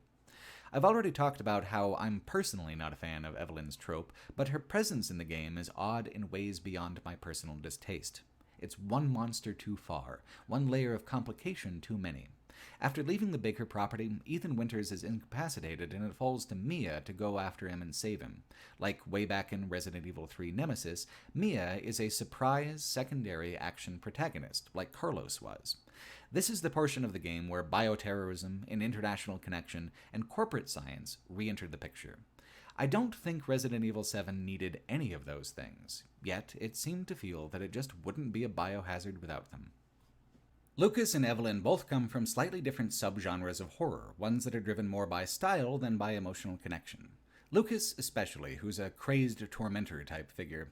The difficulty with Lucas is essentially that he's a ripoff of various Bill Moseley roles, and if they were going to go that far, they should have just gotten Bill Moseley himself to do it. I'm entirely certain he would have said yes. Moseley, if you don't recognize him by name, you will surely recognize by voice. His first role was as Chop Top in Texas Chainsaw Massacre 2, but he played close to the same character in Rob Zombie's gore and sleaze-drenched Devil's Rejects trilogy.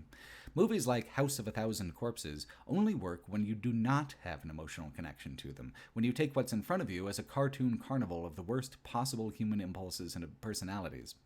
Abstraction is key to the appeal of torture and gore-driven horror media.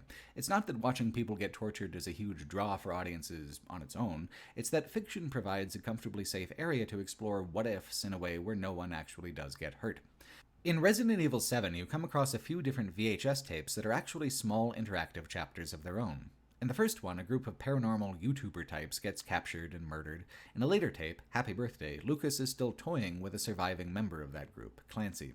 Lucas has constructed a multi-step escape room where, in accordance with the tradition of movies like Saw, every step towards freedom inflicts some kind of pain. The freedom is a lie, too, of course. The end result is that Clancy set up all the Rube Goldberg pieces necessary to burn himself to death in an inescapable blaze. The interactivity of this sequence even better illustrates the what-if aspect than a movie would. If you were in a situation like this, could you outsmart it? I could not. I would have burned myself pretty crispy. We're abstracted through the lens of Clancy, through the distance of the videotape flashback, through the understanding that nothing in a video game is real. These abstractions allow Clancy's suffering to be interesting. Rob Zombie movies, for example, have too much rape in them for me to find enjoyable at all, but the thought exercise at play in them is, who is the absolute worst human being I can come up with, besides Sid Haig, who already said yes? Any kind of sympathy or empathy causes these movies to stumble, to falter, which is why they're pretty niche. I couldn't get into the Saw movies for the longest time until I read an article on Gizmodo in 2017 by Germain Lucier, where he talked about how he started viewing them as the meanest, nastiest soap operas ever made instead of horror movies, and that shift in perspective allowed them to work for both of us in a way that they hadn't before when I took them more seriously. When I added yet another layer of abstraction, of distance, I understood the Saw movies better. Not all gore-driven horror has to work that way, and in fact most of Resident Evil 7 does not. It's the way pity and terror interweave that makes Jack and Marguerite effective villains. Lucas doesn't inspire pity. He just sucks. Everything he does is obnoxious, by design, murderously obnoxious, and that's the Bill Moseley touch. Look at this jackass go, Jesus wept, is the only wavelength of connection that actually works for those sorts of characters. Clancy's death in the Happy Birthday tape is also instructive to the player. You go through the puzzle again as Ethan, but now you know how it works, and this time you can turn the death trap into a way to break the maze you're in and escape. Breaking the maze settles things with Lucas. His domain is complete. You won't get a boss fight with him until the DLC. Lucas's chapter is where the game feels like it's slowing down and sputtering out a bit, and that's not anything to do with the length of the game or the level design. It's because the immersive atmosphere of horror in the first half is incompatible with Lucas's construction as an antagonist and the horror tradition of extreme abstractions that he represents. Evelyn and the mold are one, but the mold is a better aspect of the creature by far. Only Evelyn's motivation and how her obsession manifests in the being she's infested are compelling aspects to me. It doesn't make a lot of sense, but the mold is a weapon with a centralized consciousness, tricked, somehow, into thinking of itself as Evelyn so it can be controlled by its handlers. Mia left Ethan to work for the mysterious criminal organization who traffics in these things. She was one of the mold's handlers, but the boat washed up on the bayou during the storm, and here we all are. Mia's whole chapter takes place on the wrecked ship, in both present-tense exploration and flashback action sequences, but the ship is just not as interesting a context for the mold monsters as back at the Baker house. You first encounter the mold monsters down in the basement, among rooms with driver's licenses of various years and states tacked onto the walls. Some of the monsters are even kept in drawers with their name on them, kept there as punishment for trying to escape when they still had the willpower to try.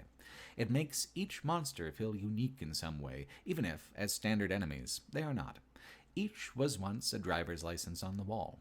They are finite. They seem to have taken a long time to get that way. On the ship, it's shown that it doesn't even take that long at all to turn into a molded, and there's a mysterious amount of the molded, as many as the game needs, really, for which you have fully automatic weapons to put them down with.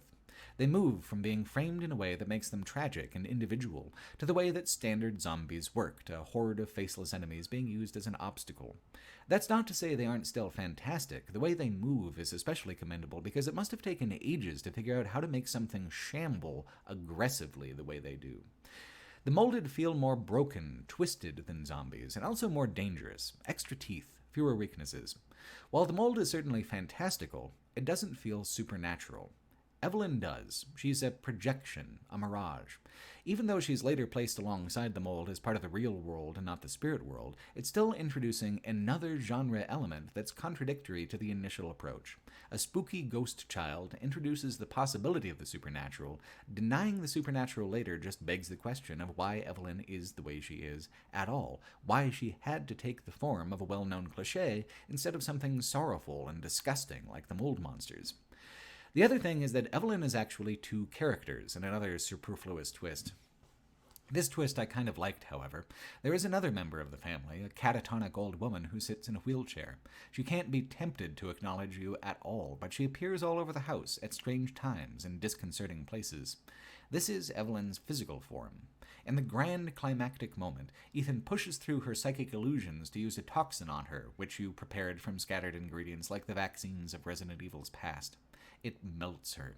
It's an amazingly animated sequence. She becomes liquid, then reconstitutes into a fluid face creature like the false Ada of Resident Evil 6, but even better, more frightening. She grows larger, the size of the house, larger still, and just as all seems lost, a helicopter appears, dropping Ethan a special pistol to poison the beast and stop it for good.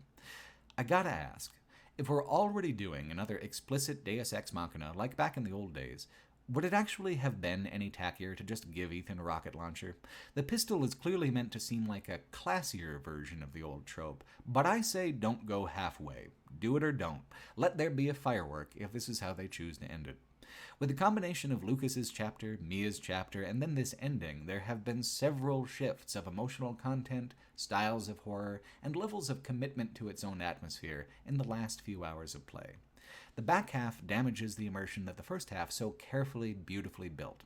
Not all the way, but enough so that it isn't quite the game I wanted it to be. Does the back half at least build resonance and continuity with the rest of the franchise? I'll happily admit that it does. Like the Climax pistol, though, it often does it in half measures that would have been stronger by either giving up on the idea entirely or committing to it more completely. Like this weird-looking Chris Redfield who strolls in at the last minute to save the day. He's working for Umbrella, but they're the good guys now, and the game ends with a helicopter extraction by familiar faces, like these games almost always do. I have questions about this. Lucky thing, they patched in some answers with the DLC. Chris Redfield's side campaign is called Not a Hero, which is the first sign that this is going to be a little awkward because for 20 years, Chris has not only been a hero, but the hero, the iconic dude of Resident Evil. Now he's been replaced by an elongated Ed Sheeran and a denial of what he still is, even mechanically within the DLC. Chris Redfield's next appearance in Village swings back the other direction to be consistent with how he was in Resident Evil 6. There are fan theories that this isn't really Chris Redfield in the 7th game, big conspiracy, etc., etc., but Capcom has said in multiple official statements simply that they were using new facial capture technology and just went with a real actor instead of creating a face with greater continuity. I feel as if there must have been a sense that they were going to reboot everything more completely than they did by the time Resident Evil 8 was released, that this was going to be the new look going forward, but the discrepancy was too great, and it was a deeply unpopular choice. I'm not even fond of it myself. If he was going to be so disconnected from the previous Chris Redfields, this moment called for a new character instead. Oddly, the old version of Chris Redfield was still alive and well in the franchise elsewhere during 2017 in another 3D animated movie called Vendetta. Vendetta is a frustrating one because it comes close to being entertaining and watchable on numerous occasions, but always veers away before it's actually accomplished either. It's a story bridging the timeline between Resident Evil 6 and 7 without connecting to 7 in any meaningful way. The only reason to dip into Vendetta is that it brings back Rebecca Chambers as Professor of Medicine, which is a cool direction for her. She's actually quite endearing in the movie. The very existence of Vendetta is just strange, considering the ways Resident Evil 7 tried so hard to pivot to a new era. The Umbrella Corporation being good now is helpfully explained in 2 written documents found in your inventory when the DLC begins. Not the most impressive way to do it, but at least they anticipated the question. The idea is that by taking the name Umbrella to fight bioterrorism, they are taking responsibility for the past, helping create a bright new future. That's thin, even as a press release, but fine, as you like it. Corporate rehabilitation is a plot twist. Why not? It's hardly the dumbest thing the franchise has ever done, but it isn't exactly near the top of the list either. Not a Hero adds very little to the broader experience of Resident Evil 7 in general, besides just filling in little gaps like that. Chris is here to go after Lucas, the one thread left deliberately dangling. The entire thing takes place in a mine that Lucas has rigged as another trap maze. There's nothing going on that isn't a stylistic, tonal repeat of his chapter in the main campaign. It might lean a little heavier into the Saw aesthetic, I suppose, and that is something shared among all the DLC. They are meant to explore and intensify the horror influences that the main game didn't have the time to focus on at length. Lucas has captured most of Chris's team and fitted everyone with explosive collars, stuffing them into traps that Chris then triggers trying to save them. Methodically, the player explores all 3 wings of the dungeon, acquires 3 key items, and watches all 3 of Chris's men die gruesomely.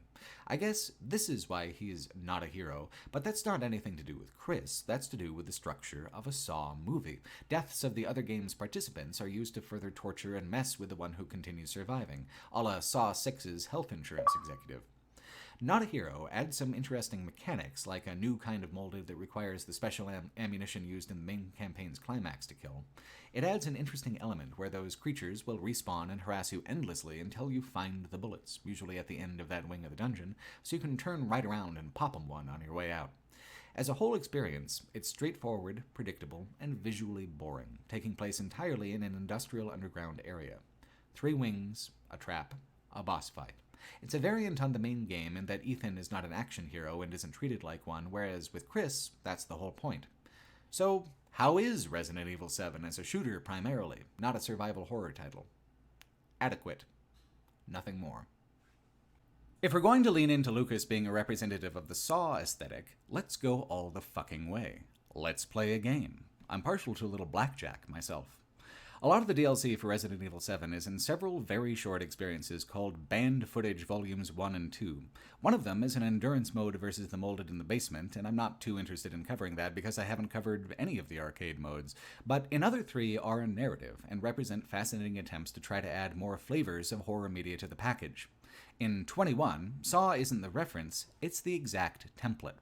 Clancy and a hooded stranger have to face off through 3 consecutive rounds of high-stakes gore gambling. Round 1 is fingers. I lost 1, he lost 2, then I raised the bet to 3, and we tied, so we each lost 3 fingers, him losing his last and moving the game to round 2. It's exactly the kind of contraptions that Saw would have, with the same rusty, dilapidated aesthetic, the same cavalier tone where the audience wins, no matter who loses. Round 2 is electric shocks. Not as dramatic, but allows for more betting to actually have a round where the game is the focus. On top of regular 21 rules, there's modifier cards you can play against your opponent, and your opponent can play against you. It's actually a fun variant. I love playing regular blackjack, so the whole idea was an easy sell for me. You kill your opponent to see round 3, where Lucas uses the corpse like a puppet to play a final round. A spinning wheel of knives moves towards you or towards the corpse as you bet in increments of its movement. Lucas, of course, cheats at the end. The only way to survive is to use a special card that forces your opponent to draw the best card possible for them. Since Lucas is already sitting at 21, that's a bust. It's as much of a twist ending as a game of blackjack can have. Poor Clancy. He's still got Happy Birthday to endure after this, and another one of the banned footage as well. My favorite is this next one, Bedroom, which seems pretty much explicitly like a riff on the 1990 movie adaptation of Stephen King's Misery, with a few classic Resident Evil touches sprinkled on top. Misery is about a writer, Sheldon, who crashes his car in the snow and is found by an obsessive fan, Annie, who forces him to rewrite the ending of a book series the writer had hated and continue it for Annie's benefit alone. Sheldon is injured from the crash and can't much object. In the movie's tensest scene, he temporarily escapes the bedroom he's trapped in and attempts to escape. She comes home early, so he has to scramble back into position. He remembers to put everything back into place, except one goofy statuette set down facing the wrong way. For this, she breaks his ankles with a sledgehammer and a block of wood. It's fucking brutal.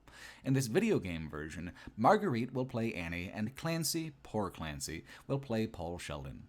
Like at the dinner scene where we're introduced to all the villains formally, Marguerite is trying to feed you the poisonous foul dishes made using the mold. After she brings you a tray, you can pry your manacle loose and explore the room. It's an escape room, basically. One puzzle solution directs to another puzzle, and so on until the exit has been unlocked through a long chain of interconnected object puzzles. Once you arrive at certain steps in the process, there will be no way forward except to make a loud noise. A timer then counts down. Marguerite comes up the stairs, and you must put everything exactly back as it was. You get one single failure, like, for example, if you try to open a stuck drawer and it permanently breaks. It is such a tense setup.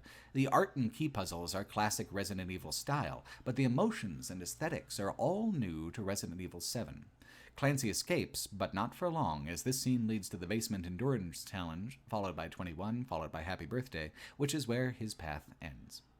The last DLC worth covering is a prequel called Daughters, taking place from Zoe's perspective on the night they all discovered Evelyn and the horror started.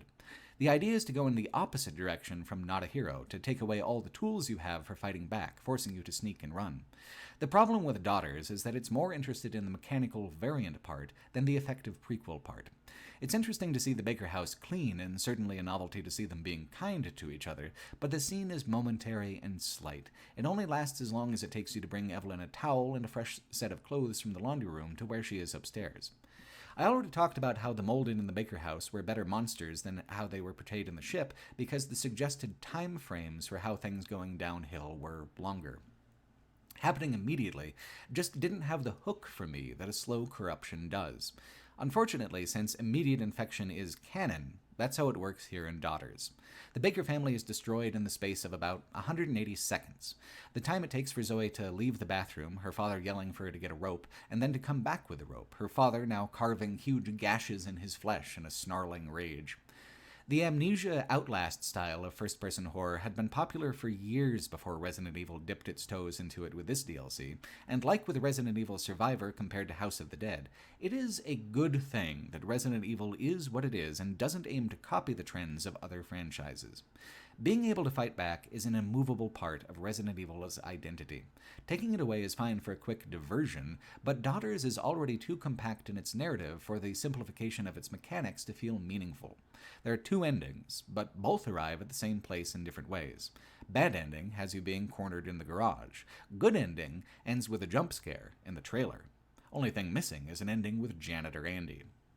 Zoe is the last remaining untied thread of the game, and the DLC to tie it off is by far the most ridiculous and bizarre of the bunch, besides novelty arcade modes like Ethan Winters Must Die and Jack's 55th Birthday, which is, I guess, notable for putting party hats on the Molded.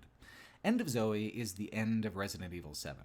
And yet, it's not based on any piece of horror media. It's based, as near to anything else, on Jerry Reed's 1970 country super hit Amos Moses. You play Joe Baker, not to be confused with Joe Don Baker. This lost uncle lives out in the swamps, wrestling alligators, eating crawdads for health. He's come back to rescue Zoe, who's turned crystalline for reasons I don't understand. There's a choice of whether to save her in the main campaign, but only the choice to leave her behind is canonical, so that Joe can find her and cure her in this DLC. The Umbrella team that Joe attacks would have cured her anyway, but this is personal to Joe, and there needs to be a game in here somewhere. Joe sets off to find the cure the only way he knows how, with 2 fists and an overpowering body odor. Rather than focus on horror of any kind, End of Zoe is a first-person brawler. There's 2 attack combos, a light attack and a strong attack, but this DLC is explicitly 90 minutes of punching Molded in the face and chucking spears at gators down in the bayou. I feel like this is the moment Resident Evil 7 punches the boulder, or everything in your path, as the case may be. The stereotype is so ridiculous, it's like putting a character who's just literally Crocodile Dundee in an Australian horror setting. It is the broadest possible way to include the regional cliché. It's funny because of how cartoonish Joe is, and as a big Jerry Reed fan, how obscenely well he matches up to Amos Moses. There's a lot of ways to get lost in a Louisiana bayou, but End of Zoe is pretty linear. It's just a punching gallery with a couple optional diversions for little boxer effigies that boost your attack damage. You're stalked from the beginning, though only ambushed at predetermined points, by a hulking pile of mud called the Swamp Man, which riles Joe since he's the Swamp Man, and this swamp ain't big enough for the both of them. The monster is revealed to be what's left of Jack after the 3rd beatdown you give him, as he kidnaps Zoe and sends Joe to the bottom of the brackish water. The creature design is solid, but at this stage you might be wondering why this DLC even exists. A beat-em-up as a way to cap off the story that's the most effective horror the series has managed in an age? Virtual reality is the missing ingredient. With a headset on your face and 2 controllers in your fists, you can just go to town in a way that doesn't come through at all on a regular PC, where you're just clicking the mouse over and over. VR considerations seem to have influenced a lot of the banned footage stories as well, looking back, 21 and Bedroom especially. End of Zoe is an instance where it's almost insultingly pointless to even play it without the VR component. It's better, certainly, than something like Little Miss for Revelations 2, but equally as tangential. Eventually, you get a power gauntlet for extra ridiculousness. I guess it might be cathartic to get to give monsters that used to be frightening the old 1-2 for over an hour. I didn't find it that way myself. At the end, Chris Redfield comes back in to help wrap it all up. Joe punches Jack well and truly to death. The final death. The death that only comes from a haymaker delivered multiple times by a sci-fi gauntlet. A storybook ending, really. End of Zoe is quite an artifact because of what a regression it is in tone and substance, back to the days of novelty at all costs and damn the atmosphere. Most people did not play End of Zoe, and it had no real impact on the public perception of Resident Evil 7, but it's something to keep in mind when considering some of the ways that Resident Evil 8 Village begins to lean towards camp over terror in places that contrast to this game. The seeds are already here, pounded into the soil by Joe Baker's thunderous blows. The 2019 remake of Resident Evil 2 goes much farther than the 2002 remake of Resident Evil 1 did. Huge chunks of the game are entirely new, and what's transferred over has been expanded on in really robust, meaningful ways. The core of the game remains the same. The police station full of puzzles, Leon and Claire A/B playthroughs, the Birkins, the nest, escaping with Sherry. With the exception of the basic police station floor plan, which has been lovingly preserved, the connective tissue that unites all of these narrative elements and events is like a whole new game. Astonishingly, it's a better game. It's not just because it's been over 20 years since the last one, it's that the remake of Resident Evil 2 is masterful at identifying what was memorable in the art and design of the last game, and refusing to leave any of it behind. The things that were replaced have been replaced with things that serve the same mechanical or dramatic function as the original element. Things that were left behind were only the things that could be discarded without regret, like solving the same crate puzzle in the sewers with both Ada and Sherry. The 2002 remake of Resident Evil was, mechanically and experientially, the same game as it always was. The 2019 remake of Resident Evil 2 is a true modernization. It contains much of the same game, but the experience is utterly transformed by the new systems, features, and art style. When I talked about that older remake, I talked about how it felt like layers of the same game invisibly stacked on top of each other. This game, let's just use Remake 2 for short, is layers of many Resident Evil games stacked on top of each other, not just its own iterations. It is my favorite game in the entire franchise because it carefully chose the absolute best parts of its many disparate selves and united them into one shockingly cohesive horror experience. Consider, the combat here has almost nothing to do with Resident Evil 2 and everything to do with Resident Evil 4, both in perspective and rhythm, yet it manages to maintain the exact same tone as Resident Evil 2, sharper even.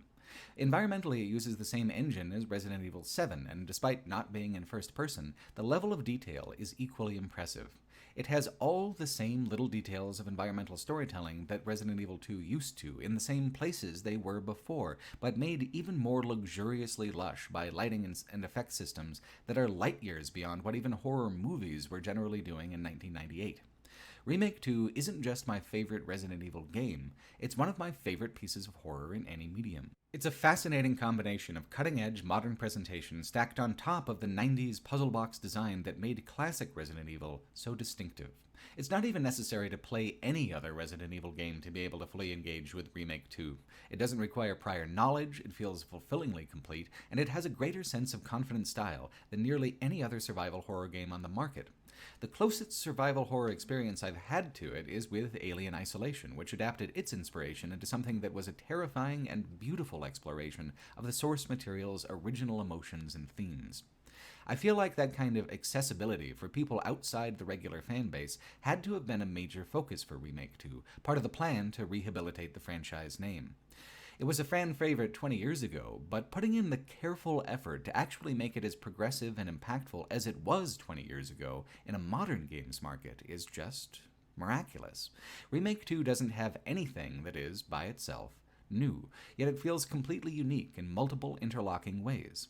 The gulf of technical difference between the 1998 game and the 2019 game is so large, yet the creative affinity between the two so strong that it's a transformative leap equivalent to how the first game adapted Sweet Home all over again. Let's start by talking about the gore. The engine that Resident Evil uses for all its games so far in the Revival era is one of the few engines specifically tailored for horror, with such a focus on the deformation and textures of flesh. The gore in Resident Evil 7 had been impressive, nauseating in places, which is tricky to actually convey in a game. Resident Evil 2 pushes it even farther by pivoting away from the fantasy gore of the molded to the classic grindhouse gore of regular old traditional zombies. Why does gore matter? Because it's a major part of the visual language of zombie media. The believability of the gore and makeup effects has long been one of the ways you can immediately tell what the tone of the zombie movie you're about to watch is going to be. If the movie is casual about the look of its zombies, it's probably going to be cavalier with its tone. It's going to use camp and action to create an atmosphere where believability is not even really a concern. When AMC put out its first season of the TV adaptation of The Walking Dead, it was one of the highest-rated television debuts of all time. What built all that hype? It wasn't just the fact that it was based on a popular and excellent comic series, it was the gore. The zombies of even the first episode of AMC's Walking Dead were more casually realistic, if such a thing can be applied to zombies, than most movies even bothered with. More, AMC was doing it with practical effects so that the zombies blended perfectly with the living actors. The Walking Dead never leaned towards camp, not intentionally. It was a serious drama, despite its entire world being built from the same building blocks as some of the schlockiest B-movies that ever were. Visual credibility allowed a serious mood. A serious mood allowed more complex storytelling. More complex storytelling cemented the sense of the world as being dynamically real. Consider the original Dawn of the Dead. It's got zombies that are mostly just gray makeup. They're not very individually convincing. The tone doesn't attempt to be fully serious when the zombies aren't fully credible. Dawn of the Dead is a satire instead of a drama. It contains moments of fear, loss, and pain, but fundamentally it's treating the zombies as an idea and not a fact because they come across that way, and it's more creatively productive to incorporate this underperformance than to fight against it. The zombies of the 1998 Resident Evil 2 were that way as well, not truly convincing, not really trying to be. Remake 2 has zombies that seem plausible, tangible, because of the fidelity of detail, the quality of animation, and the ragged monstrousness of the gore. If they look real enough that you can reach out and touch them, there is a sense that they could reach right out and touch you back, and those are the illusions from which the best horror is born. Gore is also the key difference in tonality between Remake 2 and Resident Evil 4's combat systems. They're both bloody, but the deformation principles in Resident Evil 4 are simpler, more primitive. Resident Evil 4 was about the mob, the crowd, a tide of enemies. Classic Resident Evil zombies are a little different because they're more individually dangerous. They're hard to put down, harder to make stay down. It takes enough of your limited ammunition that you need to consciously choose to fire at one. When there is a mob, they are incredibly dangerous. Even just 2 or 3 zombies is all the game needs to present the same kind of pressure and anxiety that the mob of Los Ganados created in Resident Evil 4. The gore system makes their bodies very visually, mechanically reactive as they come towards you, while vastly intensifying the anxiety and horror when they're still coming after you, despite blowing gaping holes in them. The damage you do, the agency you have, is eminently visible on the antagonistic flesh shuffling towards you. The agency you have to fight them is constantly undermined by the refusal of the zombies to just die already, which is, and always has been, the most essential element of what makes them effective monsters. Modern zombie games often focus on twitch reactivity against huge hordes of the undead, with special enemies mixed in, the Left 4 Dead formula. Rare are the games that take them all the way back to their roots. Rarer still the games that can make just a regular old zombie surprising or frightening. Across all the games that feature them that I've played, I must have slaughtered hundreds of thousands of zombies by now. I'm not excited just by the idea of a zombie. It takes effective stagecraft and clever mechanical design to make them feel real to me, to complete the illusion. If you're too jaded for parlor tricks to work for you anymore, Remake 2 is a front row seat to see a master magician with all the fancy production of a late-career Vegas residency. Perhaps the most remarkable transformation isn't simply that they updated the combat system to be in better compliance with modern expectations, it's that they updated the script to modern expectations as well, without leaving behind anyone's characterization or the basic plot beats. Why not start with the fact that Annette Birkin seems like a real human person now? The reason she seemed like a stereotype before is that all there was to her were hastily sketched details that were all negative in their own predictably cliché way.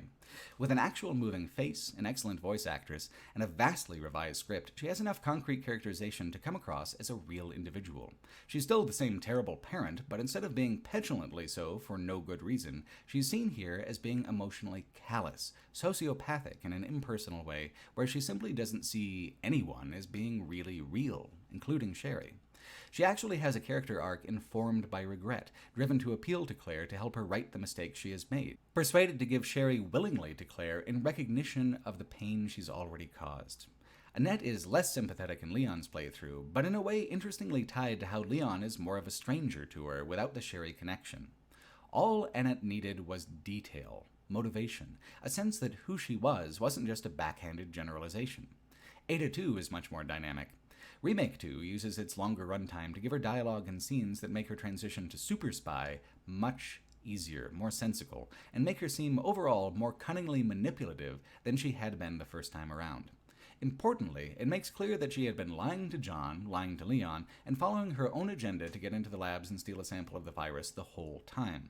There was so little dialogue in the 1998 version that most of what you had was Annette's word that Ada was a liar, and Annette is an unreliable source herself. It aligns Ada to the games that occur farther down the timeline much better here in Remake 2, as well as making her banter with Leon much more natural, with no declarations of love 15 minutes after meeting each other. She is flirting with him, but especially in sequence with her end-of-game betrayal, it adds this fun layer to their dynamic where it is hard to tell how sincerely she feels about Leon, because it could honestly go either way. The 1998 version was slight and unclear with Ada's characterization in comparison. Probably the most fascinating revision is the one with Sherry and Chief Irons. They're both dramatically functional and worthwhile now, against all odds. This was done by creating a whole new level that ties the both of them together. Rather than meeting him in his office with the corpse of the mayor's daughter right there on the desk, he kidnaps Sherry as Claire is trying to leave the police station with her from the basement. His motivation, such as it is better articulated. He's still a serial killer, but that young woman's body is a surprise reveal now that he's trying to keep hidden. His madness and his rage are showcased by turning him into a boss monster for Sherry, who escapes from his clutches all on her own in a sequence that completely replaces the awful Sherry sequence from the original version. I expected not to like it, but it's great, a stealth-only interval where he stomps around after Sherry, and she needs to outsmart and outmaneuver him. To create this childlike dynamic of the angry adult with a frightened girl makes Sherry sympathetic even from a mechanical perspective, helped along by a voice actress who sounds like an actual human child instead of just someone blowing helium through a kazoo. Sherry, her role to Claire, her intended role towards the player, all that was preserved. Chief Irons, his murderous secrets, his bizarre personality, the part where he's torn apart from the inside by a larval creature, all that was preserved too. The process by which Capcom rehabilitated the dialogue, the presentation, and the overall vibe of the characters is both mysterious and astounding to me. These are elements that ought to feel anachronistic, weird, but by remaining faithful to all the ideas of the original while trying to execute them better, Remake 2 tells a story that feels quite unlike anyone or anything else. Total fidelity to the Spencer Mansion was part of the thrill of the first game's remake, but the remake for Resident Evil 2 expands and complicates the police station considerably. The fundamental floor plan is much the same, but the physical space has been enlarged. Extra rooms and routes have been added to increase puzzle density even higher than it was before. And that's on top of completely new sections. Take the iconic centerpiece of the police station, the marble statue in the central hall. In the 1998 version, it was one medallion, and it gave you one key in return. In the 2019 version, it's 3 medallions, and they open up a hidden underground office and lab complex where you encounter William Birkin for the first time in either Claire or Leon's playthrough. The ways the puzzles have been expanded creates a feeling of much greater interconnectedness within the police station. It's no less absurd than it was before, but without loading screens at the doors, there's a feeling of total environmental coherency I didn't get from the 1998 version, where some of the wings felt themed differently, separate in tone and style. It's still jarring to go into the Chief's Hall of Taxidermy or the Grand Library from the more regular portions of the station. My brain just accepts them as following more easily because it wasn't given the time it takes to play the door-opening animation to think about it. The use of event gates with lock and key puzzles to segment the game more strictly than Resident Evil 1 has been carried over, but the expanded scope of the police station and all the new staggered puzzles within it give back some of that sense of optional free-form exploration, trying to investigate all the rooms you can and stick your nose wherever it will fit.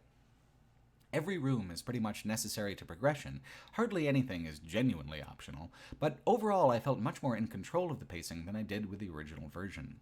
The most successful mechanical update is what they've done with Mr. X.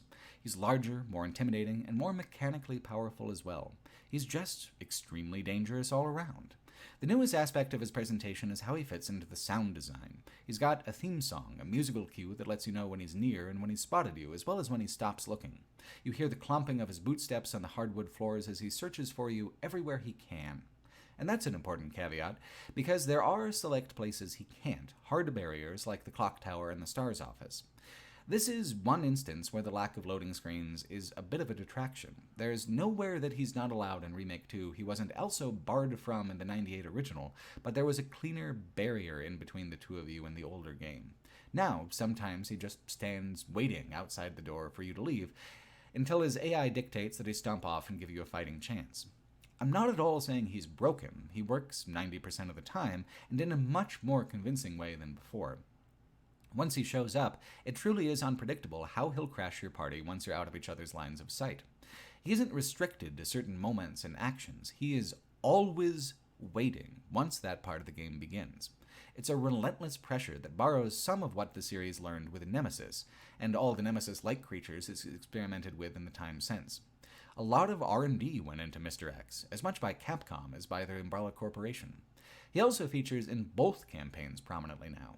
I played Claire as my B playthrough, and he showed up far ahead of where I expected him to, and harried me for longer. It was actually noticeably more intense than in the Leon A playthrough, intensified some by their rearrangement of puzzles to force more backtracking, and in doing so, force you to be more frequently exposed to Mr. X. He doesn't feature prominently after the police station, just a couple mostly scripted encounters, because the confined area of the police station is what allows him to be a game mechanic as much of a boss monster, more so since he's invincible. This is also the part that reminds me a bit of Alien Isolation. Within his realm of understood corridors, rooms, and pathways, he's a real-time element, an actual presence, in an advanced, complicated way. Mr. X in the 1998 original would follow you, but only in certain places and only for so long. The Nemesis in Resident Evil 3 would also follow you pretty much anywhere, but not if defeated at certain intervals or past certain event gates. He was still primarily a scripted creature, he just featured in that script quite heavily. Mr. X, in Remake 2, is a simulational element, a chaotic element, and his unpredictability is what lets him create such anxiety and fear in a player. Genre tropes don't dictate when he shows up. His pathfinding does. So even a player's jaded cynicism is no actual defense. Until the end of the game, at least, when he's needed for dramatic purposes in a boss fight, at which point he operates by those rules instead. The police station is the heart of the game, though, mechanically and stylistically. It is so good a game, it probably wouldn't even have to ask me to play it twice. I was honestly pretty skeptical that the A and B playthrough format would hold up. It seemed like the kind of anachronism that wouldn't be necessary anymore from a technical standpoint. There's less need now to squeeze value from your game like Blood from a Stone as there was in the late 90s, and in any case there are more fashionable ways to do it nowadays. What I didn't realize was how truly central to the personality of Resident Evil 2 the A-B format was. Maybe it started as a way to add meaningful value to the same content, but it is a much more impressive and fun implementation of the modern version. Each campaign has much more individual content this time, Leon having a whole adventure in the jail wing and in the far reaches of the police station, with Claire following Sherry out to the orphanage. When they move through the same content, there are plenty of small differences with the remix puzzles of the B playthrough to alleviate fatigue with the setting. Because the puzzles are more complex than the original, the remixing of items is more substantial and extensive.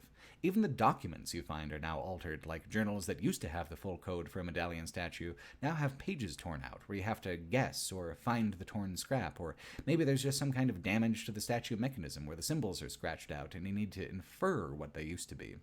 The B playthrough isn't just harder because the enemies are more numerous and the ammo is more scarce. Every bit of it ups the ante on the assumption that in order to create anxiety and uncertainty, in order to preserve an atmosphere of horror, familiarity is the real enemy. The police station is an interesting exception to the rule because it was already operating on nostalgic familiarity with how it so closely hews to the 1998 floor plan. There are enough dynamic elements in the rearrangeable items, clues, monsters, and narrative beats that the static elements of the architecture are able to maintain their mystery to some extent. The ammo scarcity makes for an interesting shift combined with the stronger enemies showing up earlier. It makes the remake feel closer to the original version's mechanical pacing, where optional exploration is a dangerous gamble. I actually found myself using stealth mechanics for the first time in my B playthrough. push the thumbstick down lightly, you move slower, which is a pretty standard control for the modern era. Having it here in Resident Evil 2 underlines how much time has passed since the tank control era. Lickers are supposed to be blind, attracted to sound. I didn't think that I'd be able to put that to the test mechanically, let alone exploit it, but I was able to simply tiptoe under the guy and save what bullets I had left. I didn't want to turn my back on him. I had to. My cavalier gunslinging earlier had cost me the chance at having the certainty of killing the beast. That's the core dilemma of survival horror, exactly as the Resident Evil template set down back in 1996. The decades in between the two games hang in the air of the police station, though, in the fog that would not have been possible to render back in the day, in the soft lighting that requires more processing power than the PlayStation 1 even had to begin with, in the beautifully crafted textures, where what once could only be painted backgrounds have become living, reactive parts of the present tense. It even carries over one of the most rewarding flourishes of the AB playthrough system, which is the final boss fight, only unlocked once both playthroughs are complete. In an A playthrough, you just get a little teaser, just a tentacle worming its way through a door. After the last individual boss of B, the credits are delayed as your B character investigates the rear of the train that you couldn't access before. Within it is what's left of William Birkin, now nothing more than flowing, twisting teeth and tumors. He was impressive enough in 1998 for 1998, but this is impressive any which way you cut it. It's exciting to see video games surpassing the movies I grew up with in terms of special effects and presentation, not just as their former selves. The great accomplishment of Resident Evil 2 is the same in 2019 as in 1998. It flawlessly unites the puzzle-centric, combat-accentuated survival horror design of classic Resident Evil with the rhythms and moods of a cult classic movie. I'm tempted to even try it on the harder difficulties. This game, as well as Resident Evil 7 and 8, bring back the feature where you have a finite item to save your game, plus further remixing puzzles and items for their extreme difficulty. Unlike pretty much every single title of the middle era, this is a game that I just can't get out of my head now that it's there. The 2002 remake of the first Resident Evil felt like the most perfect possible version of that game. This 2019 remake is something more than I even imagined. It is every part of the old game, and so much that is new in both transformational and subtle ways. Modernization is a spectrum too, though, like horror and action. There's farther it could have gone. The remake of Resident Evil 3 takes it the rest of the way. Remake 3 came out just a year later in 2020, having been developed concurrently with Remake 2 to make that 1-2 punch possible. What's funny is that the 2020 remake was just as divisive for folks as the 1999 game had been, equally for the same old reason of greater focus on action as numerous new reasons unique to the reimagined content. Remake 3 is actually a substantially different game from the 1999 original. It cut, rearranged, and expanded its material in such a comprehensive way that it doesn't even sync up with the basic progression of its source material the way remakes 1 and 2 did. For purists, naturally, this is a cardinal sin, and there's no getting past it if you're not of a mind to accept that a remake can disagree with its ancestor. I'll admit that Remake 3 is not as good of a horror game as Remake 2, that the pivot from dread to action is even more pronounced here than it was in the 90s. It's not even as reactive to player input as the 99 original, removing all the split decision moments and reducing the Nemesis appearances down to a handful of big impact moments. It's a different game. It has a different feel, a different pacing, and a different mechanical interpretation of the Nemesis. Remake 2 is my favorite in the franchise, that's true. Remake 3 I enjoy nearly as much, though, just for different reasons. Remake 2 feels like a true modernization in tone because of how effective it is at building fear, at creating a sense of dense atmosphere. It's classy. Remake 3 is not classy. It's B-horror from beginning to end, in a certain deeply resonant way, and this aligns it with the spirit of the 90s games in a way that Remake 2 moved past towards the respectable aesthetic of contemporary horror. For all the changes it makes, Remake 3 is actually the more nostalgic of the two modern remakes. It's much more intense about imagining what the original might have been if it had had access to modern development tools, what a Raccoon City set in 1996 could look like, with every possible bit of gloss and glitter that the new engine can muster. In previous remakes, the map had mattered most of all to the fidelity of the game being remade, the impression of how it connected back to the source material. The Spencer Mansion and the police station were sacrosanct. For Remake 3, I think what the developers realized was that the impression was more important than the exact layout. Nostalgia for a certain era can sometimes be cloying, commodified, like with Netflix's Stranger Things, which is a good horror series buried under the burden of everything we wanted the 80s to be. This game has a secret weapon, though. It doesn't need to be accurate to 1996. It needs to be accurate to the uncanny pastiche of 80s and 90s Americana that Raccoon City already was in Resident Evil 2 and 3. There's already an element of heavy stylization in play, just remaining faithful to how Nemesis looked in the first place. Changing the streets around and mixing up the kinds of businesses in the neighborhood creates a more photogenic, fun mix than there was the first time around. It's faithful to the colors of the 1999 game. It's faithful to the fire, the broken cars, the neon still bright and blaring as the city dies. For my money, it's equally as good a modernization as Remake 2, equally as good of a zombie game. Like its 90s predecessor, the way it chooses to diverge from what came before is more thoughtful than it might initially appear. The thing that's bound to disappoint people is that the Nemesis and Mr. X have switched roles in the remakes from their 90s versions. In the 90s games, Mr. X was driven more by dramatic convention, seeking to scare the player at certain key moments while leaving the player mostly alone for puzzles. The Nemesis was more of a mechanic and unpredictable part of the environment. The Nemesis in Remake 3 has none of the actual dynamic presence that Mr. X did in Remake 2. He appears when the script has conspired that he will. The game also doesn't encourage you to fight him at all.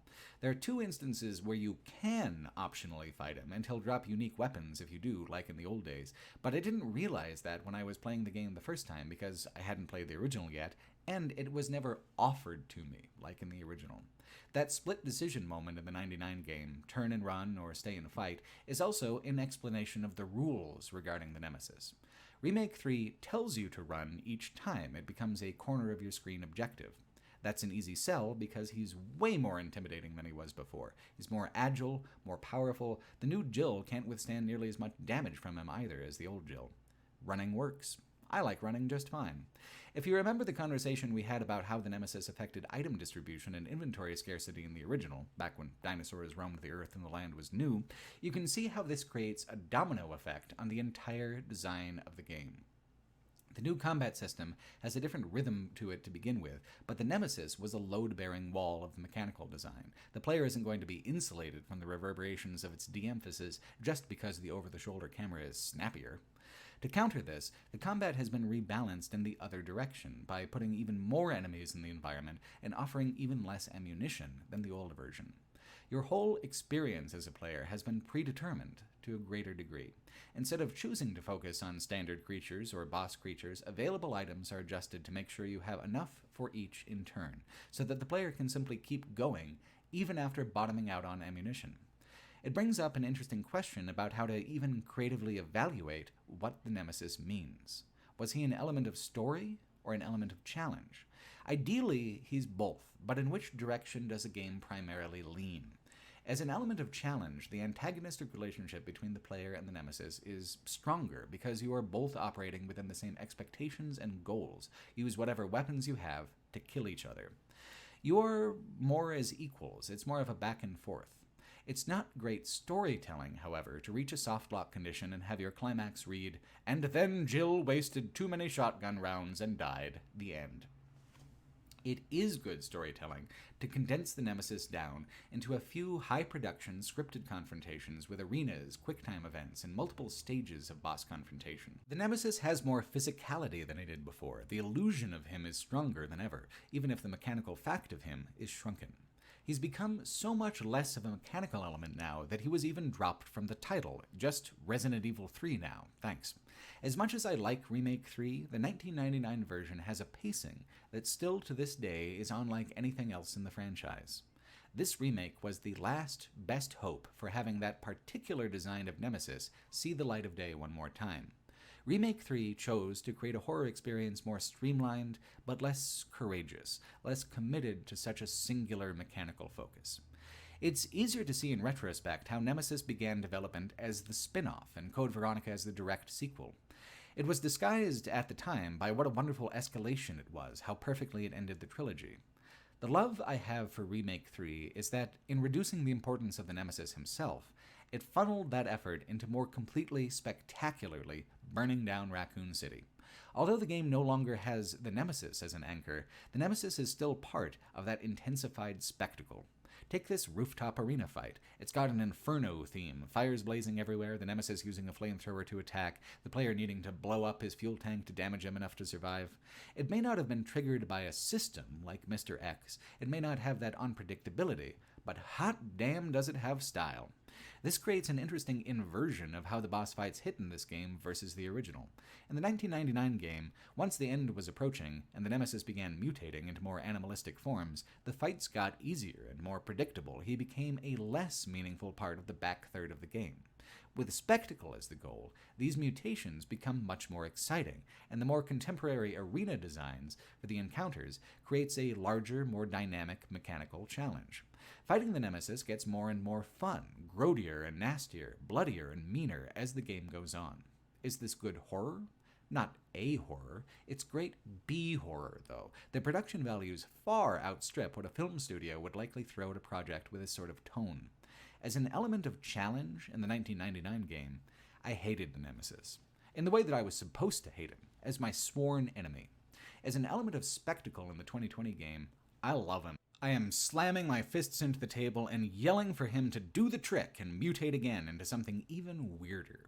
Remakes 1 and 2 were remarkable for how little distance there was between them and the originals, where Remake 3's differences highlight how very many ways there are to balance the horror of a horror game, so that you can get such divergent experiences using the same core material. The game's introduction is a great way to show how the new approach adds something creatively valuable to the game. The older version opened with a bang, Jill fleeing a burning apartment and holding up in a warehouse when cornered by the Horde. In the new version, it starts slow, and it starts in first person. Jill's inside the apartment building, and it's not on fire at all. Yet. Instead, the player gets to sift through the fruits of her months-long investigation into the Umbrella Corporation, getting backstory. It ties Jill's experience here in 3 tighter to Resident Evil 1 than it ever has been before. There's a nightmare moment and a present tense moment, and then the transition to third person takes place in this clever little way where she looks in the mirror, and then the camera effortlessly transitions from one mode to another as she steps away. It's not fair to say that the game being more linear or cinematic is automatically bad, because it's as clever as Resident Evil 7 was in using the familiar formats of first-person and now third-person camera angles to intensify that feeling of immersion. A sense of cinema was key to the original games, after all. The Tank Control era's charm is all about how it creates such intense and curated moods with its camera work, in a way unlike more player-driven designs. Just as Jill gets a phone call advising her to flee, the Nemesis arrives, way ahead of schedule, busting the wall down and creating the chaos that burns down the building Jill flees from, actively creating the circumstances of the original game's opening shot. This is the basic doctrine of modernization and adaptation that Remake 3 adheres to assume familiarity on the player's part, to lean into nostalgia, all the while rearranging it to hit in novel ways the player might not expect. It's like how the modern version of Pet Sematary flips which kid dies in the road and which one becomes the little demon child from its original, so that the moment would retain the same emotional character it did before, so the moment would stay shocking in spite of audience familiarity. This is the impetus behind so much of the alteration level design, because the original design aged differently than the Spencer Mansion or the police station. It's more sprawling, decentralized. Density gave those earlier locations their personality. A one-to-one recreation of Resident Evil 3's Raccoon City in the modern engine would show, by contrast, how small a place it really was, how simple it was, if you leave out all the long camera shots whose purpose was to give the place an impression of larger dimensions.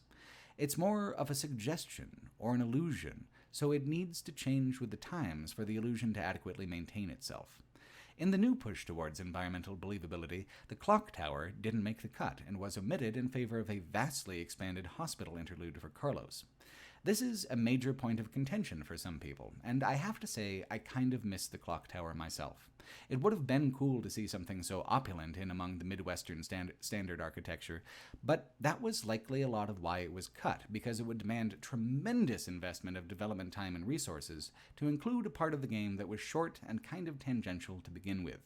The clock tower exterior is still in the game, and it still hits the same narrative beat where the Nemesis has its first major mutation and infects Jill there, prompting the character swap. The clock tower might be gone, but the fight is so much better. The mine gun used to be a kind of confusing gun to use, but now, as the Nemesis leaps and runs from building to building to try and pounce on you with its 3 tons of body mass, you can lay down mines in its path and really fuck him up. The clock tower was meant to feel like old-school Resident Evil, even as the 1999 game was changing, a side chapter of locked doors, decadent art, and dense level design. It may not scratch the same itch aesthetically, but providing a chapter of dense, tense interior exploration is exactly what the expanded hospital section is meant to provide. Carlos doesn't have the same inventory Jill had been building up, but he's got his own tools that are specific for this particular location, and the game has completely redesigned the way hunters work as an enemy so that that extra firepower is really necessary. Instead of just being like angry lizard people, they now have chunks of armor that you need to blow off to expose their gooey and delicate insides.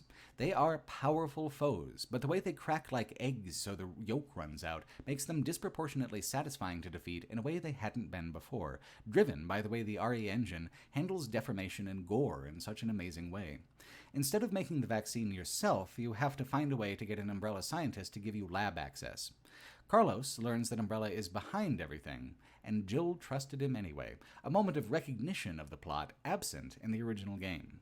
Expanded in narrative, expanded in scope, expanded in tension, the hospital section is now one of the best chapters in the game, where before, it didn't even really rate.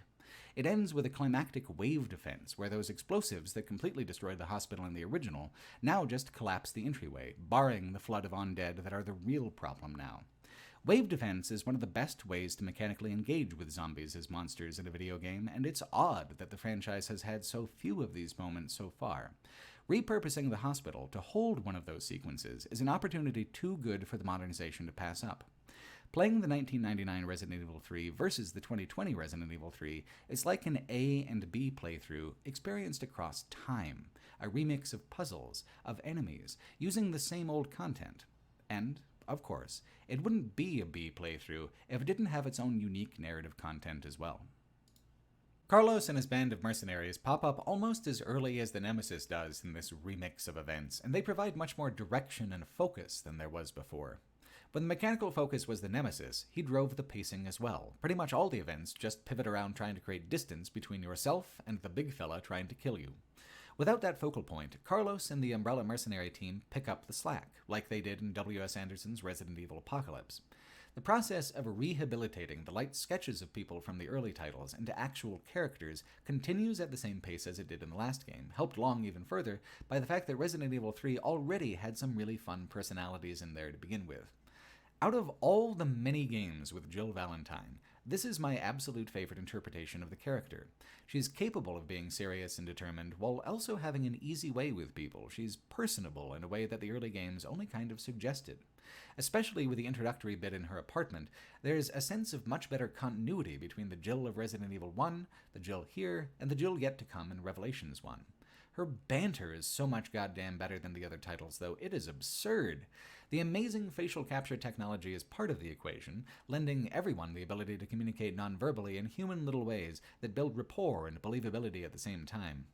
Movies always used to have the advantage in nonverbal storytelling, and they still do in terms of cost, but if you think back on the B-movies you love or the B-movies you might have grown up with, it's the charm of an actor's performance that often carries a lot of that enthusiasm.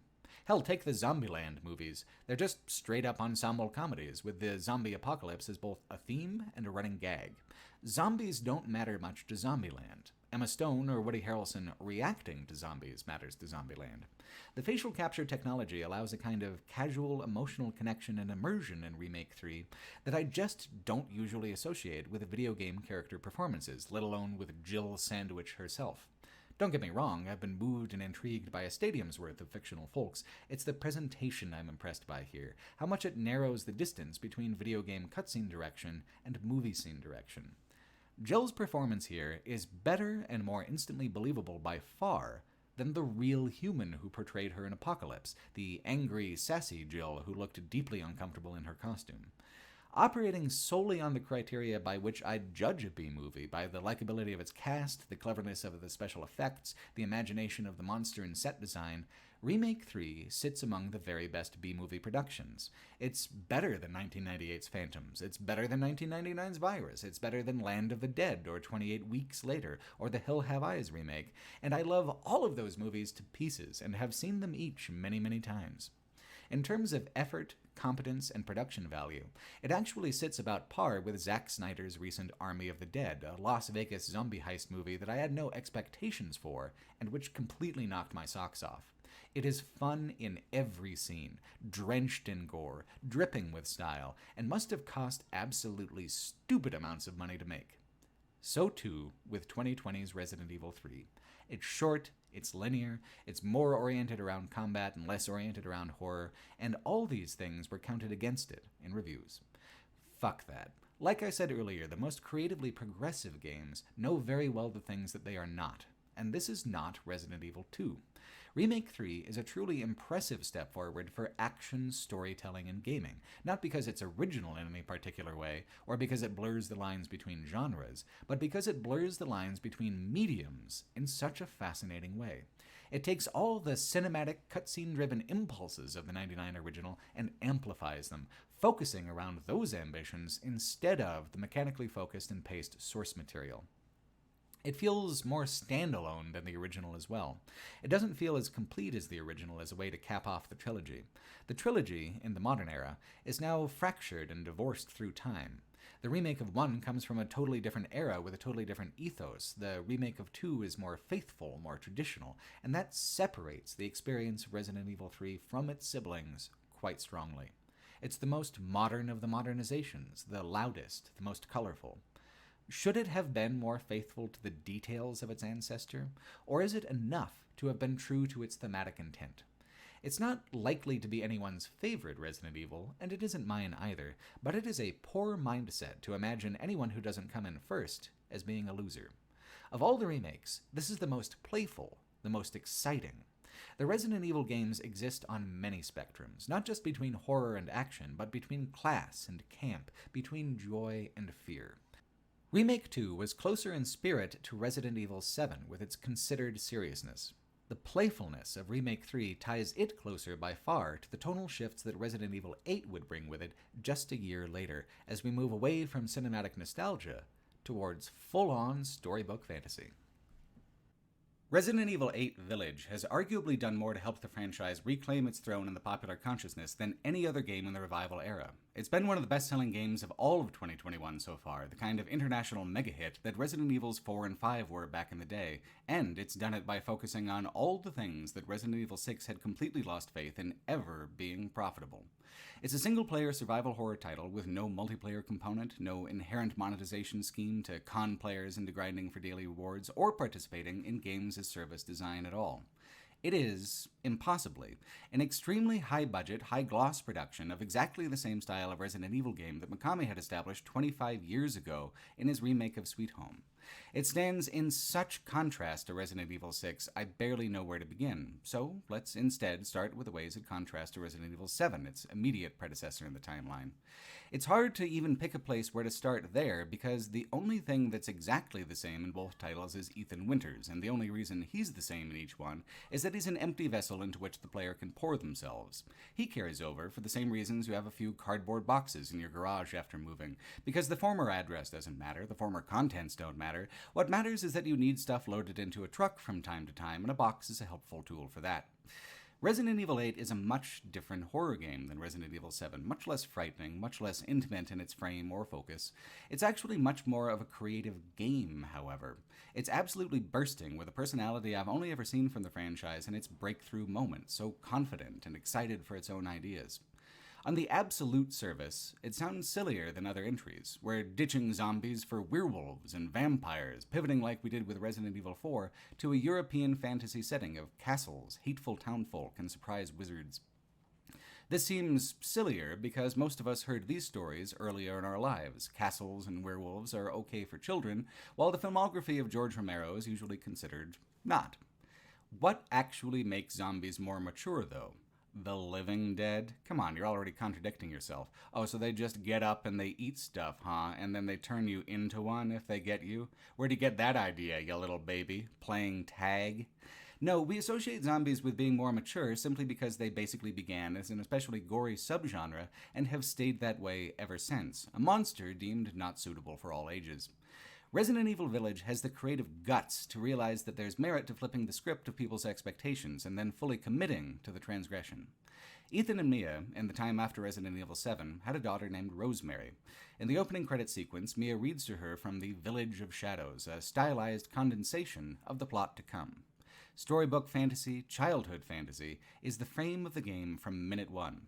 Yet that doesn't obligate the game to present childish fantasy, and there's where the creativity of the game bursts up through the cobblestones to bloom. It is every bit as bloody, desperate, and cruel as any Resident Evil game of years past, its monsters every inch as intimidating and weird. Resident Evil 7, as amazing a horror game as it is, was still in large parts derivative. It was, in a certain way, safe, well within the boundaries of the look and feel of horror already being consumed across the multimedia horror sphere. Resident Evil 8 is not. It's a huge gamble. It's a bizarre but welcome rejection of what came before, even when what came before was working and making money, in an effort to become something more meaningfully unique. After 25 years in gaming, after essentially kickstarting the entire genre of survival horror that grew up around it, the last thing Resident Evil needed was to be an ultimate horror entertainment, seeking to consume and homogenize all possible game experiences. What it needed was its personality. What it needed was not to cannibalize its peers, but to cleave off from them, to sharpen itself into a... Good morning, everybody. Good morning.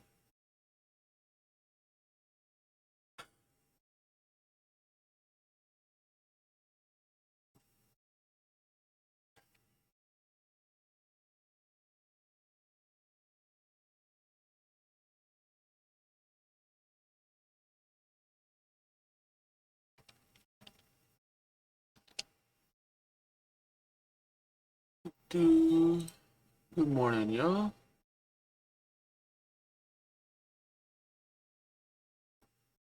Okay, I'm gonna turn on some music. I'm gonna go get me some food. Then we're gonna wake up. I'll be right back.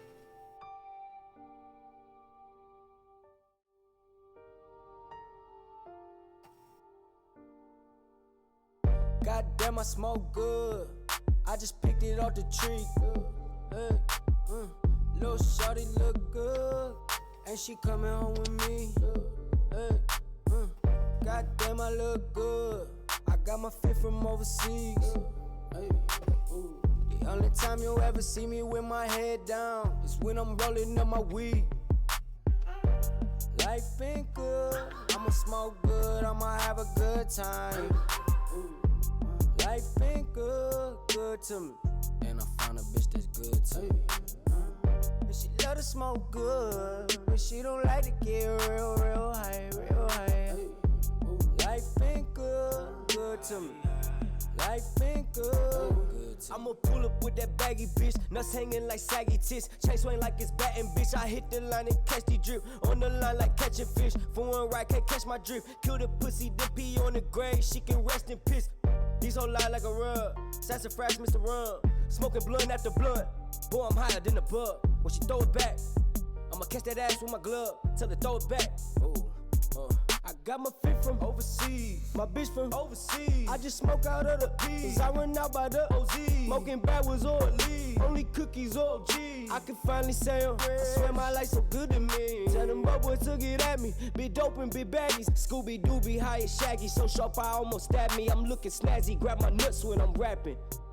I just picked it off the tree. Goddamn, I smoke good. I just picked it off the tree. Hey, little shorty look good, and she coming home with me. Hey, goddamn, I look good. I got my fit from overseas. Hey, the only time you'll ever see me with my head down is when I'm rolling up my weed. I'm rolling up my weed. I'ma smoke good. I'ma have a good time. Life ain't good to me. And I found a bitch that's good to me. And Life feel good. You know what to do, real high, real high. Life been good, good to me. Life been good, good to me.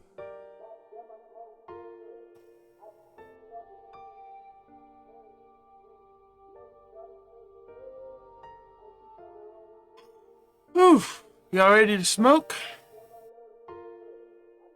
I'm ready.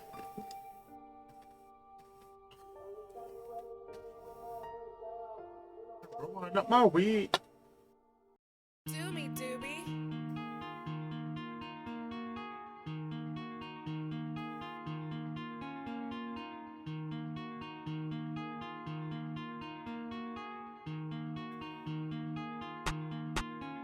If I got it, then my brothers got it.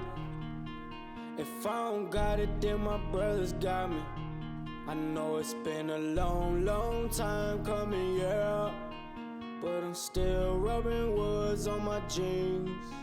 Grab my weed, grab a lease. Fuck the name, I smoke OG. Kurt Cobain, yeah, that's me. Fuck the sky, I'm in the trees. Fuck your bitch, that's on me. With my bros, we tag team. Did 3 shows just last week. Think that's why they bag reaching. Sippin' 40, smoking dope, with some shorties. From the O, my little shorty, trying to go. She just suckin' fucking smoke. I could take your bitch, boy, I do not give a fuck. Please don't leave your girl around me or she gonna fall in love. I just wanna break her back and then you can have her back. Hey, what I tell you about that? If I got it, then my brothers got it. If I don't got it, then my brothers got me. I know it's been a long, long time coming, yeah. But I'm still rubbing woods on my jeans. Hit your knees, submit sleep, don't get no makeup on these sheets. These ain't cheap, this dick ain't free. All my hoes gon' do as I please. Get your girl, don't holla at me. I'ma hit your girl, if she holla at me. Put it in your girl, make her swallow my seed. Do what I want, do as I please. Spend a little yen on some Chinese pussy. That's a fortune cookie. I was on tour when they booked me. Me and Highlight was getting money. Toured the whole country. Fucked on a couple snow bunnies. Fucking 2 twins, that Siamese pussy. Rappers that gay, where you find these bitches? I'm in LA with some fine ass bitches. Why you with the Wayne line ass bitches? I could take your bitch, boy, I do not give a fuck. Please don't leave your girl around me or she gonna fall in love. I just wanna break her back and then you can have her back. Hey, what I tell you about that? If I got it, then my brothers got it. If I don't got it, then my brothers got me. I know it's been a long, long time coming, yeah. But I'm still rubbing woods on my jeans. Yeah. We all. Do me, Doobie. Yeah. We all on drum. All the children march to the beat of the drum. They don't love us, all the kids are on drugs. We all want to live our dreams like rock stars strumming 6 strings. Okay, I'm gonna run to the restroom. I'm gonna come back, smoke, and I think we'll play a Plague Tale. I'm feeling a Plague Tale. I'll be right back.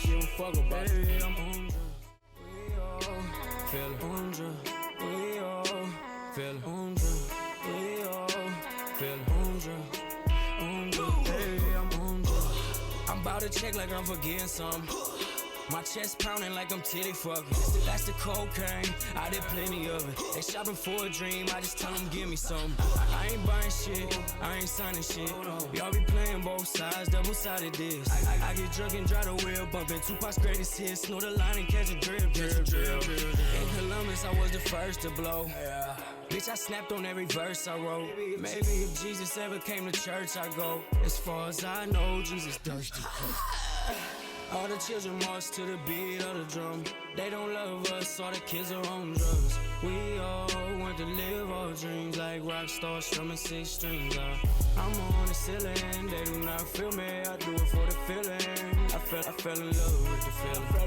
I can give a fuck about your feelings. Give a fuck about baby, I'm on drugs. We all feel on drugs. We all feel on drugs. We all feel on drugs. Hottest in the streets, boy, who hotter than me? Above any degree, bro, I'm hotter than heat. They talking shit about me, I ain't bothered to leave. Snort cocaine off the sink, drop a line in my drink. Going up 2 trees, that's 2 feet. One in the stink, and one in the pink. I wanted to be everything I'm becoming to be. They wasn't fucking with me, now they ain't fucking with me. I got a problem, I can't seem to fix the shit. I been slowing sentences, yeah, if you don't get it, I don't give a shit. Pussy same color as the lean though, it's the pinkish. And if it don't got the seal, then I can't drink it. All the children march to the beat of the drum. They don't love us, all the kids are on drugs. We all want to live our dreams like rock stars strumming 6 strings. I'm on the ceiling, they do not feel me. I do it for the feeling. I fell in love with the feeling. I can give a fuck about your feelings. Give a fuck about baby, I'm on drugs. We all feel on drugs. We all feel on drugs. We all feel on drugs. On drugs, baby, I'm on drugs. Do me, doobie.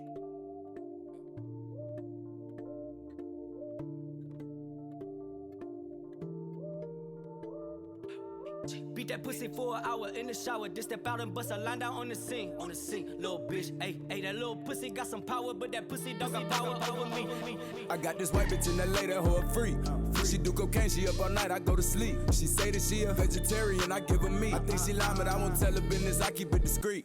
Pass around these bitches, they get lonely when I leave. I think I should cap and gown these bitches, get me done with no degree. Steady running laps around these niggas, bitches over, go to sleep. Let's make a nigga mad, take a picture, post it and delete. They say I'm trigger happy, cause I'ma blow before I speak. I'm in the Sprinter with a IG model rubbing on my feet. Or whoop a nigga with a Henny bottle, offer him a drink. Take a nigga, bitch, she came with you, she walking out with me. I take her home and then I beat that pussy for an hour in the shower. Just step out and bust a line down on the scene. On the scene, little bitch. Ayy, that little pussy got some power, but that pussy don't got power over me. Ayy, power ain't cheap, little bitch. I need them uppers, not them downers, cause them downers make little doobie go to sleep. Ayy, I ain't counting sheep, little bitch. Tell them bitches get from round us, we ain't thirsty, ho, we had enough to drink. Any bottles ain't cheap, little bitch. Need a freak, little bitch. Hungry for the dick, I got all you can eat. Little bitch, you need some meat, little bitch. I got a feast, little bitch. So much cocaine on my guts, can't feel my teeth, little bitch. I'ma bust the rice down like a Chinese kitchen. When I fucked my first squirt, I thought she might be pissing. Boy, don't tell that girl you love her, cause I might be hitting it. Swear to God, me and my brothers really iffy these bitches. Ain't no white knee sniffing, feel like I'm dancing the opera. I'm so bored with these bitches, I'd rather smoke with my partners. I'm so bored with these bitches, I make her keep her pants on her.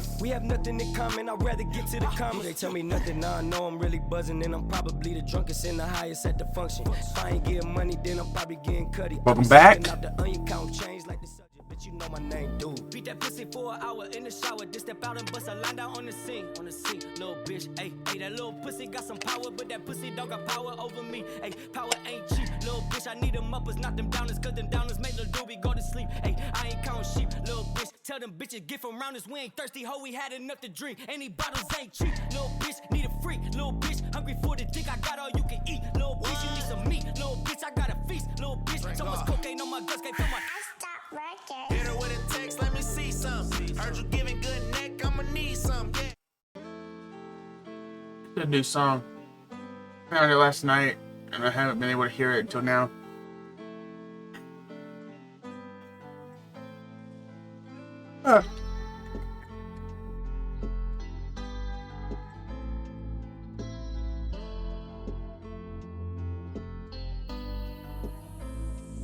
I can't find myself. I get lost inside my brain. Think I might need help, but I pushed all them away. I took the cards they dealt, and there's nothing I can change. So when I'm by myself, I just pray for brighter days. Sometimes I sit and I reminisce about the good times.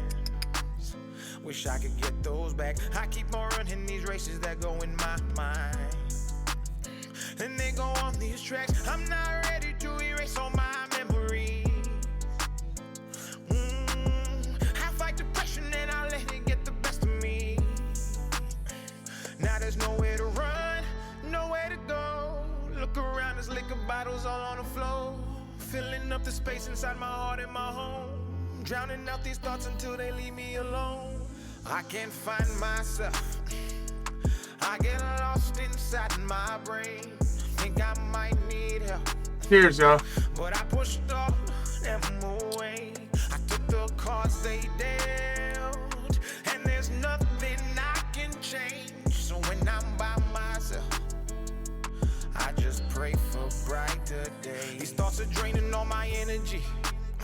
I try to tell them to God, they said I'm going insane, and then they recommended therapy. And I go and talk to a man who's getting paid to explain. He started saying that the chemical imbalance is the reason that my brain ain't connecting to accomplishments associated with moving on in life and past the things that my heart cannot contain. So the happiness won't sustain. And he read me my options.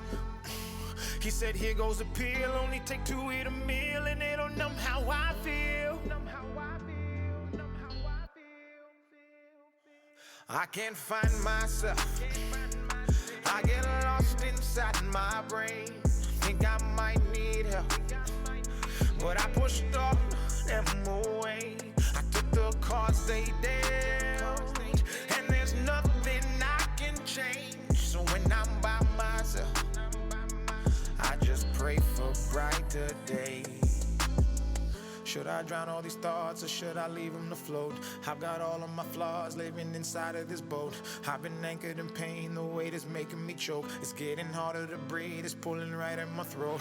I've been hoping for change but don't know how to restart. They say you ain't a man when you exposing your heart. Then they say you insane until it tears you apart. And then they cut you so deep and they can tell by the scars. We can only see change when we accept who we are. Try to run from the shame and you won't never get far. Don't you bottle the pain and live your life in the dark. You're meant to break from those chains and shine as bright as a star. Don't you ever tell yourself that your depression is the reason you won't make it, or that happiness is not in your cards. Without God, you can beat all the odds. Keep your faith and you'll never be lost, and say, I can't find myself. I get lost inside my brain. Think I might need help, but I pushed all them away. I took the cards they dealt, and there's nothing I can change. So when I'm by myself, I just pray for brighter days.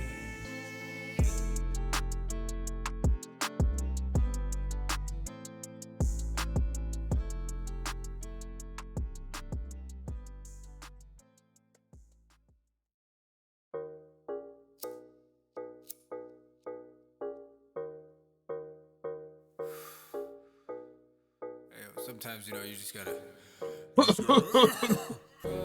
Off the mollies, yeah, now I'm lost. No drugs. In a Pontiac, had to dodge a van. Forgot my map. Let's start up Stream Haters. Excuse me, sir, what's the quickest route to Boston, Mass? He was speaking French, started talking fast. I started bleeding red from my nostril glands. I can't keep depending on the Zans, but I can't sleep without a mom and dad. Every day a different toxic plant. Bought a bag of pills to toss them back. Every May these ladies wanna dance. If you wanna touch my dick, go wash your hands. I'm organic, you're like processed ham. I give orgasms to different bitches. You like calling Brad. Cross-examine all the pots and pans in the kitchen. Easy Mac keeps on whipping lots of crack.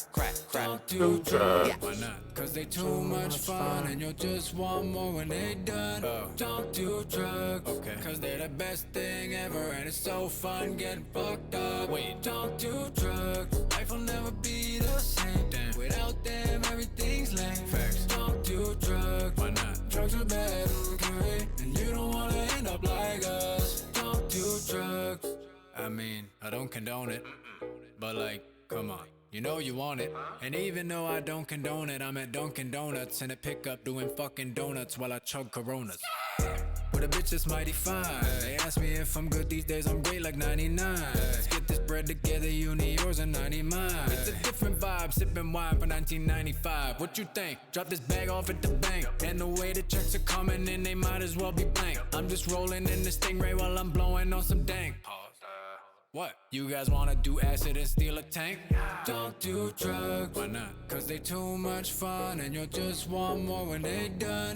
Don't do drugs. Okay. Cause they're the best thing ever and it's so fun getting fucked up. Wait, don't do drugs. Life will never be the same. Damn. Without them, everything's lame. Facts. Don't do drugs. Why not? Drugs are bad, okay? And you don't wanna end up like us.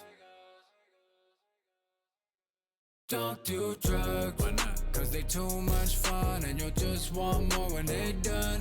Don't do drugs. Okay. Cause they're the best thing ever and it's so fun getting fucked up. Wait, don't do drugs. Life will never be the same. Damn. Without them, everything's lame. Facts. Don't do drugs. Why not? Drugs are bad, okay? And you don't wanna end up like us. Don't do drugs.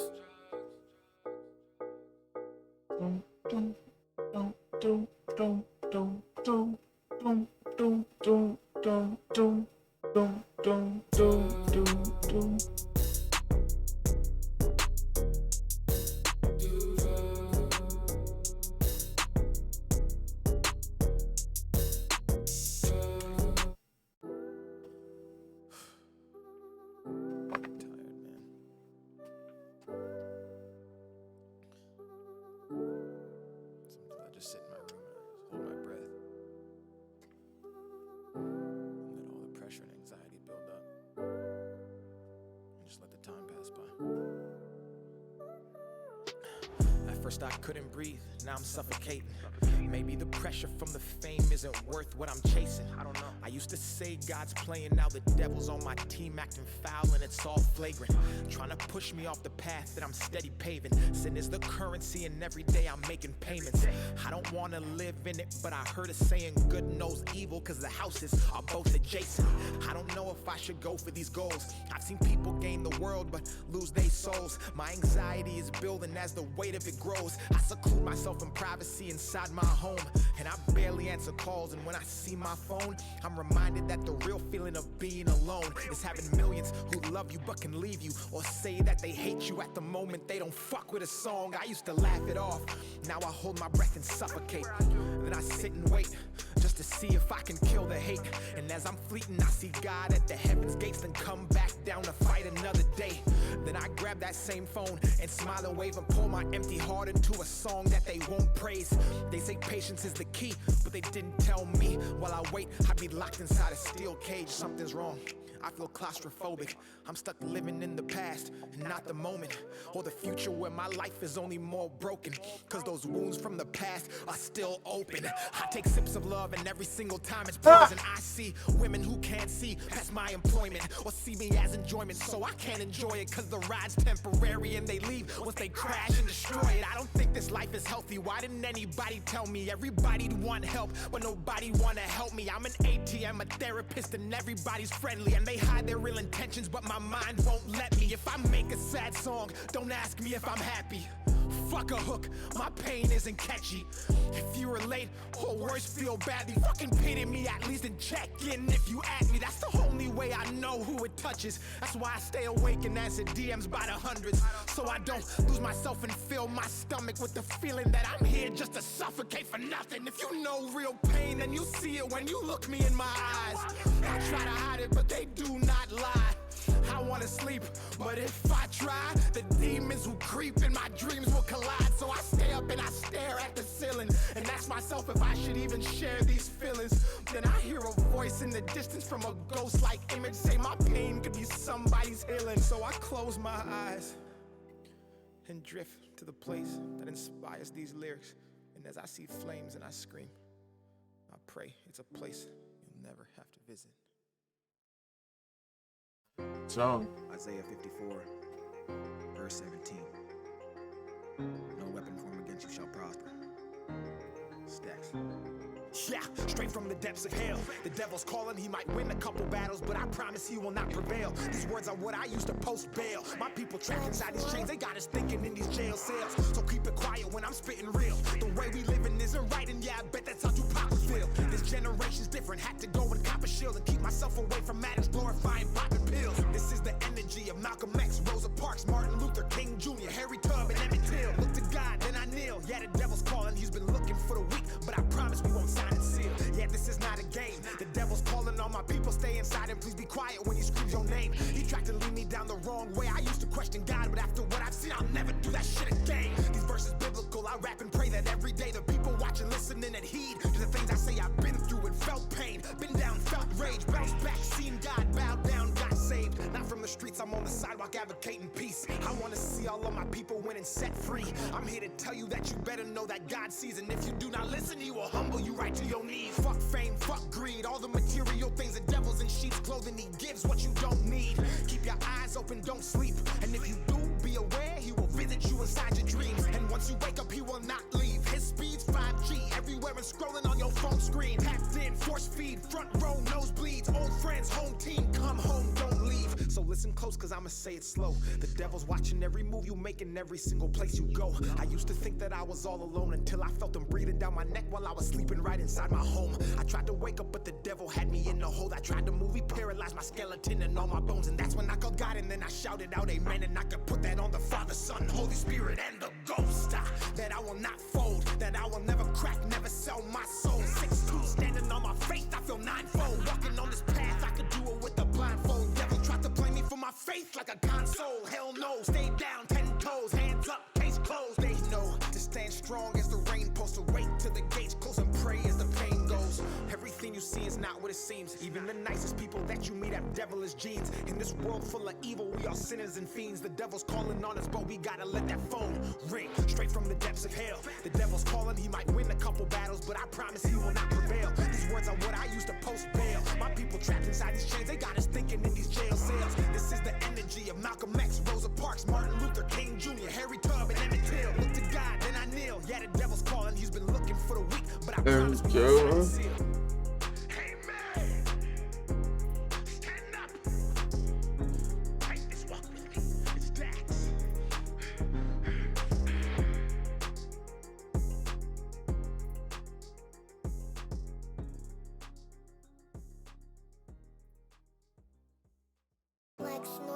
I've been fasting, I ain't eating. They sleep on me, so fuck it, I ain't sleeping. 7 days without work makes 1 week. I ain't weak, I don't break, so I'm working through the weekends. I need to get a separate crib for my achievements and some LASIK for these people who would say they couldn't see it. Posted a video. While I got right, searching for the meaning, 40 days and for 40 nights. Fuck a dot color plumber if you need some pipe. I'm strapped up with a mic, dildo in the dike. 23 flows will get you served like a fucking spike. Handling these bars like that thing on a fucking bike. These niggas saying amen like they see in Christ. Cause I'm not human, give me space, you got no life. People watch me, I would never, I don't got the time. Searching for the meaning, 40 days and for 40 nights. Never gave a fuck about fame or being rich. If niggas disrespect my name, I ain't saying shit. I ain't pussy, I let God handle battles. And when Karma 360s, I laugh and say that, oh bitch. Don't compare me to people doing it for clicks. I am not the average, I average 26. 6 boards, no assists, but still passing on you niggas. So when you playing my game, it's no wonder that you shooting bricks. Keep it pushing, please, you are not in my league. I'm independently doing numbers you cannot conceive. I approve my own budget, then disperse it to me. Then give a fraction of the profits to the rest of the team. You can deny it all you want, I'm in a league of my own. I don't flex unless I speak on how I got it alone. My motivation's providing the people substance, and you can hate it or love it, but I know that you still playing my songs as Dax. Yeah, I've been fasting, I ain't eating. They sleep on me, so fuck it, I ain't sleeping. 7 days without work makes 1 week. I ain't weak, I don't break, so I'm working through the weekends. I need to get a separate crib for my achievements and some LASIK for these people who would say they couldn't see it. Had to leave that life they got left while I got right. Searching for the meaning, 40 days and for 40 nights. They won't sit at my table while I'm eating. Take the food out my plate while they reaching. That's why I'm cautious with the company I'm keeping. I don't want to make friends unless we fight the same demons. I'm just a product of my pain, can you blame me? I just be talking to this cup, like, can you save me? My life a movie, everybody tryna play me, but I never take defeat because I made it out the pavement. I see snakes in the grass, ghosts in the studio. Nobody really knows anybody, that's just for you to know. I'm serving solo dolo big body cause I've been through the most. I'm focused on the grind, got no time to be with a groupie hoe. I'm curving her ass, bitch I pass. My diamonds like grass, I pay cash. Me I take chance, I make plans. Under my wax, smoking my gas, yeah. I've been fasting, I ain't eating. They sleep on me, so fuck it, I ain't sleeping. 7 days without work makes 1 week. I ain't weak, I don't break, so I'm working through the weekends. I need to get a separate crib for my achievements and some LASIK for these people who would say they couldn't see it. Had to leave that life they got left while I got right. Searching for the meaning, 40 days and for 40 nights. 40 days, 40 nights, 40 tries to get it right. People see you shine, first instincts to dim your light. People tried to crucify, destroy me in the public eye, but I ain't catching feelings cause I'm too busy catching flights. Bitch, I got different goals. I'm the plug, I'm electric when I'm hitting the hole. I'm inspired by the greats, I'm young enough to know who paved the way, but old enough to see I'm paving the road. So get the fuck off my dick, my material's real, not materialistic. I only listen to myself, this other music's toxic. My flow is so fucking dirty, I might have to mop shit. And you ain't fucking with my spirit unless you like cockpit. Stop it. I don't give a fuck if I'm ever considered poppin'. The road less traveled is the one that I'm walking. Self-made pay, let them hate, fuck, I don't care. Skip the escalator, turn left, took the stairs, please. I've been fasting, I ain't eating. They sleep on me, so fuck it, I ain't sleeping. 7 days without work makes 1 week. I ain't weak, I don't break, so I'm working through the weekends. I need to get a separate crib for my achievements and some LASIK for these people who would say they couldn't see it. Had to leave that life they got left while I got right. Searching for the meaning, 40 days and for 40 nights. 40 days, 40 nights. Had to get left just to get right. Never gonna sleep, I'ma go grind. Make friends unless you fight the same demons. I'm just a product of my pain, can't blame me. Had to get left just to get right.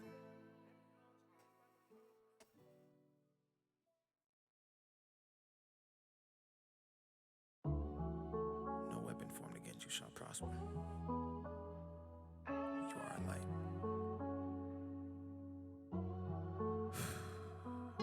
Trust gets you killed, love gets you hurt, being real gets you hated, so tell me what it's worth. I done seen these people change and try to twist up all my words. I've been stuck inside a maze, they say that means that I'm on earth. If they wanna know my pain, then they can read it in a verse. If they praying on my name, it pay to be inside a church. Don't need diamonds, don't need chains, I ain't a slave to all these perks. I ain't perfect, but I'm working, God, I swear that I'm so searching for a reason. Now I'm trying to like I'm diving off the deep end. Underwater, don't nobody hear me screaming. I'm surrounded by these money-hungry demons. I'm surrounded, so many fakes I stopped counting. No gravity, but I'm still grounded. They can't see cause their vision is clouded. Man, I feel like I'm walking on mountains. My heart broke, but yes, it's still pounding. Lost my soul and then went and found it. I hope heaven ain't full or crowded. Hell ain't worth it, I'll scream and shout it. Don't make these people your idols. Forget about all of the followers. Jesus had 12 disciples. If they tell you it's fake, it's cause they ain't fought for survival. And when they facing the judge, they still put their hand on the Bible. Got my faith like a gun and I laid it off like a rifle. I keep speaking the truth and I do not care if it's viral. I ain't changing for nothing, no getting trapped in your cycle. Cause I know failure ain't fatal and that success isn't final. I got love for my enemies, you can check all my vitals. All the negative energy is a downward spiral. You can cancel me, laugh at me, call me out of my title. It won't break me or shake me, no, I will not show weakness. Is this real life or am I dreaming? Why are these times so misleading? I don't see God but believe him. And I don't need fame, you can keep it. Trust gets you killed, love gets you hurt, being real gets you hated, so tell me what it's worth. I done seen these people change and try to twist up all my words. I've been stuck inside a maze, they say that means that I'm on earth. If you walked inside my shoes, you would last a day. I ain't got nothing to lose by having some faith. I ain't got nothing to prove to people who hate. So what I'm finna do is say it again, yeah. Trust gets you killed, love gets you hurt, being real gets you hated, so tell me what it's worth. I done seen these people change and try to twist up all my words. I've been stuck inside a maze, they say that means that I'm on earth. If they wanna know my pain, then they can read it in a verse. If they praying on my name, it pay to be inside a church. Don't need diamonds, don't need chains, I ain't a slave to all these perks. I ain't perfect, but I'm working, God, I swear that I'm so searching for a reason. Now I'm trying like I'm diving off the deep end. Underwater, don't nobody hear me screaming. I'm surrounded by these money-hungry demons.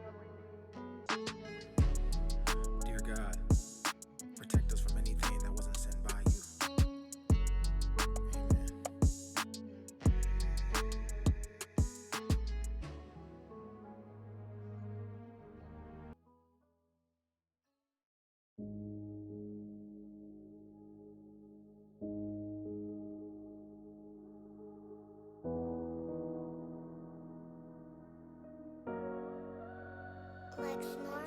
Struggling, I'm trying to find my way. Fighting, I'm having battles with faith. They criticize me and speak on my name, but perfect's something that I'll never be. Yeah, I remember days back as a kid, they was hating, saying I was never gonna beat nothing dope. They were saying I was never gonna make it, they would try to put me in a headlock.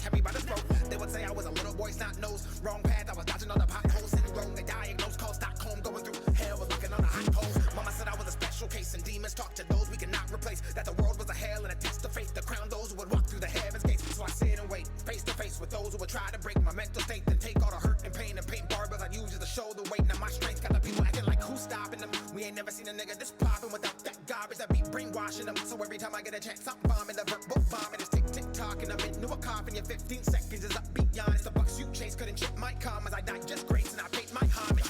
Fuck cheese when I'm spitting this nachos. Niggas didn't believe I was spitting the gospel. Now they gotta receive. Take a swig of the hot souls. Bow and get on their knees cause the verse is Picasso.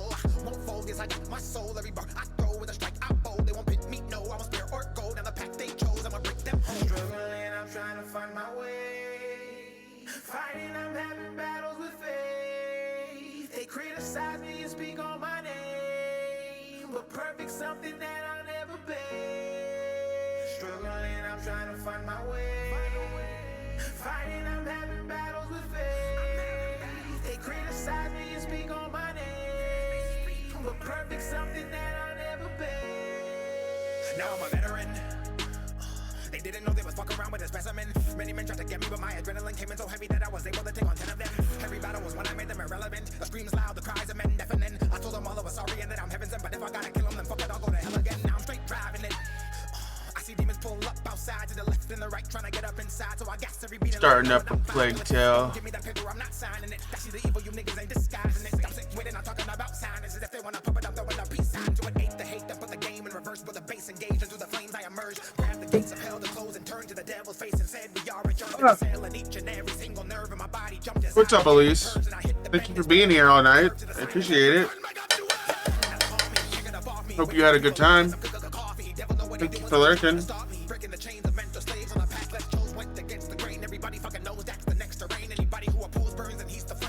Hope you and Techie had a good time.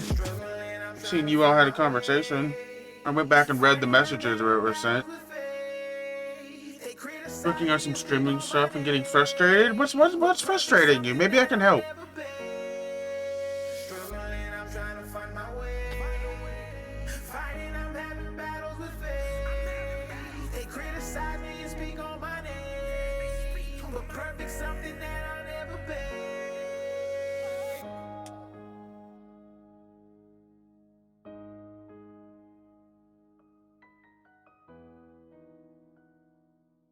Hard time figuring stuff out sometimes. I get that. I do too. And when you really examine the concept of eternity, one will find that there is no end. Life after death. It's one of the reasons I am so, like, stubborn when it comes to adding new things to my stream. Or trying to figure out what's wrong with my PC, but why I can't play some PC games and stuff. I just don't want to fuck something up and have it not work. I'm very stubborn like that.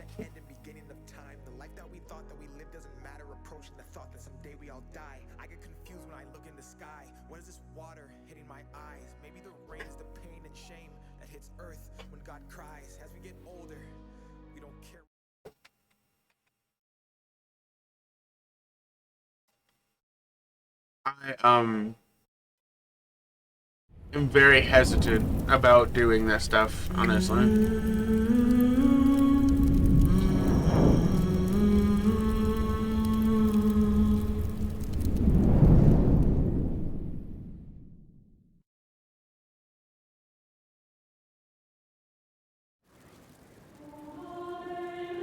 A huge waste of entertainment. Awesome. I'm not happy with the result. Exactly. Yeah.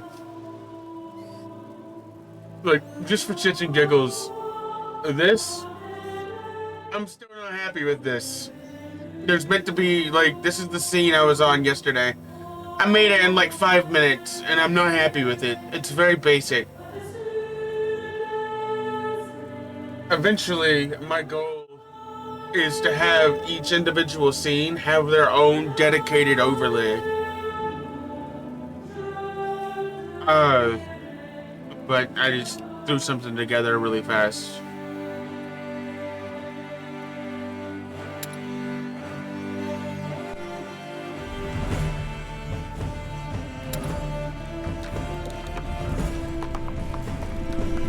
Way more advanced than I am? I wouldn't say that. If you need any help, I could try to help though. feel like such a noob. I've been doing this for 10 years. Not exactly streaming, but I've been making things for 10 years. Since 2013. I still feel like I don't know how to do things. And considering the time I've put into this, I do find myself questioning if I'm doing the right thing a lot. But I just keep going regardless.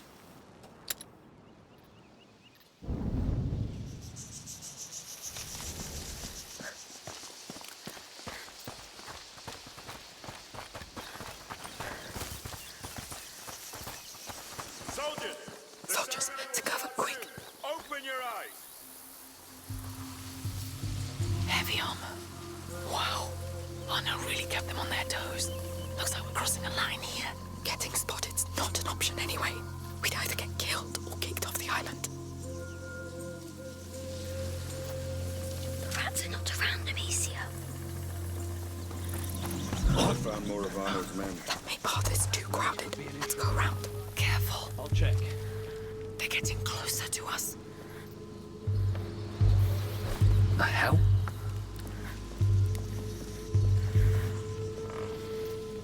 Nothing in.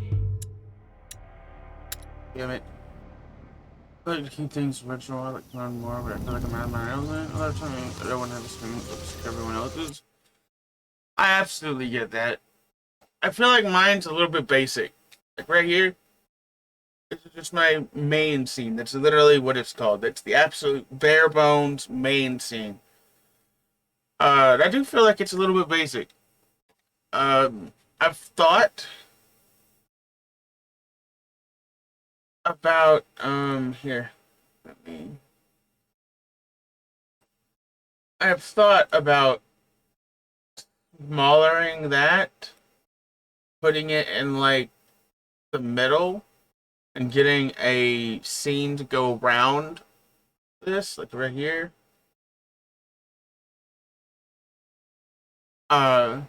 But I just don't know what I want in the background.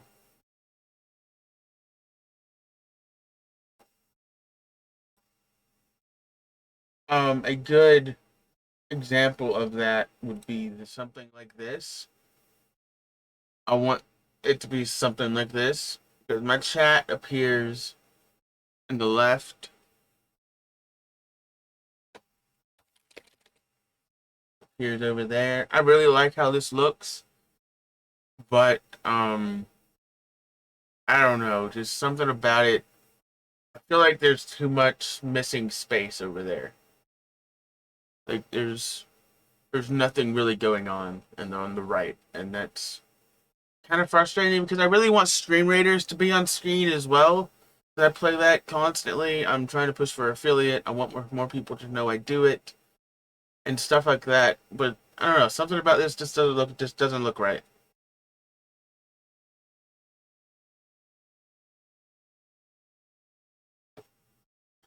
Oh, I know I'm getting hungry though. Oh Lord.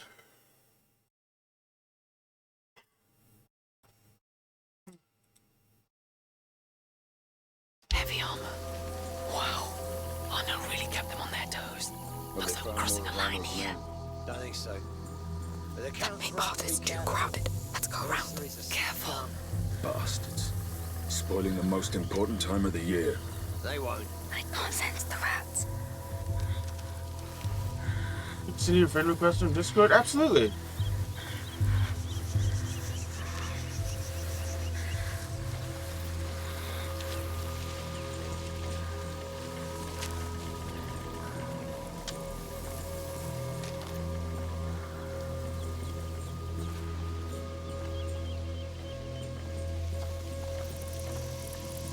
That's a lot of security for a ceremony. That's what a place usually looks like after our nose passed by. He's Are we looking a little bit? hand of trust. Thank He you for wasn't looking. always like that.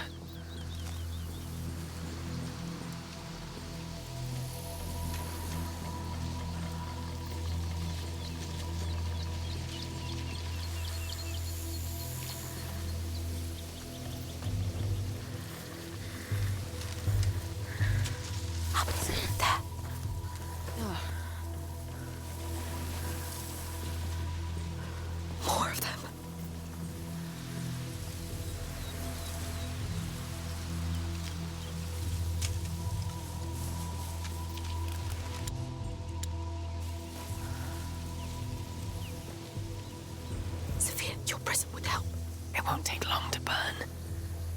Hey. Where's that smoke coming from? They make it so easy.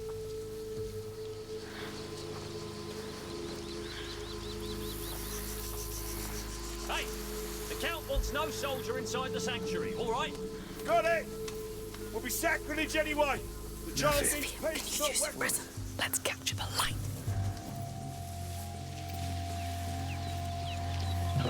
Hey. Works, Zeph. Come on, it works. Sophia, your prism would help. It won't take long to burn. Wait. Someone's lurking about. Let me know if you see anything. Can't be. This again? They know we're here. What's that? Better go and have a look. Careful.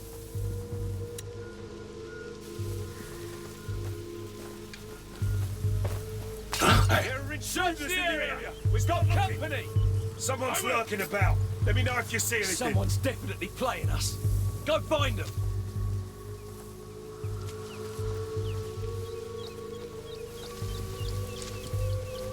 Sophia, can you use your prism? Time to burn some grass.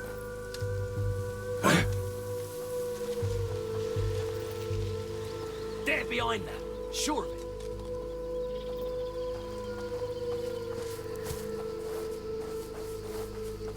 We have company. I know you're over there. He knows we're here. That's them. I'm sure. So that's where you're hiding.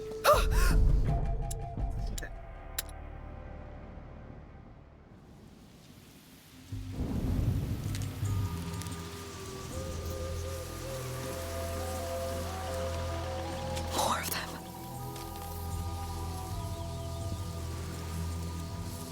Sophia, your trick will help you. It won't take long to burn. Smoke? What's They going on? make it so easy.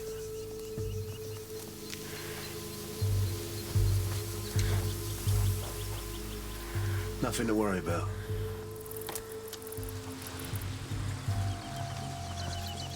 Hey, the Count wants no soldier inside the sanctuary, all right? Huh? What was that? Wait here, I'll have a look. They're looking for us. It.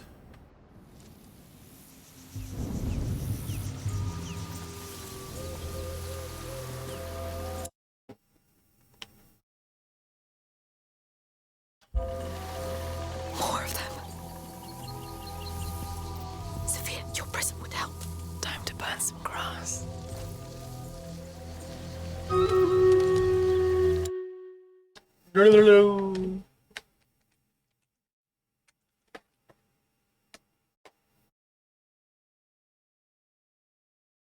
Oof. Yeah, I'm definitely getting hungry. Feel it.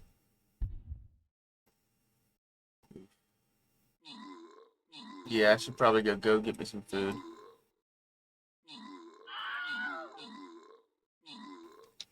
We'll come back to a Plague Tale right after I'm done eating. I can feel myself getting hungry, and that's not good.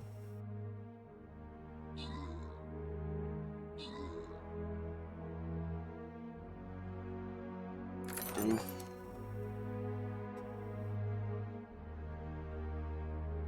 Get him next time.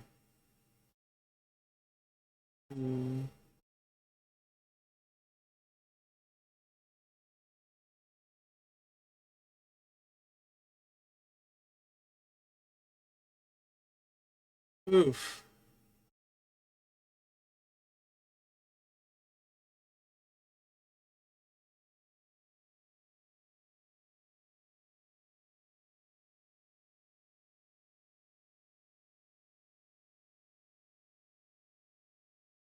Yeah, that's good shit.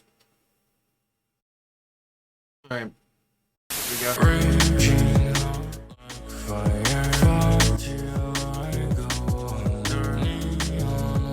I'll be right back.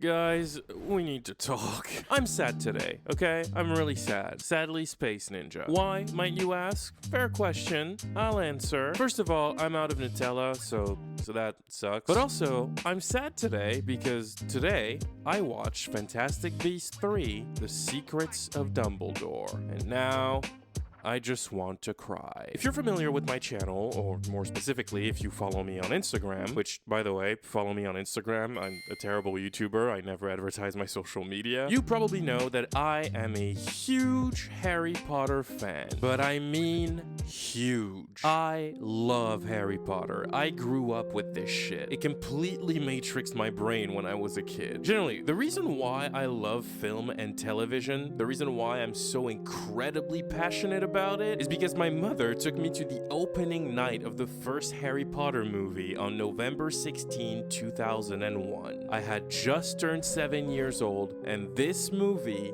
blew my mind, and it literally changed my life forever. It's the first movie that made me fall in love not only with cinema, but with the craft of filmmaking and writing. This movie is also the reason why I enjoy reading books. I hated reading as a kid, and after seeing this movie, I wanted more of this story and these characters, so I picked up the novels. This movie is the reason why I love talking about stories, the reason why I make music today, thank you John Williams, and it's the reason why I am making movies today.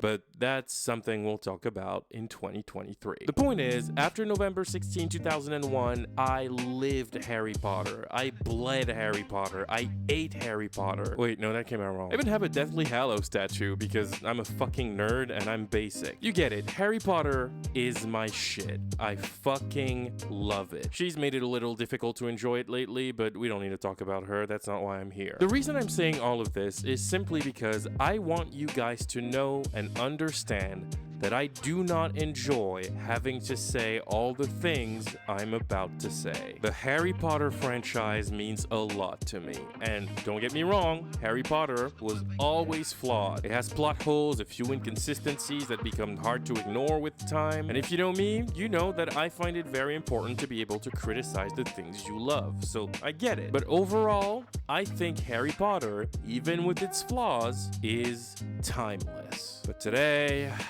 I need to address what followed the initial Harry Potter saga on the big screen, because damn, how the mighty have fallen. I'll explain everything, but first, I want to take a quick moment to thank today's sponsor, Vessi. Do you guys know about Vessi? No, you don't? Alright, it's okay, I gotcha. Don't worry. Vessi is a super innovative company that makes shoes that are 100% waterproof. Yeah, I know, it sounds fake, but I promise you, they're the real deal. Vessi shoes are these comfortable, breathable, and stylish sneakers that are made of Dymatex, a dual climate knit material that keeps you cool in the summer and warm in colder weather, and that, most of all, is waterproof. And honestly, it's kind of amazing. See, lately I've been meaning to start running again, but it's kind of tricky to do that in October because I live in Canada and it's excessively rainy during the fall here. But Vessi knows that because they're from Canada and they offer the perfect solution, because now I can just go on my run and never have to deal with the universal nightmare of having wet socks. I'm protected, and most of all, I'm cozy. Look, it can get wet. It can. And you're in luck because the homies over at Vessi are hooking you guys up. Yeah, they're just cool like that. If you go and click the link in my description and use the code FSNinja at checkout, you will get $25 off each pair of adult Vessi shoes. But all of that is in my description. So make sure to go and check them out. Thank you so much to Vessi for sponsoring this video. You guys are the best. And let's get back to the video. So the original Harry Potter saga ended with the release of Deathly Hallows Part 2 on July 15, 2011. Yes, you heard that right. Harry Potter ended 11 years ago. Do you feel old yet? After that, though, the question for fans of the franchise became, what's next? Because see, at the time, it really looked like this was the end of the franchise as a whole. There were no new books at all, no spin-offs announced. It didn't seem like anything was in the works. And as fans, we dreamed.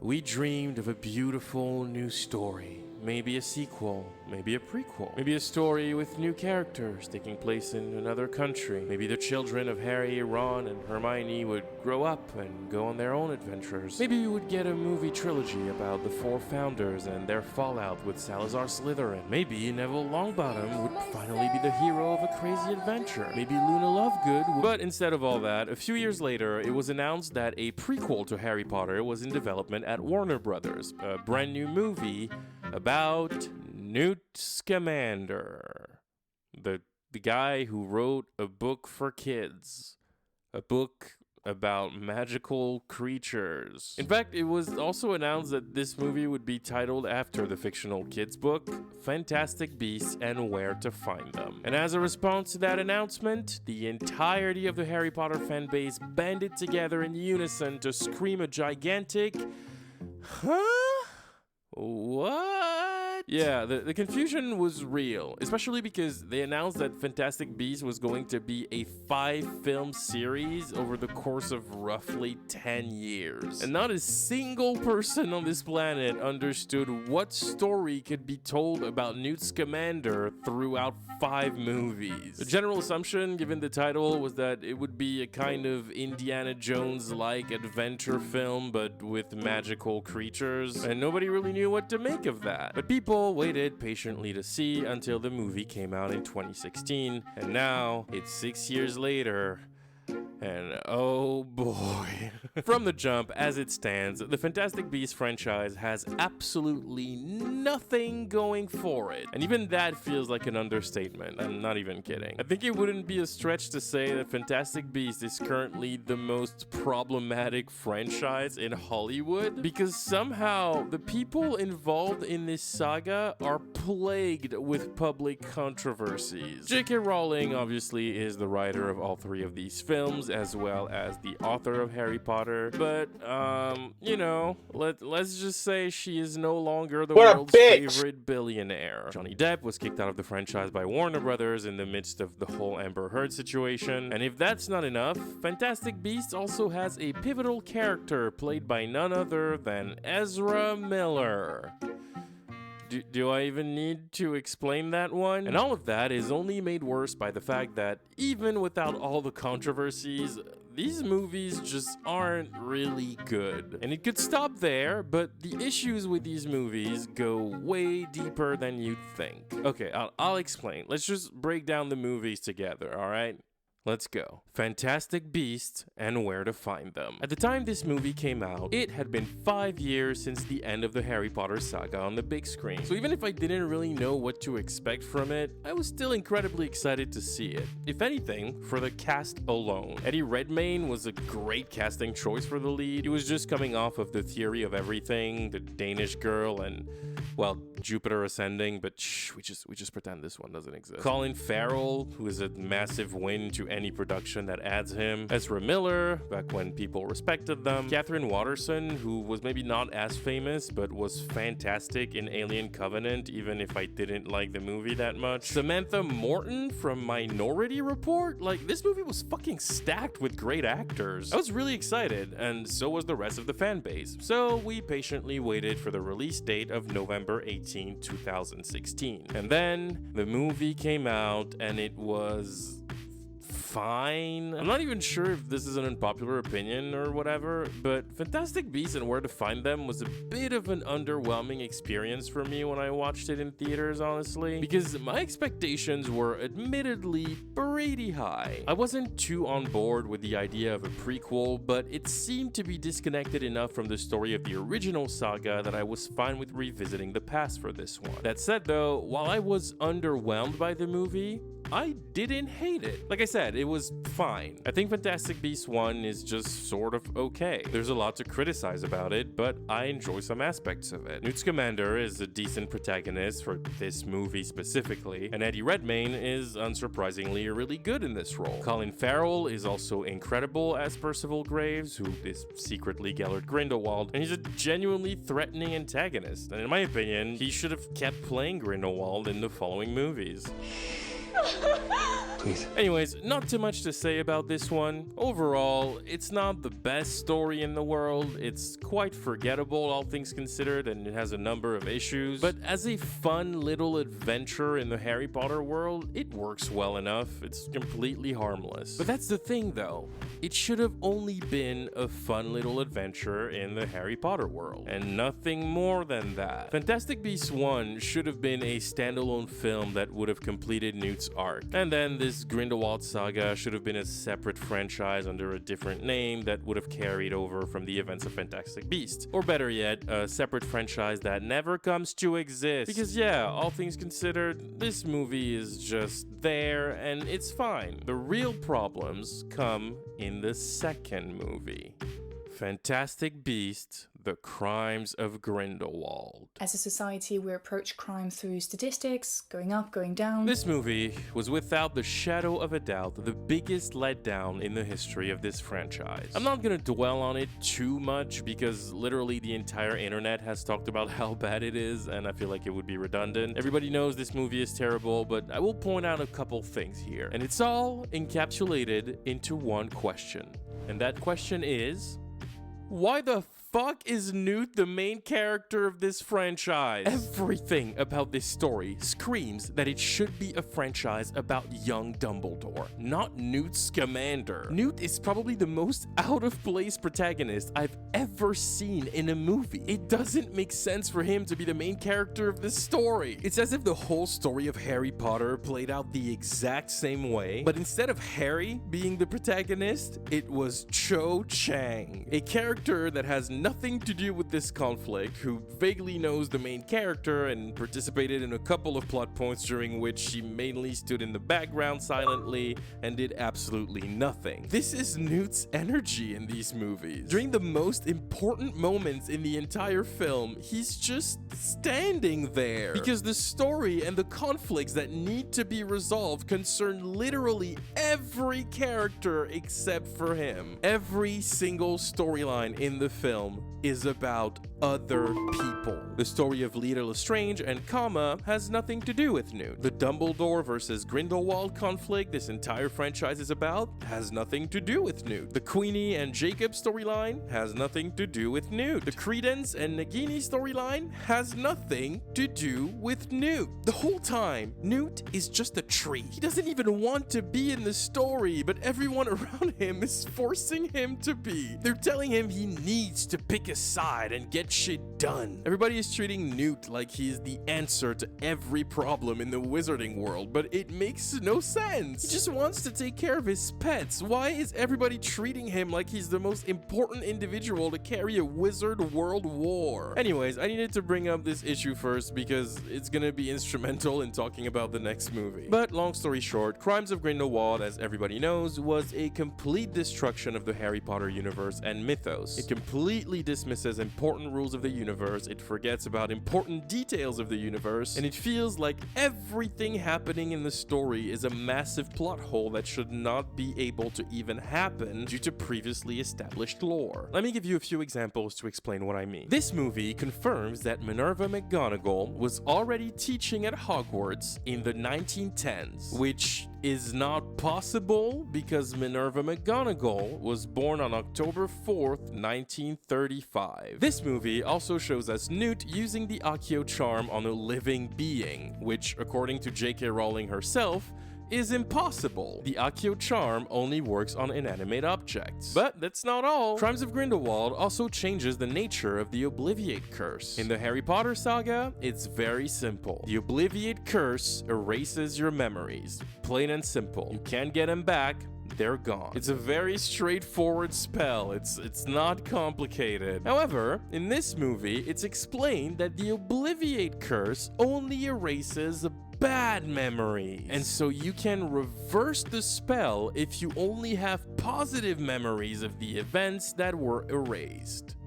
Which, What? That drastically changes the canon of the entire universe. It makes no sense. All of that to retcon a scene and force a character back in a story he doesn't have a place in. And if we're gonna go into even more details, this movie also teaches us that Albus Dumbledore was the Defense Against the Dark Arts teacher of Hogwarts before he became headmaster in 1971. But that's also impossible. Not only because Dumbledore was canonically a Transfiguration teacher at Hogwarts, but also because we know this movie takes place in the year 1927, so roughly about a year after the birth of Tom Riddle, aka Voldemort. Yeah, fun fact, when Voldemort dies at the end of Harry Potter, he's only 71 years old, which is incredibly young for a wizard whose ultimate goal was to make himself immortal. The reason why it's important is because we learn in book 6 that right after graduating from Hogwarts in 1945, Tom Riddle asked Armando Dippet, the previous headmaster of Hogwarts, the position as Defense Against the Dark Arts teacher. We learn that Tom came to ask for the position after the retirement of the previous teacher who held the position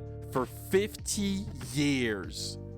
50 years. So explain to me how Albus Dumbledore was teaching Defense Against the Dark Arts in the 1910s all the way through 1971 when he became headmaster. Make it make sense, please. Also, this one isn't really a plot hole, but I just think it's really funny that Dumbledore looks like this in 1927, but in 1943, just 16 years later, he looks like that. Damn, time has been rough on Albus, man. So I'm guessing you understand what I mean now. But the most egregious head-scratcher of this entire movie is literally its most important plot point. The very piece of story that sets up the rest of the franchise. Let me explain. Basically, this movie ends with a revelation that Albus Dumbledore and Gellert Grindelwald made a magical blood pact years ago that makes it impossible for them to fight each other. They literally cannot even think about hurting each other. If they try to fight, they will both die instantly. So the whole point of the franchise now is that Dumbledore is the only wizard alive who is powerful enough to take on Gellert Grindelwald in a fight and defeat him. So he needs to find a way to destroy the blood pact and undo it so that he can fight Grindelwald and take him down once and for all. It is literally the point of this entire story. Everything happening in Fantastic Beasts leads up to the final confrontation between the two. Dumbledees and Grindelwees made a magical pact that makes it physically impossible for them to harm each other, and we gotta figure out how to undo that. Okay, now listen carefully. For the quick backstory, when they were young, Albus and Grindelwald were in love, and they had dreams to live together and become the most powerful wizards in the world, and blah blah blah. However, over time, Grindelwald got greedy and dangerous, and Albus no longer aligned with his vision of the future. All of that culminated in a massive battle between Grindelwald, Albus, and Albus's brother Aberforth. A battle that resulted in the accidental murder of Ariana Dumbledore, Albus's sister. Now, here's the thing. We know this battle took place in the year 1899, and the story clearly states that after that battle, Grindelwald fled the scene and went on the run, and Albus and Grindelwald did not see each other for decades. I'm guessing it was 3 decades to be more exact, because Fantastic Beasts 3 opens with Dumbledore and Grindelwald meeting at a cafe in 1932 for what I assume is the first time since the big incident. Okay, so here's my question. When the fuck did they make this blood pact? This makes no sense. There's literally no moment where they could have made a magical blood pact to prevent themselves from hurting each other. Because with that logic, it would mean they had to make the blood pact before the big battle that killed Ariana, right? Because that's the last time they saw each other. But that's not possible, because if they had already made the pact then, how the hell did they fight each other during the battle in the first place? That event itself proves that by the time Ariana died, they had not made the pact yet. So how does the pact even exist if Dumbledore and Grindelwald didn't see each other between 1899 and 1932? You're not making any sense. You're not making any sense! Literally, What the fuck? the main story point that drives this entire franchise is a plot hole. The very pillar that holds this whole saga together literally cannot exist. It's canonically impossible for it to exist. Good job, Joanne. You're a disappointment on You're so a many fucking levels disappointment. right now. You're a Anyways, fucking I'm already asshole. losing my mind here. What a Crimes of fucking Grindelwald asshole. sucks. Everybody knows it. So let's get to the next movie. Fantastic Beasts. The Secrets of Dumbledore. It's kind of unfair to come at Fantastic Beasts 3. I almost feel bad for it, honestly. This movie was sent out to die. There was zero buzz for it. Nobody cared about it. It was dead on arrival, and the studio knew that. Hell, for the first 2 weeks after its release, I didn't even know this movie was out. And once I found out, I did not rush out to go see it. I kind of didn't feel like watching it, actually. And I know I'm not the only one, because at the time of this recording, The Secrets of Dumbledore is the lowest grossing movie of the entire Harry Potter franchise. Woo! By a lot. Let's fucking go! This movie kind of bombed, which is significant because the boss of Warner Brothers has made it very clear that he was not on board with the idea of continuing on with the 5 planned films in the series, and he confirmed they were waiting to see how Fantastic Beasts 3 would perform at the box office before greenlighting the final 2 installments. Meaning, as of right now, it seems very likely that the Fantastic Beasts saga will end up abandoned and unfinished, just like the Divergent franchise. All thanks to The Secrets of Dumbledore. And here's the thing, I don't even think this movie is that bad. I mean, don't get me wrong, it's a bad movie. It's terrible. It's not good. And we're gonna talk about why in a minute, but it isn't nearly as terrible as Crimes of Grindelwald. Like, Crimes of Grindelwald was kind of embarrassing. It still blows my mind to this day how unapologetically awful it is. But Secrets of Dumbledore is just painfully mediocre. So in a way, it is an improvement, but not an impressive one. It's probably due to the fact that unlike Crimes of Grindelwald, this movie was not written by J.K. Rowling alone. She had help. But even then, it's not even close to being enough to save this franchise. And the problems are really quick with this one. Right off the bat, as soon as this movie starts, it's already having plot holes. It's immediately being stupid. See, the first movie in the series takes place in the year 1927. But in this movie, Jacob says he's known Newt Scamander for a year, which means Secrets of Dumbledore should be taking place in 1928, right? Well, no. Because, like I previously mentioned, the movie then claims to be taking place in the year 1932,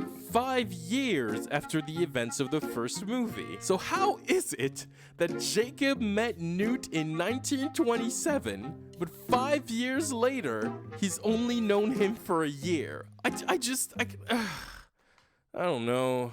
Fuck me for paying attention, I guess. Look, I'm not gonna sugarcoat it. The Secrets of Dumbledore is messy. This movie is kind of all over the place. The reason why is because, like the last movie, the story is not very focused. At its core, Fantastic Beasts 3 is a movie that is essentially about a rigged election. And if that sounds insanely boring for a movie in the Harry Potter universe, it's because it is. This movie is boring as shit. It's also completely removed from the plot of the previous entry. Secrets of Dumbledore kinda does its own thing. Not in a fun, cheeky, clever way, but more in a J.K. Rowling and David Yates have no idea where they're actually going with this story kinda way. There are some threads that carry over, sort of, but only in a vague and flimsy manner. Yes, Grindelwald is still the villain, but his goals are suddenly not the same as the previous movie. And now that I think about it, this movie is not at all interested in any of the massive plot points the last movie established. Most of the characters ended the previous installment in a place that clearly set up their new arc for this installment. Except, these arcs just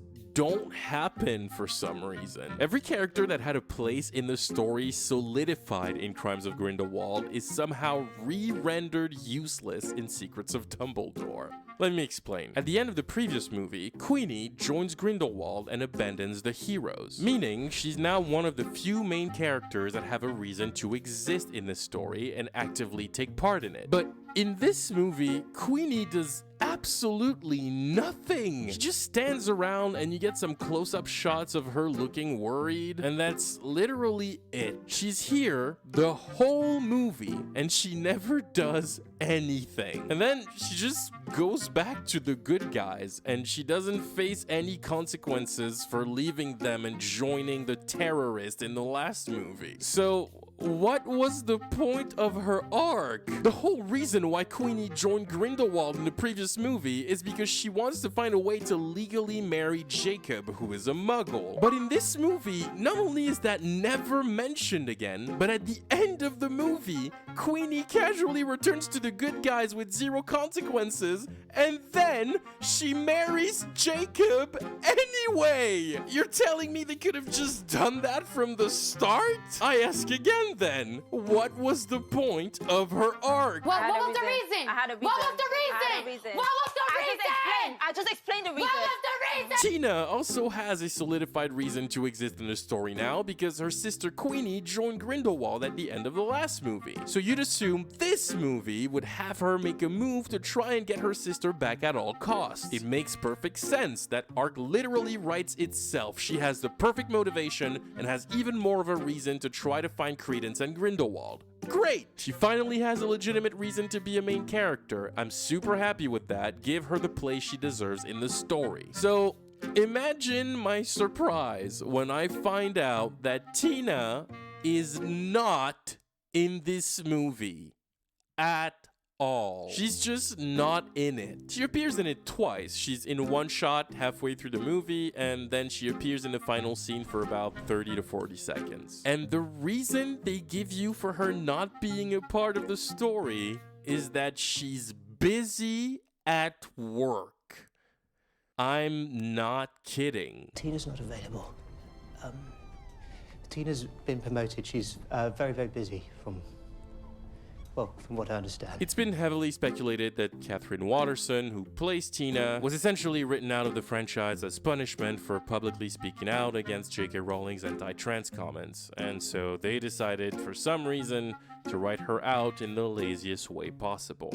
Good job, Joanne. All of this effort to still be wrong. In the last movie, Newt's brother Theseus sees his fiancée get murdered right in front of him by Grindelwald. In cold blood, she literally disintegrated, like she might as well have been killed by Thanos. So you would assume that his arc in this movie would be about him grieving or attempting to get justice for her murder. You'd think there would be something related to the death of Leta Lestrange for him. Some storyline, some kind of emotional turmoil. That would make sense, right? But no. In this movie, Theseus is here and he's part of the good guy squad trying to take down Grindelwald, but he's like not affected by anything. His character is left completely unchanged by the death of Leta. He's all smiles and he's being witty and he's even flirting with other women. He doesn't give a shit about Leta, apparently. In fact, I'm pretty sure he doesn't even mention her once in this whole movie. It's like she was never there. So Theseus, who had a perfect reason to now go after Grindelwald to either get revenge or closure for the death of Leta, just doesn't have an arc in this movie at all, even though he had the potential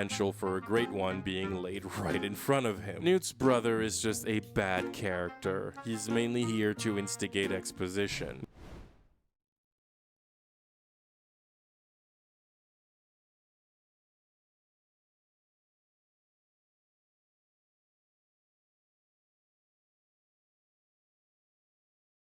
Most of his lines are like, I'm guessing we're here for a reason. The original Harry Potter stuff had to be a fluke.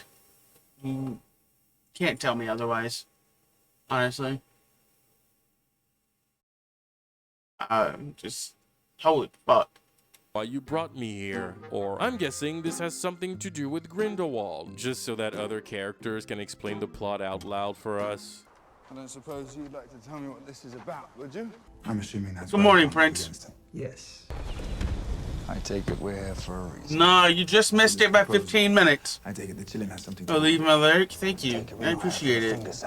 Ugh, it's so lame. There's also no reason for Kama to be back in I'll be this here. franchise. Not only was the reason for I'm his fixing to get started with some A Plague Tale. We're just smoking for a little bit, and we just finished eating. I've only been up since 10, about an hour and a half.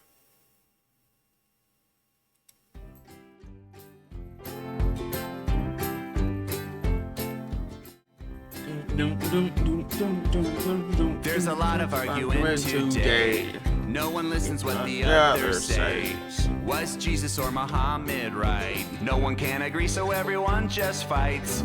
Is this joke offensive? Is it fine? Is the wrong pronoun actually a hate crime? Who comes into the country and in what amounts? It's easy to get distracted from what really counts. So shut the fuck up. Just shut the fuck up. There's a meteor coming and it's gonna blow us all up.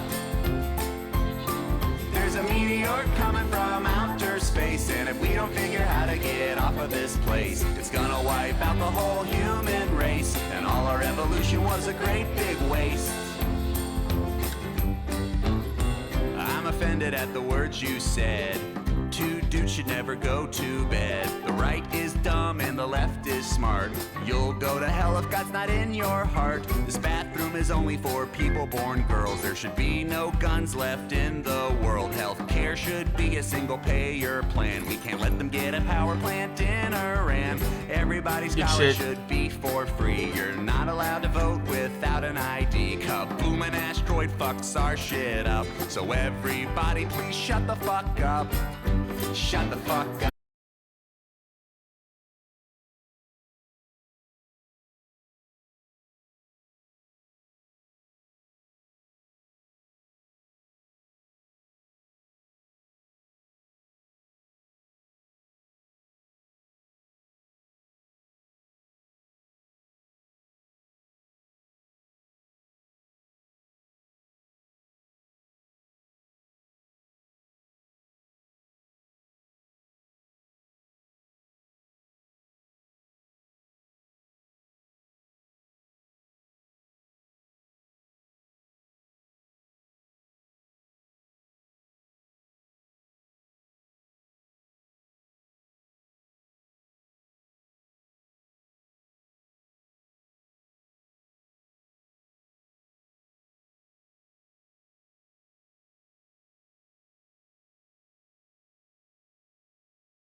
What's that? Better go and have a look. Sophia, your present would help. Time to burn some grass.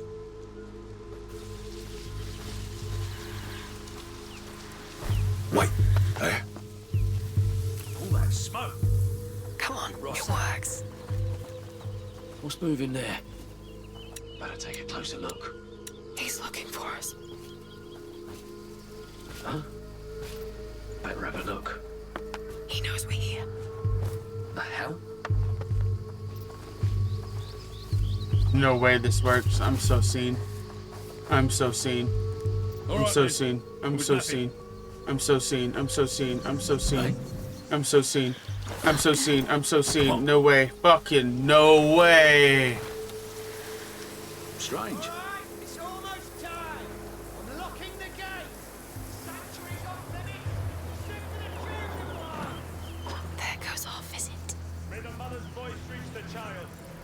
No, we were making good progress. There's a big broken tower there. Maybe we could climb it. There are stairs, I think. Could be an abandoned access point. Well spotted. Let's try it. Where's that weird noise?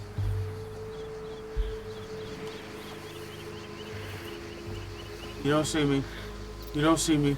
No one Great. fucking sees me, yo. False alarm.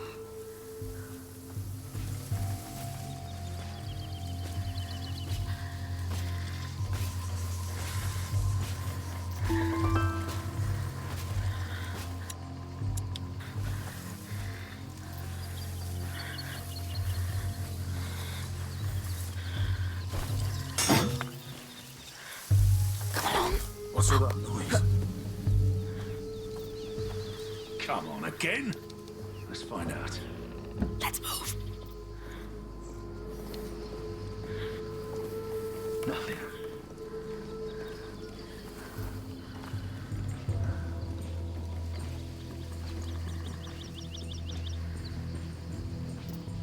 We're doing it, my friends. We're getting there.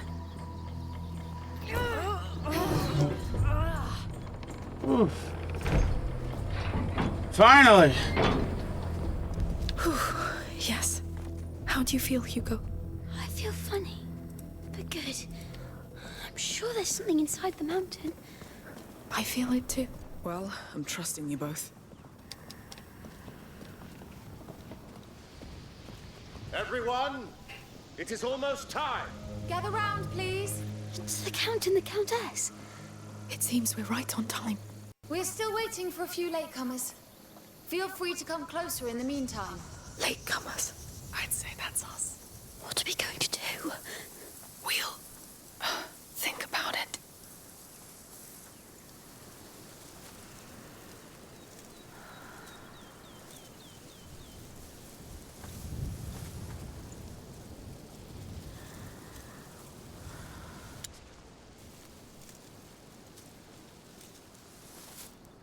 Oh, okay. I was gonna say, what the fuck can I do? I don't see a way to move him. Children, today marks the longest day of the year. The light of the summer solstice shines upon us once again. And yet, in these cold hallways, hidden from the sun, the child of embers still slumbers. It is time to bring the flame of the Phoenix. The Phoenix? To his dormant That's embers. your bird. Thus will we prove that we deserve to care for him. Like mother. Like father. Let us pray together before we enter. Come.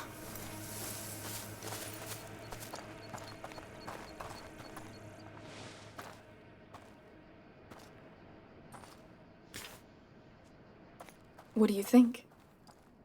Bold, but believable. Are we dressing up? Cool. I've always wanted to be in a cult.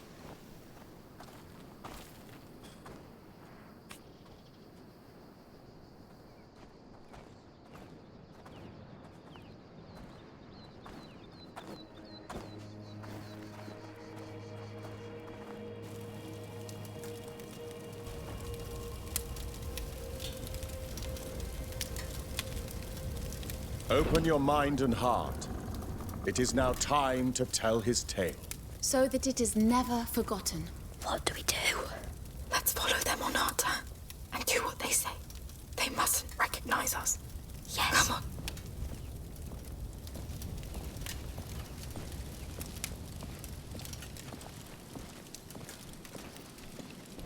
Wow. Amicia, look up there. The symbol of the Order. This place belonged to them. Centuries ago, a child was born on this land. His heart was blessed by the sun, from which he inherited the flame that rules everything. And so was born the Child of Fire. What? His flame shone over the world. He blessed it with his perfume, his laughter, his joy. Of all places, La Cuna was his home. It became a land of life and peace, a place to heal, to thrive. La Cuna became a cradle of light. But light tempts evil. And evil knows no mercy. Come. A child on a throne, in an Order temple. It's him, the Child of Embers. Take your place at our sides. Look, the drawing. It's the carrier of the macula. That fresco was in Mother's laboratory at home. Please kneel. Evil found the child inside these very halls. It fed on his fire, weakened it, marked his flesh with coal-black scars. His mother's arms couldn't warm him anymore.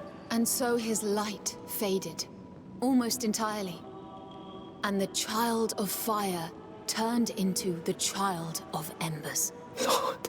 A dark era began. Men forgot about him, but we did not. This flame is the last gleam of his light. Our hope. And now, two of you, a woman and a child, will carry it through his night. You. Your heads are bent. Your humility honors you. You will walk his flame through his darkest hours. Take it.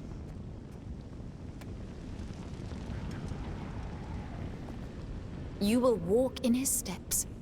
Know the cold that bites the flesh, the drowning in the absence of light, the uncertainty. You will see the child die through the eyes of his mother. You will be the victim and the witness. Keep that torch alive at all costs. The carriers have been chosen. Take your places. What do we do? We have to play along. Let's cross.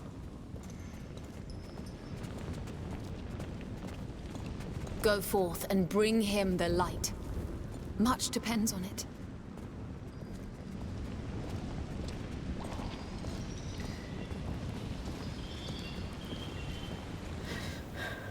This is unreal. It's those frescoes. The plague. They think it was caused by the child's death. So they don't know the macula?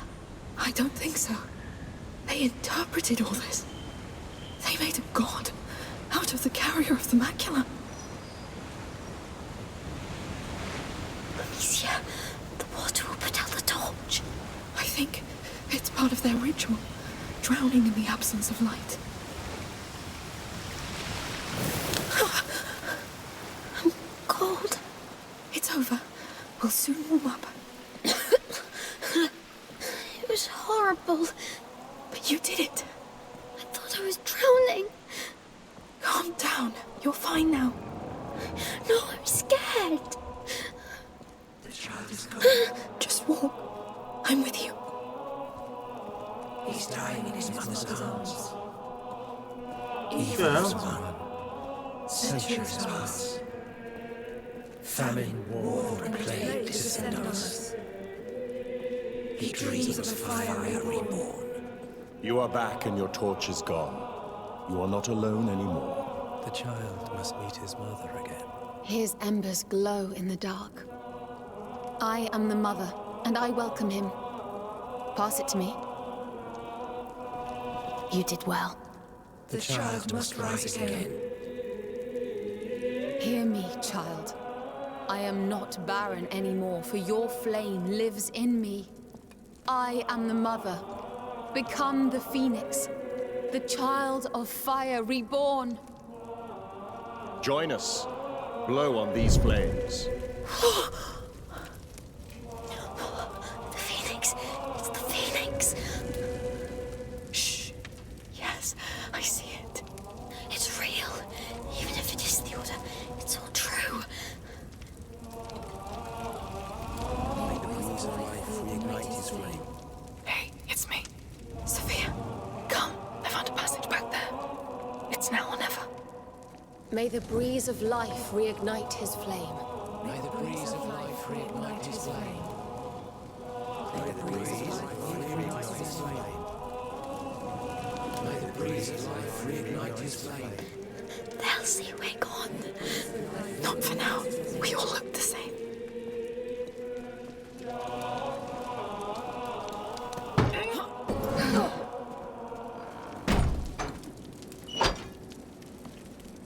Are you alright?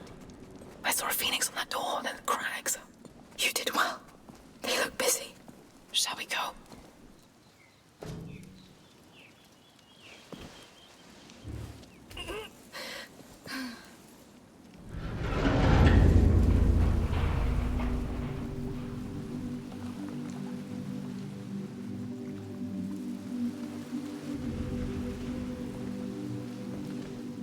This is unbelievable. No kidding.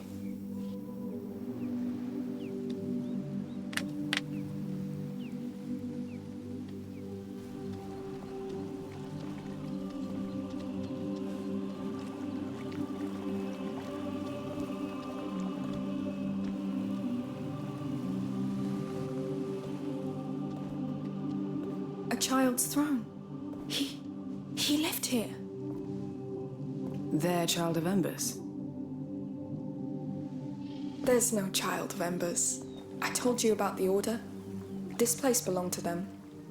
And this child on the frescoes? It's the carrier of the Prima Macula. The Prima Macula. This just gets better and better. Alchemists call it the first corruption. It awoke in Hugo's blood when he was a baby. It keeps growing inside him. And it's killing him. That's what this whole place is about. The advent of a carrier of the macula. The Order gathering around him, studying him, trying to find a solution. And rats. What's up, Let Pizza? me guess. Death, war, disease, and famine. Not only. The rats are... Anyway, they got it all wrong. There's no child of Embers that will come and save the world. It's a fantasy they crafted to fit their hopes. All of it sounds like a crazy fantasy to me. Part of it is true. The part that can save him. The only part that matters. Basilius and Aelia.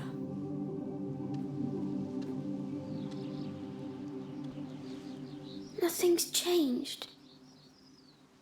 That water's not magic. The water?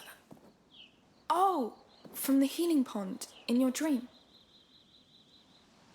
It's like a symbol. Like Mother's alchemic drawings. Stagnating water is rarely magic. Hey, come see. That's his throne. And this, I think, is his name. I'm Basil? playing a Plague Tale He was 2. a carrier just like you. You're not the only one. That's why you dreamt of all this. Something called you here, and for a good reason. I mean, look at this place. If there's a cure, it has to be here. And who is Aelia? It looks like there is more to this place behind here. Let's keep looking. There's I'm way sure too there are much to extraordinary explain, things waiting. honestly. We're looking for a cure for the little guy. How's that? That's a succinct way just to say it. What's all this? Are we the first to come in here? Oh, a tent! You're right. It looks untouched. Too sacred for them, maybe?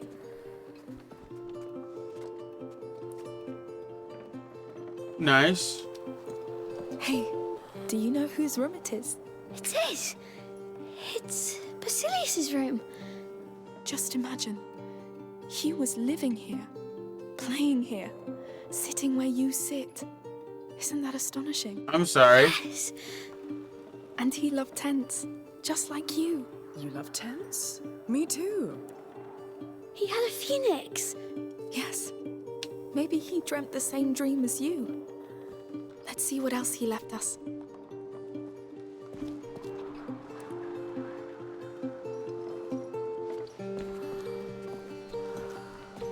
Look. That's a lovely horse. It's your size. Pretty sure he was your age. Yes. That doesn't sound that hard.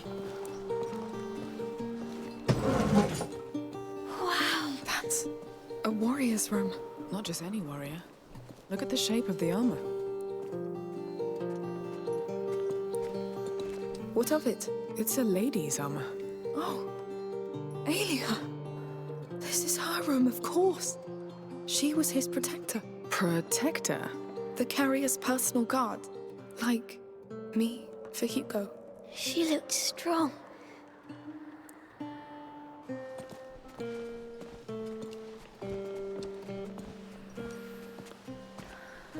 Toys. He was coming here to play with her. And she let him.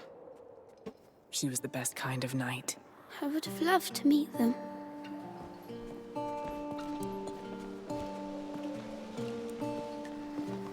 Sword and spears. Wow, look at the axe too. I wonder if they were put to use. They built this place to avoid it. The carrier draws attention. Valuable tiny creatures. Look, wax tablets. They're carved. He drew her. And there, he drew himself with her.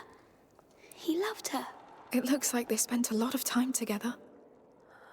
Just like us. This is so strange. It is. Yes. Let's keep on. This is crazy. I feel like I know them. Like Basil could have been my friend. I know what you mean. Oh. Wow. Look. Huh. That bird again. Its shape. It's the Order's symbol. The phoenix is the Order. It's just that. Sorry, boy. But no. That explains why it stands above the child on their frescoes. They thought they were better than him. They didn't care about him. It doesn't change why we're here. Come, let's finish this first, right?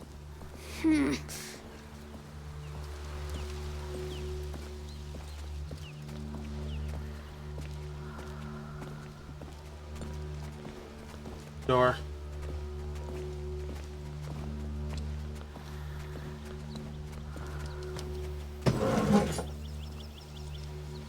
I'll be damned. What's this? Oh no. An alchemy laboratory. Can we go back now? But it looks exactly like what you're searching for, no? Yes, but... No, you're right. Look for anything that could lead to an elixir. A potion, like books, drawings, maybe raw materials. On it. Empty. No! What the hell? Hey! Quieter. We'll find something. Sorry. Lucas, what were they making in these things? Lord, give me something, please. This is all centuries old. What do you expect? That. Oh, I don't even know what it's used for. Come on, give me something. There's nothing much. Oh. A phoenix. Look for a phoenix. Hugo, did you pay? Something's wrong? I'm sure they hurt him too. Hey, I know things aren't turning out the way you expected, but... Nothing ever changes, Amicia. But Aelia wouldn't let them hurt him, right? You let Rodin? No! I tried to stop it, but... I know. You tried. Sorry. Bro, I wanted to push him into a pile of rats from the moment I fucking met him. Don't put that evil on me. Sophia? Where are you? Upstairs. How did you get there? Look behind the curtains.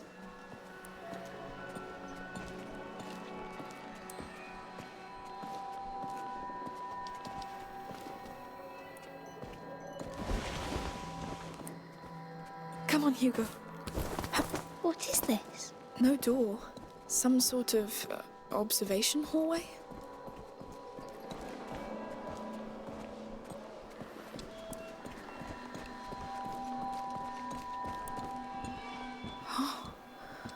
What have you found? Your alchemist library. Looks like they were observing the child from here. Like he was in a cage. We're right above the laboratory table. It's wrong. Imagine these bastards standing there, looking at him. We have to focus on what they learned. I may have a lead. Any mention of a cure? No, but they took other notes. What is it? Your alchemists wrote down everything that happened to the carrier. It's sorted by date. The last entry was in the year 541. 541? What does it say? I haven't studied Latin since the convent, but it talks about Basilius. And, Aelia Dragus, his protector. It really did all happen. They were just like us. What happened to them? The Order took away the carrier from her. She rebelled and was arrested close to a round tower. They took her to a capella, a chapel, inside a fort. And Basilius, where is he? It doesn't say. Well, we have something to go on. A fort, a round tower.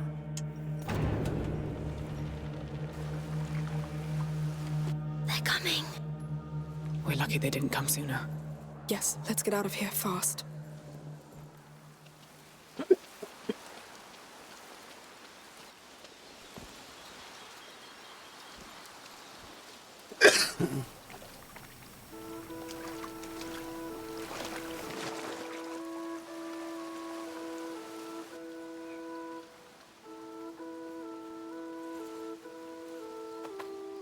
Through there.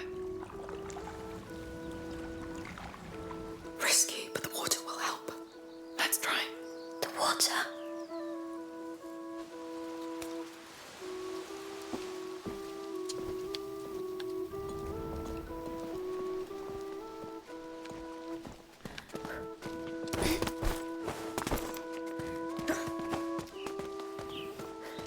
Careful, it's a big gap. May this putrid water seal our determination. To stand by your side, day and night. I feel your sickness. I share your pain. We will protect you. We will care for you. I am the father. I am waiting for you. I am the mother. I am waiting for you. Join us. Whenever you feel ready, we are. How can they stand in that water? They look so eager to have this child. It's sad they're so wrong. Just think. They still don't know they're wrong yet. They'll be sad. Hugo, these things you dreamt of, they existed. You just couldn't know what they really meant. It meant things would be easy and nice. It doesn't mean things won't get better. Are you sure? Your dream showed us another truth. But it is a truth. We can still use it to change everything. Maybe.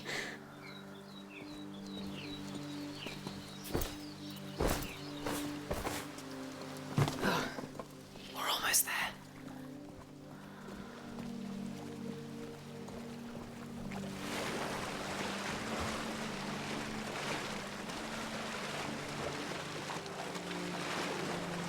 Oh, that's pretty unpleasant. I wish you could have seen my dream.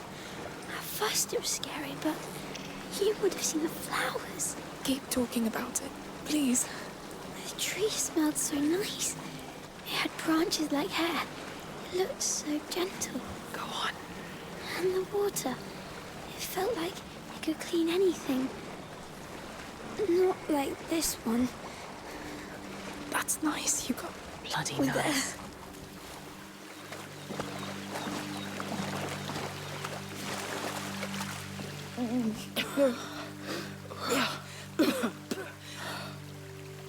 That was... Spend a full week at sea with my crew. Changes your notion of stench forever. That was enough for me. Let's go to that fort. Hugo? There was no fort in my dream. Maybe, but your dream put us on the right track. Look at all we've learned. Now we just have to find out the rest. Don't you want to know what happened to that Aelia? And your ancestor?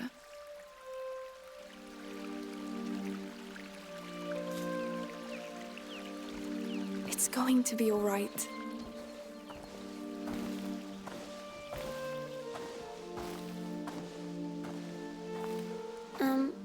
Can we take these stinky clothes off now? Yes, we should.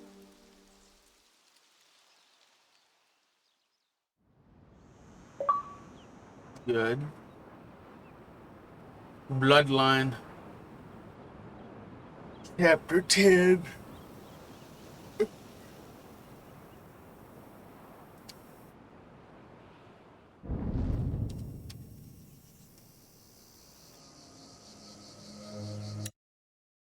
Start this battle.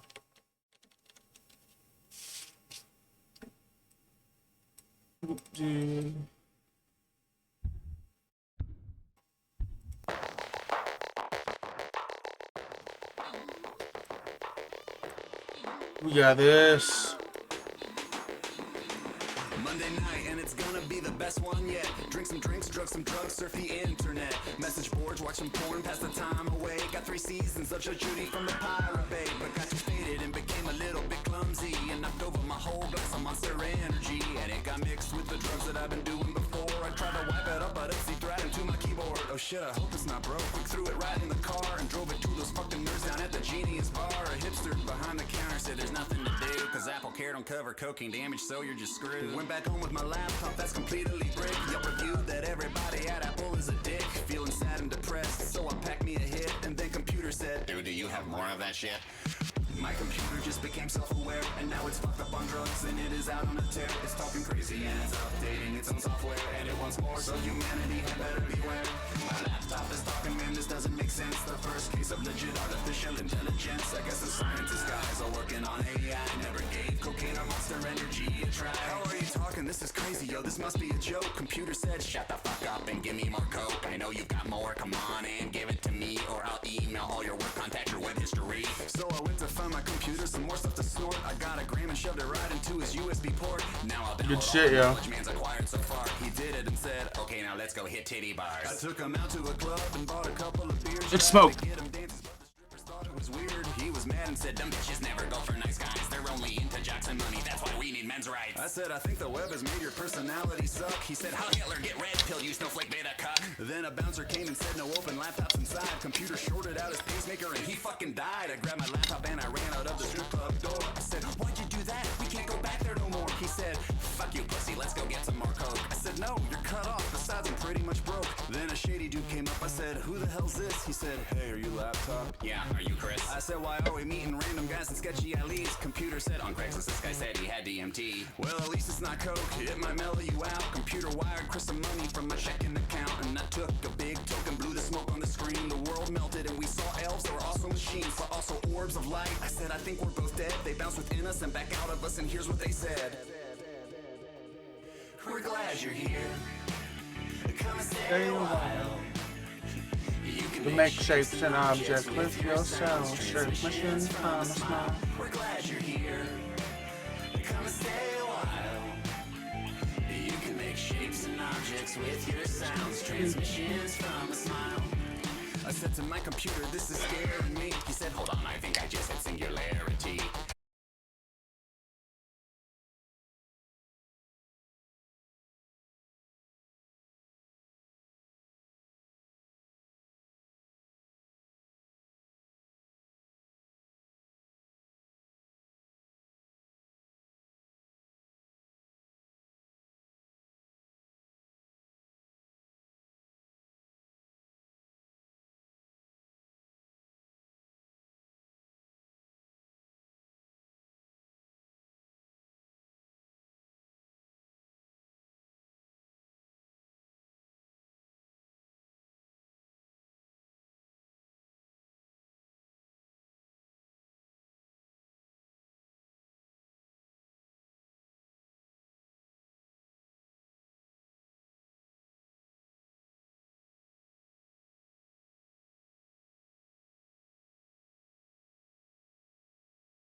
to sell alcohol anymore.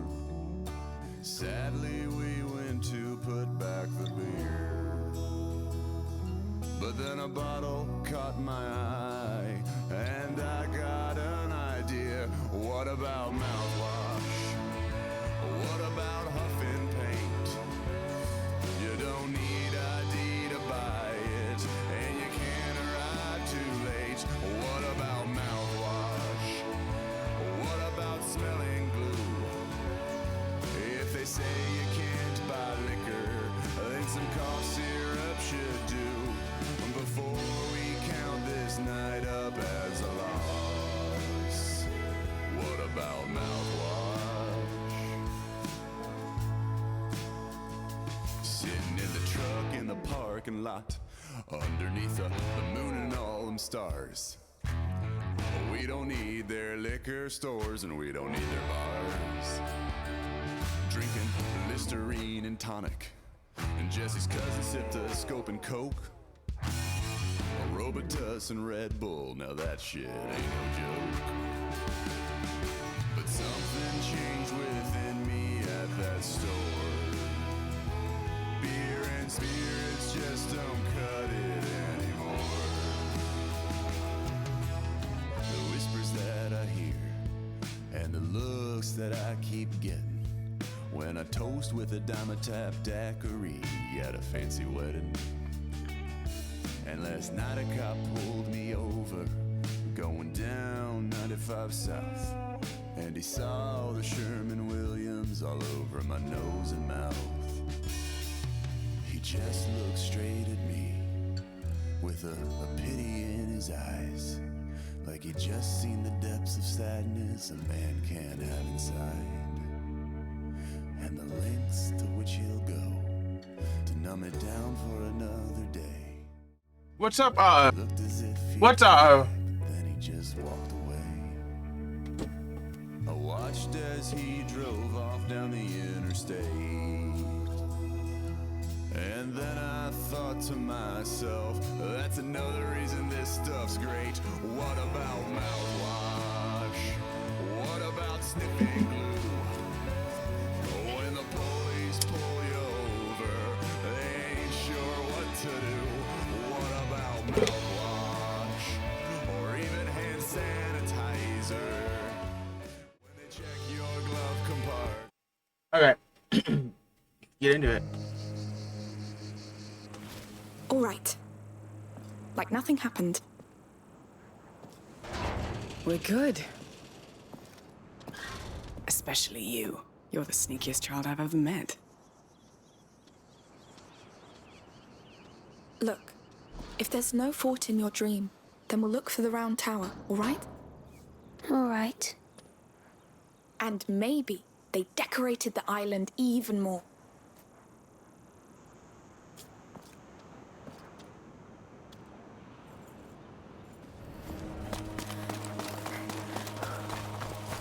So, that was... I don't even know what that was. Me neither. But we have a lead. Pragmatic. I like that. Why not check that map again, unless you know where that tower is? Why not? That was quite something. But I still can't believe you went to a convent. My mother came from a wealthy family. They weren't exactly pleased when they found out my father was a smuggler, so off to a convent I went to cleanse me of his sins. It wasn't very effective, it seems. I'd rather be a sinner and be free. So I escaped, I joined my father, and... We must be careful. If my dream was wrong, more things can be wrong. Hey, look around you. It's fine. We're centuries later, right? She's right. We're with you.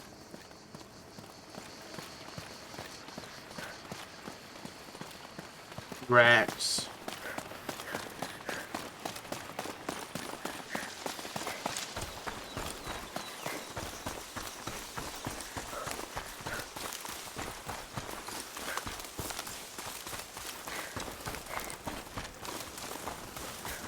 So this tower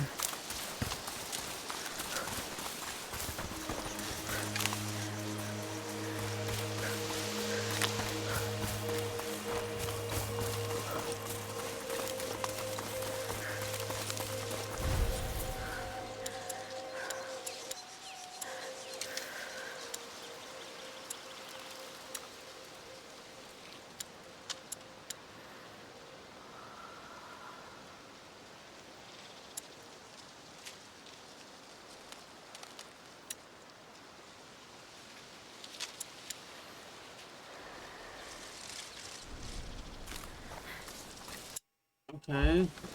What? Take a look at what map?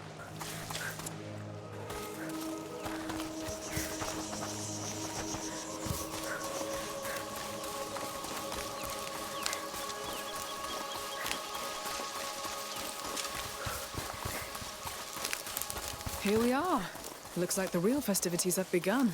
Let's pass through here. It'll be nice. They still look happy.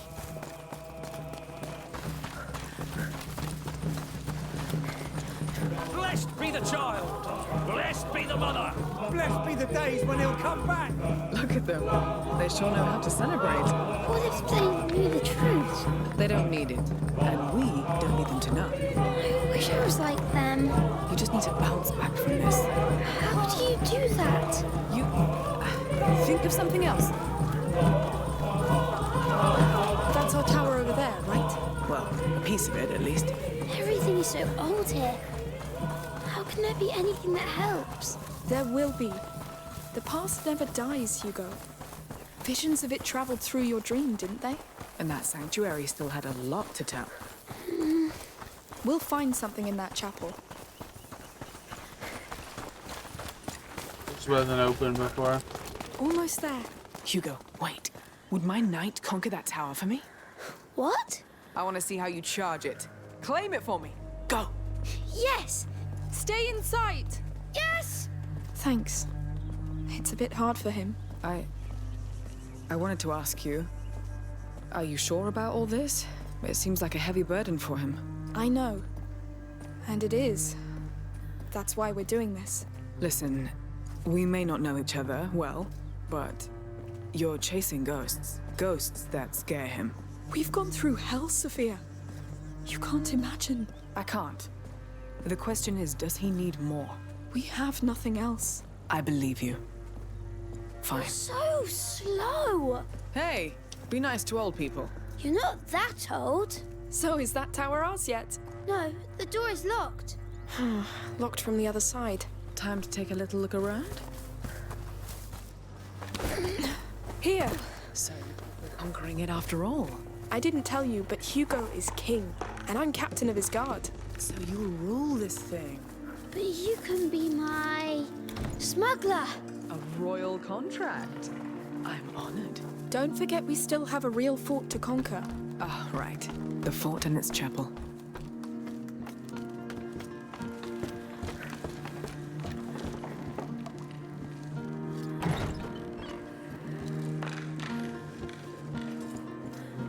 Through here.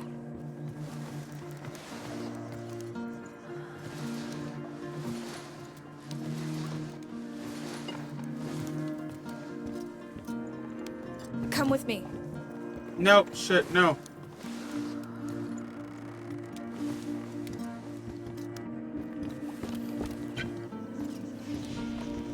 Mind the drop. Yes.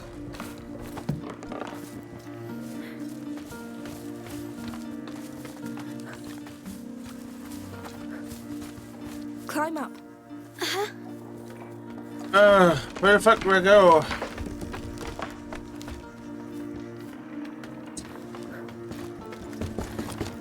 Follow me.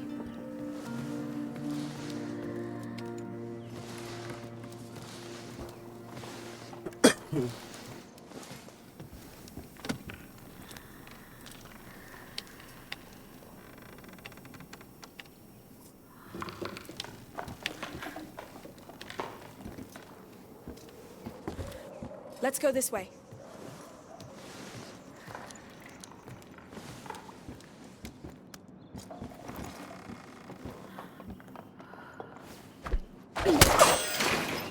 Careful with the drop here. All right.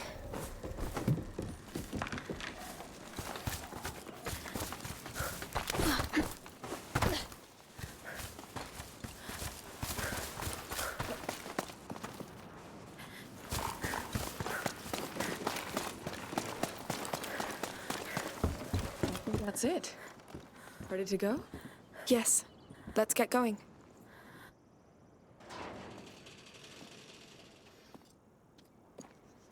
I like that it gives you options for points of no return.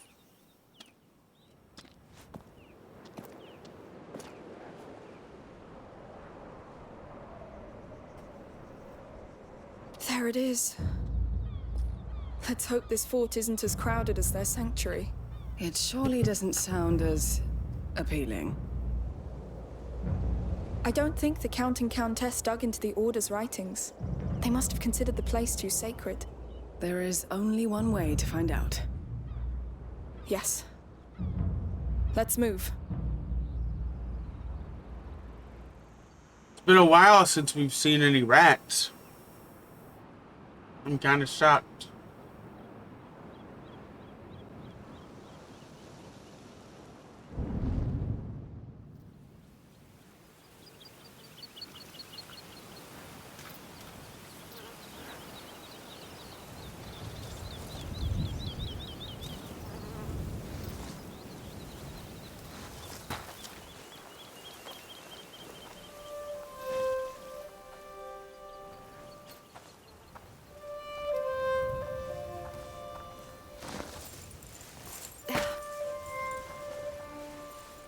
What's going on? There's a storm coming. How can you tell? Trust me. He's sad. All this because of a dream. Because of a dream. When's the last time a dream meant everything to you? The day I stopped being a child.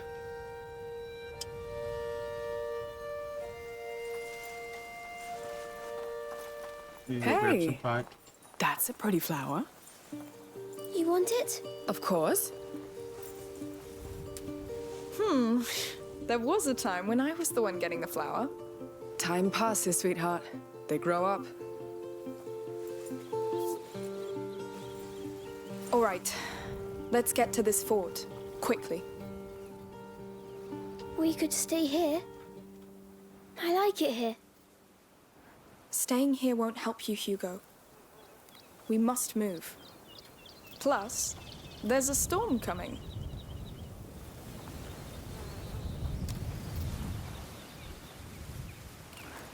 So, Hugo, you ever offered a flower to a lady your age?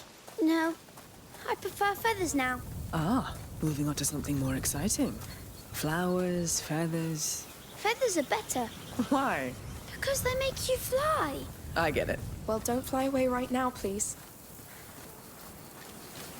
This is so small pretty. problem here. How are we going to cross? Let's see down there.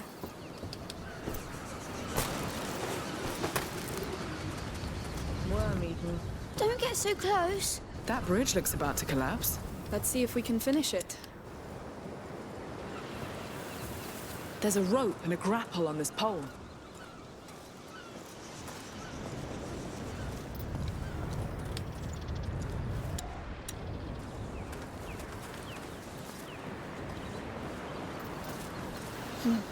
Maybe with my crossbow?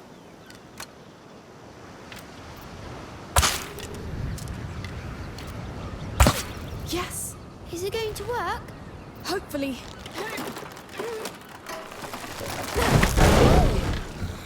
Well, it worked. A golden staircase up. Will it hold? Just don't jump on it.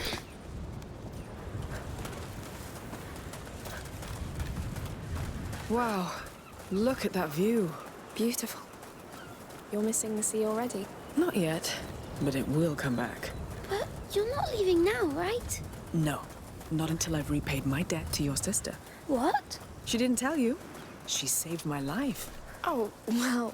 I'm glad she did. Well, me too.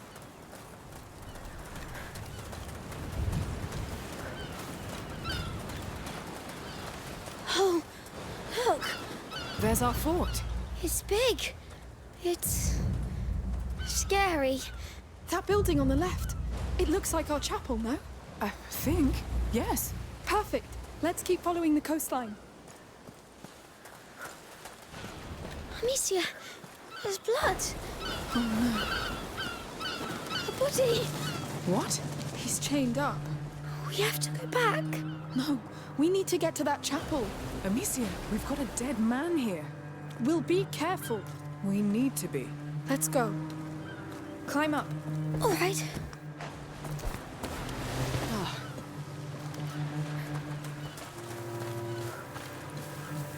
Fucking hell. Did the count has to do that?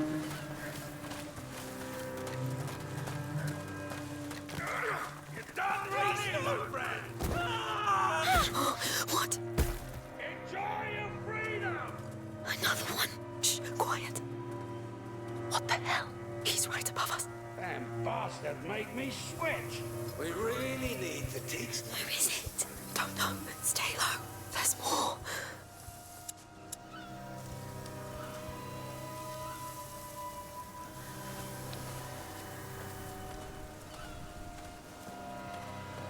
I got that one. The others ran away.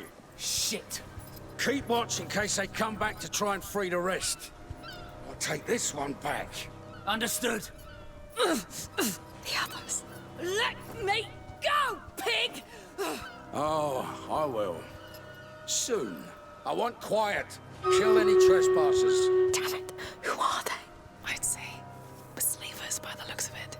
Slavers? They capture people and sell them like animals. Really? But that won't stop us.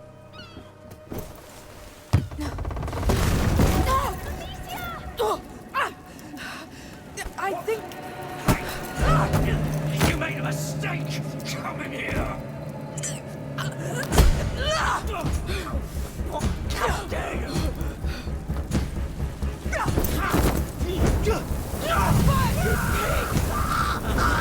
Deserved.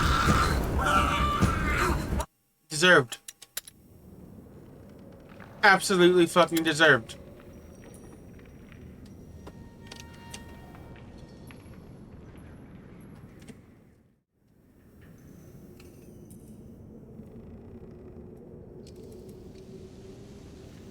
You ever seen Karma fucking kick someone's ass faster than that? I didn't fucking think so.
Shit. Let's get this next battle.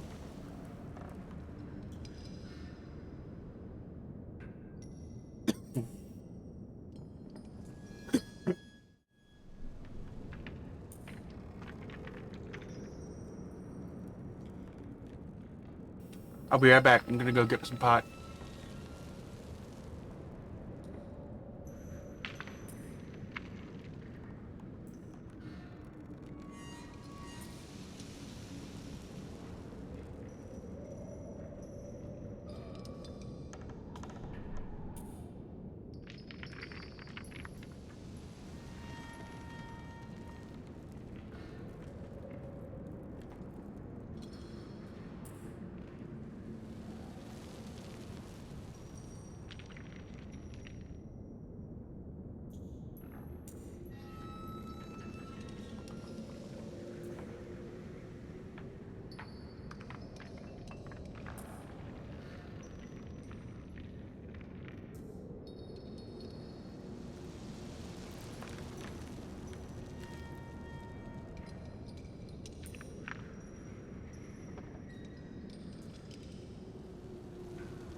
At least I don't feel bad about killing these people. Not that I feel bad about killing anyone. But, ah, fuck! I swear I'm not tired. I slept pretty okay.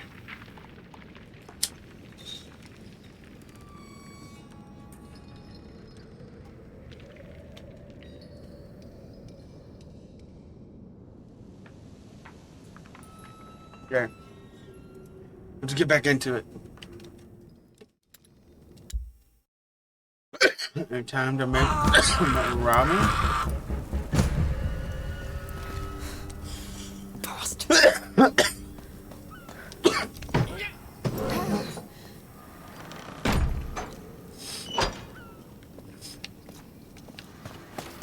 Amicia? Yes, I'm here. Are you hurt? I'm fine, but they're prepared to kill. Let's not waste time. Damn. I hope Milo's right. Can't lose any more men. It's worth it. We've trusted in this. I see them! Yeah! Damn. What? Never seen you do that. I don't like it. But I always end up having to do it.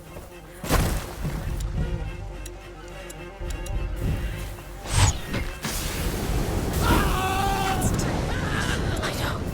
And I don't want to know something. All right.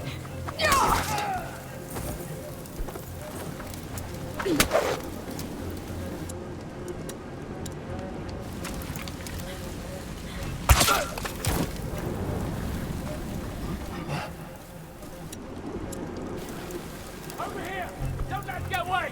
I know we're here!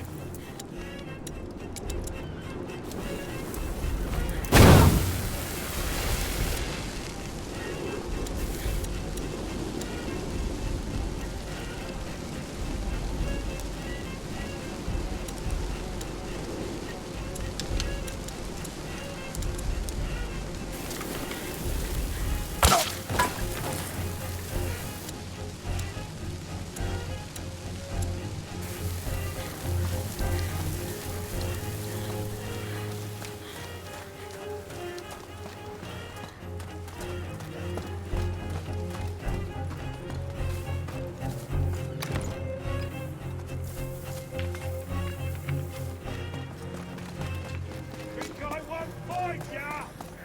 Everything all right? Hey! He's gone. What is this place? Not their hideout. Obviously. Which is probably somewhere near. The rats are not around, Amicia.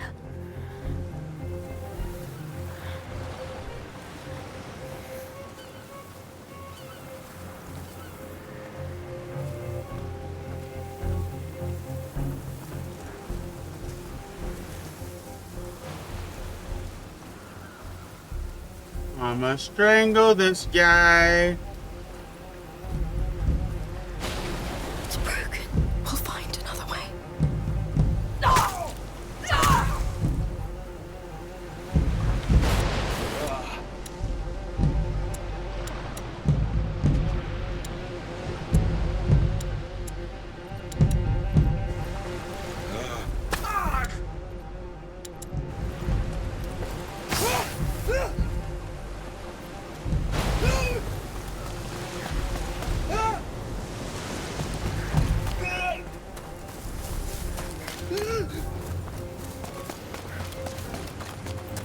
Look, it's another chapel. No, some kind of temple. Let's cross this thing. We must find a path to the fort. It's gotta be you. No, no,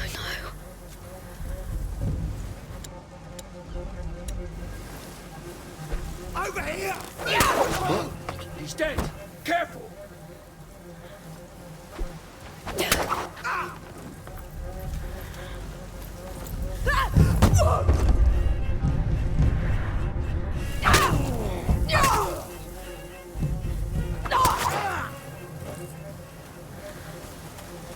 You see that? They barricaded the temple door. There should be a way to open it. Yes, leave it here.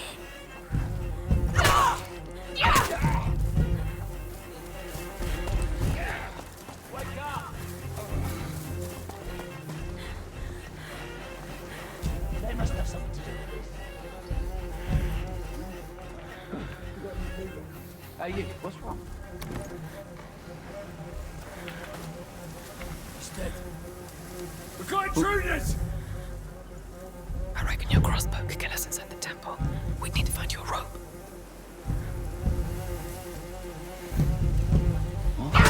Find you. Hold them! Move over here! What do we do, Amicia? You, with me! Stop these intruders! They saw us! Hiding back there won't save you.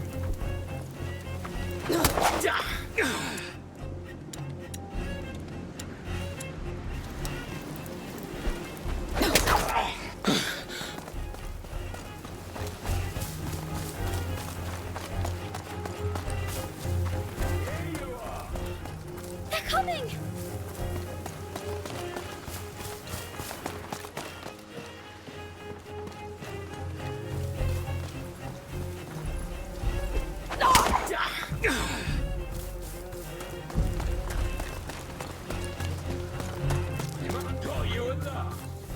They know we're here!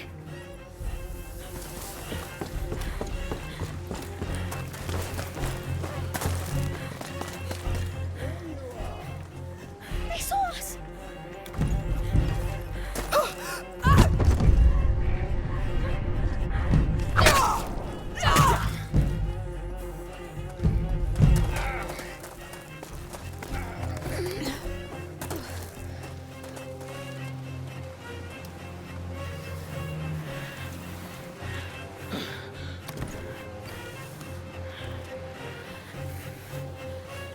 Just wait till I get my hands on you.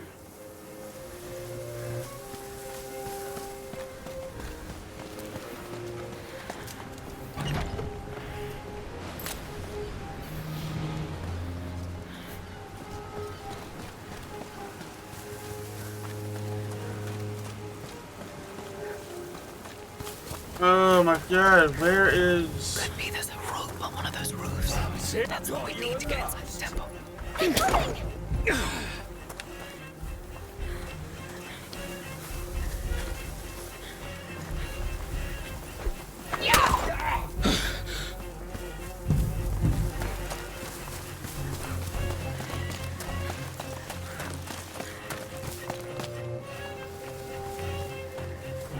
Damn it, where'd they go?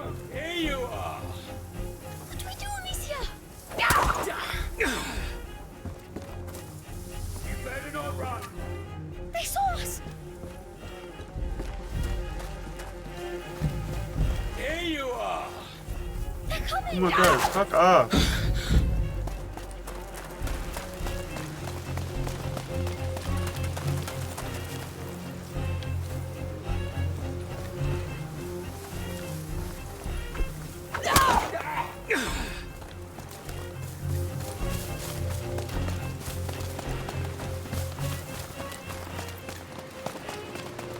Better not stick your head out of that grass!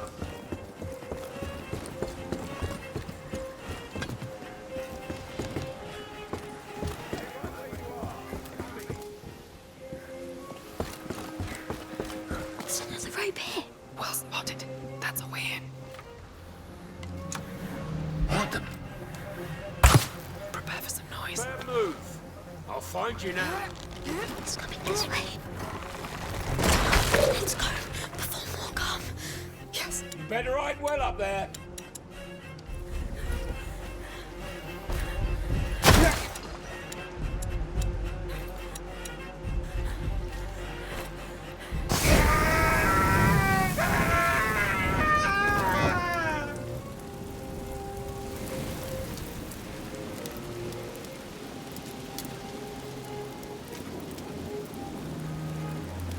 Mind the drop. Yes.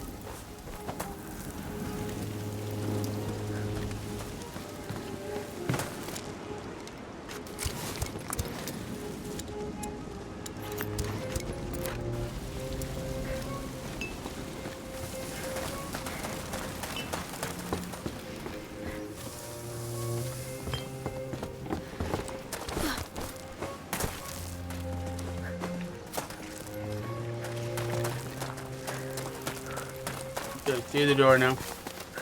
Just wanted to recoup all my lost items.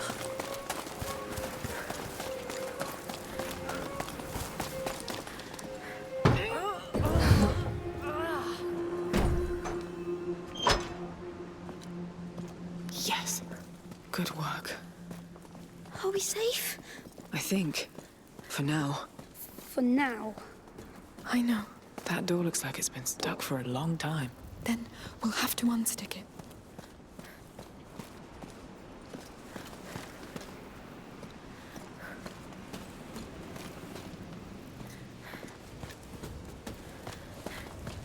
Let's see what this does. It lifts a chandelier. A big one. It looks heavy. That chain seems like it's holding. Hopefully no one heard that.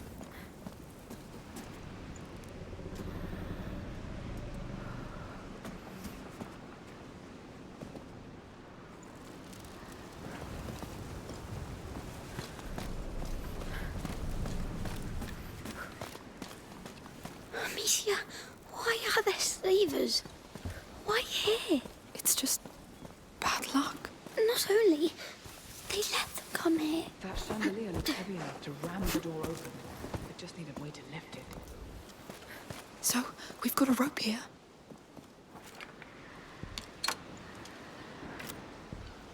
Sophia, can you take care of it? Consider it done.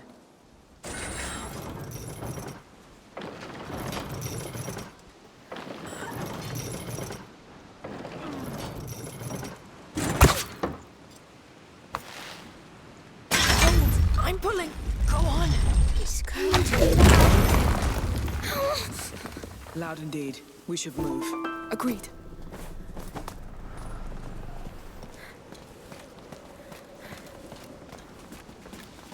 The fort's ahead. Good. Why didn't my dream show the slavers to me? Dreams rarely show the whole truth. But it lied to me. To bring me here. We were supposed to be healed. What dreams don't give, we can take, Hugo. It's exhausting, but it's life. Life.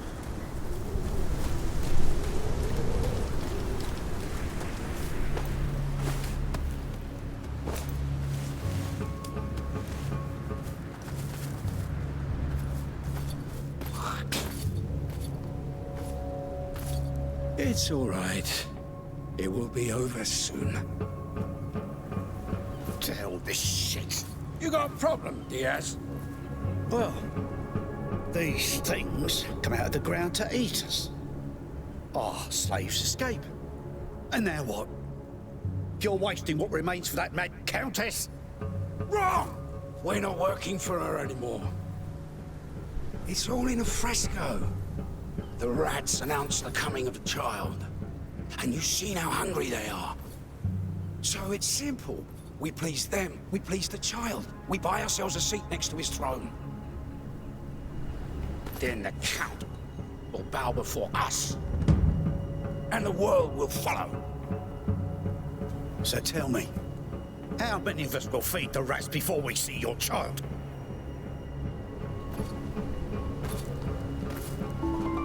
You have so little faith. But you keep backing!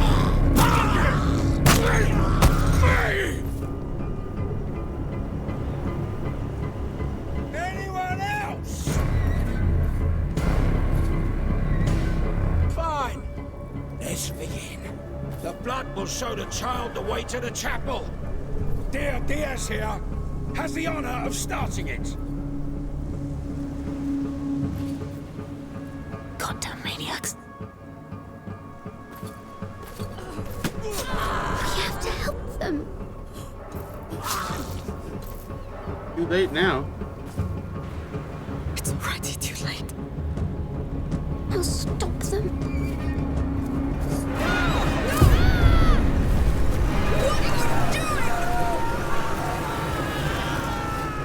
To save them!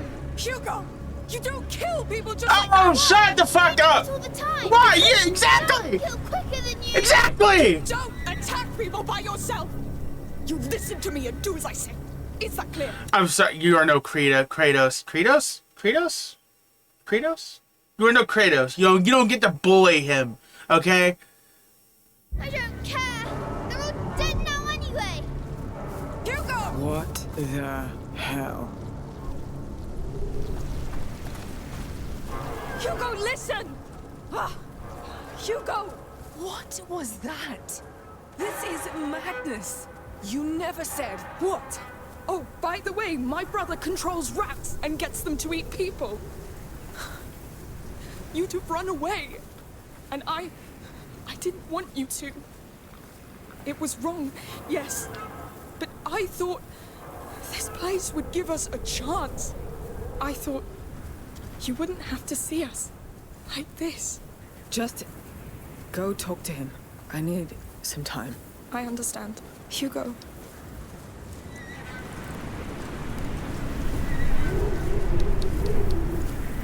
I know you're upset. And I know you wanted to help. But killing people, even bad people... They're just like the Inquisition. Like Rodan. They do whatever they want to other people. And sometimes they force us to act, yes. But just let me take that decision, please. All this... It's not fair. I know.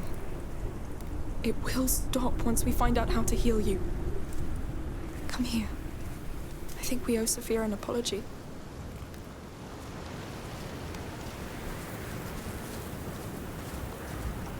Sophia. I'm sorry. I am too. Yeah. Well, let's just walk. Are you... all right? Letting it sink in. Yes. Rats. Yes.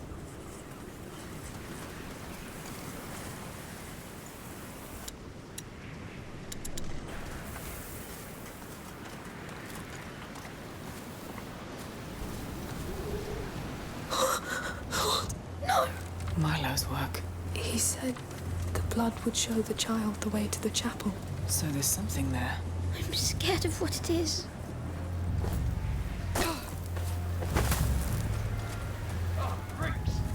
How long do we need to keep these bodies hanging? They're here. Stay low.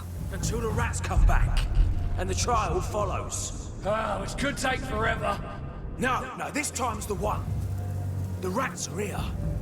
That never happened in all the years before. Milo's doing whatever it takes to get there, and he's right. Madness. Let's focus on Aelia and that chapel. Poor girl didn't have much of a brighter future. Someone's attacking me! That's gotta be you. See us.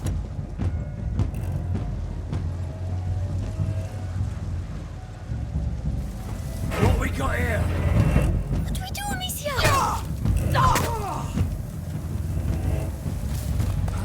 Wait a second. Eyes on you, mate. Huh? Oh, something move over there.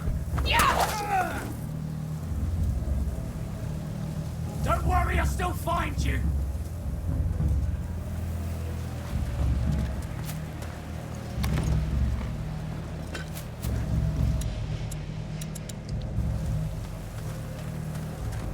Oh, you're hiding over there.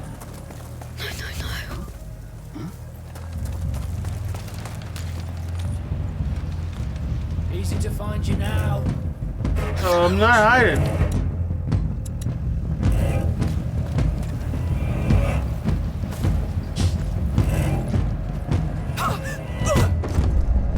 Perfect. That looked like it hurt.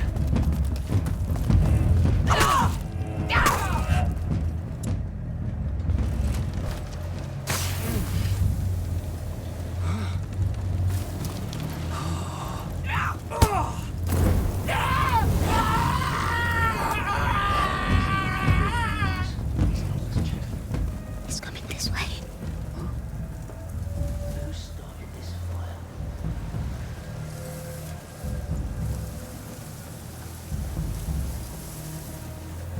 Motherfuckers should listen to Billy Joel and you'll find out.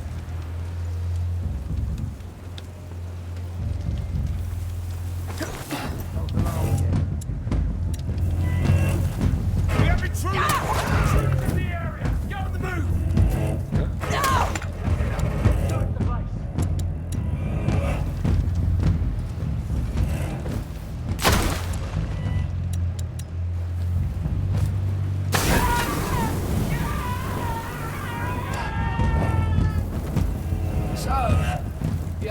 over there. No. They must have something to do with this. Come on. Over here! Don't let him get away! They know we're here! Those bastards there! Catch them!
My headset's dying. 1 second.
Easy to find you now.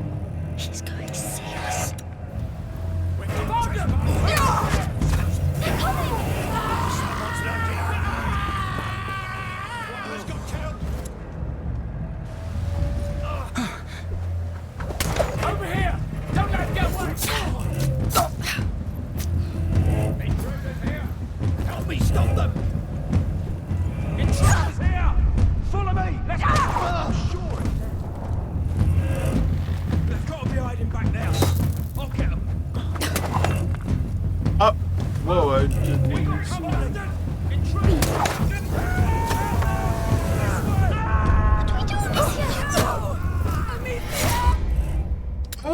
maybe you all could do something too. Like, I don't know, call the rats or literally fucking anything.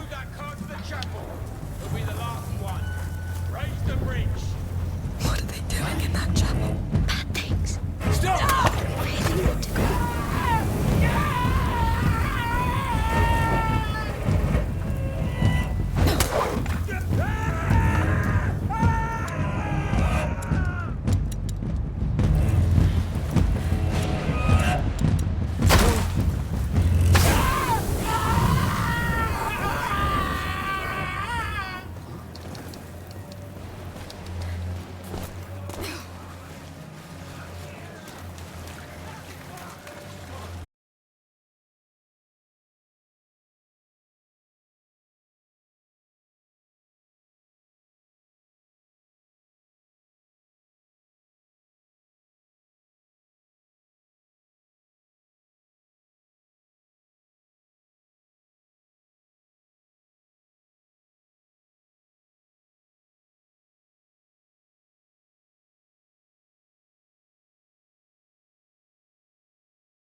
Diaz. Why isn't that portcullis raised yet? Hey, raise the damn gates! I'm going. Hide in the car when you can. What about you? Come on, what is he doing? Unbelievable. I'm gonna kick his ass. Shh. Oh, about goddamn time!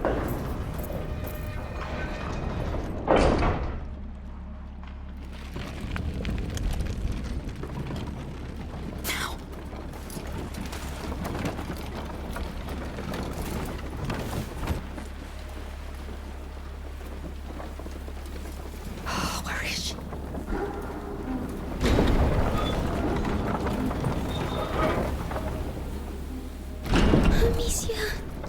What? They're coming.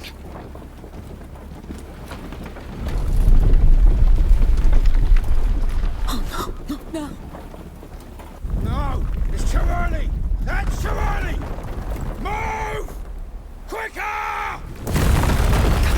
Climb up.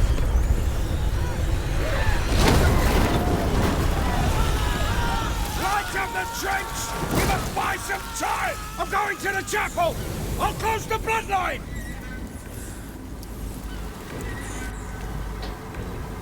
There are so many. I made them come here.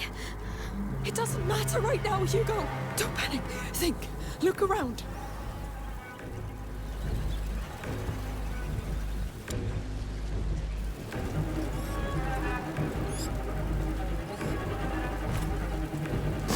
What now? Hey, here. Sophia! You're here. Huh. What the hell happened? It's bad, Sophia. Do you see any way out of this? With them around, I don't... Maybe. But it's going to be... no matter. Now, either it works, or I'm dead. Wow, I can't believe I'm doing this. That thing is amazing. Whew. Yes, my greatest treasure.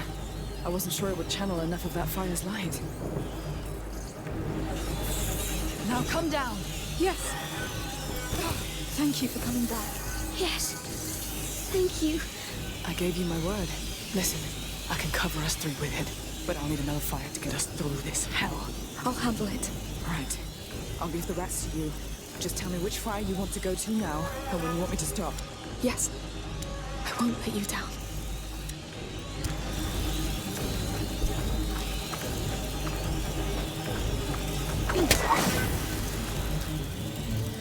Sophia, open us a path!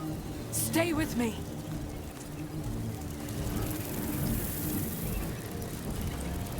So, the chapel's on the other side of that trench, right? Right. And we need a way to cross.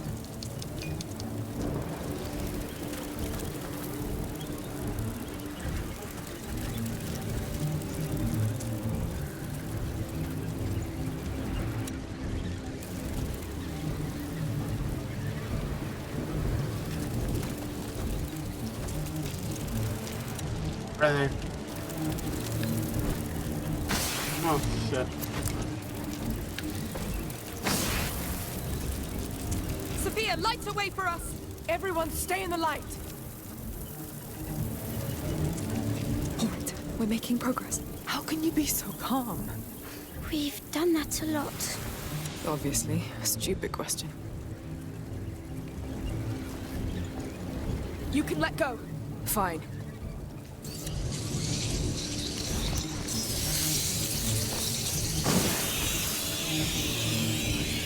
Open the way for us, Sophia! Stay with me.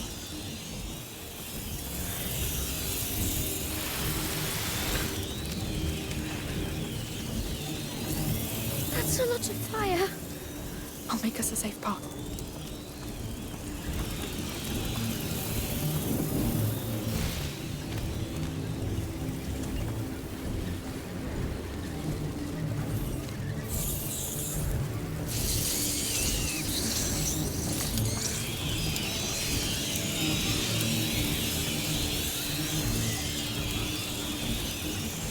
Stop now! I got it.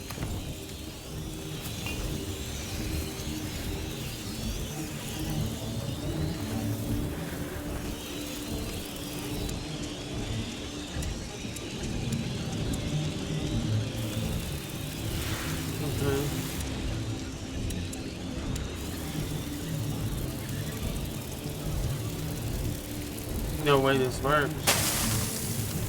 Yeah, I didn't think so.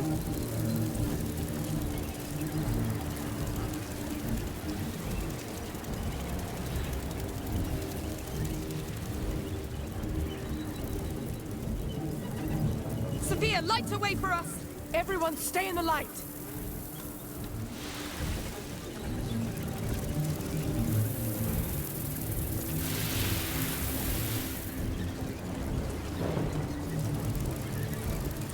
Careful. It's barely bright enough for my prism now. Open the way for us, Sophia! Stay with me.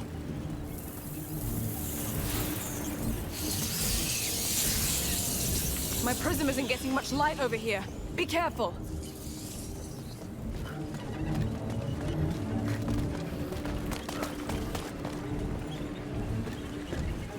Let's see what it has. Interesting.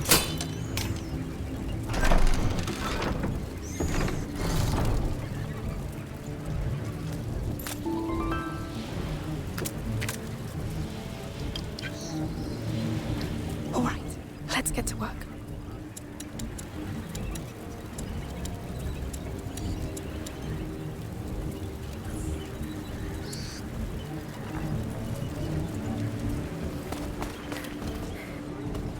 Okay, well, that was sort of useful.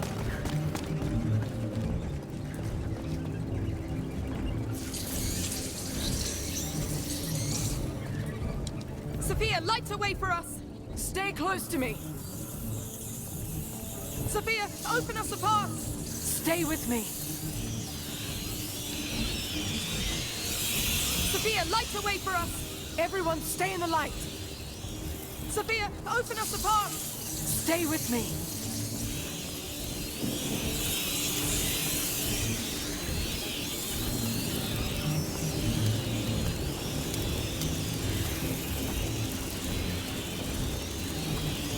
No way we can walk across it. I didn't think so. Sounds good, yeah. That's enough. Let go. Of course.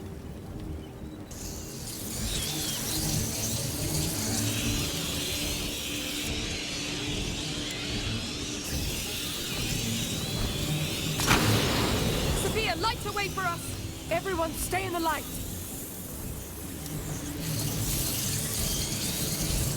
Careful. It's barely bright enough for my prism now.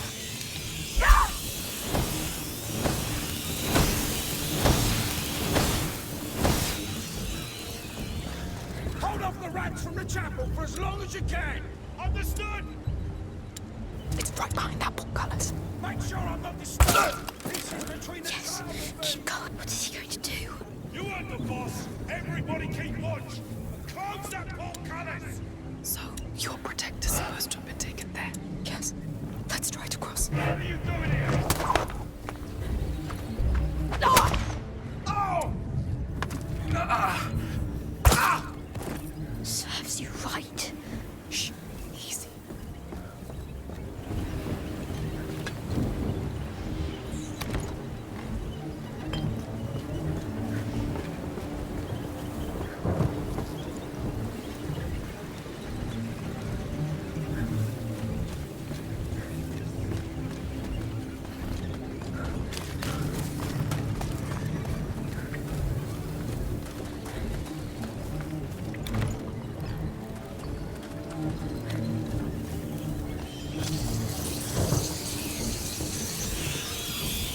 Sophia, open us a path.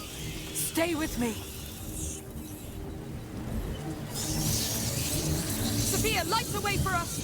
Stay close to me. Open the way for us, Sophia. Can you stop? I'll handle it.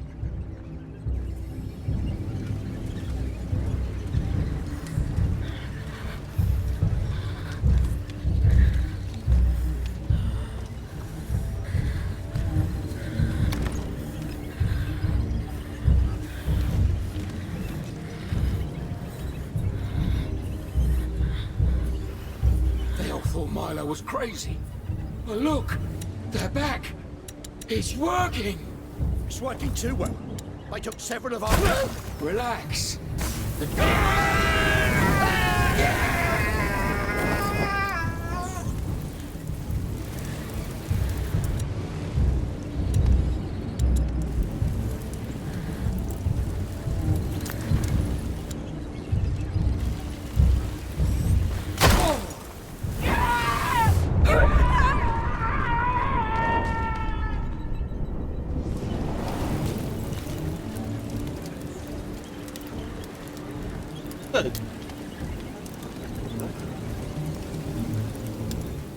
I love burning people alive.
Sophia, light a way for us! Stay with me. My prism isn't getting much light over here. They can't open the way for us. Everyone, stay alive. Ah! Can you be any faster than that? Fucking slow bitch!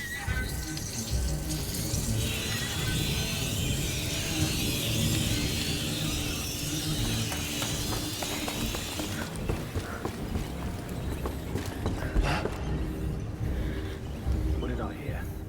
Careful.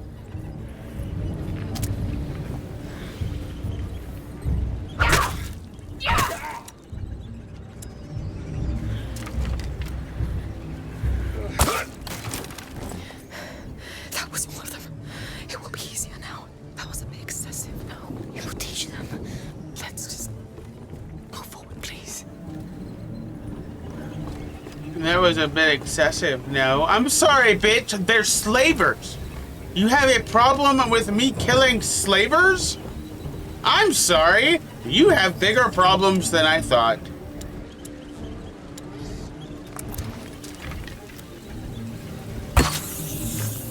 Get down there.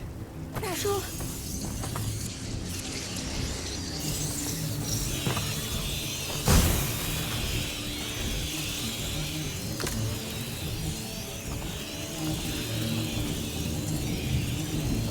Sophia, light a way for us. Stay with me. What now? Easy. Let's check. Open the way for us, Sophia. Let go. As you wish.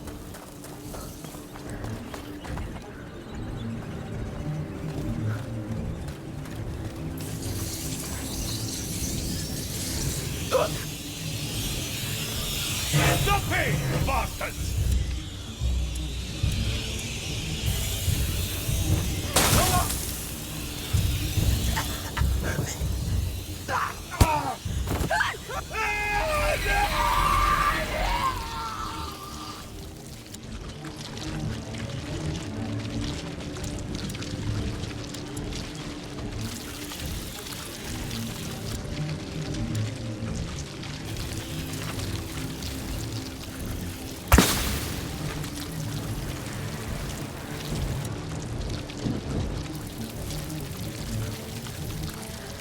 I didn't even do anything. Bro, I want my bolt back. I want my bolt back.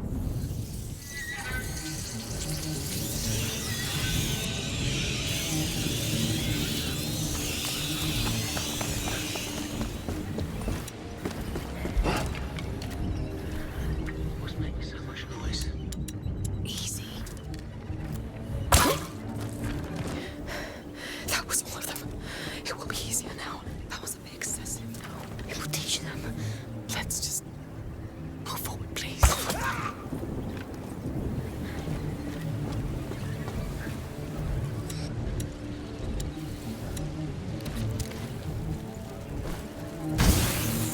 Drop down. Will do.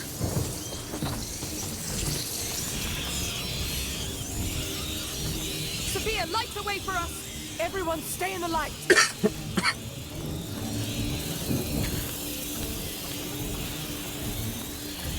Open the way for us, Sophia. Stay with me. Sophia, open us a path. Everyone, stay in the light.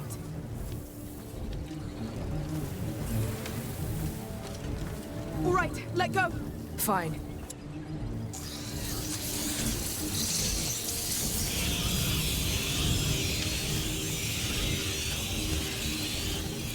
Oh, quick. Understood.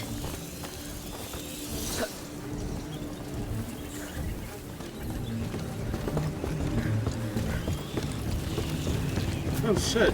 How are the rats up here?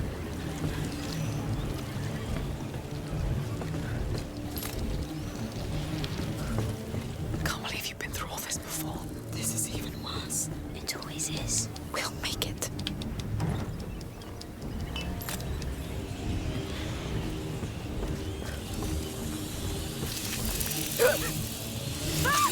No.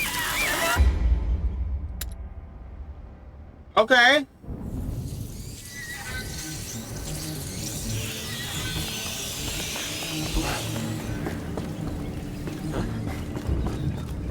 Be quiet.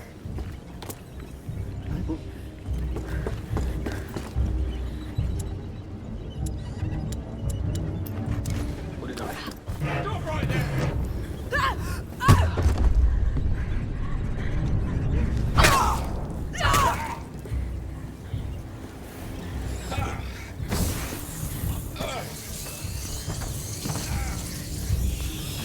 Sophia, light the way for us. Stay with me.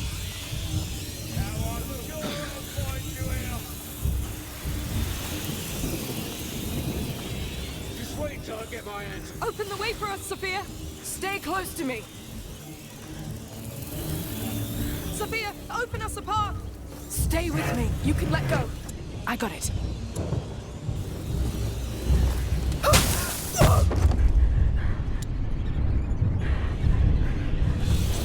Dead meat!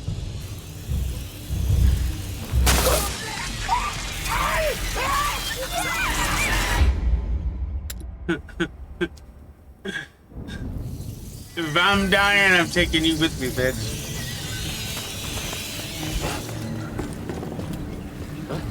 Saw something move. He knows we're here. What are you doing?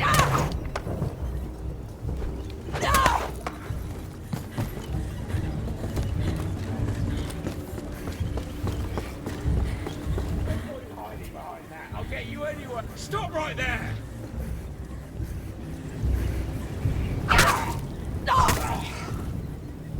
They did it. I'm sure.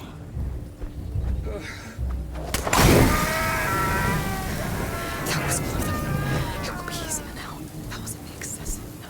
We'll teach them. Let's just move forward, please.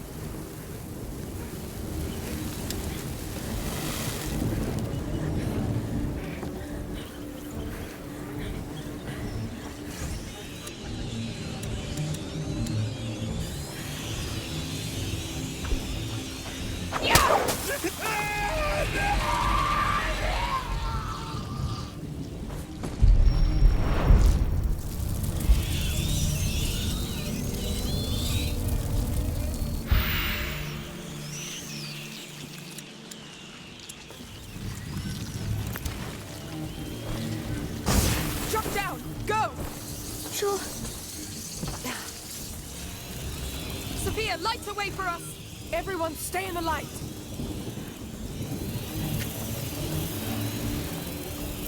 Open the way for us, Sophia! Stay close to me!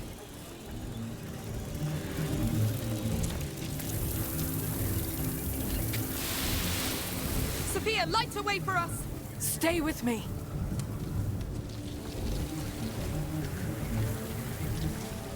Open the... Stay close to me! That's enough! Let go! Of course.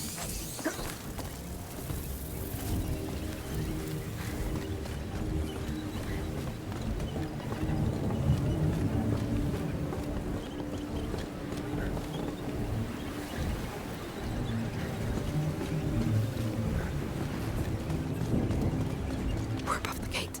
The crank should be close.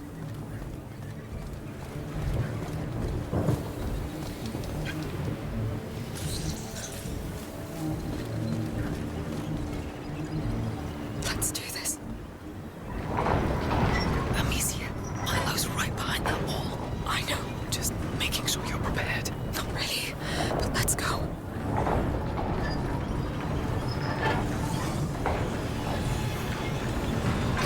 He's been killed. What if there's nothing in the chapel? Promise me we'll go back and see Mummy and Lucas. Yes, I promise. All right. Sounds reasonable. Well, you little bastard, just calm.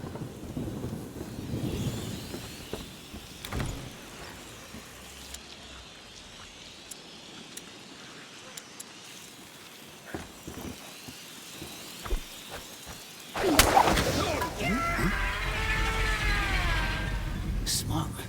Here. Let's see.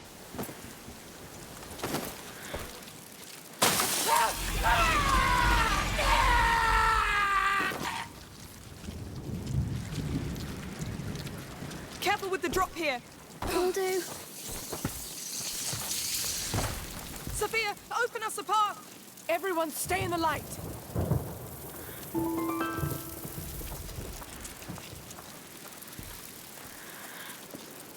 Stop now! Deal. And now let's open the door and be disappointed. Because there's nothing in here that'll save us. Unless there's a boss fight, and then I'll be happy. No, I knew it. It's barbaric. Sacrificed. Like animals. Why? They think the blood will bring the child to like them. He would kill them for this. Look, on the door. Your order symbol. Let's get inside that chapel, then leave. At last. Oh, it's the child. There's so many of them. They're pretty recent. Who did this? Milo? This fresco. It's the carrier and his protector. It's the only one where she appears. So, what? This chapel was dedicated to her? To the protector. Aelia was just filling a position. That was her function among the Order. They wanted to punish her.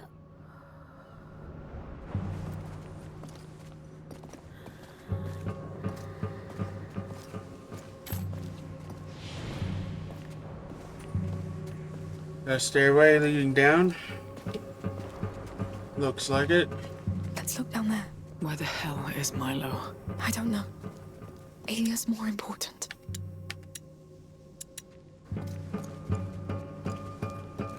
A crypt. There's nothing. Let me look.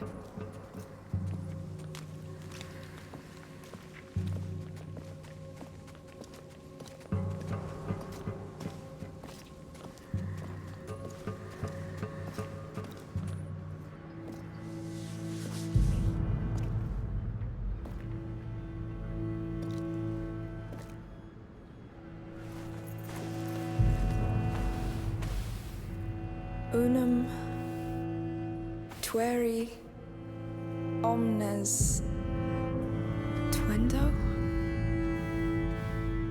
Protect one, protect all. That's from the Protector. The Order locked her in here. That's a nice dynasty of morons you got there.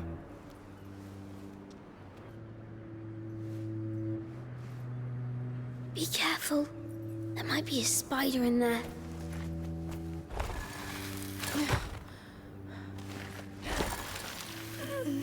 This thing again. Why?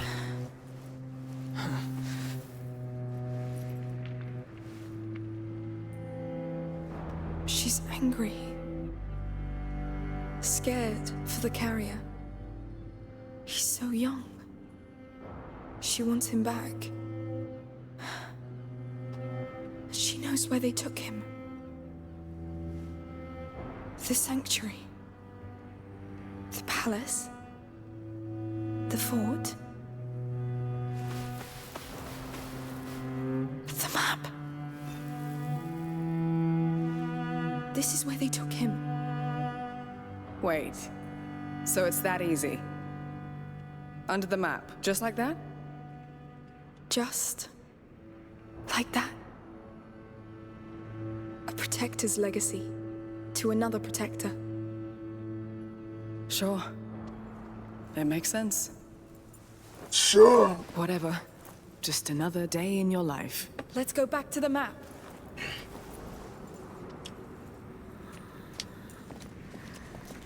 It still doesn't tell us where Milo is. Well, it looked like his work was done anyway. Oh, he's gonna ambush us up here.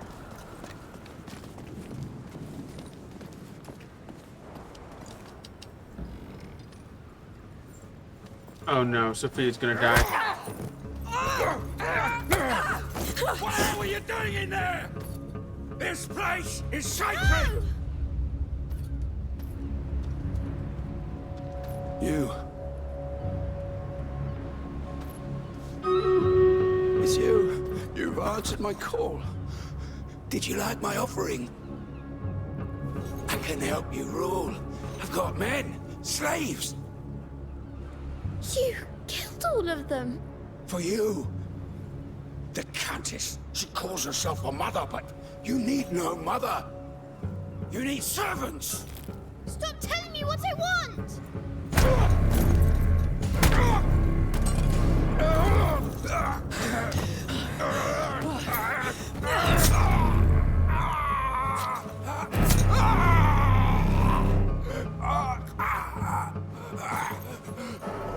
You're the girl from the painting. No. Yeah. She is.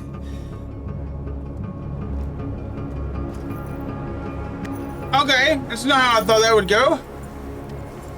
Don't say anything.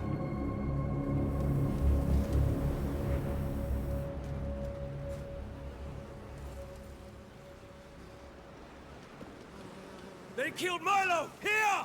Here we go. They're coming. Hide! Watch over Hugo! They slaughtered Milo! Well, maybe he shouldn't be an evil fucking bitch then. Just a thought, you know.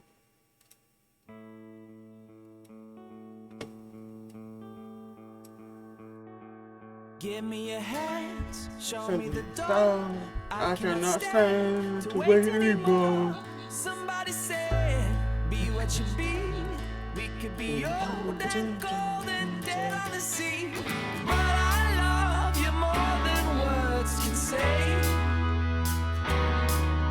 Well, I can't count the reasons I should stay. Give me some rope, time in a dream.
good one here.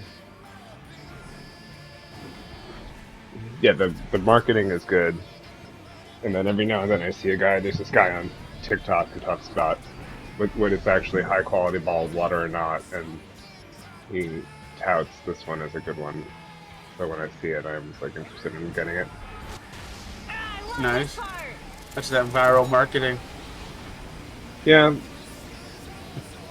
You should know that. It's part of your fucking job as well. Yeah. I mean, this is just like good branding too. It looks cool. That would catch my eye on a shelf for sure. The gold can, Especially the heart. like, you could sell something like this. There's a team to our right. You could sell something like this to, I'm gonna go in the door right here. And he landed directly on 4 people. Wonderful.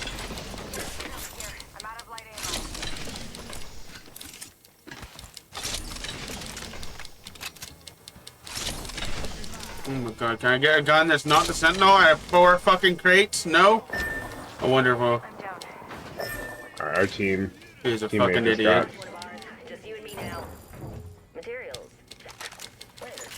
Okay, I'm going back out this way really quick. I need to go back here.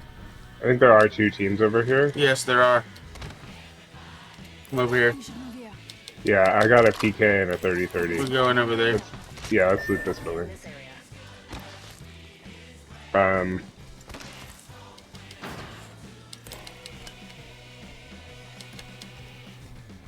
I'll try to get him.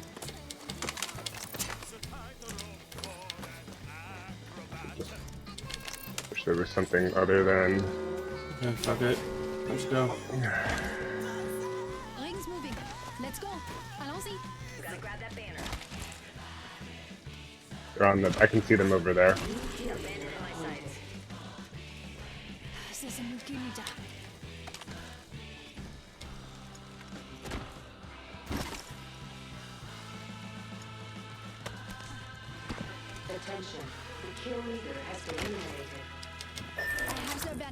There. Yep, alright. Let's just get out of here.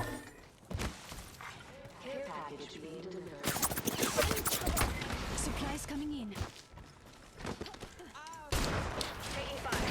in. Ooh, fuck. Jesus. Just topping off my shields.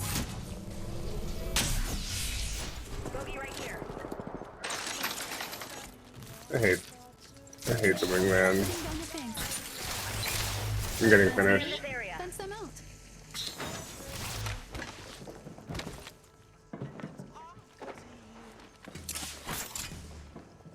Bogey here. Throwing thermite. The enemy shield.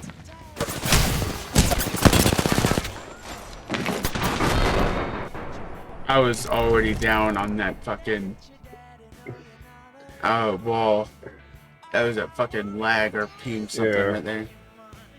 Fucking dumbass Wraith, dude. First match and I already fucking hate our teammates. Yeah, that was annoying immediately. At least they weren't spam pinging us to res them. Oh, I wouldn't have fucking went and gotten their banner if they did that. I would have just muted them and kept walking. And all I did was get headshot, body shot. That's all it was. No. Why would you land on 2 fucking teams? Away from your teammates as well. And they like push them too. Yeah, it was stupid. That's not me.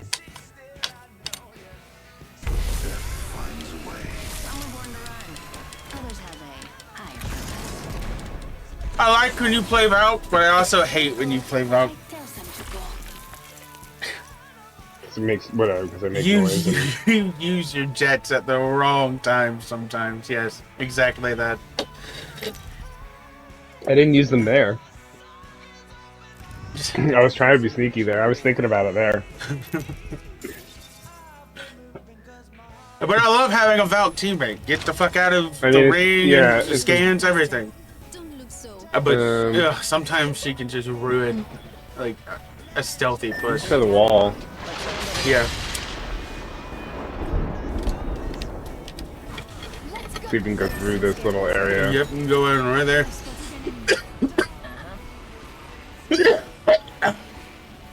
Shit.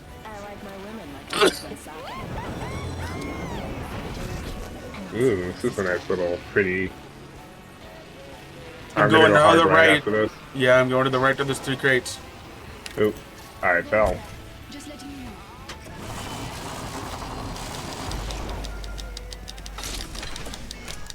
Can I get a gun? Can I get a gun? This is not a Mosin? That's the first of many nights to go out. The second time I like kind of lucked out and Oh my gotten God. like a kitted 30-30, but it's like not the gun you want in your first fight, you know? Wingman Spitfire. It's better than what I had last game.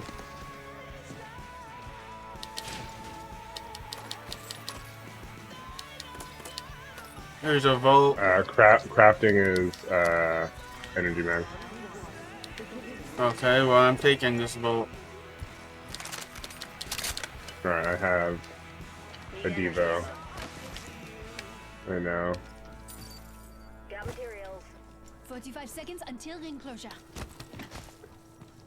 Got a replicator here.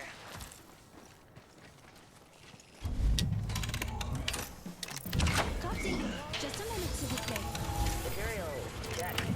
30 seconds. We are close. You getting the last one? Materials? Yeah. Yeah, I can get it. Where is it? New kill leader. But they haven't won There it yet. is. Yeah, our Caustic did not get the message. I was pinging him. 10 seconds. Um. I'm crafting. I'm gonna go Devo.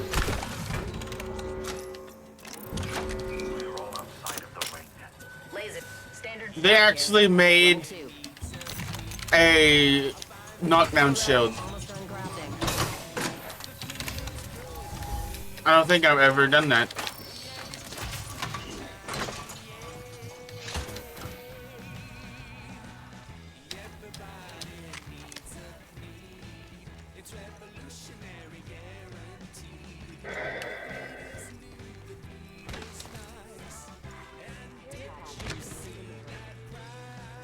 Rewards in that care package could be a deciding variable. I don't like that he's leading, but whatever. I mean, I Follow him. was gonna go this way regardless.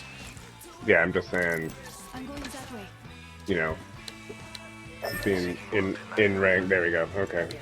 As long as he's pinging, I'll ping back. Yeah, as long as he's pinging, yeah, that's really all you can ask for with like. You can't ask them to read their mind, but if they can tell us what they are thinking, that's great.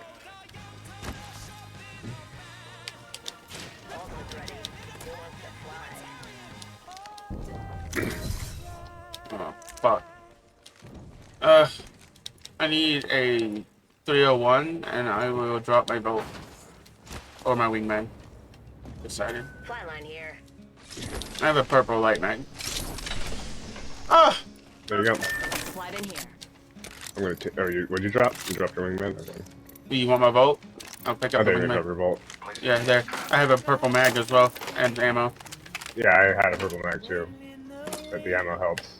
And like I wasn't gonna carry around a Devo. I need this light ammo. Perfect. All right. I have 90 now. I have done so.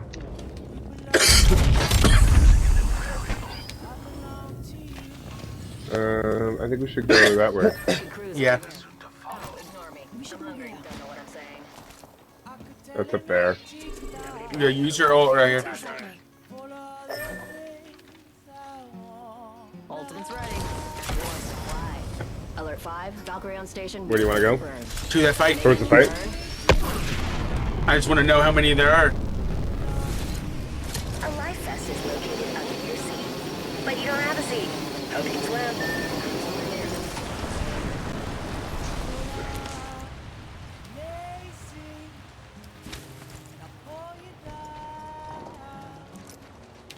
Let's take this building. Yeah.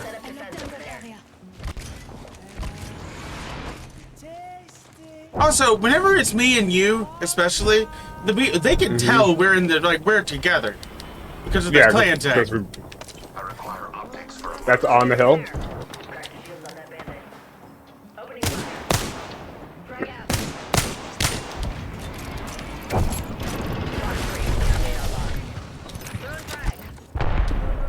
Oh shit, okay.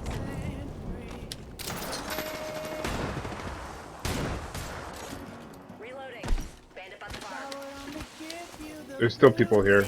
Yes, sir.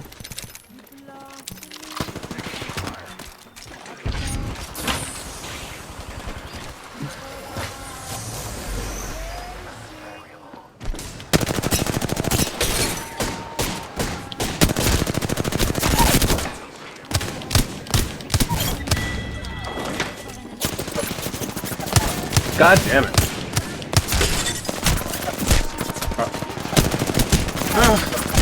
Caustic's here. Come on, Caustic. Clutch. It's just one. It's just one. It's just one! Bro, it's just one! How did the Horizon get up? I killed the Horizon!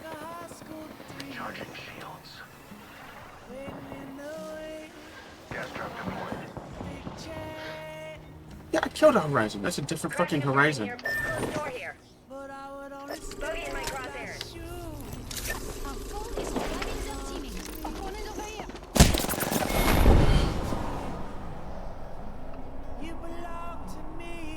Oh my god, don't let him get healed off. There's a MOBA that got me. I guess I got hit by a sentinel somewhere. I don't know. Didn't know that.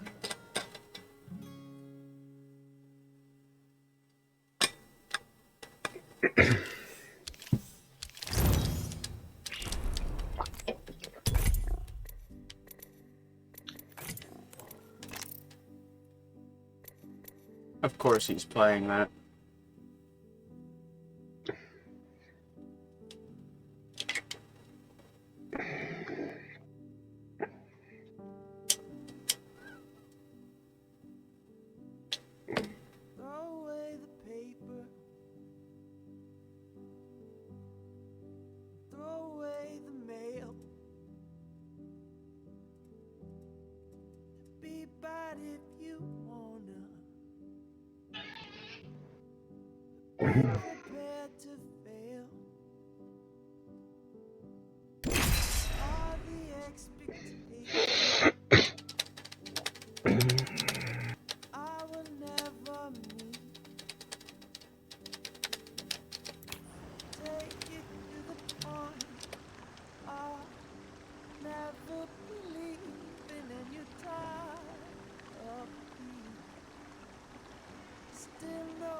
Let's get to work. If you need it, I can get it. Anything for my family.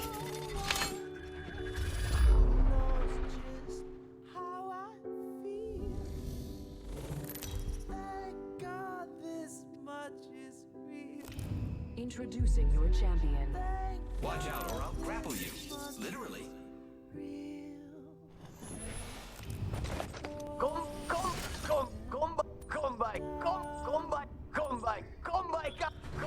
Oh my god.